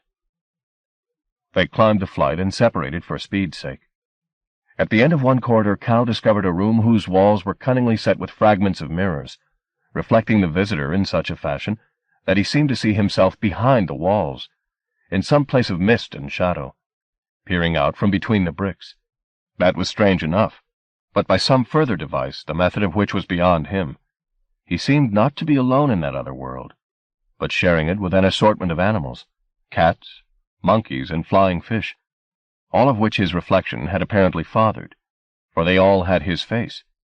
He laughed to see it, and they all laughed with him, fish included. Indeed, it was not until his laughter died down that he heard De Bono summoning him, his shouts urgent.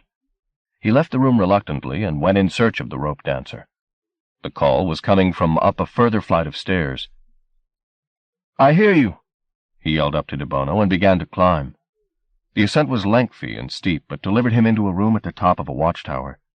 Light poured through windows on every side, but the brightness couldn't dissuade him that the room had seen horrors, and recently. Whatever it had witnessed, De Bono had worse to show him. "I found Shadwell," he announced, beckoning Cal over. "Where?" "At the narrow bright." Cal peered through the window adjacent to De Bono. "Not that one," he was told. "This one brings it nearer." A telescopic window, and through it a scene to make his pulse pick up its pace, its backcloth, the seething mantle cloud, its subject, massacre. "He's going to breach the gyre," De Bono said. It clearly wasn't just the conflict that had paled the youth. It was the thought of that act. "Why would he want to do that?" "He's a cuckoo, isn't he?" came the reply. "What more reason does he need?" "Then we have to stop him," Cal said, ungluing his gaze from the window and heading back toward the stairs. "The battle's already lost," De Bono replied. "I'm not going to stand and watch him occupy every damn inch of the fugue. I'll go in after him if that's what it takes." De Bono looked at Cal, a mixture of anger and despair on his face. "You can't," he said. "The gyre's forbidden territory, even to us. There are mysteries in there even kind aren't allowed to set eyes on." "Shadwell's going in?" "Exactly," said De Bono. "Shadwell's going in. And you know what'll happen? The gyre will revolt. It'll destroy itself." "My God. And if it does, the fugue comes apart at the seams. Then we stop him or we die. Why do cuckoos always reduce everything to such simple choices?" "I don't know. You've got me there. But while you're thinking about it, here's another one. Are you coming or staying?" "Damn you, Mooney." "You're coming, then?" Chapter 14. The Narrow Bright. 1. There were less than a dozen individuals from among Yolanda's rebel band who were firm enough of limb to make their way toward the gyre. Susanna went with them. Nimrod had requested that, though she told him in plain terms that any dream of overwhelming the enemy by force of arms was misbegotten.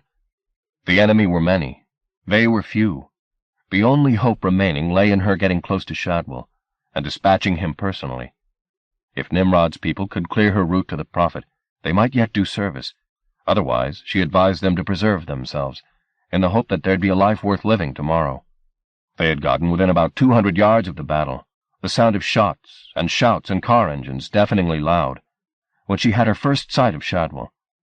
He'd found himself a mount, a vast, vile monster that could only be one of the Magdalene's children grown to a foul adulthood, and he was sitting astride its shoulder, surveying the battle.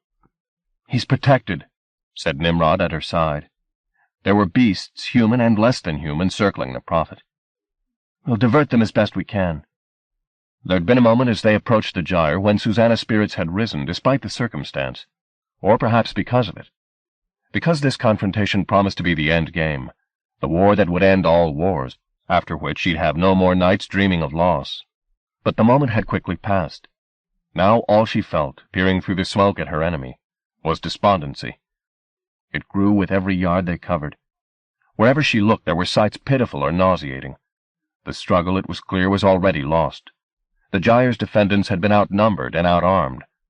Most had been laid low, the corpses food for Shadwell's creatures. The remnants, brave as they were, could not keep the salesman from his prize any longer. "I was a dragon once," she found herself thinking as she fixed her eye on the Prophet. If she could only remember how it had felt, she might be one again. But this time there'd be no hesitation, no moment of doubt. This time she'd devour. 2. The route to the gyre took Cal through territory he remembered from his rickshaw ride, but its ambiguities had fled before the invading army, or else hidden their subtle heads. And he wondered, what of the old man he'd met at the end of that ride? Had he fallen prey to the marauders? Had his throat slit defending his little corner of Wonderland? Most likely, Cal would never know. 1,000 tragedies had racked the fugue in recent hours. The old man's fate was just part of a greater horror. A world was going to ash and dust around them. And up ahead, the architect of these outrages. Cal saw the salesman now, at the heart of the carnage, his face blazing with triumph. The sight made him put aside any thought of safety. With De Bono at his heels, he pitched into the thick of the battle. There was scarcely a foot of clear ground between the bodies. The closer he got to Shadwell, the thicker the smell of blood and burning flesh became. He was soon separated from De Bono in the confusion, but it didn't matter any longer. His priority had to be the salesman. Every other consideration fell away. Maybe it was this purposefulness that got him through the bloodletting alive. Though bullets filled the air like flies, his very indifference was a kind of blessedness. What he failed to notice failed in turn to notice him. Thus he went unscathed through the heart of the battle until he was within 10 yards of Shadwell. He cast around among the slain at his feet in search of a weapon, and laid his hands on a machine gun. Shadwell was dismounting from the beast he'd been riding, and turning his back on the conflict. There were a mere handful of defendants left between him and the mantle, and they were already falling. He was seconds only from entering the gyre. Cal raised the gun and pointed it toward the prophet. But before his finger could find the trigger, something rose up from feasting at his side and came at him. One of the Magdalene's children, flesh between its teeth. He might have tried to kill it, but recognition slurred his intent. The creature that tore the gun from his hand was the selfsame that had almost murdered him at the warehouse. His own child. It had grown. It now stood half again as tall as Cal. But for all its bulk, it was no sloth. Its fingers reached for him swift as lightning, and he only ducked them by the slimmest of margins, flinging himself down amid the corpses, for it doubtless intended to lay him permanently. In desperation he sought the fallen gun, but before he could locate it the child came in fresh pursuit, its weight pulping the bodies it trod upon. Cal attempted to roll out from beneath it, but the beast was too quick and snatched hold of his hair and throat. He clutched at the corpses, seeking purchase as the creature hauled him up, but his fingers slid over their gaping faces, and he was suddenly an infant in the embrace of his own monstrous offspring. His wild eyes caught fleeting sight of the prophet. The mantle's last defenders were dead. Shadwell was yards from the wall of the cloud. Cal struggled against the beast until his bones were about ready to break, but to no avail. This time the child intended to complete its task of patricide. Cal's last breath was steadily pressed from his lungs. In extremis he clawed at the polluted mirror before him, and through the dusky air saw gobs of the child's flesh come away. There was a rush of bluish matter, like its mother's stuff, the chill of which slapped him back from dying, and he drove his fingers deeper into the beast's face. Its size had been gained at the price of durability. Its skull was wafer-thin. He made a hook of his fingers and pulled. The beast howled and dropped him, the filth of its working spilling out. Cal dragged himself to his feet, in time to hear De Bono calling his name. He looked up toward the shout, vaguely aware that the ground beneath him was trembling, and that those who could were fleeing the battlefield. De Bono had an axe in his hand. He threw it toward Cal. As the by-blow, its head cratered, came for him again. The weapon fell short, but Cal was over the bodies and to it in an instant, turning to face the beast at his back with a sideways blow that opened a wound in its flank. The carcass loosed a stinking froth of matter, but the child didn't fall. Cal swung again, opening the cut further, and again. This time the beast's hands went to the wound, and its head was lowered as it peered at the damage. Cal didn't hesitate. He raised the axe and brought it down on the child's skull. The blade divided the head to the neck, and the by-blow toppled forward, the axe still buried in its body. Cal looked about him for a sign of De Bono, but the rope dancer was nowhere to be seen. Nor was there any other living person, kind or cuckoo, visible through the smoke. The battle had ended. Those who'd survived it on either side had retreated, and with reason. The shuddering in the earth had intensified. It seemed the ground was ready to gape and swallow the field. He turned his gaze back toward the mantle. There was a raw-edged tear in the cloud. Beyond it, darkness. Shadwell, of course, had gone. Without hesitating to compute the consequences, Cal stumbled through the devastation toward the cloud, and entered its darkness. 3. Susanna had seen the conclusion of Cal's struggle with the byblow from a distance, and might have reached him in time to prevent his going into the gyre alone. But the tremors that rocked the narrow bright had Shadwell's army in sudden panic, and she came closer to being killed in their haste to get to safe ground than if she'd been in the conflict itself. She was running against the tide, through smoke and confusion. By the time the air had cleared and she'd oriented herself, Shadwell had dismounted and disappeared into the gyre, and Cal was following. She called to him, but the earth was in further convulsions, and her voice was lost beneath its roars. She cast one final look around to see Nimrod helping one of the wounded away from the bright.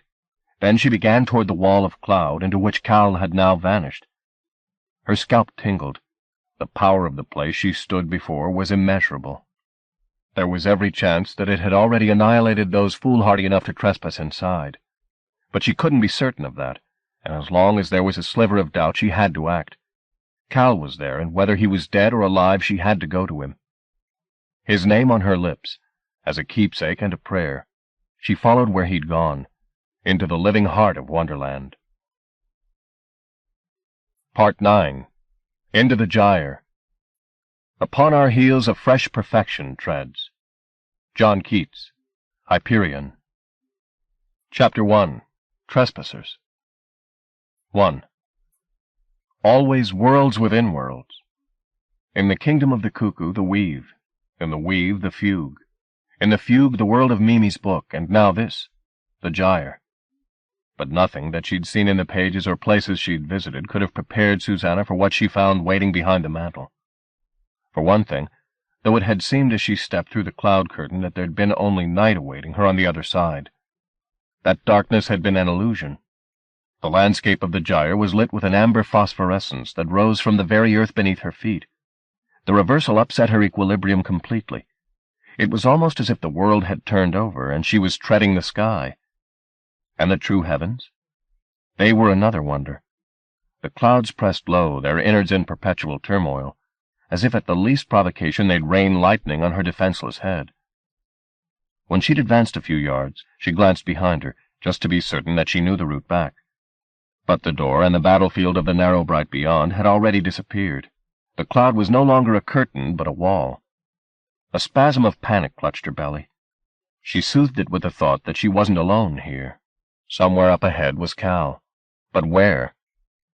Though the light from the ground was bright enough for her to walk by, it, and the fact that the landscape was so barren, conspired to make a nonsense of distance. She couldn't be certain whether she was seeing 20 yards ahead of her or 200. Whichever, there was no sign of human presence within range of her eyesight. All she could do was follow her nose, and hope to God she was heading in the right direction. And then a fresh wonder. At her feet a trail had appeared, or rather 2 trails intermingled. Though the earth was compacted and dry, so much so that neither Shadwell's nor Cal's footfalls had left an indentation. Where the invaders had trodden the ground seemed to be vibrating. That was her first impression, at least. But as she followed their route, the truth became apparent. The soil along the path pursuer and pursued had taken was sprouting. She stopped walking and went down on her haunches to confirm the phenomenon. Her eyes weren't misleading her. The earth was cracking, and yellow-green tendrils, their strength out of all proportion to their size, were corkscrewing up out of the cracks, their growth so fast she could watch it happening. Was this some elaborate defense mechanism on the gyre's part? Or had those ahead of her carried seeds into this sterile world, which the raptures here had urged into immediate life? She looked back. Her own route was similarly marked, the shoots only just appearing, while those in Cal's and Shadwell's paths, with a minute or more's headway, were already 6 inches high. One was uncurling like a fern, another had pods, a third was spiny. At this rate of growth they'd be trees within an hour. Extraordinary as the spectacle was, she had no time to study it. Following this trail of proliferating life, she pressed on. 2. Though she'd picked up her pace to a trot, there was still no sign of those she was following. The flowering path was the only proof of their passing. She was soon obliged to run well off the trail, for the plants, growing at exponential rate, were spreading laterally as well as vertically. As they swelled, it became clear how little they had in common with the kingdom's flora.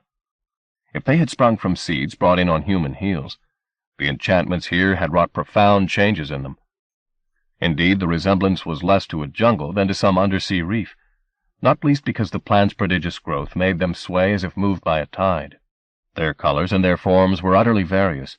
Not one was like its neighbor. All they had in common was their enthusiasm, for growth, for fruitfulness. Clouds of scented pollen were being expelled like breaths. Pulsing blossoms were turning their heads to the clouds, as if the lightning was a kind of sustenance. Roots were spreading underfoot with such violence the earth trembled. Yet there was nothing threatening in this surge of life. The eagerness here was simply the eagerness of the newborn. They grew for the pleasure of growing. Then, from off to her right, she heard a cry, or something like a cry. Was it Cal? No, there was no sign of the trail dividing. It came again somewhere between a sob and a sigh. It was impossible to ignore, despite her mission. Promising herself only the briefest of detours, she followed the sound. Distance was so deceptive here. She'd advanced perhaps 24 yards from the trail when the air unveiled the source of the sound. It was a plant, the first living thing she'd seen here beyond the limits of the trail, with which it shared the same multiplicity of forms and brilliance of color. It was the size of a small tree, its heart and knot of boughs so complex she suspected it must be several plants growing together in one spot. She heard rustling in the blossom-laden thicket, and among the serpentine roots, but she couldn't see the creature whose call had brought her here. Something did become apparent, however, that the knot at the center of the tree, all but lost among the foliage, was a human corpse. If she needed further confirmation, it was in plain sight. Fragments of a fine suit hanging from the boughs like the sloughed skins of executive snakes. A shoe, parceled up in tendrils. The clothes had been shredded so that the dead flesh could be claimed by flora. Green life springing up where red had failed. The corpse's legs had grown woody, and sprouted knotted roots. Shoots were exploding from its innards. There was no time to linger and look. She had work to do. She made one circuit of the tree and was about to return to the path when she saw a pair of living eyes staring out at her from the leaves. She yelped. They blinked. Tentatively, she reached forward and parted the twigs. The head of the man she'd taken for dead was on almost back to front, and his skull had been cracked wide open, but everywhere the wounds had bred sumptuous life. A beard, lush as new grass, grew around a mossy mouth that ran with sap. Floret-laden twigs broke from the cheeks. The eyes watched her intently, and she felt moist tendrils reaching up to investigate her face and hair. Then, its blossoms shaking as it drew breath, the hybrid spoke. One long, soft word. Am I alive? Was it naming itself? When she'd overcome her surprise, she told it she didn't understand. It seemed to frown. There was a fall of petals from its crown of flowers. The throat pulsed, and then regurgitated the syllables, this time better articulated. Am I alive? Are you alive? She said, comprehending now. Of course you're alive. I thought I was dreaming, it said, its eyes wandering from its perusal of her a while, then returning. Dead or dreaming, or both. One moment, bricks in the air breaking my head. Shearman's house, she said. Ah, you were there? The auction. You were at the auction. It laughed to itself, and its humor tingled against her cheek. I always wanted to be inside, he said. Inside. And now she understood the how and why of this, though it was odd to think. Odd. It was incredible that this creature had been one of Shadwell's party. That was what she construed. Injured, or perhaps killed in the destruction of the house, he'd somehow been caught up in the gyre, which had turned his broken body to this flowering purpose. Her face must have registered her distress at his state, for the tendrils empathized and grew jittery. So I'm not dreaming, then, the hybrid said. No. Strange, came the reply. I thought I was. It's so like paradise. She wasn't sure she'd heard correctly. Paradise, she said. I never dared hope life would be such pleasure. She smiled. The tendrils were soothed. This is Wonderland, the hybrid said. Really? Oh, yes. We're near to where the weave began, near to the Temple of the Loom. Here, everything transforms, everything becomes. Me? I was lost. Look at me now. How I am. Hearing his boast, her mind went back to the adventure she'd had in the book. How, in that no-man's land between words and the world, everything had been transforming and becoming, and her mind, married in hatred with Hobart's, had been the energy of that condition. She the warp to his weft. Thoughts from different skulls, crossing and making a material place from their conflict. It was all part of the same procedure. The knowledge was slippery. She wanted an equation in which she could fix the lesson, in case she could put it to use. But there were more pressing issues now than the higher mathematics of the imagination. "I must go," she said. "Of course you must. There are others here." "I saw," said the hybrid. "Passing overhead." "Overhead?" "Toward the loom." 3. Toward the loom. She retraced her steps to the trail with fresh enthusiasm. The fact of the buyer's existence in the gyre, apparently accepted by the forces here, even welcomed, gave her some hope that the mere presence of a trespasser was not sufficient to make the gyre turn itself inside out. Its sensitivity had apparently been overestimated. It was strong enough to deal with an invading force in its own inimitable fashion. Her skin had begun to itch, and there was a restlessness in her gut. She tried not to think too hard of what this signified, but the irritation increased as she again followed the trail. The atmosphere was thickening now, the world around her darkening. It wasn't night's darkness coaxing sleep. The murk buzzed with life. She could taste it, sweet and sour. She could see it, busy behind her eyes. She'd gone only a little way when something ran across her feet. She looked down to see an animal, an unlikely cross between squirrel and centipede, eyes bright, legs innumerable, cavorting between the roots. Nor, she now realized, was the creature alone. The forest was inhabited. Animals as numerous and as remarkable as the plant life were spilling out from the undergrowth, changing even as they hopped and squirmed, more ambitious by the breath. Their origins, the plants. The flora had parented its own fauna, its buds flowering into insects, its fruits growing fur and scales. A plant opened and butterflies rose in a flickering cloud. In a thorn thicket birds were fluttering into life. From a tree trunk white snakes poured like sentient sap. The air was so thick now she could have sliced it, new creatures crossing her path with every yard she advanced, only to be eclipsed by the murk. Something that was a distant relation of the armadillo waddled in front of her. 3 variations on the theme of ape came and went. A golden dog cavorted among the flowers, and so on, and so forth. She had no doubt now why her skin itched. It longed to join this game of changes, to throw itself back into the melting pot and find a new design. Her mind, too, was half seduced by the notion. Among such joyous invention, it seemed churlish to cleave to a single anatomy. Indeed, she might have succumbed in time to these temptations of the flesh. But that ahead of her a building now emerged from the fog. A plain brick building which she caught sight of for an instant before the air enclosed it again. Plain as it was, this could only be the temple of the loom. A huge parrot swooped in front of her, speaking in tongues, then flitted away. She began to run. The golden dog had elected to keep pace with her. It panted at her heels. Then the shock wave. It came from the direction of the building, a force that convulsed the living membrane of the air and rocked the earth. She was thrown off her feet amid sprawling roots, which instantly attempted to incorporate her into their design. She disengaged them from around about her and pulled herself to her feet. Either the contact with the earth or the wave of energy from the temple had sent her into paroxysms. Though she was standing quite still, her whole body seemed to be dancing. There was no other word for it. Every part of her, from eyelash to marrow, had caught the rhythm of power here. Its percussion ordered her heart to a different beat. Her blood sped, then slowed. Her mind soared and plummeted by turns. But that was only flesh. Her other anatomy, the subtle body that the menstruum had quickened, was beyond the control of the forces here, or else was already in such accord with them it was left to its own work.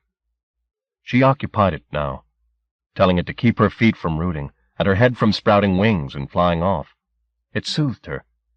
She'd been a dragon and emerged again, hadn't she? This was no different. Yes, it is, said her fears. This is flesh and bone business. The dragon was all in my mind. Haven't you learned yet, came the reply. There is no difference. As the answer rang in her head, the second shockwave struck, and this time it was no petit mal, but the full fit. The ground beneath her began to roar. She started to run toward the temple once more as the noise mounted, but she'd gotten 5 yards at best, when the roar became the hard din of breaking stone, and a zigzag crack appeared to the right of her, and to the left another, and another. The gyre was tearing itself apart. Chapter 2. The Temple. 1. Though Shadwell had a good lead on Cal, the thick air of the gyre did not conceal him.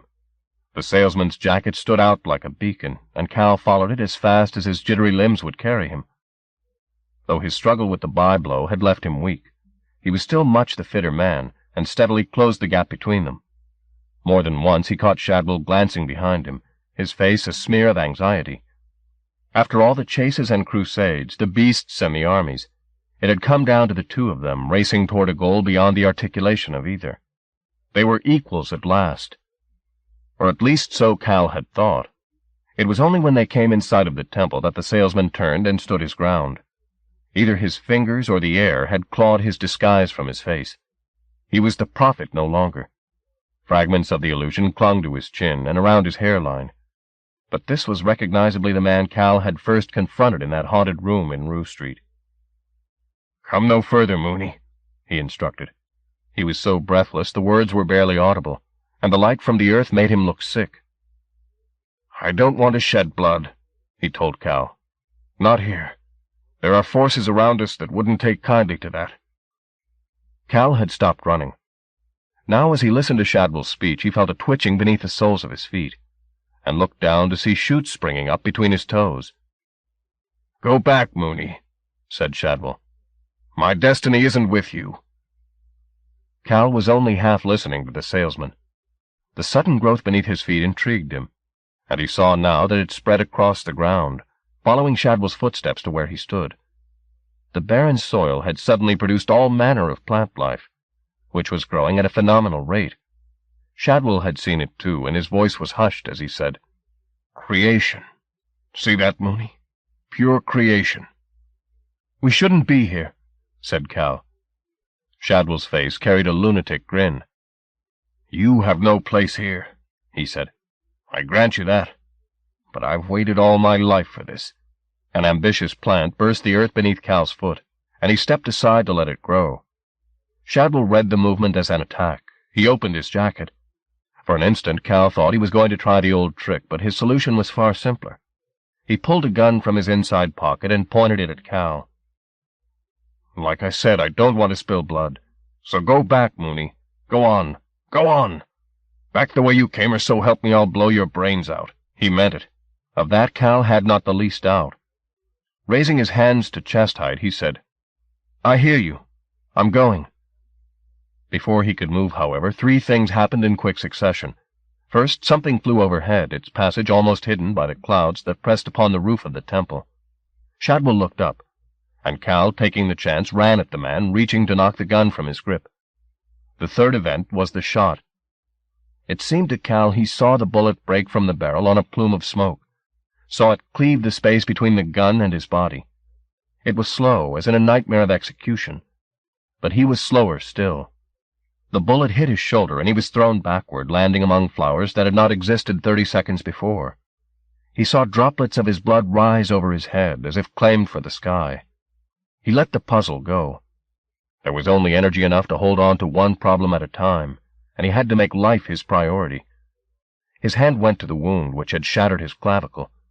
He put his palm against the hole to stop the blood coming, as the pain spread down across his body. Above him the clouds roiled on, thundering, or was the clamor he heard only in his head? Groaning, he rolled onto his side to see if he could get a glimpse of what Shadwell was up to. The pain almost blinded him, but he fought to focus on the building up ahead.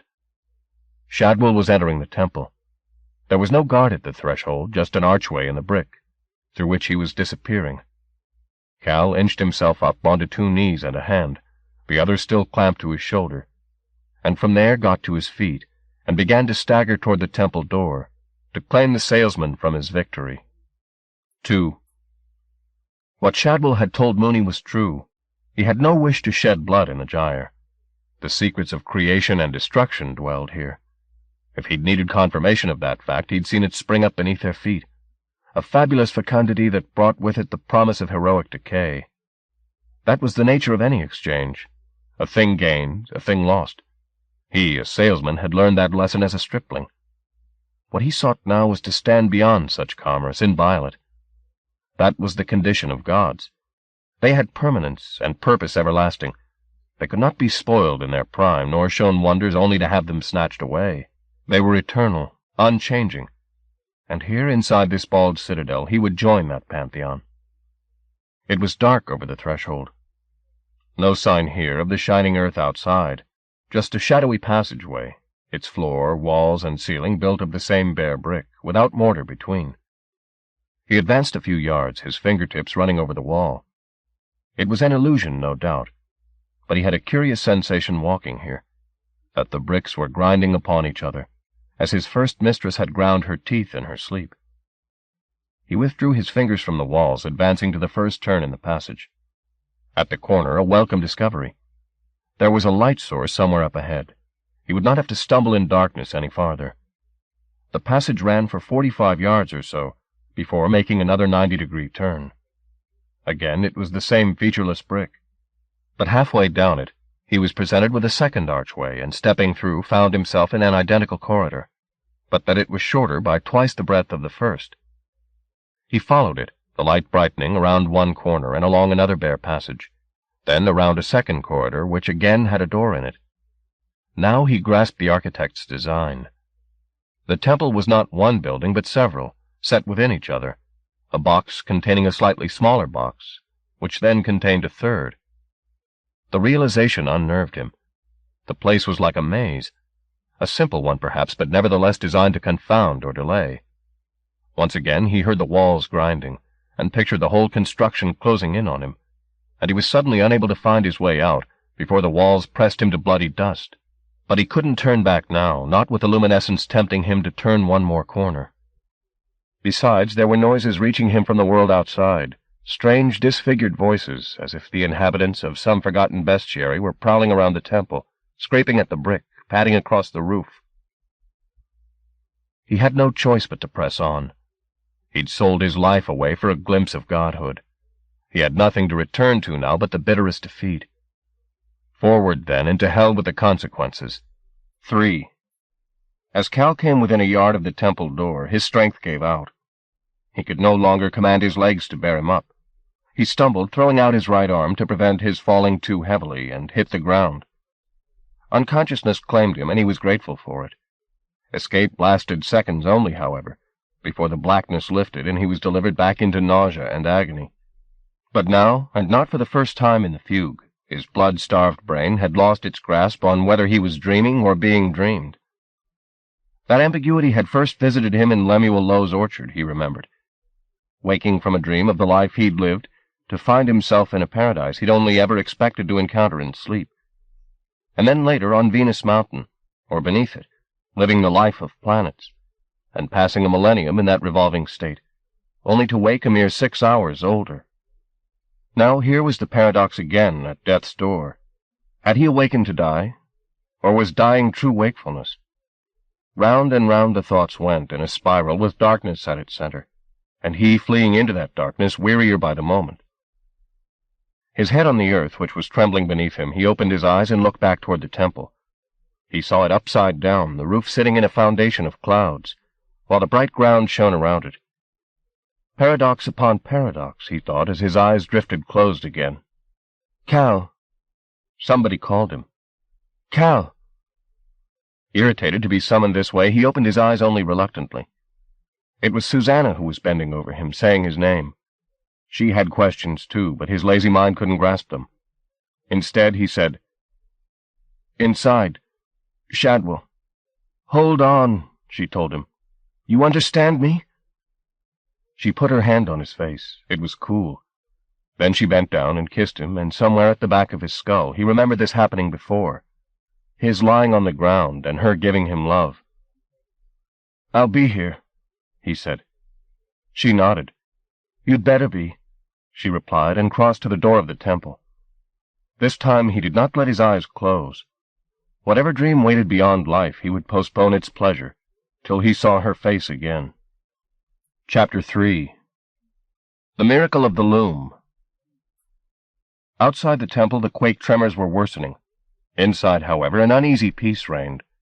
Susanna started to advance down the darkened corridors, the itching in her body subdued now that she was out of the turbulence. In this, the eye of the hurricane. There was light ahead. She turned a corner and another, and finding a door in the wall, slipped through into a second passageway, as Spartan as the one she'd left. The light was still tantalizingly out of reach. Around the next corner, it promised, just a little farther, a little farther. The menstruum was quiet inside her, as though it feared to show itself. Was that the natural respect one miracle paid to a greater? If so, the raptures here were hiding their faces with no little skill.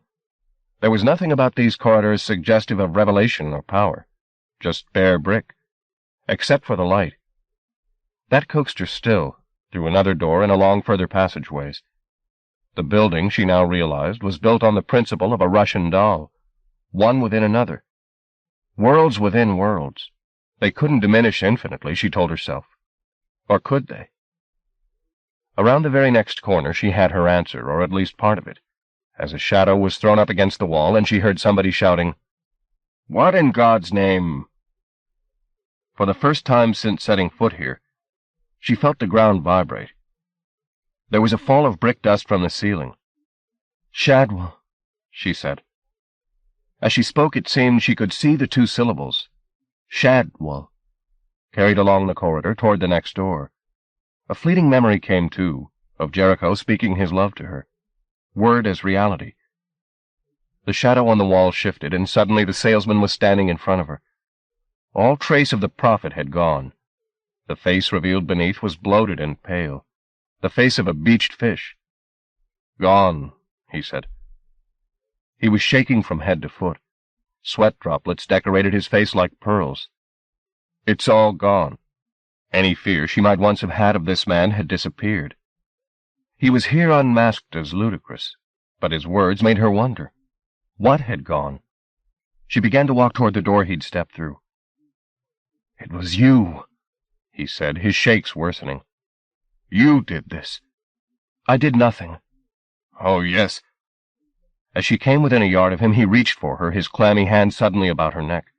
"There's nothing there," he shrieked, pulling her close. His grip intended harm, but the menstruum didn't rise to her aid. She was left with only muscle power to disengage him, and it was not enough. "You want to see?" he screamed into her face. "You want to see how I've been cheated? I'll show you." He dragged her toward the door and pitched her through into the room at the heart of the temple, the inner sanctum in which the miracles of the gyre had been generated, the powerhouse which had held the many worlds of the fugue together for so long. It was a room some 15 feet square, built of the same naked brick as the rest of the temple, and high. She looked up to see that the roof had a skylight of sorts, open to the heavens. The clouds that swirled around the temple roof shed a milky brightness down, as if the lightning from the gyre was being kindled in the womb of troubled air above. The clouds were not the only movement overhead, however. As she gazed up, she caught sight of a form in the corner of the roof. Before her gaze could focus on it, Shadwell was approaching her. "Where is it?" he demanded. "Where's the loom?" She looked around the sanctum and discovered now that it was not entirely bare. In each of the 4 corners a figure was sitting, gazing toward the center of the room. Her spine twitched. Though they sat bolt upright on their high-backed chairs, the quartet were long dead, their flesh like stained paper on their bones, their clothes hanging in rotted rags. Had these guardians been murdered where they sat, so that thieves could remove the loom unchallenged? So it seemed. Yet there was nothing in their posture that suggested a violent death, nor could she believe that this charmed place would have sanctioned bloodshed. No, something else had happened here. Was happening still, perhaps. Some essential point both she and Shadwell could not yet grasp. He was still muttering to himself, his voice a decaying spiral of complaint. She was only half listening. She was far more interested in the object she now saw lying in the middle of the floor. There it lay, the kitchen knife Cal had brought into the auction room all those months ago, the commonplace domestic tool, which the look between them had somehow drawn into the weave, to this very spot, to the absolute center of the fugue. Seeing it, pieces of the riddle began to slot together in her head. Here, where the glances of the sentinels intersected, lay the knife that another glance, between herself and Cal, had empowered. It had entered this chamber and somehow cut the last knot the loom had created. And the weave had released its secrets. All of which was well and good, except that the sentinels were dead, and the loom, as Shadwell kept repeating, was gone. "You were the one," he growled. "You knew all along." She ignored his accusations, a new thought forming. If the magic had gone, she reasoned, why did the menstruum hide itself? As she shaped the question, Shadwell's fury drove him to attack. "I'll kill you!" he yelled. His assault caught her unawares, and she was flung back against the wall. The breath went out of her in a rush, and before she could defend herself, his thumbs were at her throat, his bulk trapping her. "Thieving bitch!" he said. "You cheated me!" She raised her hands to beat him off, but she was already growing weak. She struggled to draw breath, desperate for a mouthful of air, even if it was the flatulent breath he was expelling. But his grip on her throat prevented so much as a mouthful reaching her. "I'm going to die," she thought. "I'm going to die looking into this curdled face." And then her upturned eyes caught a glimpse of movement in the roof, and a voice said, "The loom is here." Shadwell's grip on Susanna relaxed. He turned and looked up at the speaker. Immaculata, her arms spread out like a parachutist in free fall, was hovering above them. "Do you remember me?" she asked Shadwell. "Jesus Christ." "I missed you, Shadwell, though you were unkind." "Where's the loom?" he said. "Tell me." "There is no loom," she replied. "But you just said—" "The loom is here." "Where, then? Where?" "There is no loom." "You're out of your mind," he yelled up at her. "Either there is or there isn't." The incantatrix had a skull smile as she gazed down on the man below. "You're the fool," she said mildly. "You don't understand, do you?" Shadwell put on a gentler tone. "Why don't you come down?" he said. "My neck aches." She shook her head. It cost her effort to hang in the air that way, Susanna could see. She was defying the sanctity of the temple by working her raptures here. But she flew in the face of such edicts, determined to remind Shadwell of how earthbound he was. "Afraid, are you?" said Shadwell. Immaculata's smile did not falter. "I'm not afraid," she said, and began to float down toward him. Keep out of his way, Susanna willed her. Though the incantatrix had done terrible harm, Susanna had no desire to see her felled by Shadwell's mischief. But the salesman stood face to face with the woman and made no move. He simply said, "You reached here before me." "I almost forgot you," Immaculata replied. Her voice had lost any trace of stridency. It was full of sighs. "But she reminded me." She glanced at Susanna. "It was a fine service you did me, sister," she said, "to remind me of my enemy." Her eyes went back at Shadwell. "You drove me mad," she said, "and I forgot you. But I remember now." Suddenly the smile and the sighs had gone entirely. There was only ruin and rage. "I remember very well." "Where's the loom?" Shadwell demanded. "You were always so literal," Immaculata replied contemptuously. "Did you really expect to find a thing? Another object to be possessed? Is that your godhood, Shadwell? Possession?" "Where the fuck is it?" She laughed then, though the sound from her throat had nothing to do with pleasure. Her ridicule pressed Shadwell to breaking point. He flung himself at her. But she was not about to let herself be touched by his hands. As he snatched hold of her, it seemed to Susanna that her whole ruined face cracked open, spilling a force that might once have been the menstruum, the cool, bright river Susanna had first plunged into at Immaculata's behest, but was now a damned and polluted stream, breaking from the wounds like pus. It had force, nevertheless. Shadwell was thrown to the ground. Overhead, the clouds threw lightning across the roof, freezing the scene below by its scalpel light. The killing blow could only be a glance away, surely. But it didn't come. The incantatrix hesitated, the broken face leaking tainted power, and in that instant Shadwell's hand closed on the kitchen knife at his side. Susanna cried a warning, but Immaculata either failed to hear or chose not to. Then Shadwell was on his feet, his ungainly rise offering his victim a moment to strike him down, which was missed, and drove the blade up into her abdomen, a butcher's stroke that opened a traumatic wound. At last she seemed to know he meant her death, and responded. Her face began to blaze afresh, but before the spark could become fire, Shadwell's blade was dividing her to the breasts. Her innards slid from the wound. She screamed and threw back her head, the unleashed force wasted against the sanctum walls. On the instant the room was filled with a roaring that seemed to come from both the bricks and the innards of Immaculata. Shadwell dropped the blood-slicked knife and made to retreat from his crime, but his victim reached out and pulled him close. The fire had entirely gone from Immaculata's face. She was dying, and quickly. But even in her failing moments her grip was strong. As the roaring grew louder, she granted Shadwell the embrace she'd always denied him, her wound besmirching his jacket. He made a cry of repugnance, but she wouldn't let him go. He struggled and finally succeeded in breaking her hold, throwing her off and staggering from her, his chest and belly plastered with blood.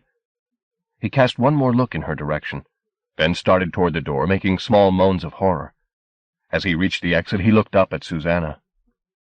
"I didn't—" he began, his hands raised, blood trickling between his fingers. "It wasn't me." The words were as much appeal as denial. "It was magic," he said, tears starting to his eyes. Not of sorrow she knew, but of a sudden righteous rage. "Filthy magic!" he shrieked. The ground rocked to hear its glory denied. He didn't wait to have the roof fall on his head, but fled from the chamber as the roars rose in intensity. Susanna looked back at Immaculata. Despite the grievous wounding she'd sustained, she was not yet dead. She was standing against one of the walls, clinging to the brick with one hand and keeping her innards from falling with the other. "Blood's been spilled," she said, as another tremor, more fierce than any that had preceded it, unknitted the foundations of the building. "Blood's been spilled in the temple of the loom." She smiled that terrible, twisted smile. "The fugue's undone, sister," she said. "What do you mean?" "I came here intending to spill his blood and bring the gyre down. Seems it's me who's done the bleeding. It's no matter." Her voice grew weaker. Susanna stepped close to hear her better. "It's all the same in the end. The fugue is finished. It'll be dust. All dust." She pushed herself off from the wall. Susanna reached and kept her from falling. The contact made her palm tingle. "They're exiles forever," Immaculata said, and frail as it was, there was triumph in her voice. "The fugue ends here, wiped away as if it had never been." At this, her legs buckled beneath her. Pushing Susanna away, she stumbled back against the wall. Her hand slipped from her belly, her guts unspooled. "I used to dream," she said. "Terrible emptiness." She stopped speaking as she slid down the wall, strands of her hair catching on the brick. "Sand and nothingness," she said. "That's what I dreamed. Sand and nothingness. And here it is." As if to bear out her remark, the din grew cataclysmic. Satisfied with her labors, Immaculata sank to the ground. Susanna looked toward her escape route, as the bricks of the temple began to grind upon each other with fresh ferocity. What more could she do here? The mysteries of the loom had defeated her. If she stayed, she'd be buried in the ruins. There was nothing left to do but get out while she still could. As she moved to the door, 2 pencil beams of light sliced through the grimy air and struck her arm. Their brightness shocked her. More shocking still, their source. They were coming from the eye sockets of one of the sentinels. She stepped out of the path of the light, and as the beam struck the corpse opposite, lights flared there too, then in the 3rd sentinel's head, and the 4th. These events weren't lost on Immaculata. "The loom," she whispered, her breath failing. The intersecting beams were brightening, and the fraught air was soothed by the sound of voices, softly murmuring words so unfixable they were almost music. "You're too late," said the incantatrix, her comment made not to Susanna but to the dead quartet. "You can't save it now." Her head began to slip forward. "Too late," she said again. Then a shudder went through her. The body vacated by spirit keeled over. She lay dead in her blood. Despite her dying words, the power here was still building. Susanna backed toward the door to clear the beam's route completely. With nothing to bar their way, they immediately redoubled their brilliance, and from the point of collision threw up new beams at every angle. The whispering that filled the chamber suddenly found a fresh rhythm. The words, though still alien to her, ran like a melodious poem.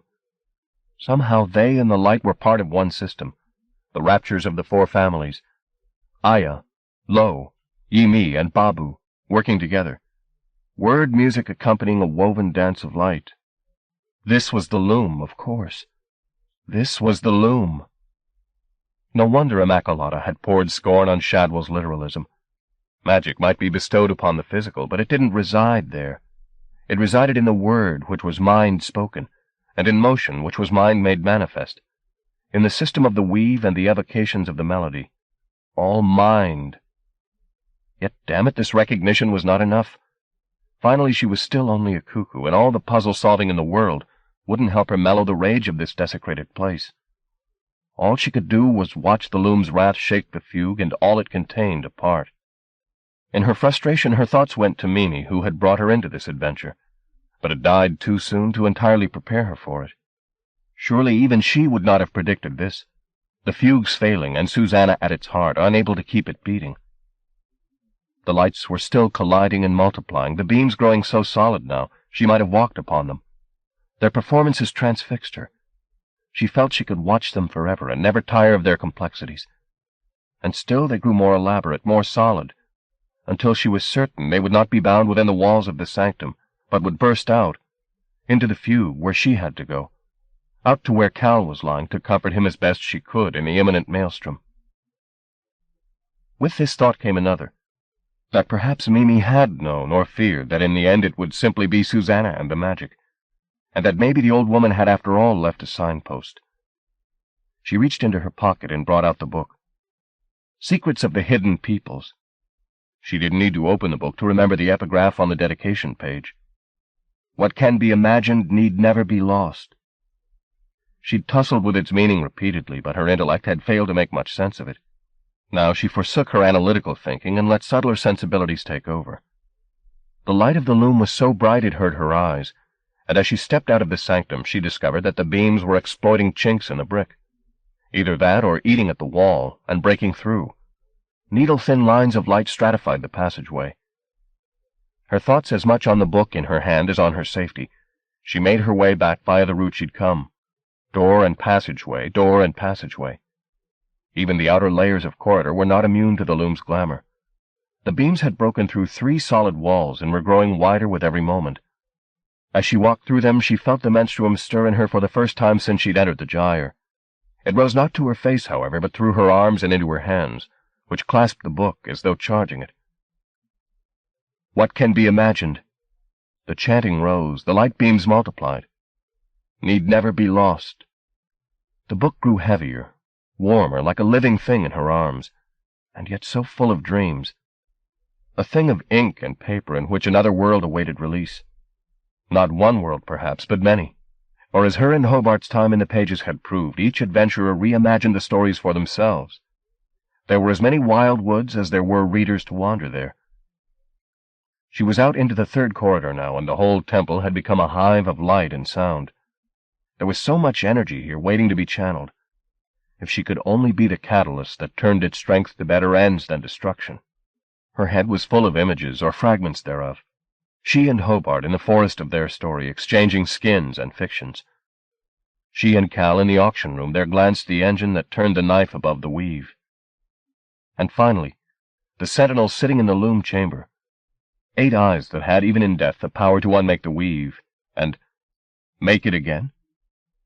Suddenly she wasn't walking any longer. She was running, not for fear that the roof would come down on her head, but because the final pieces of the puzzle were coming clear, and she had so little time. Redeeming the fugue could not be done alone. Of course not. No rapture could be performed alone. Their essence was an exchange. That was why the family sang and danced and wove. Their magic blossomed between people, between performer and spectator, maker and admirer. And wasn't there rapture at work between her mind and the mind in the book she held? Her eyes scanning the page and soaking up another soul's dreams? It was like love, or rather love was its highest form. Mind shaping mind, visions pirouetting on the threads between lovers. Cal! She was at the last door and flinging herself into the turmoil beyond. The light in the earth had turned to the color of bruises, blue, black, and purple. The sky above writhed, ripe to discharge its innards. From the music and the exquisite geometry of light inside the temple, she was suddenly in bedlam. Cal was propped against a wall of the temple. His face was white, but he was alive. She went to him and knelt by his side. "What's happening?" he said, his voice lazy with exhaustion. "I've no time to explain," she said, her hand stroking his face. The menstruum played against his cheek. "You have to trust me." "Yes," he said. "Good. You have to think for me, Cal. Think of everything you remember." "Remember?" As he puzzled at her, a crack fully a foot wide opened in the earth, running from the threshold of the temple like a messenger. The news it carried was all grim. Seeing it, doubts filled Susanna. How could anything be claimed from this chaos? The sky shed thunder. Dust and dirt were flung up from the crevasses that gaped on every side. She endeavored to hold on to the comprehension she'd found in the corridors behind her. Tried to keep the images of the loom in her head. The beams intersecting. Thought over and underthought. Minds filling the void with shared memories and shared dreams. "Think of everything you remember about the fugue," she said. "Everything? Everything. All the places you've seen." "Why?" "Trust me," she said. "Please God, Cal, trust me. What do you remember?" "Just bits and pieces. Whatever you can find, every little piece." She pressed her palm to his face. He was feverish, but the book in her other hand was hotter. In recent times she'd shared intimacies with her greatest enemy, Hobart. Surely she could share knowledge with this man whose sweetness she'd come to love. "Please," she said. "For you," he replied, seeming to know at last all she felt for him. "Anything." And the thoughts came. She felt them flow into her and through her. She was a conduit, the menstruum the stream on which his memories were carried. Her mind's eye saw glimpses only of what he'd seen and felt here in the fugue, but they were things fine and beautiful. An orchard, firelight, fruit, people dancing, singing. A road, a field, De Bono and the rope dancers. The firmament, rooms full of miracles. A rickshaw, a house, with a man standing on the step. A mountain and planets. Most of it came too fast for her to focus upon, but her comprehension of what he'd seen wasn't the point. She was just part of a cycle, as she'd been in the auction room. Behind her she felt the beams breaking through the last wall, as though the loom was coming to meet her, its genius for transfiguration momentarily at her disposal. They didn't have long.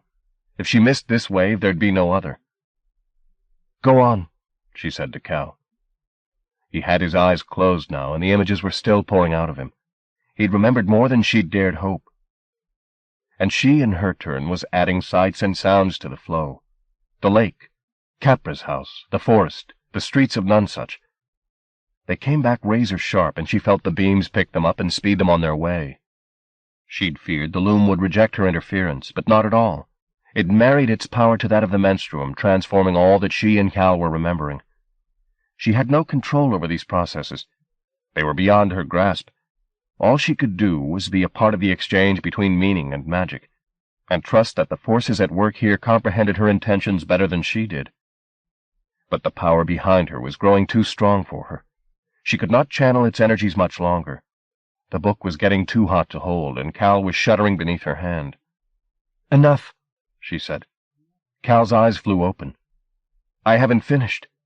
"Enough, I said." As she spoke, the structure of the temple began to shudder. Cal said, "Oh, God." "Time to go," said Susanna. "Can you walk?" "Of course I can walk." She helped him to his feet. There were roars from within, as one after another the walls capitulated to the rage of the loom. They didn't wait to watch the final cataclysm, but started away from the temple, brick shards whining past their heads. Cal was as good as his word. He could indeed walk, albeit slowly, but running would have been impossible in the wasteland they were now obliged to cross. As creation had been the touchstone of the outward journey, wholesale destruction marked their return. The flora and fauna that had sprung into being in the footsteps of the trespassers were now suffering a swift dissolution. Flowers and trees were withering. The stench of their rot carried on the hooligan winds that scoured the gyre. With the earthlight dimmed, the scene was murky. the gloom further thickened by dust and airborne matter. From the darkness, animal cries rose as the earth opened and consumed the very creatures it had produced mere minutes before. Those not devoured by the bed from which they'd sprung were subject to a fate still more terrible, as the powers that had made them unknitted their children. Pale, skeletal things that had once been bright and alive now littered the landscape, breathing their last. Some turned their eyes up to Cal and Susanna, looking for hope or help, but they had none to offer. It was as much as they could do to keep the cracks in the earth from claiming them, too. They stumbled on, arms about each other, heads bowed beneath a barrage of hailstones which the mantle, as though to perfect their misery, had unleashed. "How far?" Cal said. They halted, and Susanna stared ahead. She could not be certain they were not simply walking in circles. The light at their feet was now all but extinguished. Here and there it flared up, but only to illuminate another pitiable scene, the last racking moments of the glory that their presence there had engendered. Then, "There," she said, pointing through the curtain of hail and dust. "I see a light." They set off again as fast as the suppurating earth would allow. With every step their feet sank deeper into a swamp of decaying matter in which the remnants of life still moved, the inheritors of this Eden, worms and cockroaches. But there was distinctly light at the end of the tunnel. She glimpsed it again through the thick air. "Look up, Cal," she said. He did just that, though only with effort. Not far now. A few more steps. He was becoming heavier by the moment, but the tear in the mantle was sufficient to spur them on over the last few yards of treacherous earth. And finally they stepped out into the light, almost spat from the entrails of the gyre as it went into its final convulsions. They stumbled away from the mantle, but not far before Cal said, "I can't," and fell to the ground. She knelt beside him, cradling his head, and looked around for help. Only then did she see the consequences of events in the gyre. Wonderland had gone. The glories of the fugue had been shredded and torn, their tatters evaporating even as she watched. Water, wood, and stone, living animal tissue and dead seer-kind, all gone as though it had never been. A few remnants lingered, but not for long. As the gyre thundered and shook, these last signs of the fugue's terrain became smoke and threads, then empty air. It was horribly quick. Susanna looked behind her. The mantle was receding too, now that it had nothing left to conceal, its retreat uncovering a wasteland of dirt and fractured rock. Even its thunder was diminishing. "Susanna!" She looked back to see De Bono coming toward her. "What happened in there?" "Later," she said. "First we have to get help for Cal. He's been shot. I'll fetch a car." Cal's eyes flickered open. "Is it gone?" he murmured. "Don't think about it now," she said. "I want to know," he demanded with surprising vehemence, and struggled to sit up. Knowing he wouldn't be placated, Susanna helped him. He moaned, seeing the desolation before them. Groups of seer-kind, with a few of Hobart's people scattered among them, stood in the valley and up the slopes of the surrounding hills, neither speaking nor moving. They were all that remained. "What about Shadwell?" said Cal. Susanna shrugged. "I don't know," she said. "He escaped the temple before me." The din of a revved car engine canceled further conversation as De Bono drove one of the invaders' vehicles across the dead grass, bringing it to a halt a few feet from where Cal lay. "I'll drive," said Susanna, once Cal had been laid on the back seat. "What do we tell the doctors?" Cal said, his voice getting fainter. "I've got a bullet in me."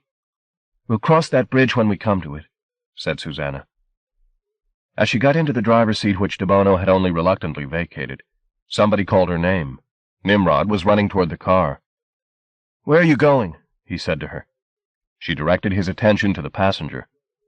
"My friend," he said, seeing Cal. "You look the worse for wear." He tried a smile of welcome, but tears came instead. "It's over," he said, sobbing. "Destroyed. Our sweet land." He wiped his eyes and nose with the back of his hand. "What do we do now?" he said to Susanna. "We get out of harm's way," she told him, "as quickly as we can. We still have enemies." "It doesn't matter anymore," he said. "The fugue's gone. Everything we ever possessed, lost. We're alive, aren't we?" she said. "As long as we're alive. Where will we go? We'll find a place. You have to lead us now, said Nimrod. There's only you. Later. First, we have to help Cal. Yes, he said. Of course. He'd taken hold of her arm and was loath to let her go. You will come back? Of course, she said. I'll take the rest of them north, he told her. 2 valleys from here. We'll wait for you there. Then move, she said. Time's wasting. You will remember? He said. She would have laughed his doubts off, but that remembering was all. Instead, she touched his wet face, letting him feel the menstruum in her fingers. It was only as she drove away that she realized she'd probably blessed him. Chapter 4. Shadwell. The salesman had fled the gyre as the first dissolution began in the fugue outside. His escape had therefore not only gone unchallenged, but unseen. With the fabric of their homeland coming apart on every side, nobody paid the least attention to the shabby, blood-stained figure that stumbled away through the mayhem. Once only was he obliged to stop and find a place in the chaos where he could give vent to his nausea. The vomit splattered his once fine shoes, and he spent a further moment cleaning them with a handful of leaves, which began to evaporate in his hands even as he put them to the task. Magic! How it revolted him now! The fugue had enticed him with its promises. It had flaunted its so-called enchantments in front of him until he, poor cuckoo that he was, had been blinded to all sense. Then it had led him a merry dance, made him dress in borrowed skin, made him deceive and manipulate, all for love of its lies. And lies they were, he saw that now. Even as he'd reached to embrace his prize, it had evaporated, denying him ownership, and leaving him to look like the guilty party. The fact that it had taken him so long to see how he'd been used, however, was proof positive of his innocence in all of this. He'd intended no harm to any living thing. He'd wanted only to bring truth and stability into a place sorely deficient in both. For his pains he'd been cheated and connived against. What could history accuse him of, then, other than naivete, a forgivable sin? No, the true villains in this tragedy were the seer kind, the wielders of rapture and unreason. They it was who'd twisted his benign ambition out of true, and so invited these horrors upon them all, a grim spiral of destruction that had ended in the gyre, with him, a victim of circumstance, driven to murder. He made his way out through the decaying fugue and began to climb up from the valley. The wind was cleaner on the slopes, and it shamed him. He stank of fear and frustration, while it smelled of the sea. Inhaling it, he knew that in such cleanliness lay his only hope of sanity. Disgusted by his condition, he pulled off his bloodied jacket. It was excrement, corrupted and corrupting. In accepting it from the incantatrix, he'd made his first error. From that, all subsequent misdirections had sprung. In his repugnance, he tried to tear at the lining, but it resisted his strength, so he simply bundled the jacket up and threw it high into the air. It rose a little way, then fell again, tumbling down a rocky slope, its passage starting a minor avalanche of pebbles, and came to rest spread-eagled like a legless suicide. At last it was where it had belonged from the start, in the dirt. The seer kind belonged with it, he thought, but they were survivors. Deception was in their blood. Though their territories had been destroyed, he didn't put it past them to have another trick or two up their sleeves. As long as they lived, these defilers, he would not rest easy in his bed. They'd made a fool and a butcher of him, and there was no health for him now until every last one of them was laid low. Standing on the hill, looking down into the valley below, he felt a breath of new purpose.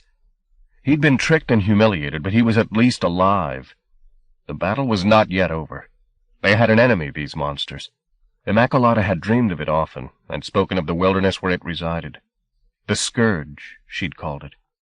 If he was to destroy the seer kind, he would need an ally. And what better than that nameless power from which they'd hidden an age ago? They could never hide again. They had no land to conceal themselves in.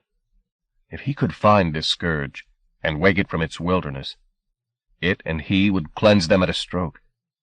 The Scourge. He liked the sound of the word mightily. But he'd like better the silence that would come when his enemies were ash. Chapter 5. A Fragile Peace. 1. Cal was happy to sleep for a while, happy to be at ease in the embrace of gentle hands and gentle words. The nurses came and went, a doctor as well, smiling down at him and telling him all would be well, while De Bono at the man's side nodded and smiled too. A night later he woke to find Susanna with him in the room, mouthing words which he was too weary to hear. He slept, happy that she was near, but when he woke again she'd gone. He asked after her, and after De Bono, too, and was told that they'd be back, and that he wasn't to concern himself. Sleep, the nurse told him. Sleep, and when you wake all will be well. He vaguely knew this advice had failed someone he knew and loved, but his drugged mind couldn't quite remember who. So he did as he was told. It was a sleep rich with dreams, in many of which he had a starring role, though not always wearing his own skin. Sometimes he was a bird, sometimes a tree, his branches laden with fruits, each of which were like little worlds. Sometimes he was the wind, or like the wind, and ran unseen but strong over landscapes made of upturned faces, rock faces, flower faces, and streams in which he knew every silver fish by name.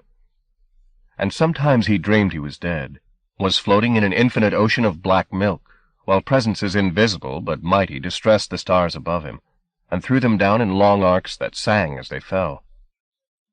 Comfortable as it was, this death, he knew he was only dreaming it, indulging his fatigue. The time would come soon when he'd have to wake again. When he did, Nimrod was by his bed. "You needn't worry," he told Cal. "They won't ask you any questions."